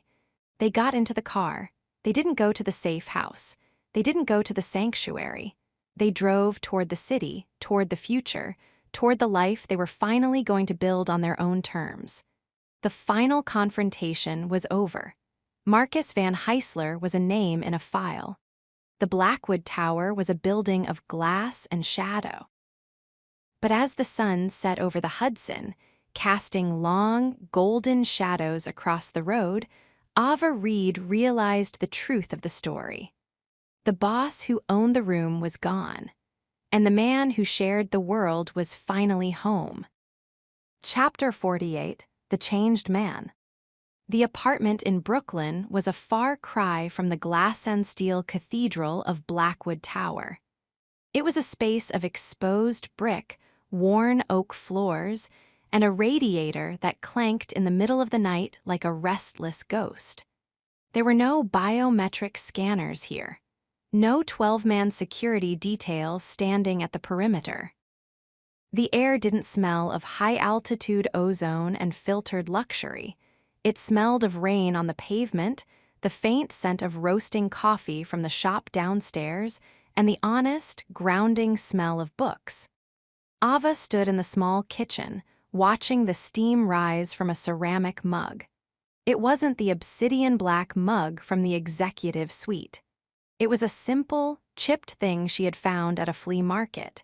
She looked at Ethan.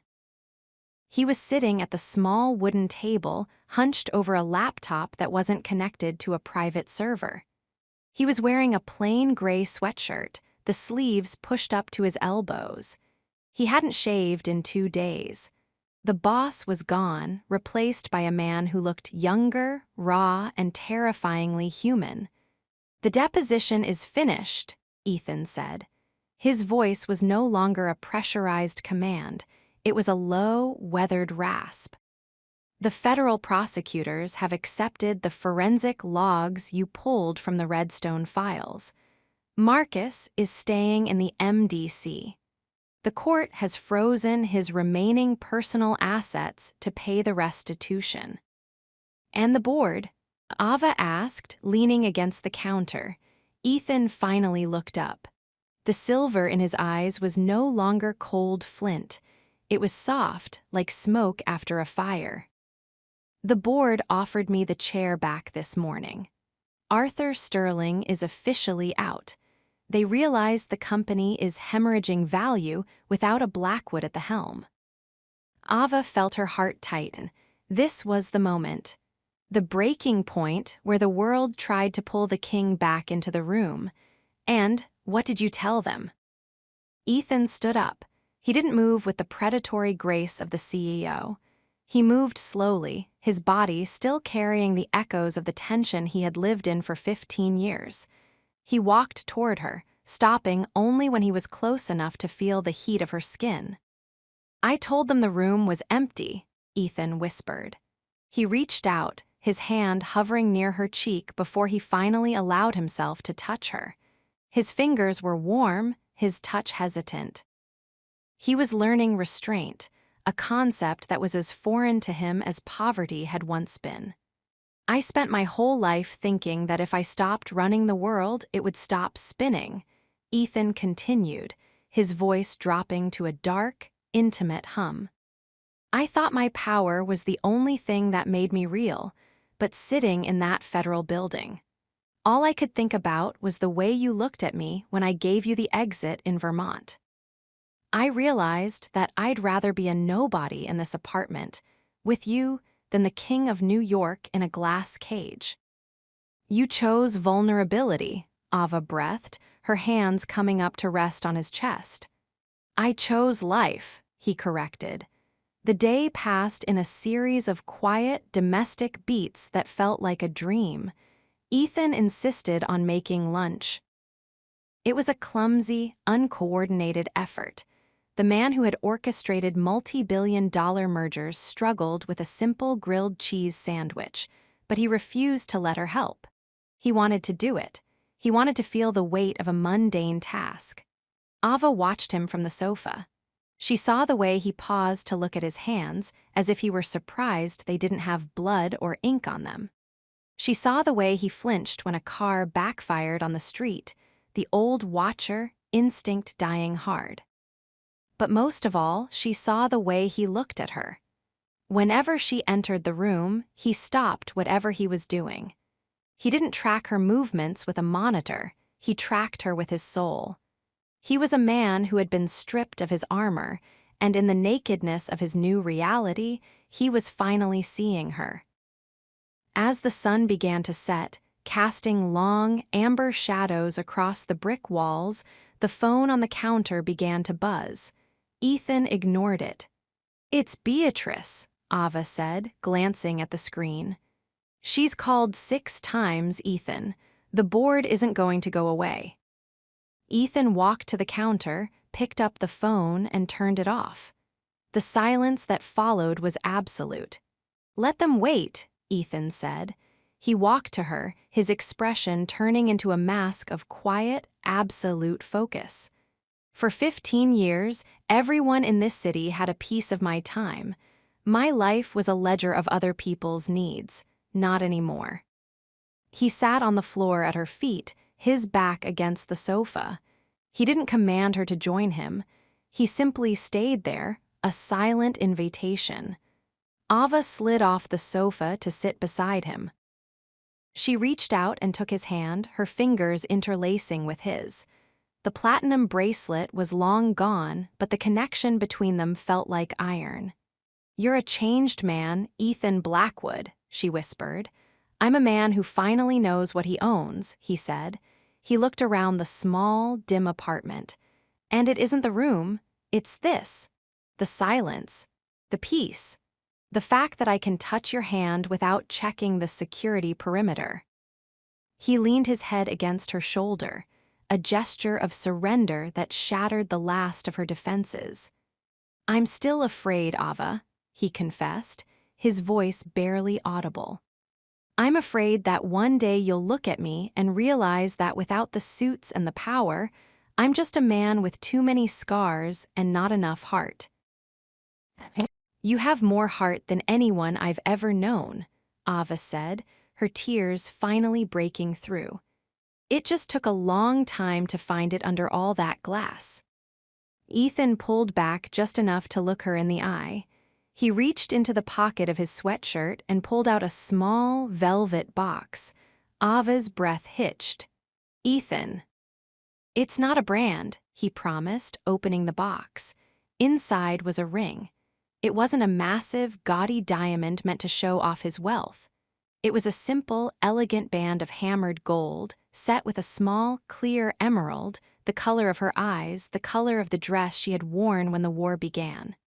"There are no terms," Ethan said, his voice trembling. There is no ward status. There is no contract. There is only a man who is asking a woman to stay with him in the dark. Not because she has to, but because she chooses to. Ava looked at the ring, then at the man who had knelt on a concrete floor to show her his soul. She realized then that Act 5 was over. The breaking point had been the birth of something new. I choose you, Ethan, she whispered. I've always chosen you. He slid the ring onto her finger. It felt light. It felt right. Ethan groaned and pulled her into a deep, soul-shattering kiss. It wasn't the kiss of a boss. It wasn't the kiss of a monster. It was the kiss of a man who was finally, truly home. As the moon rose over Brooklyn, casting a silver light over the small, quiet apartment, Ava Reed realized the truth of their story. The boss who owned the room was a legend, but the man who shared her heart was the only reality she ever needed. Chapter 49: The Reunion. The Brooklyn apartment was a world defined by the small, the quiet, and the real. Ava stood in the narrow hallway, watching a sunbeam crawl across the floorboards. In the penthouse, the sun had been a distant, blinding spectacle.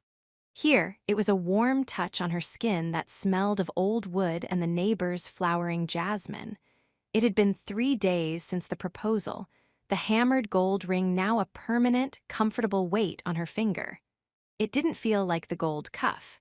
It didn't feel like a brand. It felt like a promise made in the dark that was finally standing up to the light of day. Ethan was in the small kitchen, and for the first time in their history, the silence between them wasn't pressurized. It was an anchor. He was wearing a dark t-shirt, his hair messy, his attention focused on a simple task, making breakfast. He still moved with the grace of a predator, but the lethal edge had been filed down by the events of the past few weeks.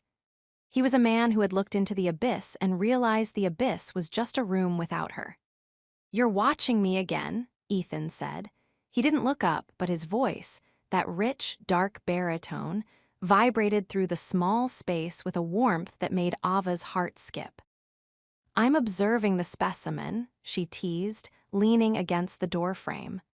"A billionaire in a Brooklyn kitchen, it's a rare sight. National Geographic should be here." Ethan turned, a slow, genuine smirk touching his lips. He walked toward her, stopping only when he was close enough to fill her entire field of vision. He didn't grab her. He didn't pin her. He simply reached out and tucked a stray lock of hair behind her ear.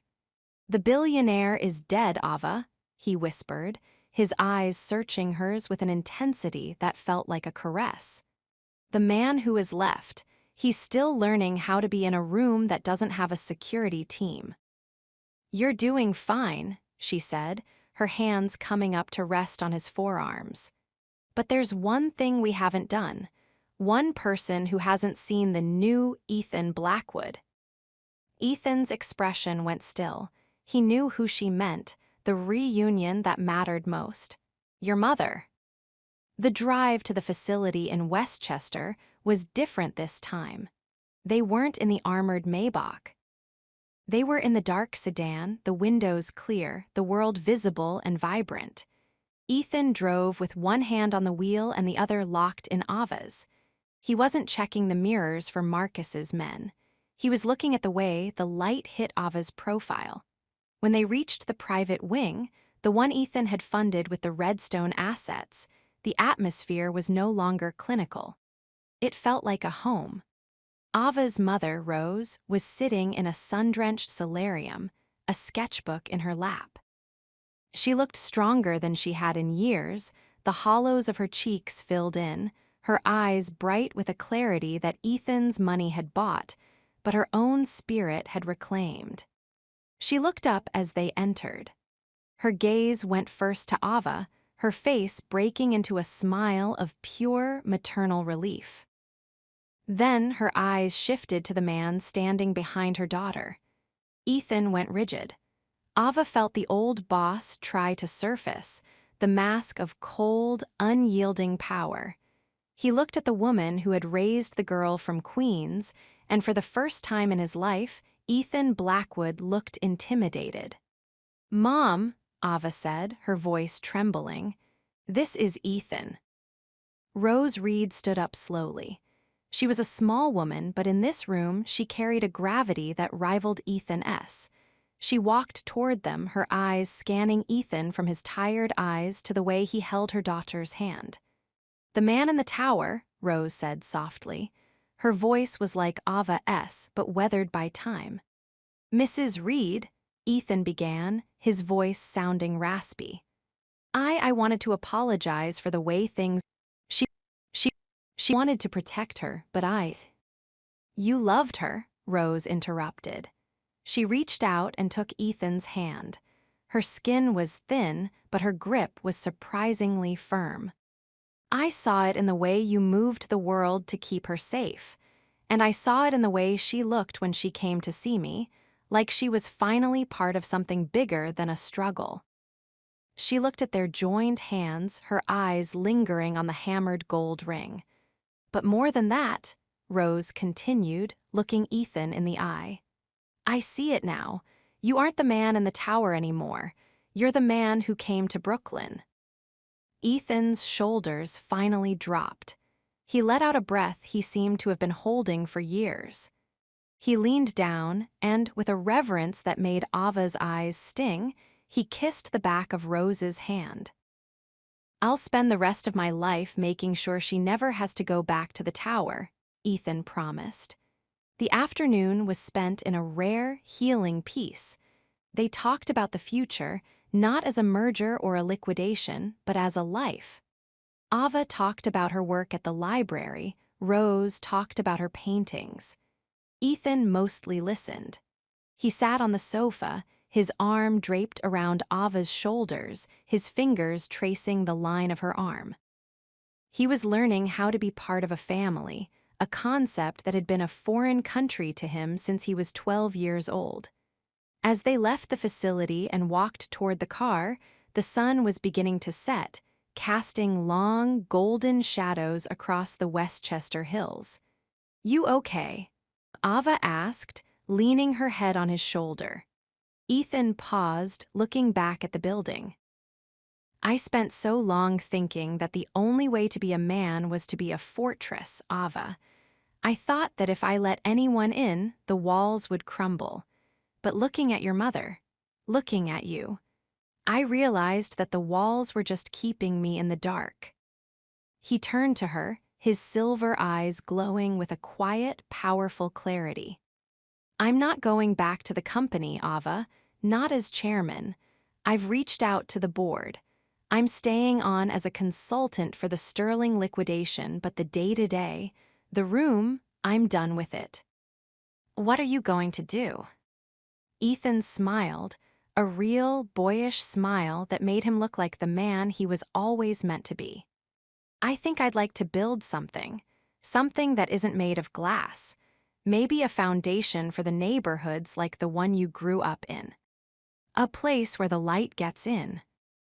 Ava wrapped her arms around his neck, pulling him into a deep, soul-shattering kiss. The reunion was complete. The past had been faced, the monster had been unmasked, and the future was wide open. "I love you, Ethan Blackwood," she breathed. "I love you, Ava Reed," he whispered back. They got into the car and drove back toward the city. But as the lights of Manhattan appeared on the horizon, they didn't look like a kingdom to be conquered anymore. They looked like home. The breaking point was a memory. The new terms were the law. And in the quiet of the car, as the radio played a soft, slow melody, Ava Reed realized that the boss who owned the room was finally free. And she was the one who held the key. Chapter 50, The Changed Man, Part 2. The rain had finally moved out of Brooklyn, leaving behind a sky the color of a pale, polished pearl.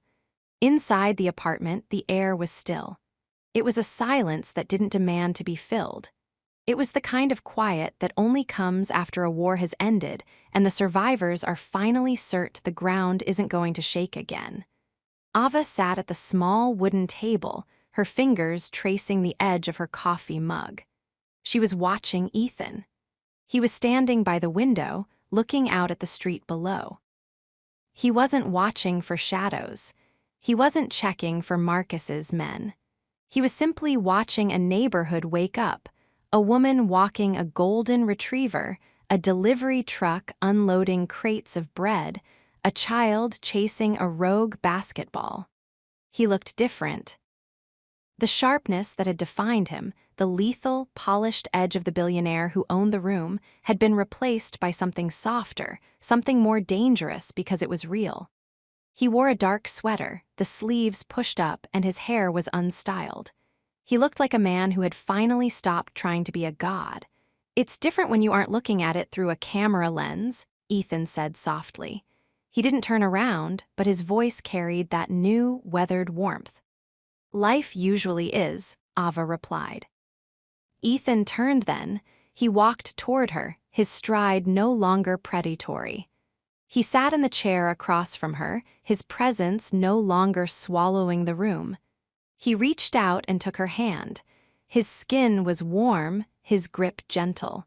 He looked at the hammered gold ring on her finger.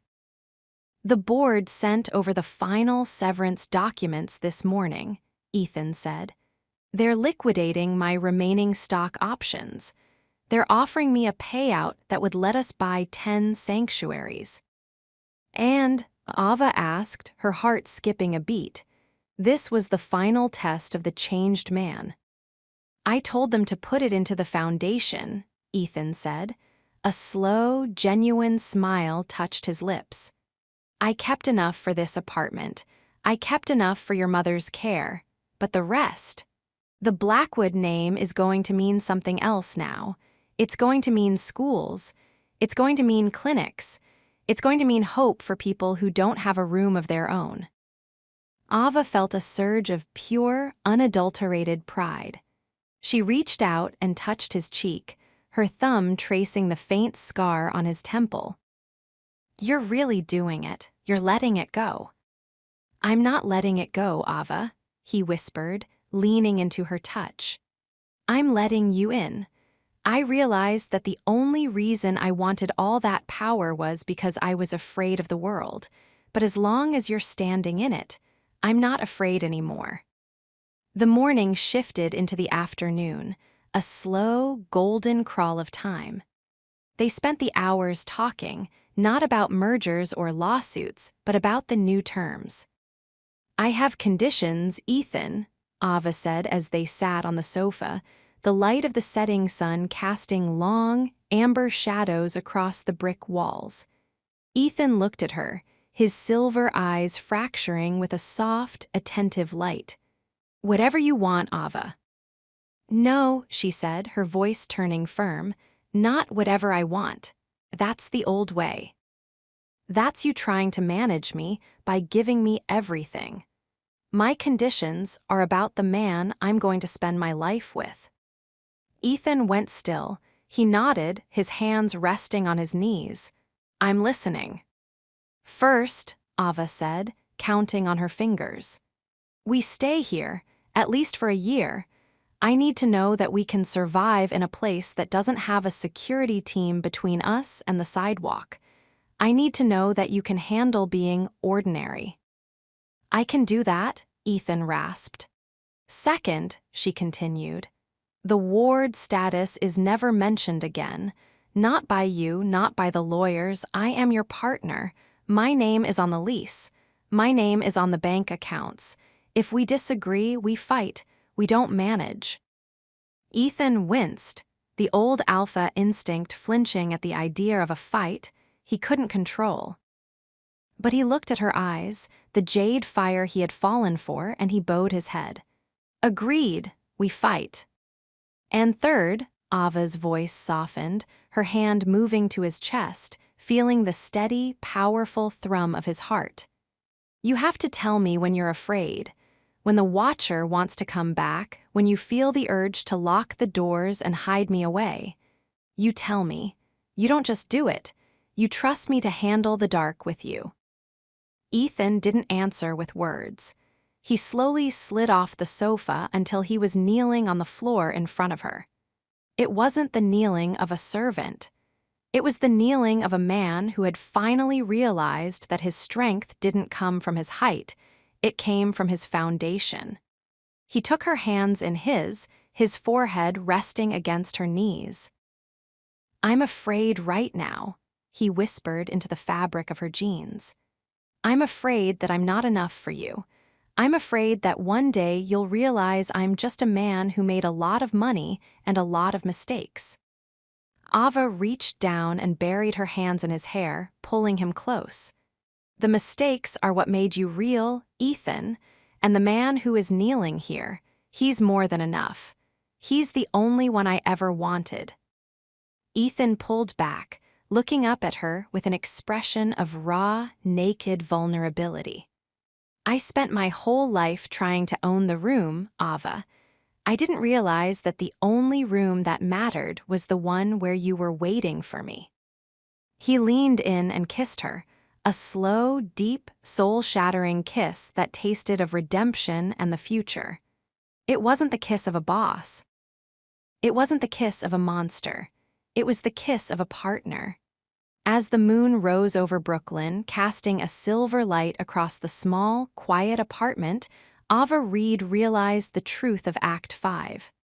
The breaking point had been reached and they had survived. The king had been unmasked, the tower had been emptied, and the room was no longer a cage. She looked at Ethan, who was now asleep on the sofa, his head on her lap. He looked peaceful. He looked free. She reached out and touched the hammered gold ring on her finger. It didn't feel light anymore. It felt heavy, heavy with the weight of a shared life, a shared war, and a shared victory. They were ready for the final act, not as a boss and an assistant, not as a warden and a prisoner, but as two people who had found the light in the center of the dark. Ava leaned down and kissed his forehead, her breath hitching in the quiet. "The room is ours now, Ethan," she whispered into the dark, "and we're never closing the windows again." 80 miles away, the Hudson River flowed dark and silent past the empty sanctuary. In Manhattan, the Blackwood Tower stood tall and glass-cold, waiting for a new king. But in a small apartment in Brooklyn, the lights were off, the door was locked from the inside by choice, and the only thing that mattered was the rhythm of two hearts finally beating as one. The changed man was home. And for the first time in her life, Ava Reed wasn't afraid of the sun coming up. Because the daylight was finally theirs. Chapter 51, The Rebirth. The transition from the Brooklyn safe house to the brownstone in Cobble Hill was not a move, it was a migration. Ava stood in the center of the parlor, her boots echoing on the original, wide-plank oak floors. The space was filled with the scent of beeswax, old brick, and the crisp, winter air flowing through windows that, for the first time in years for Ethan, were wide open. There were no reinforced steel shutters here. There were no tinted, polycarbonate panels. The glass was old, slightly wavy with age, letting in the messy, unfiltered light of the neighborhood. This was the home they had agreed upon. It wasn't a fortress. It was a witness. She heard the heavy thud of a box being set down in the hallway. Ethan appeared in the doorway, his sleeves rolled up, his forehead glistening with a light sheen of sweat. He wasn't wearing a suit. He hadn't worn a tie in a month. He looked rugged, his presence still massive enough to command the room, but the boss resonance had been replaced by a grounded, quiet strength. He stopped, his silver eyes scanning the room until they found her. Even now, after everything, his first instinct upon entering a space was to locate her. It was a watcher habit he couldn't quite break, but now it was laced with a soft, reverent relief. "The last of the library crates is in," Ethan said. His voice was a low, weathered rumble. "Where do you want them, Ava? The study is yours. You decide the layout."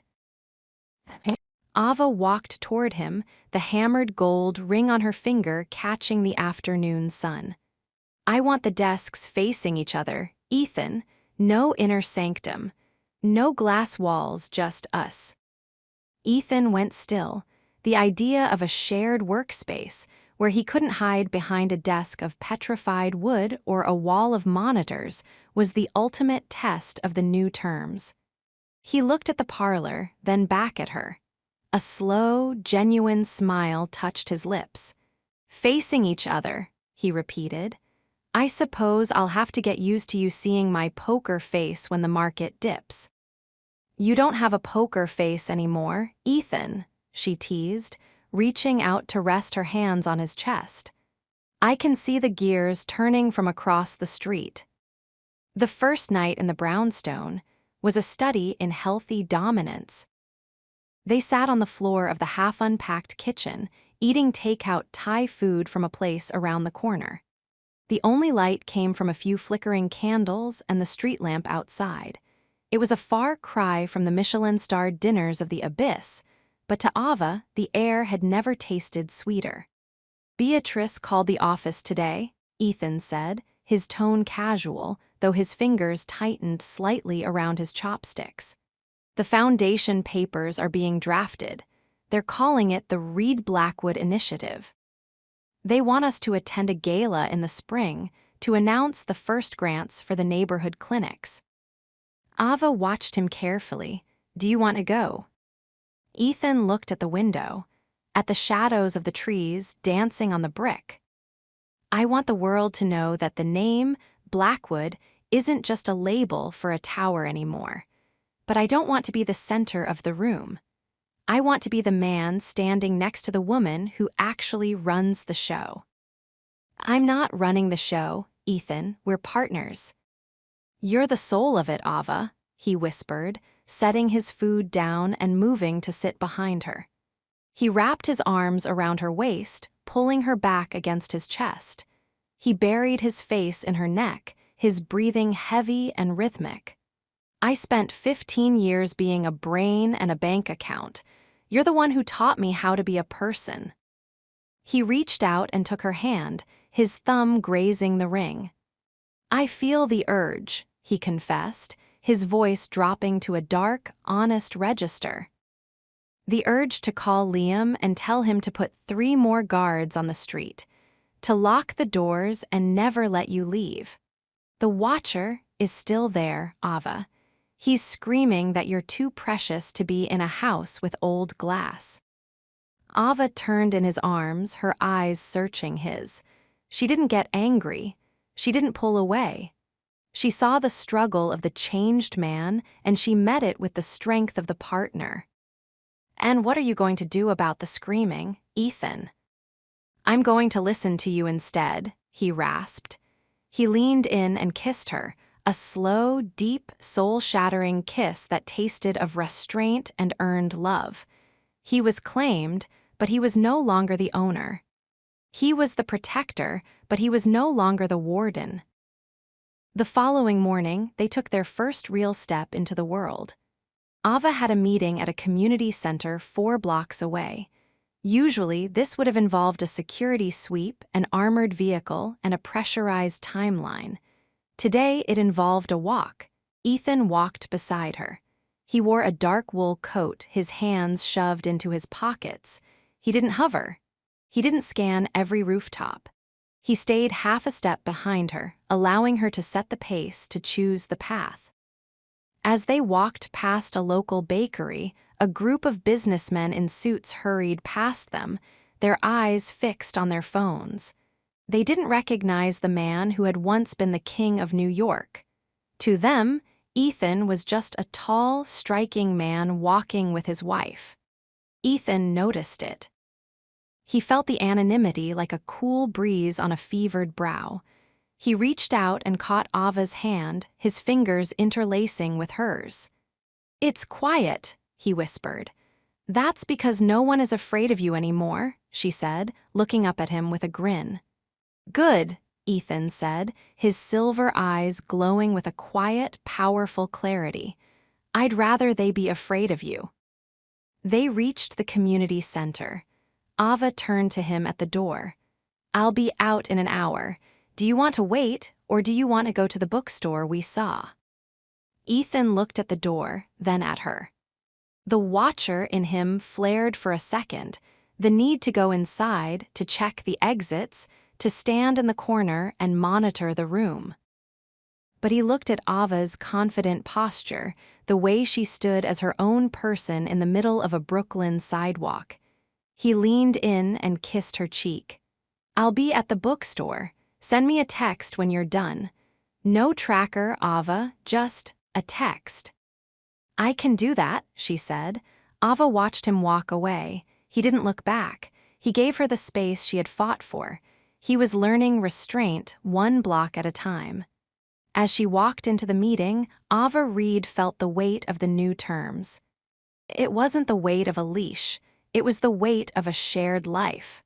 The rebirth was complete. The boss was a memory. The partner was the reality. And as she sat down at a folding chair in a room filled with people who were trying to change their neighborhood, she realized the truth of Act 6. They were claimed by each other, but they were owned by no one. And in the messy, loud, beautiful world outside the tower, that was the only power that mattered. Chapter 52, The First Test.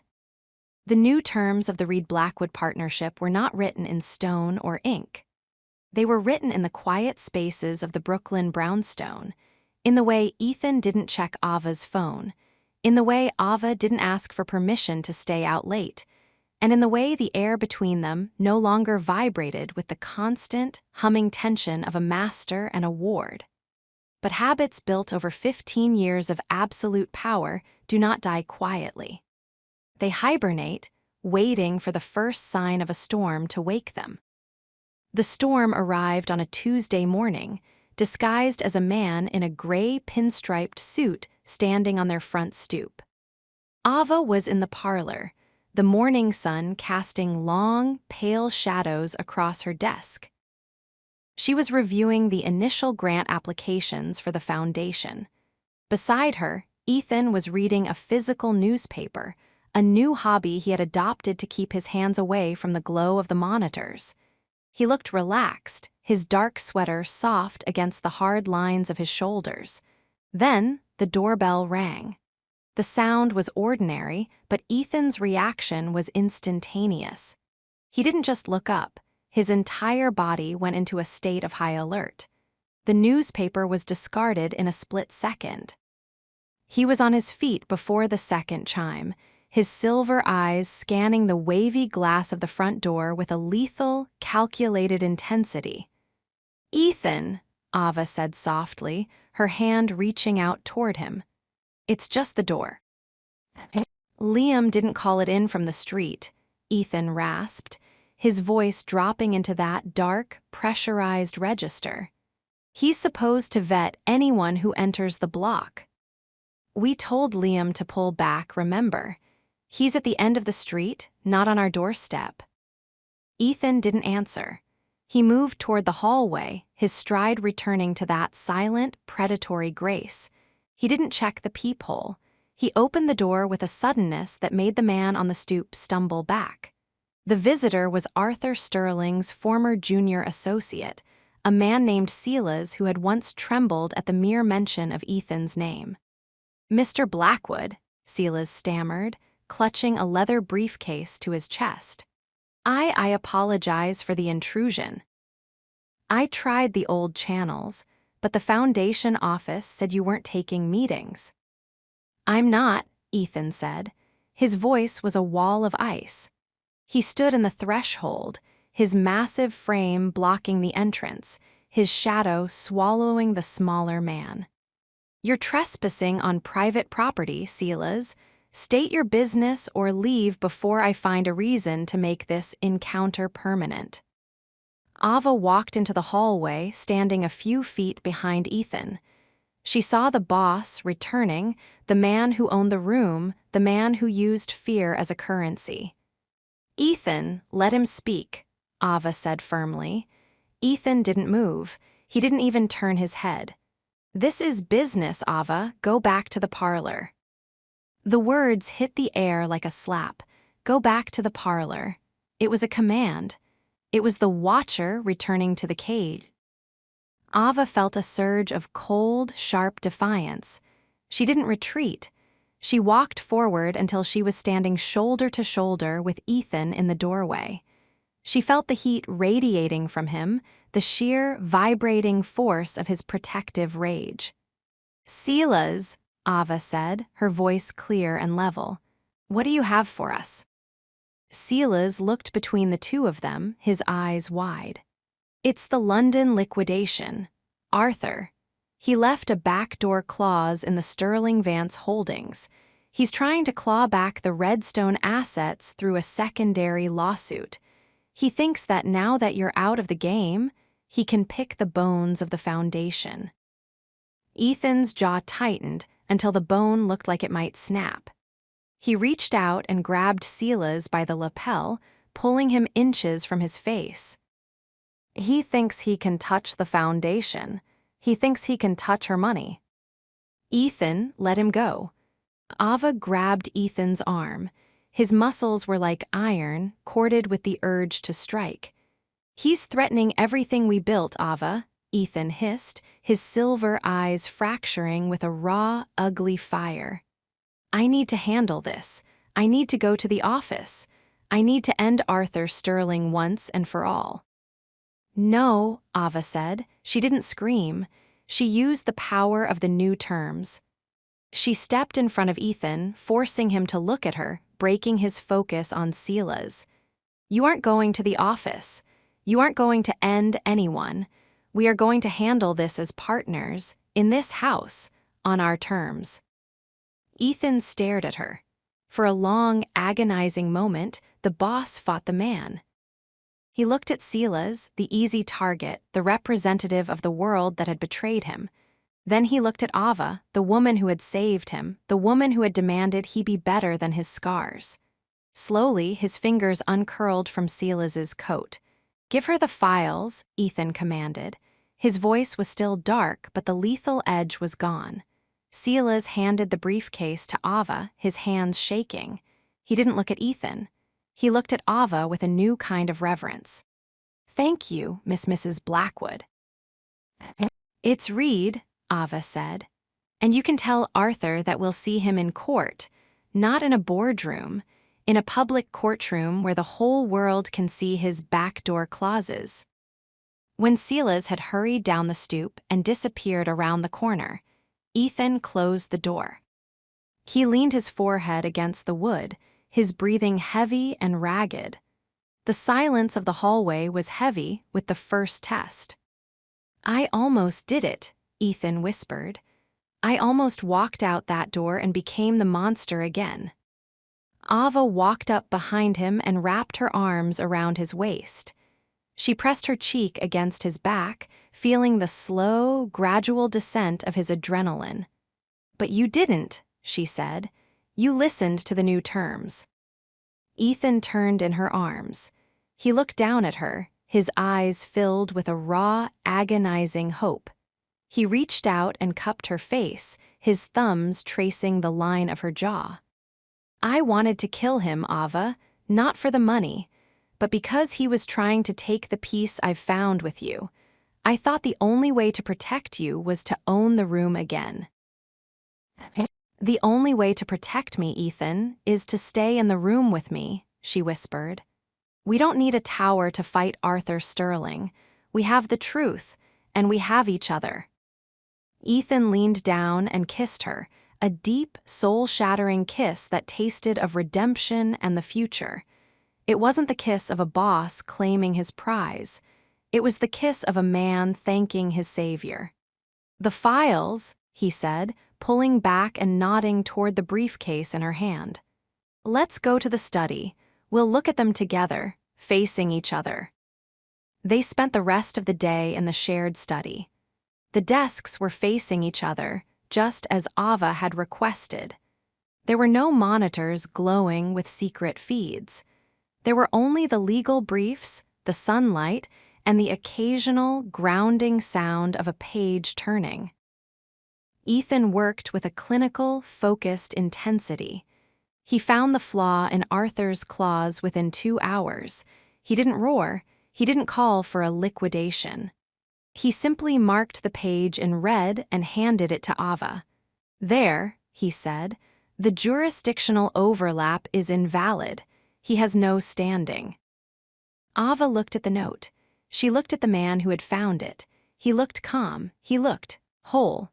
"You're a very good advisor, Mr. Blackwood," she teased. "I have a very good boss," he replied, his eyes glowing with a quiet, powerful love.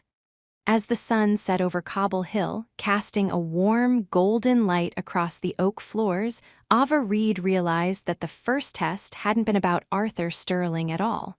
It had been about the man in the dark sweater. He had learned restraint. He had learned that power wasn't about the grip, it was about the trust. And as they walked out of the study, hand in hand, to go get dinner in a neighborhood that no longer feared them, Ava realized that the new terms weren't just a contract. They were a rebirth. And for the first time in their lives, the room wasn't just owned. It was lived in. Chapter 53. The Shadow of the Past Returns. The rain in Brooklyn that evening was not a storm. It was a persistent, rhythmic weeping. It tapped against the wavy glass of the Cobble Hill brownstone with a soft, hypnotic cadence, blurring the street lamps into hazy halos of amber. Inside, the house smelled of the cedar logs crackling in the fireplace and the faint, citrusy scent of the tea Ava had brewed. On the surface, everything was perfect. Ava sat on the oversized velvet sofa, her legs tucked under her, a thick manuscript for the Foundation's next project resting on her lap. Across the room, Ethan was standing by the bookshelves. He wasn't wearing his suit jacket, and his tie had been discarded hours ago. He looked like the man he had fought so hard to become, grounded, present, and at peace. But Ava noticed the way his fingers lingered on the spine of a book without pulling it out. She noticed the way his gaze drifted to the window every time a car splashed through the puddles outside. The new terms had brought them transparency, but they hadn't yet cured the watcher of his instincts. Ethan was a man who lived for the silence, but tonight, the silence felt like it was hiding something. "You're doing it again, Ethan," Ava said, her voice a soft friction in the quiet room. Ethan didn't turn around, but his shoulders tightened almost imperceptibly. "Doing what?" "Listening to the shadows. You've been staring at that same shelf for 10 minutes. What's out there that's more interesting than the 18th century poetry you're pretending to read?" Ethan finally turned. The firelight caught the silver in his eyes, making them look like molten mercury. He walked toward her, his stride no longer the predatory prowl of the CEO, but something more measured. He sat on the edge of the coffee table, facing her, his hands resting on his knees. "The lawyers called while you were at the market," he said. His voice was a low, weathered rasp. Ava felt a cold prickle of alarm. "Arthur Sterling. I thought we handled the liquidation clause." "It's not Arthur," Ethan said. He reached into the pocket of his trousers and pulled out a heavy, cream-colored envelope. It was battered at the edges, as if it had traveled a long way. It was delivered to the safe house first. Liam brought it over an hour ago. Ava took the envelope. The paper was expensive, the kind of stationery Ethan used to use when he wanted to make a claim. But the handwriting wasn't his. It was elegant, scrolling, and vaguely familiar. She pulled out the letter. "Ethan. The wreckage wasn't as deep as you thought. I'm back in New York. We have unfinished business regarding the Hudson Parkway. I'll be at the pier at midnight. Come alone, or the SEC gets the original logs from the crash." The air in the room seemed to vanish. Ava looked at the single, cursive V Vanessa, the ghost of the car crash, the woman who had left Ethan to burn in the wreckage of his own ambition. The woman who had given him the scar on his shoulder and the ice in his soul. She wasn't a memory anymore. She was a heartbeat. "She's alive," Ava whispered, the letter trembling in her hand. "She's a ghost trying to find a body," Ethan hissed, his voice dropping into that dark, pressurized register she hadn't heard in weeks. He stood up, pacing the small space of the rug like a caged animal. "She thinks she can use the accident to pull me back into the dark. She thinks because the tower is gone, I'm vulnerable." "Ethan's, look at me." Ava stood up and intercepted him, placing her hands on his chest. She could feel his heart. It was racing, a violent, jagged rhythm that spoke of a decade of suppressed trauma. "The new terms," she reminded him, her eyes searching his. "Transparency. We decide together." "I can't let you near her, Ava," Ethan rasped, his eyes wide and fractured. "Vanessa doesn't play the game like Marcus. She doesn't want money. She wants to see me break. If she sees you, if she realizes you're the reason I survived the fall, she'll destroy you just to get to me." "Then let her try," Ava countered, her sharp tongue returning with a vengeance. "You think I'm afraid of a woman who runs away from car wrecks. I've stood down the board of Blackwood Industries, Ethan. I've faced Marcus Van Heisler in the abyss. You aren't going to the pier alone." "It's a trap, Ava." "Of course it's a trap," she shouted back, her voice echoing off the high ceilings. "But it's our trap now. You said you didn't want to be a fortress anymore." "A fortress is where you hide. A home is where you stand your ground. We are going together." Ethan stared at her. He looked at the hammered gold ring on her finger, then at the jade-green fire in her eyes. He saw the woman who had claimed him, not as a possession, but as a soul. The watcher in him wanted to lock the door and hide her in the basement, but the man in him, the one who had finally learned to breathe, knew she was right. He reached out and cupped her face, his thumbs tracing the line of her jaw with a desperate, crushing tenderness. "I'm afraid," he whispered. It was the first time he had said it without being prompted, the ultimate vulnerability. "I know," Ava breathed, leaning into his touch. "Me too, but we're afraid together. That's the deal." The drive to the Pier Hotel felt like a journey back into a past life. The dark sedan glided through the rain-slicked streets of Manhattan, the neon lights of the city reflecting off the hood in jagged streaks of pink and blue. Ethan drove in silence, his hands white-knuckled on the wheel. He wasn't checking the mirrors for trackers. He was checking the woman in the passenger seat. "The new terms are still in effect, Ethan," Ava reminded him as they pulled up to the curb of the luxury hotel. "No matter what she says, you don't make an executive decision. We walk in, we hear her out, and we walk out together." "Together," Ethan repeated, the words sounding like a prayer. The pier was a temple of old money and hushed secrets. The lobby smelled of lilies and expensive floor wax. As they walked toward the private lounge in the back, Ava felt the weight of the world they had left behind. The whispers started as soon as Ethan was recognized. "Is that him? The one who lost the tower? Who's the woman?" Ethan didn't flinch. He didn't accelerate his pace. He walked with Ava, his hand firmly in hers, his presence still massive enough to silence the room without a single word. They found Vanessa in a corner booth, shrouded in the dim, golden light of a beaded lamp.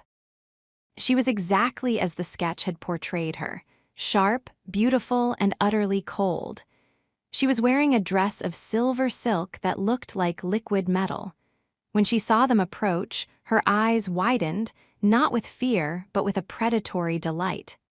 "Ethan," she purred, her voice like honey poured over a blade.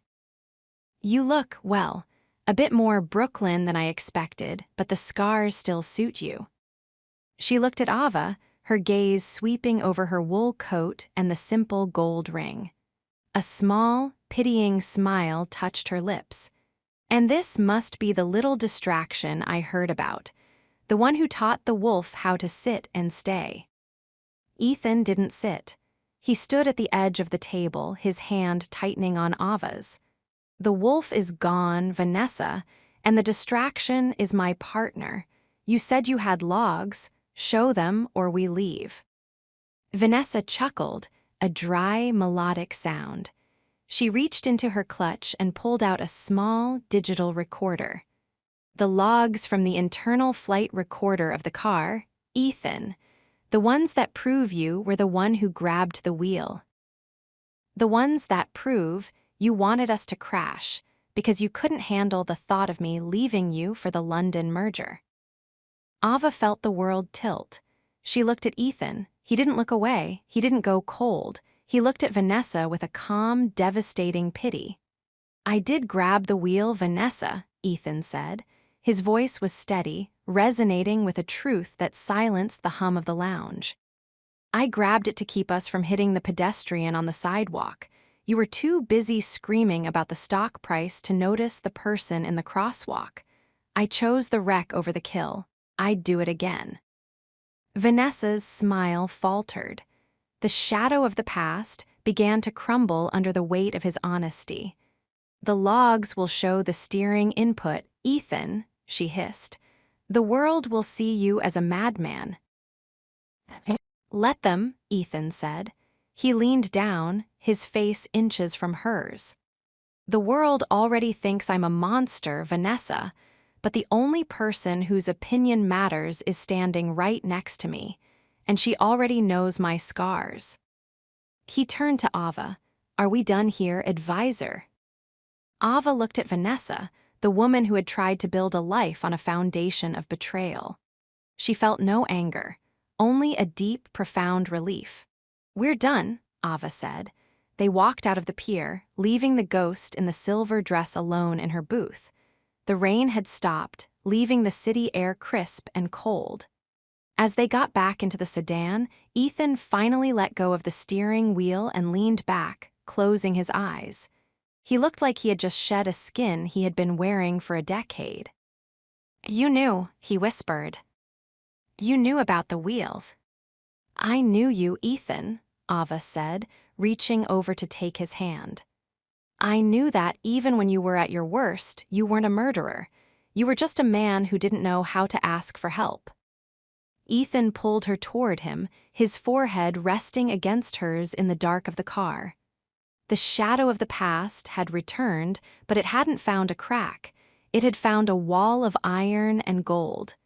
The new terms are holding, Ethan murmured against her lips.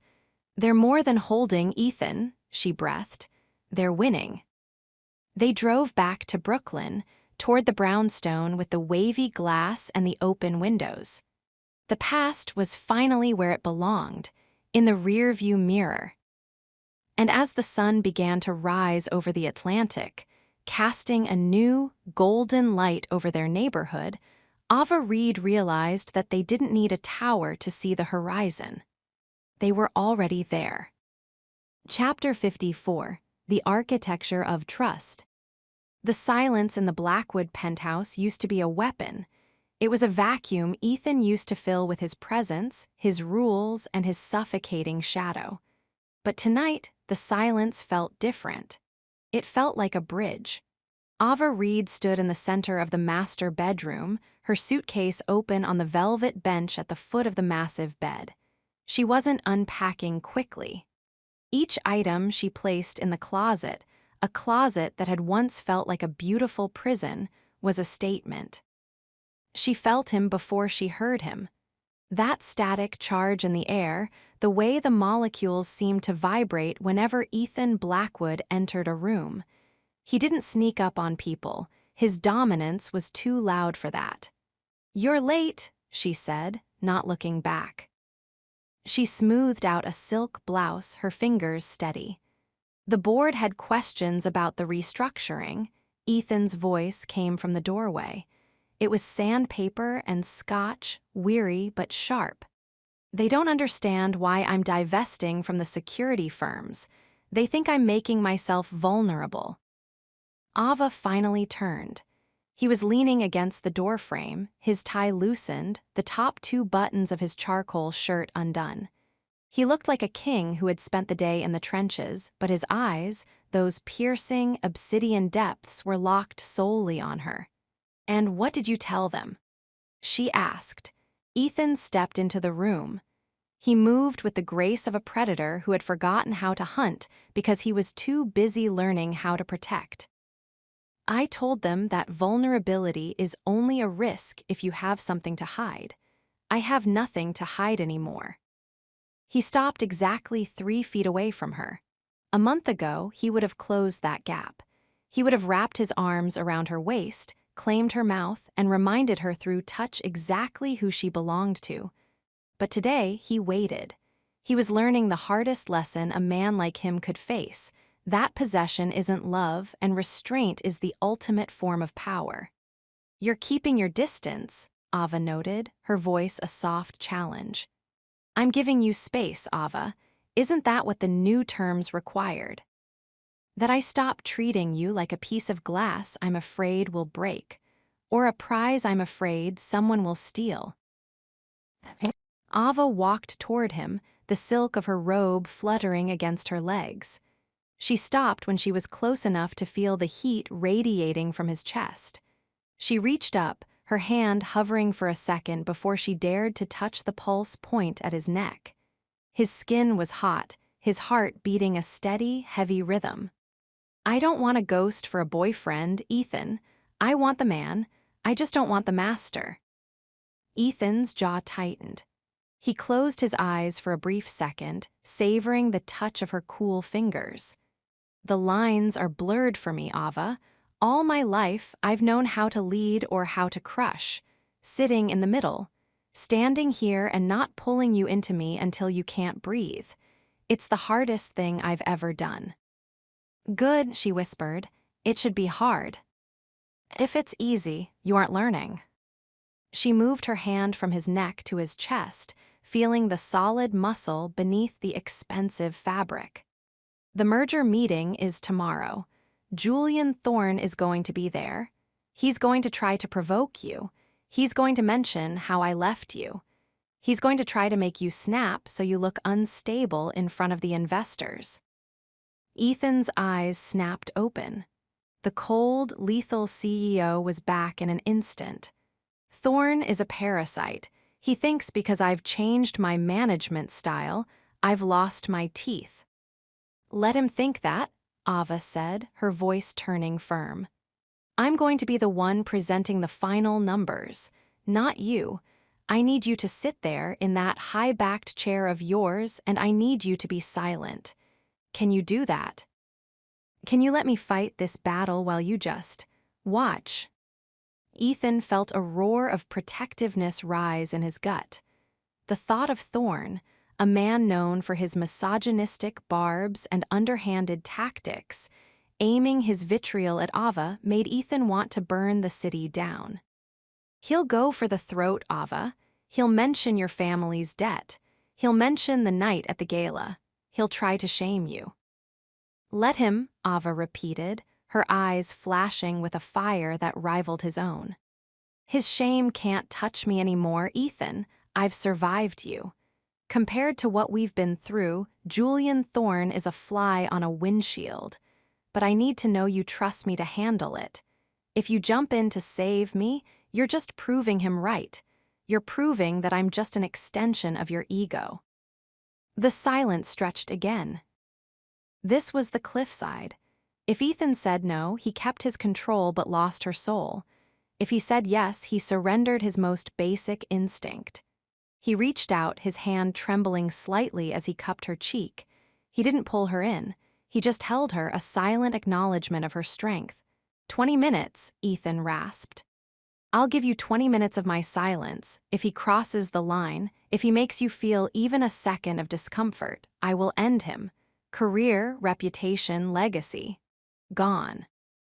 Ava smiled, a small, sad but beautiful tilt of her lips. "I'll take the 20 minutes, but Ethan." "Yes." "Watch me, really watch me. You might realize that I don't need a savior.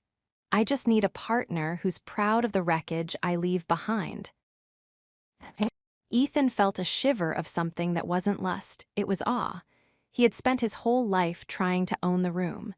He realized now that he didn't need to own it if she was the one standing at the head of the table. He leaned down, his forehead resting against hers. I'll be there. I'll be the shadow at your back. But make no mistake, Ava, when we get home from that meeting, the restraint part of our agreement is going to have a very long, very loud night off. Ava laughed, a sound that finally broke the heavy tension. She pulled his head down, her lips meeting his in a kiss that wasn't about surrender or dominance. It was about a new kind of power, a power they shared. As the moon rose over the Manhattan skyline, Ethan Blackwood looked at the woman in his arms and realized for the first time in 32 years that he wasn't afraid of losing his empire. He was only afraid of being a man she didn't respect. And that fear was making him the most dangerous version of himself yet. Chapter 55, The Shark Tank. The boardroom on the 88th floor was known as the Glass Cage. It wasn't just because of the floor-to-ceiling windows that offered a dizzying view of the New York skyline. It was because, once the heavy mahogany doors clicked shut, there was no escape. You either survived the pressure or you were crushed by it. Ethan Blackwood sat at the head of the table. He looked like a statue carved from obsidian. His hands were folded in front of him, his expression a mask of chilling indifference. To the 12 board members and the 3 rival investors sitting across from him, he looked like the same predator he had always been. But internally, Ethan was a storm of suppressed violence. He watched Ava. She stood at the front of the room, a laser pointer in one hand and the future of his legacy in the other. She wore a tailored charcoal suit, sharp lines, no nonsense. She looked like she belonged there. She looked like she owned the air everyone else was breathing. The projected margins for the third quarter aren't just optimistic, Ava said, her voice steady and resonant. It didn't tremble, not once. They are guaranteed by the diversification of the logistics chain we implemented last month. By cutting out the middlemen in the European sectors, we've reclaimed 4% of the overhead. A bold claim for someone who was a junior assistant 2 years ago, a voice drawled from the far end of the table. Julian Thorne leaned back in his chair, a smirk playing on his thin lips. He wasn't looking at the charts on the screen.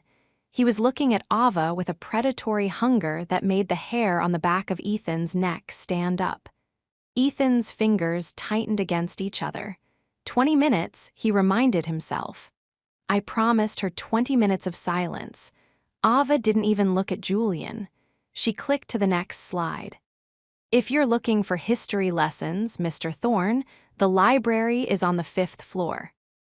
If you're here to discuss the Blackwood-Thorne merger, I suggest you focus on the slide. These numbers don't care about my resume. They only care about your ROI. A few of the older board members exchanged glances. Some were impressed, others were scandalized. I'm interested in the risk, Thorne continued, his voice dropping into a mocking intimacy. We're talking about a multi-billion-dollar move. And it seems Ethan has put the keys to the kingdom in the hands of, well, a very beautiful distraction.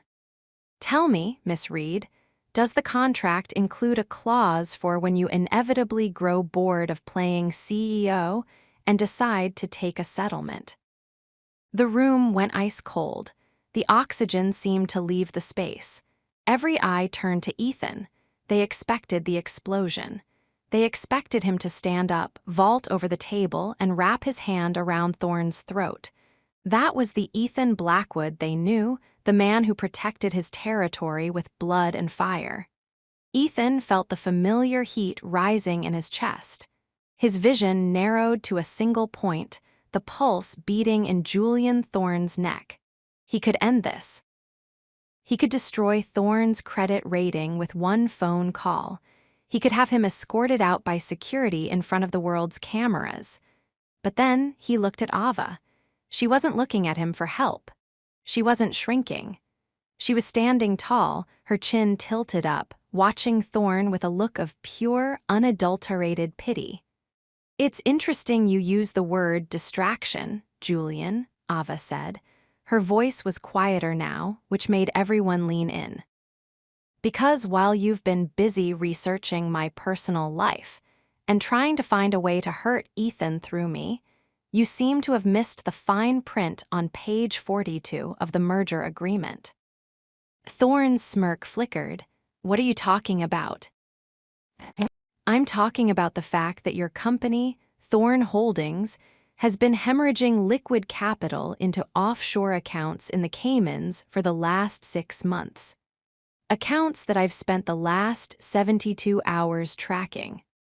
The silence in the room was now absolute. Ethan's brow rose a fraction of an inch. He hadn't known she found that. He had given her the files, but she had found the needle in the haystack on her own. Ava stepped closer to Thorne, leaning her hands on the table. "You didn't come here to merge, Julian. You came here for a bailout. You're trying to use Ethan's reputation to hide your insolvency.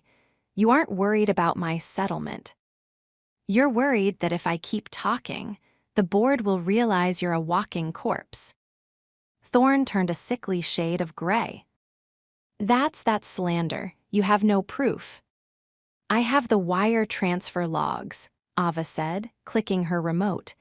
The screen behind her filled with spreadsheets, raw, ugly, and undeniable. "I don't just occupy a seat at this table because Ethan wants me here," Ava said, her voice dropping to a whisper that echoed like thunder. "I occupy it because I'm the only one in this room smart enough to see through you. Now you have 2 choices. You can sign the amended agreement, the one where Blackwood Industries acquires your assets at a 40% discount, or you can walk out that door, and I'll send these files to the SEC before you reach the lobby." Thorne looked at the board. They were looking at him with the same coldness Ethan usually reserved for his enemies. He looked at Ethan, pleading for some masculine solidarity. Ethan finally spoke. "You're looking at the wrong person, Julian." Ethan's voice was low, vibrating with a pride he couldn't hide. "I'm not the one who just took your head off. She is." Ethan checked his watch, "And my 20 minutes are up." He stood up, the sheer mass of his presence dominating the room instantly. He didn't go for Thorne. He went to Ava. In front of the most powerful people in the city, he reached out and took her hand. He didn't grab it, he held it. "Meeting adjourned," Ethan announced. "The documents will be in your office by 5, Thorne. I suggest you have a pen ready." The board scrambled to leave, the air filled with the frantic murmurs of people who had just witnessed a slaughter. Julian Thorne slumped in his chair, a broken man. When the room finally cleared and the heavy doors were shut once more, the silence returned. But it wasn't heavy anymore. It was electric. Ava leaned back against the table, the adrenaline finally starting to fade, leaving her slightly breathless. How was that for a distraction? Ethan didn't answer with words. He crossed the distance between them in 2 strides, his hands framing her face. He kissed her, not with the desperate possession of the past, but with a fierce, burning reverence. "You were magnificent," he rasped against her lips. "I've never wanted to worship someone more than I do right now." "Worship?" Ava teased, though her heart was hammering against her ribs. "I thought you didn't bow to anyone, Ethan." "For you." He leaned down, his forehead resting against hers, his eyes dark with a mixture of love and lingering darkness. "I'd burn the world down just to see you stand in the ashes. You didn't just own the room, Ava. You owned me.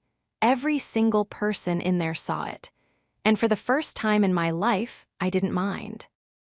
Ava wrapped her arms around his neck, pulling him closer. She had feared that by loving him, she would be absorbed by him. She had feared his shadow would swallow her whole. But standing here in the heart of his empire, she realized the truth. He wasn't her cage, he was her platform. "Good," she whispered, her lips brushing his. "Because tomorrow we're doing it all over again. And Ethan." "Yes. I'm picking the tie." Ethan laughed, a rare, genuine sound that echoed against the glass walls.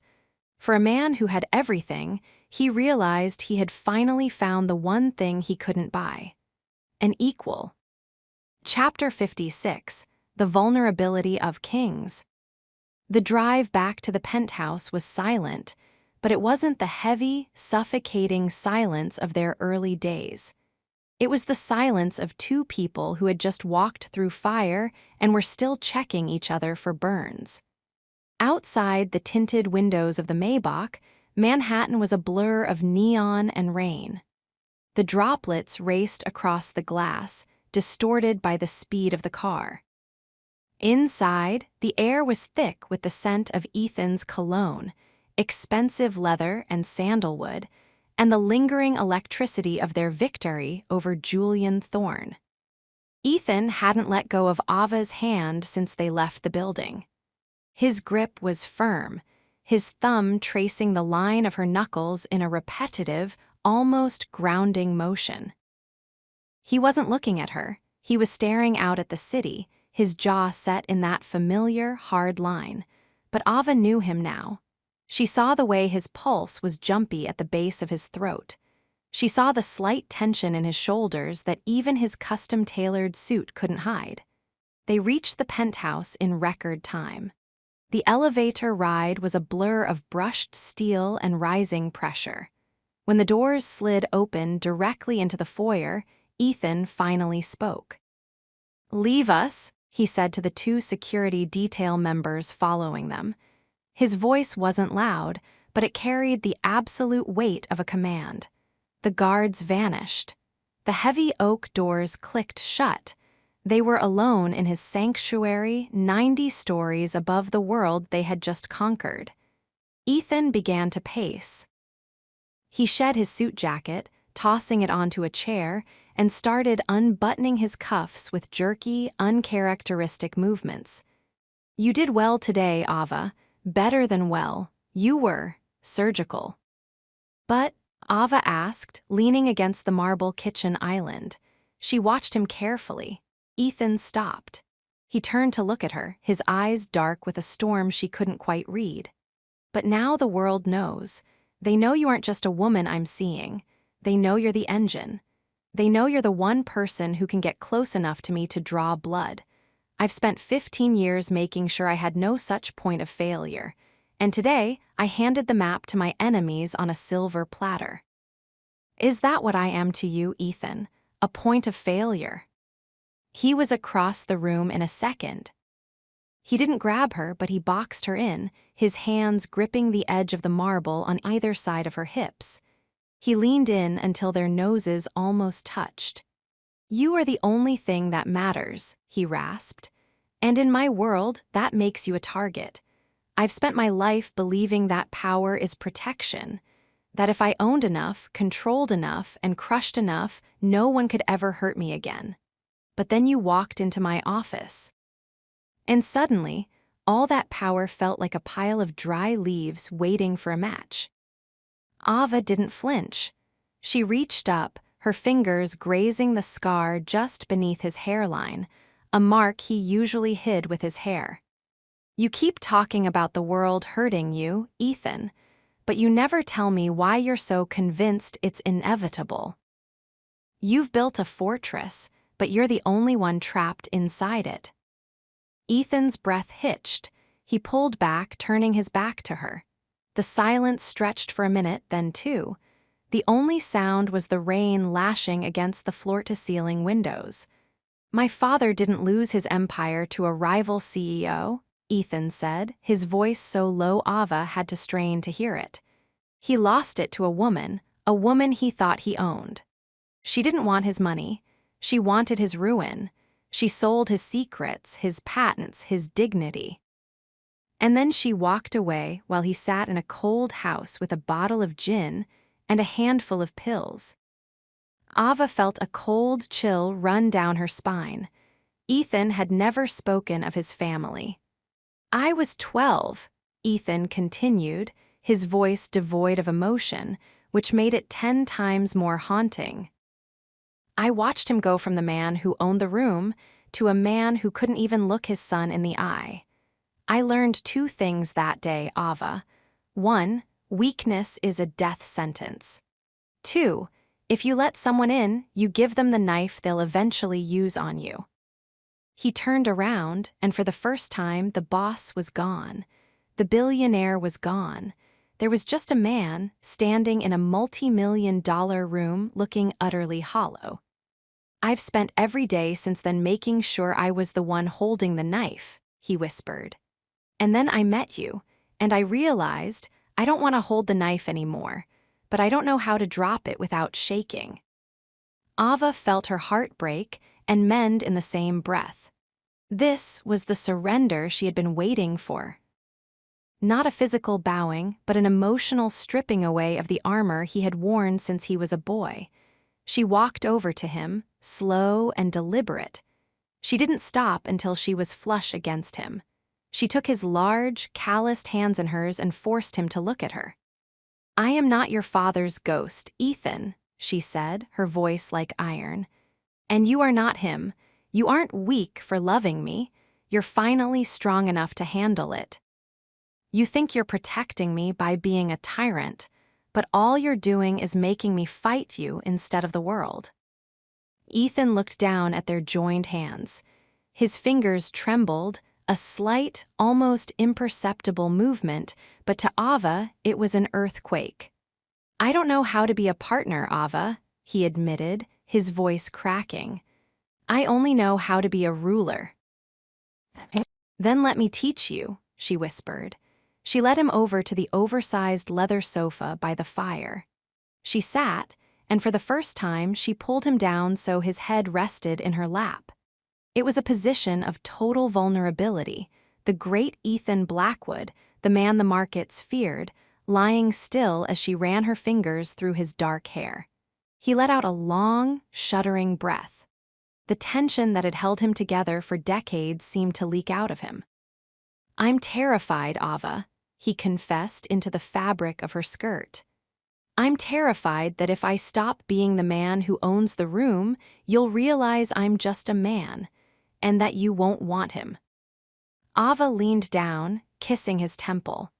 "The man who owns the room is impressive, Ethan, but the man who's brave enough to tell me he's scared, that's the man I'm never leaving." They stayed like that for a long time. The fire crackled in the hearth, throwing long, dancing shadows across the room. For the first time, the penthouse didn't feel like a fortress or a cage. It felt like a home. Ethan eventually drifted into a light, restless sleep, the first time he had ever slept in front of her without his guard up. Ava watched him, knowing that the world was still out there. Julian Thorne was still out there. The board was still out there. But as she looked at the man in her lap, she knew one thing for certain. The game had changed. They weren't playing for power anymore. They were playing for keeps. Chapter 57, The Silent Promise. The morning light in the Blackwood penthouse was different than the night. It was clinical. It was honest. It filtered through the massive windows, illuminating the dust motes dancing in the air and the reality of the confession Ethan had made the night before. For the first time in his adult life, Ethan Blackwood didn't wake up at 4:30 a.m. to check the Nikkei. He woke up because he felt the absence of warmth. Ava was no longer in the bed. He sat up, his chest tightening, an old instinct, a phantom limb of the fear that she had vanished. But then he heard it. The sound of the espresso machine in the kitchen, the faint, rhythmic tapping of a laptop. She was still there. Ethan stood, throwing on a silk robe, his movements heavy. He looked at the indentation on the pillow next to him. He had shared his greatest shame with her last night. He had knelt, emotionally, at her feet. And instead of using that knife he was so afraid of, she had simply held him until the ghosts of his father's past stopped screaming. He walked into the kitchen. Ava was sitting at the breakfast bar, her hair in a messy knot, a pair of reading glasses perched on her nose. She looked beautiful. She looked capable. She also looked furious. "Ethan," she said without looking up, "don't look at the markets yet." Ethan's internal alarms, honed by years of corporate warfare, went from 0 to 100 instantly. He didn't go to the coffee machine. He went to her side. What happened? Did Thorne leak the Cayman's data? "Worse," Ava whispered. She turned the laptop screen toward him. The headline on the insider was a screaming font of neon yellow and black. The billionaire's puppet. Was AVA Reed hired or bought? Below it was a grainy, high-angle photo from months ago. It was the day Ethan had hired her, the day he had forced her into his world by paying off her mother's medical debts without her permission. The photo showed her looking distraught, and him standing over her like a dark god, his hand gripping her chin. There was an audio file attached, a leak from the early days. "You don't have a choice, Ava. I've already bought your debt. You work for me now. You belong in this office until I say you're done." Ethan felt a cold, familiar rage wash over him. It wasn't the hot, impulsive anger of a younger man. It was the freezing, calculated lethality of the boss who owns the room. "They're painting it as human trafficking, Ethan," Ava said, her voice trembling slightly. "The comments, they're saying I'm a victim, or a gold digger who played along once the price was right. They're tearing apart every deal I've touched, saying I used charms instead of brains." Ethan's hand slammed onto the marble counter, the sound echoing like a gunshot. "I'll kill him. I'll ruin the publication. I'll find the source of the leak, and I will bury them so deep the light won't find them for a century." He reached for his phone, already dialing his head of security, his face a mask of old, dark dominance. "Ethan, stop." Ava stood up, placing herself between him and the door. Her eyes were wide, but they weren't fearful of him, they were fearful for him. "If you react like that, you prove them right," she argued. "If you go on a rampage, if you sue them into silence and disappear the journalist, you look like the tyrant they're saying you are. You look like the man in that audio clip." "I was that man," Ethan roared, his voice vibrating with the sheer force of his guilt. "I forced you, I owned you, and now my past is coming for you and I won't let it touch you. Do you understand? I will burn my entire empire to the ground before I let them make you look like a victim." "Then don't be the man who burns things," Ava countered, her voice dropping to a low, intense hum. She stepped into his space, her hands flat against his chest, forcing him to feel the frantic beat of her heart. "Be the man who stands with me. We are partners now, remember. You said it last night, an equal partnership." Ethan's breath was coming in ragged gasps. The alpha in him wanted to push her aside, to take control, to protect her by destroying everyone else. But the man in him, the one she had unearthed, knew she was right. "The board is already calling an emergency session," Ava said, looking at her phone as it vibrated incessantly. "They're going to ask for my resignation to save the company's image. They're going to try to separate us, Ethan. They think if they can cut the distraction out, the scandal goes away." Ethan straightened his posture.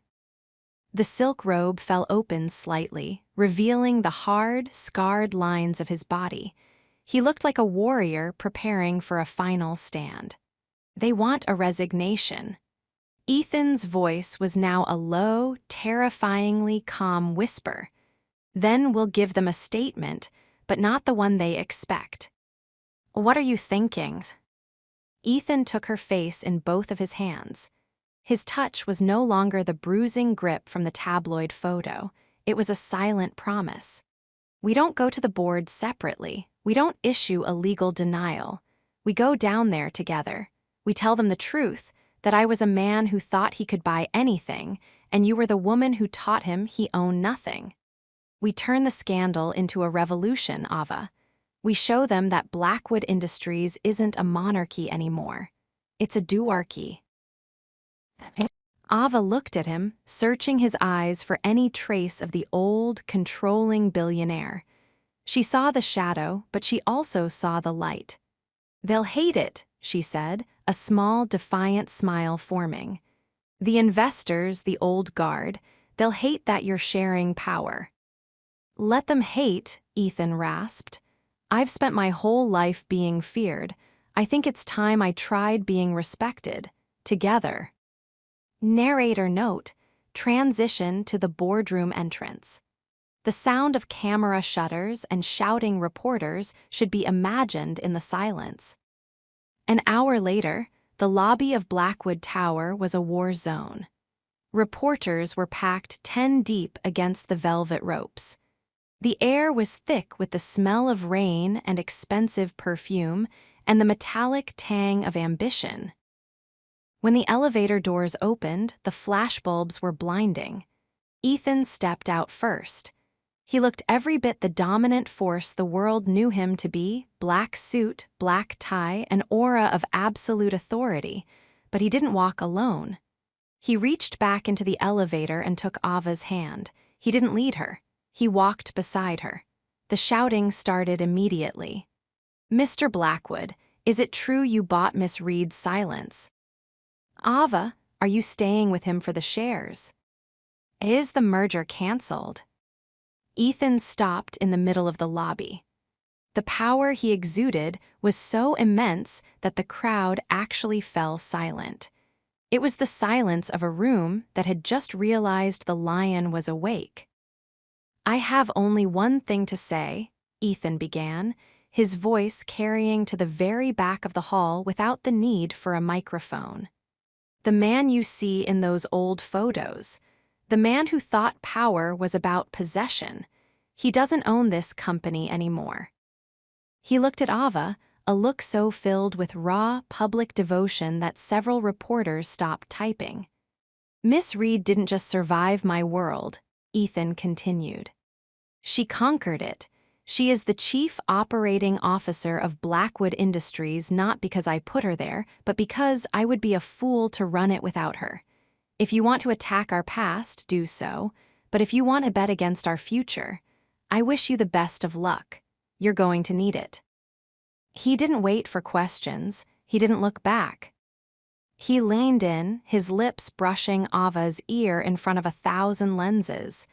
Did I do it right? He whispered. Ava squeezed his hand, her fingers interlocking with his. You didn't just own the room, Ethan. You changed the game. As they walked toward the private board elevator, the world behind them erupted into chaos. But inside the small, moving space, as the doors slid shut and the noise faded to a hum, there was only the two of them. Ethan pulled her against him, his forehead resting on hers. I'm still going to sue that tabloid, though, he murmured. Ava laughed, a bright, clear sound that filled the small space. I wouldn't expect anything less, boss. I'm not your boss, Ava, Ethan said, his voice turning dark and liquid. I'm just a man who's very, very glad he didn't lose his heart before he found yours. The elevator chimed, signaling the top floor. The board was waiting. The lions were at the door. But for the first time in his life, Ethan Blackwood wasn't worried about the fight. He had his anchor. He had his equal. And the world was about to find out exactly what happens when a dark billionaire finally stops fighting his light. Chapter 58, The Price of Equality. The air in the executive boardroom was thick enough to taste. It tasted of old money, expensive cigar smoke, and the cold, metallic scent of betrayal. Ethan didn't sit at the head of the table. He stood behind Ava's chair, his hands resting on the back of the leather, his presence a silent, looming threat to the 12 men and women seated before them. He hadn't said a word since they entered. He didn't have to. The way his eyes scanned the room, like a general deciding which of his officers to execute first, spoke for him. Arthur Sterling, the oldest member of the board and a man who had known Ethan's father, cleared his throat. The sound was like dry leaves skittering across pavement. "Ethan," Arthur began, his voice trembling slightly despite his years of authority. "The spectacle in the lobby, the tabloid audio, it's created a PR nightmare. The stock dipped 4 points in the last hour. The investors are spooked. They don't see a powerhouse partnership. They see a liability." A liability. Ethan's voice was a low, dangerous purr. He leaned forward, the shadows of the room catching the sharp angles of his face. "Be very careful with your next word, Arthur." "We've reached a consensus," Arthur continued, looking not at Ethan but at Ava. "For the sake of the company, Miss Reed needs to step down. Immediately, we'll frame it as a pursuit of personal interests. We'll provide a generous severance, enough to ensure she never has to work again. But she cannot be the face of Blackwood Industries." Ethan felt the familiar, dark roar in his blood. His hand tightened on the back of Ava's chair so hard the wood groaned. In the old days, the days before Ava, he would have dismantled Arthur Sterling's life by the time the sun went down. He would have fired the entire board and rebuilt it with puppets. He started to open his mouth to do exactly that, but a hand reached up and touched his. Ava's fingers were cool and steady. She didn't look back at him. She kept her eyes fixed on Arthur. "Thank you for the offer, Arthur," she said, her voice echoing with a clarity that surprised even Ethan. "But I don't recall asking for a severance package." "Miss Reed, you must understand." "I understand perfectly," Ava interrupted. She stood up, moving with a grace that made the board members look small and shriveled. "You're afraid. You've spent decades building a wall of reputation to hide the fact that you're all terrified of change. You think that by removing me, you remove the stain of Ethan's past. But you're wrong." She walked to the window, looking out at the city she had once been afraid of. "If I leave now, you confirm every lie that tabloid printed. You tell the world that I was a victim, that I was bought, and that Ethan Blackwood is exactly the monster they think he is. You don't save the stock price. You kill it, because you prove that this company is run by cowards who fold the moment a headline gets ugly." "And if you stay," one of the other members challenged, "the scandal continues." "If I stay," Ava said, turning back to them, "we prove that results matter more than rumors. I brought in the Thorn acquisition. I streamlined the European sector. If you want me gone, fire me. But do it based on my performance, not my bedroom." The room erupted into hushed, frantic whispers. Ethan watched her, his heart hammering against his ribs. He wanted to pull her out of the room. He wanted to tell them all to go to hell, but he saw the look in Ava's eyes. She wasn't looking for a protector. She was looking for an equal. "Enough," Ethan barked. The whispers died instantly. He walked around the table until he was standing next to Ava. He didn't touch her, but the alignment was unmistakable. "The board serves at my discretion," Ethan said, his voice like a gavel hitting a block of ice. "If you move for her resignation, I will move for a total liquidation of the current board. I will trigger the scorched earth clause in my contract. I will take this company private. I will fire every one of you, and I will spend the rest of my life making sure you never sit on so much as a PTA committee again." Arthur gasped. "You destroy the company's value just to keep her." "I destroy the world to keep her," Ethan corrected, his eyes flashing with a terrifying, dark honesty. "But I won't have to, because she's the best thing that ever happened to this company. Now you have 30 seconds to decide. Do you want to keep your seats, or do you want to find out how many of your secrets I've kept hidden over the years?" The silence that followed was absolute. One by one, the board members looked down at their laps. They were sharks, but Ethan was the Leviathan. "The motion for resignation is withdrawn," Arthur whispered, his face pale. "Good," Ethan said. "Now get out, all of you. My COO and I have work to do." They scrambled. The doors opened and closed in a flurry of expensive wool and panicked breathing. When the room was finally empty, the silence that rushed back in was deafening. Ava didn't move. She was still staring at the empty chairs. "You shouldn't have done that, Ethan." "What?" "Save the company from its own stupidity." "You threatened to burn it all down," she said, finally turning to him. Her eyes were bright with unshed tears. "You almost lost everything. Your legacy, your father's name, everything you've worked for me." Ethan walked to her, his movements slow and deliberate. He stopped just inches away, his shadow falling over her like a velvet cloak. "Legacy is just a word for what's left when you're gone, Ava," he whispered, his voice cracking with a rare, raw vulnerability. "I don't care about what's left when I'm gone. I care about what's here while I'm alive. And if I have an empire but I don't have the woman who makes me want to be a man worth having, then I have nothing." He reached out, his thumb tracing the line of her jaw. "That was the price of equality, Ava. I had to be willing to lose it all to show them you're worth it all." Ava leaned into his touch, her eyes closing. "They're going to hate us, you know. They're going to wait for us to fail." "Let them watch," Ethan rasped, his hand sliding into her hair, pulling her head back just enough to look into her soul. "I've spent my life owning the room, but tonight I realized I don't need the room. I just need you." He kissed her then, a slow, deep, and desperate kiss that tasted of victory and the terrifying cost of it.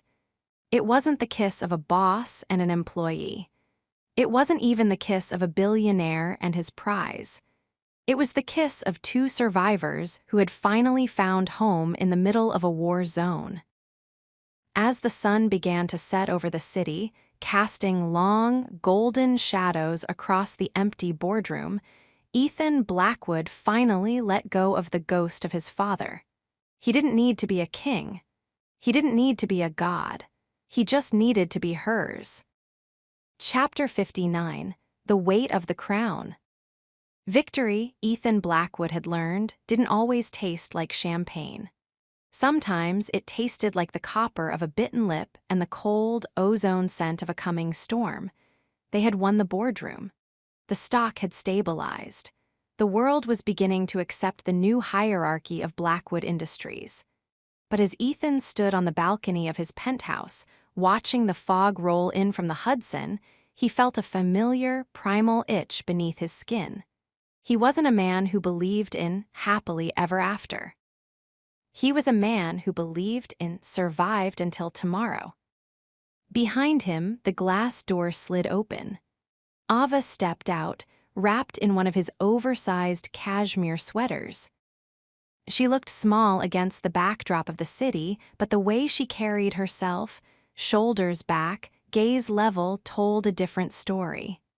"You're brooding," she said, her voice a soft anchor in the darkness. "The board is neutralized. Thorne is bankrupt. Why do you look like you're waiting for a ghost?" Ethan turned, the moonlight catching the silver in his watch.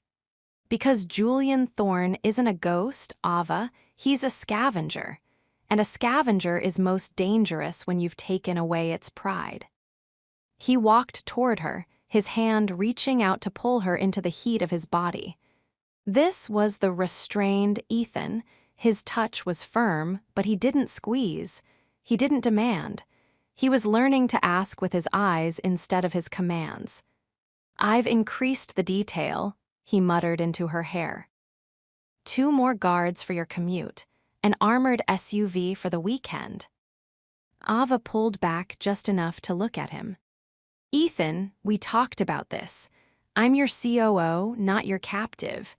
If I show up to the gala tomorrow night with a small army, I look like a woman who's afraid.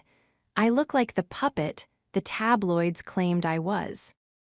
And if you show up alone, you're a target," he rasped, his eyes darkening. "I know how men like Thorne think. He can't get to me. My walls are too high. But you are my heart walking around outside my body. You are the only vulnerability I have left." "Then let me be strong enough to carry that vulnerability," she countered. "You want an equal, Ethan? Then trust me to handle my own safety. I'm not a piece of fine art you can lock in a vault." The argument was an old one, a circular dance they had performed a dozen times in the last week. Ethan wanted to wrap her in steel, Ava wanted to breathe the air. "1 guard," Ethan finally conceded, his voice a low growl of frustration. "In the car. He stays at the door, no closer." Ava stood on her tiptoes, brushing her lips against his jaw. "Deal. Now, come inside. You've owned the room all day. Try just owning the night." The gala for the children's hospital was a sea of masks and silk. It was exactly the kind of event Ethan hated, performative, loud, and filled with people who wanted to touch his coat just to see if the money rubbed off. Ava was in her element. She moved through the crowd with a predator's grace, navigating the social minefield with a precision that made Ethan ache with pride. He watched her from the bar, a glass of neat bourbon in his hand. He was giving her space. He was proving he could do it, but his eyes never left her. He saw the shift before anyone else did. He saw the way the waiter in the corner fumbled with a tray. He saw the way a man in a poorly fitted tuxedo moved toward Ava, his hand reaching into his jacket. Ethan didn't think. He didn't plan. The boss vanished and the alpha took over. "Ava!" He barked, his voice cutting through the orchestra's violin solo like a gunshot. The man in the tuxedo turned. It was Julian Thorne. But this wasn't the polished, arrogant Julian from the boardroom. This was a man with sunken eyes, a week's worth of stubble, and the shaking hands of someone who had nothing left to lose.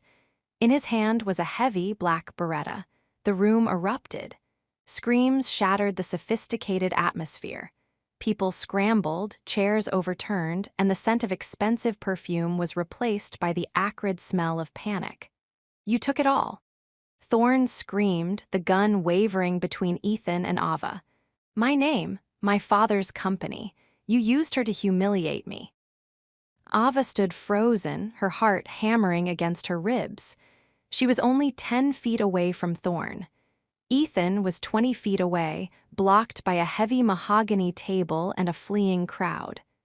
"Julian, put it down," Ethan said. His voice was terrifyingly calm. It was the voice of a man who was already deciding where to bury the body. "You're making a mistake you won't live to regret." "I'm already dead, Blackwood." Thorne laughed, a jagged, broken sound. "But you're going to watch her die first. I'm going to take the only thing you actually love." Thorne leveled the gun at Ava's chest. Ethan's world narrowed. The lights, the noise, the people, it all vanished.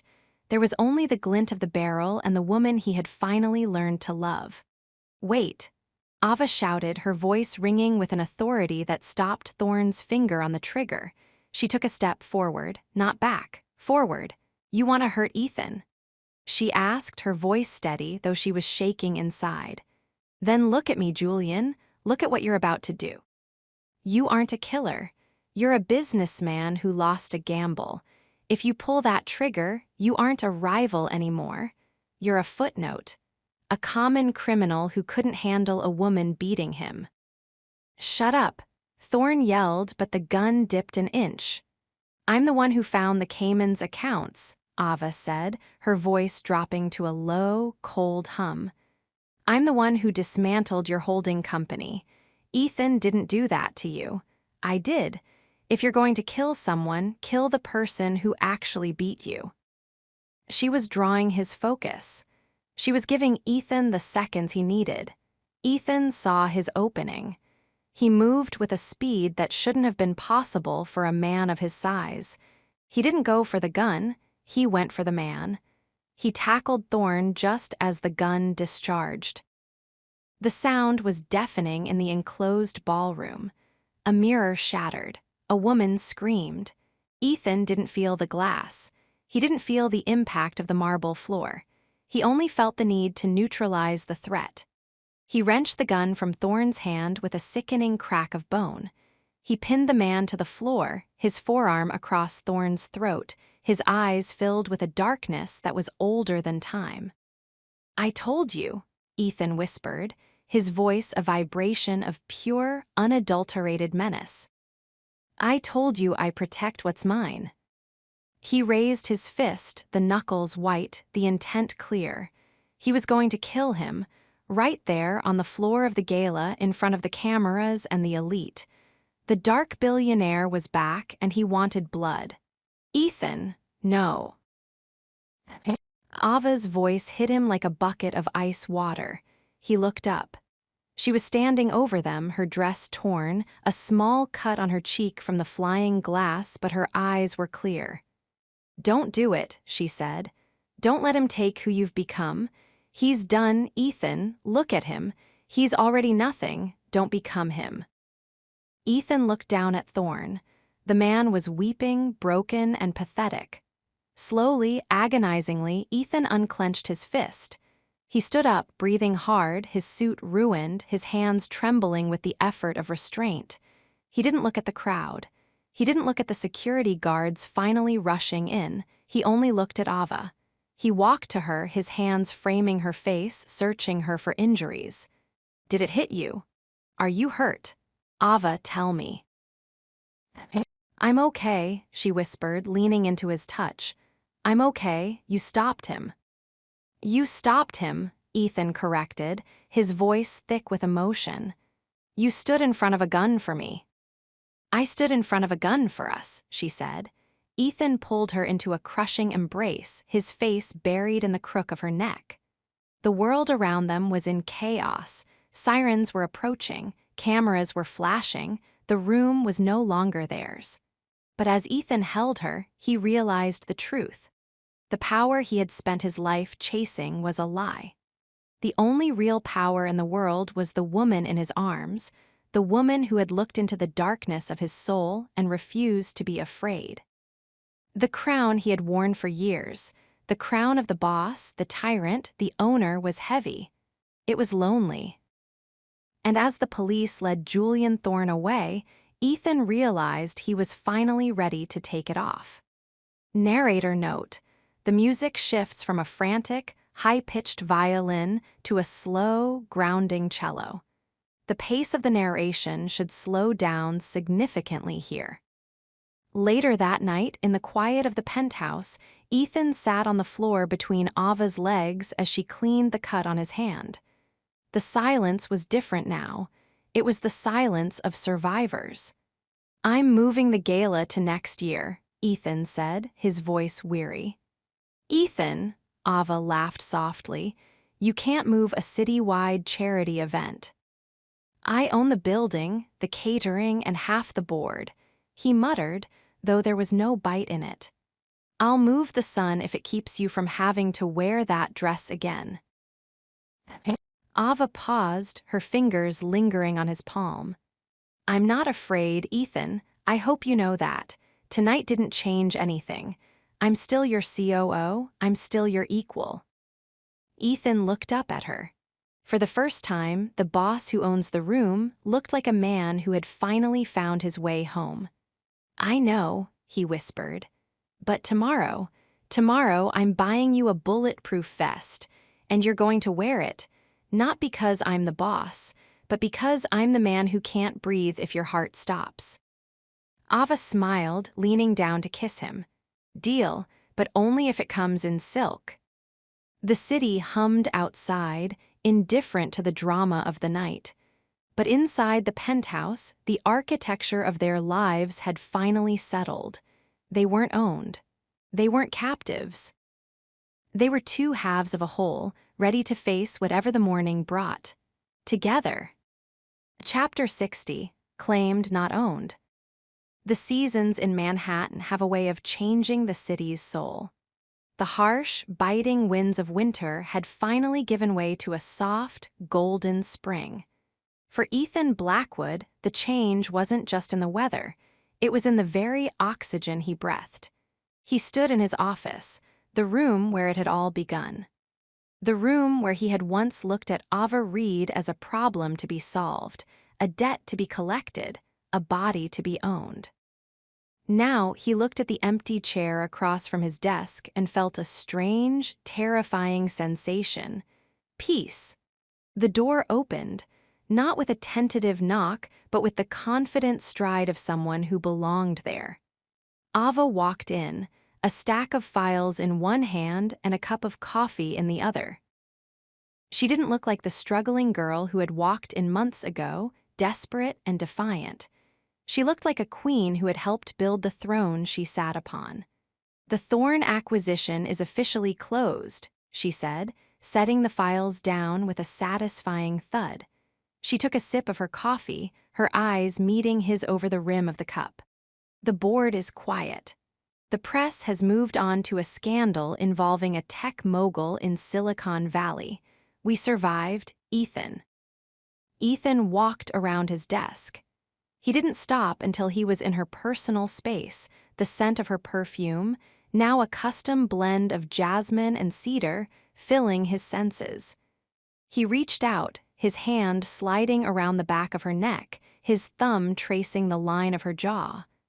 "We didn't just survive," he whispered, his voice a low vibration. "We conquered, but tell me, Miss Reed, now that the war is over, do you find the peace boring?" Ava leaned into his touch, her eyes fluttering shut for a brief second. "Peace with you is never boring, Ethan. It's just different. I don't have to keep my guard up anymore.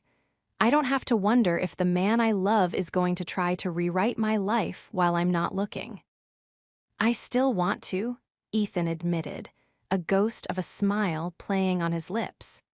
"Every morning I wake up and I want to build a wall around you. I want to buy every company you ever talk to so you never have to deal with anyone but me. I want to own the air you breathe." But, Ethan sighed, his forehead resting against hers, "I like the woman you are when you're free much more than the woman I could make you if you were mine. You taught me that possession is the opposite of love. Possession is about fear. Love is about the choice to stay." Ava reached up, her fingers interlocking with his. "I'm staying, Ethan. I'm not going anywhere." Narrator note: transition the scene to a quiet evening at the penthouse. The lighting is low, the mood is heavy with anticipation. That evening, the penthouse was silent. No phones were ringing. No security details were whispering in the hallways. Ethan had cleared the schedule, not with a command, but with a request for privacy. He had set the table on the balcony. Not a lavish, 10-course meal with waiters, but a simple dinner they had prepared together. It was a domesticity that would have baffled the Ethan Blackwood of a year ago. As the sun dipped below the skyline, painting the clouds in shades of bruised purple and burning orange, Ethan stood by the railing. He felt the weight of the small velvet box in his pocket. It felt heavier than all the billions in his bank account. "You're quiet tonight," Ava said. stepping out onto the balcony. She was wearing a simple silk dress, the fabric clinging to her curves in a way that still made Ethan's heart skip a beat. "I'm thinking about the first time I saw you," Ethan said, not turning around. "I thought you were a distraction. I thought you were a weakness I could exploit to get what I wanted. I was so convinced I was the one in control." Ava walked up beside him, leaning her elbows on the railing. "And when did you realize you weren't?" "The night you walked away," he said, finally looking at her. The intensity in his eyes was staggering. "When you left, the room didn't feel like mine anymore. The tower didn't feel like mine. I realized I could own every skyscraper in this city, but if I didn't have the one person who looked at me and saw the man instead of the money, I was a beggar." He took her hands in his. They were outside, in the open air, with the whole world watching from the streets below, but it felt like the most private moment of his life. "Ava, I spent my whole life being the boss. I spent my life taking what I wanted because I didn't think I deserved to be given anything. I don't want to own you. I don't want to claim you like a territory." He dropped to one knee. The movement was slow, deliberate, and carried the weight of 1,000 surrendered ego battles. The man who never bowed, the man who owned the room, was kneeling in the dirt of a balcony garden, looking up at her with a raw, terrifying vulnerability. "I'm not asking you to belong to me," Ethan rasped, opening the box to reveal a diamond that looked like a captured star. "I'm asking if I can belong to you. I'm asking to be the man who stands beside you, who fights for you, and who learns from you every single day. Ava Reed, will you make me the luckiest man in the empire I built? Will you marry me?" Ava's breath hitched. A single tear escaped, tracing a path down her cheek. She didn't answer with words at first. She reached down, cupping his face, forcing him to see the love reflected in her own eyes. "Yes," she whispered, "but on one condition, Ethan." Ethan let out a breath he felt like he'd been holding for a lifetime. "Anything, name it." "You never stop trying to win me over," she said, a playful, sharp glint returning to her eyes. "Just because there's a ring doesn't mean the chase is over. I want the man who owns the room, but I want the man who knows he has to earn his place in mine." Ethan laughed, a rich, soulful sound that echoed over the rooftops of Manhattan. He slid the ring onto her finger, a perfect fit. He stood up, lifting her off her feet and spinning her as the city lights flickered on like 1,000 witnesses. "The chase will never be over, Ava," he promised, his lips brushing hers. "I'll spend the rest of my life earning you." Epilogue: The Legacy of Blackwood.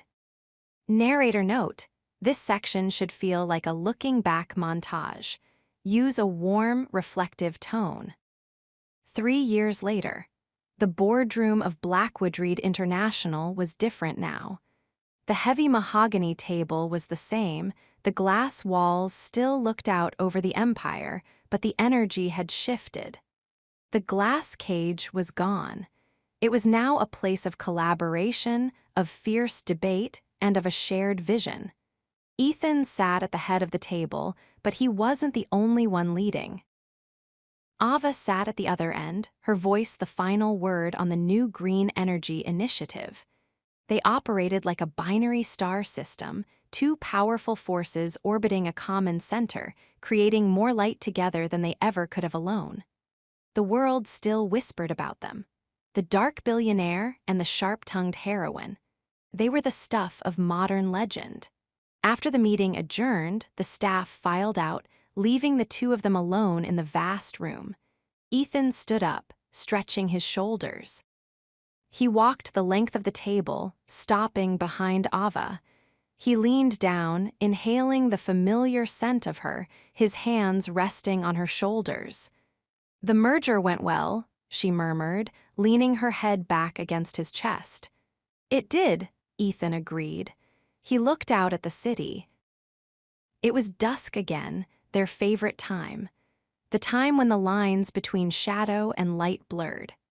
You know, Ethan said, his voice dropping into that low, possessive growl that still sent shivers down her spine, people still say I'm the boss who owns the room. Ava turned in her chair, a smirk playing on her lips. She reached up, tugging on his silk tie, pulling his face down to hers. Let them say it, Ethan, she whispered, her lips a breath away from his. Let the world believe you own every room you walk into. And the truth? He asked, his eyes dark with a love that had been earned through fire. Ava kissed him, a deep, slow, and powerful seal of their partnership. The truth is, she said, you might own the room, but I own the man who owns it. Ethan smiled, the expression of a man who had finally found his greatest victory in the act of surrender. He didn't need the power of a king anymore. He had something much better. He had his equal,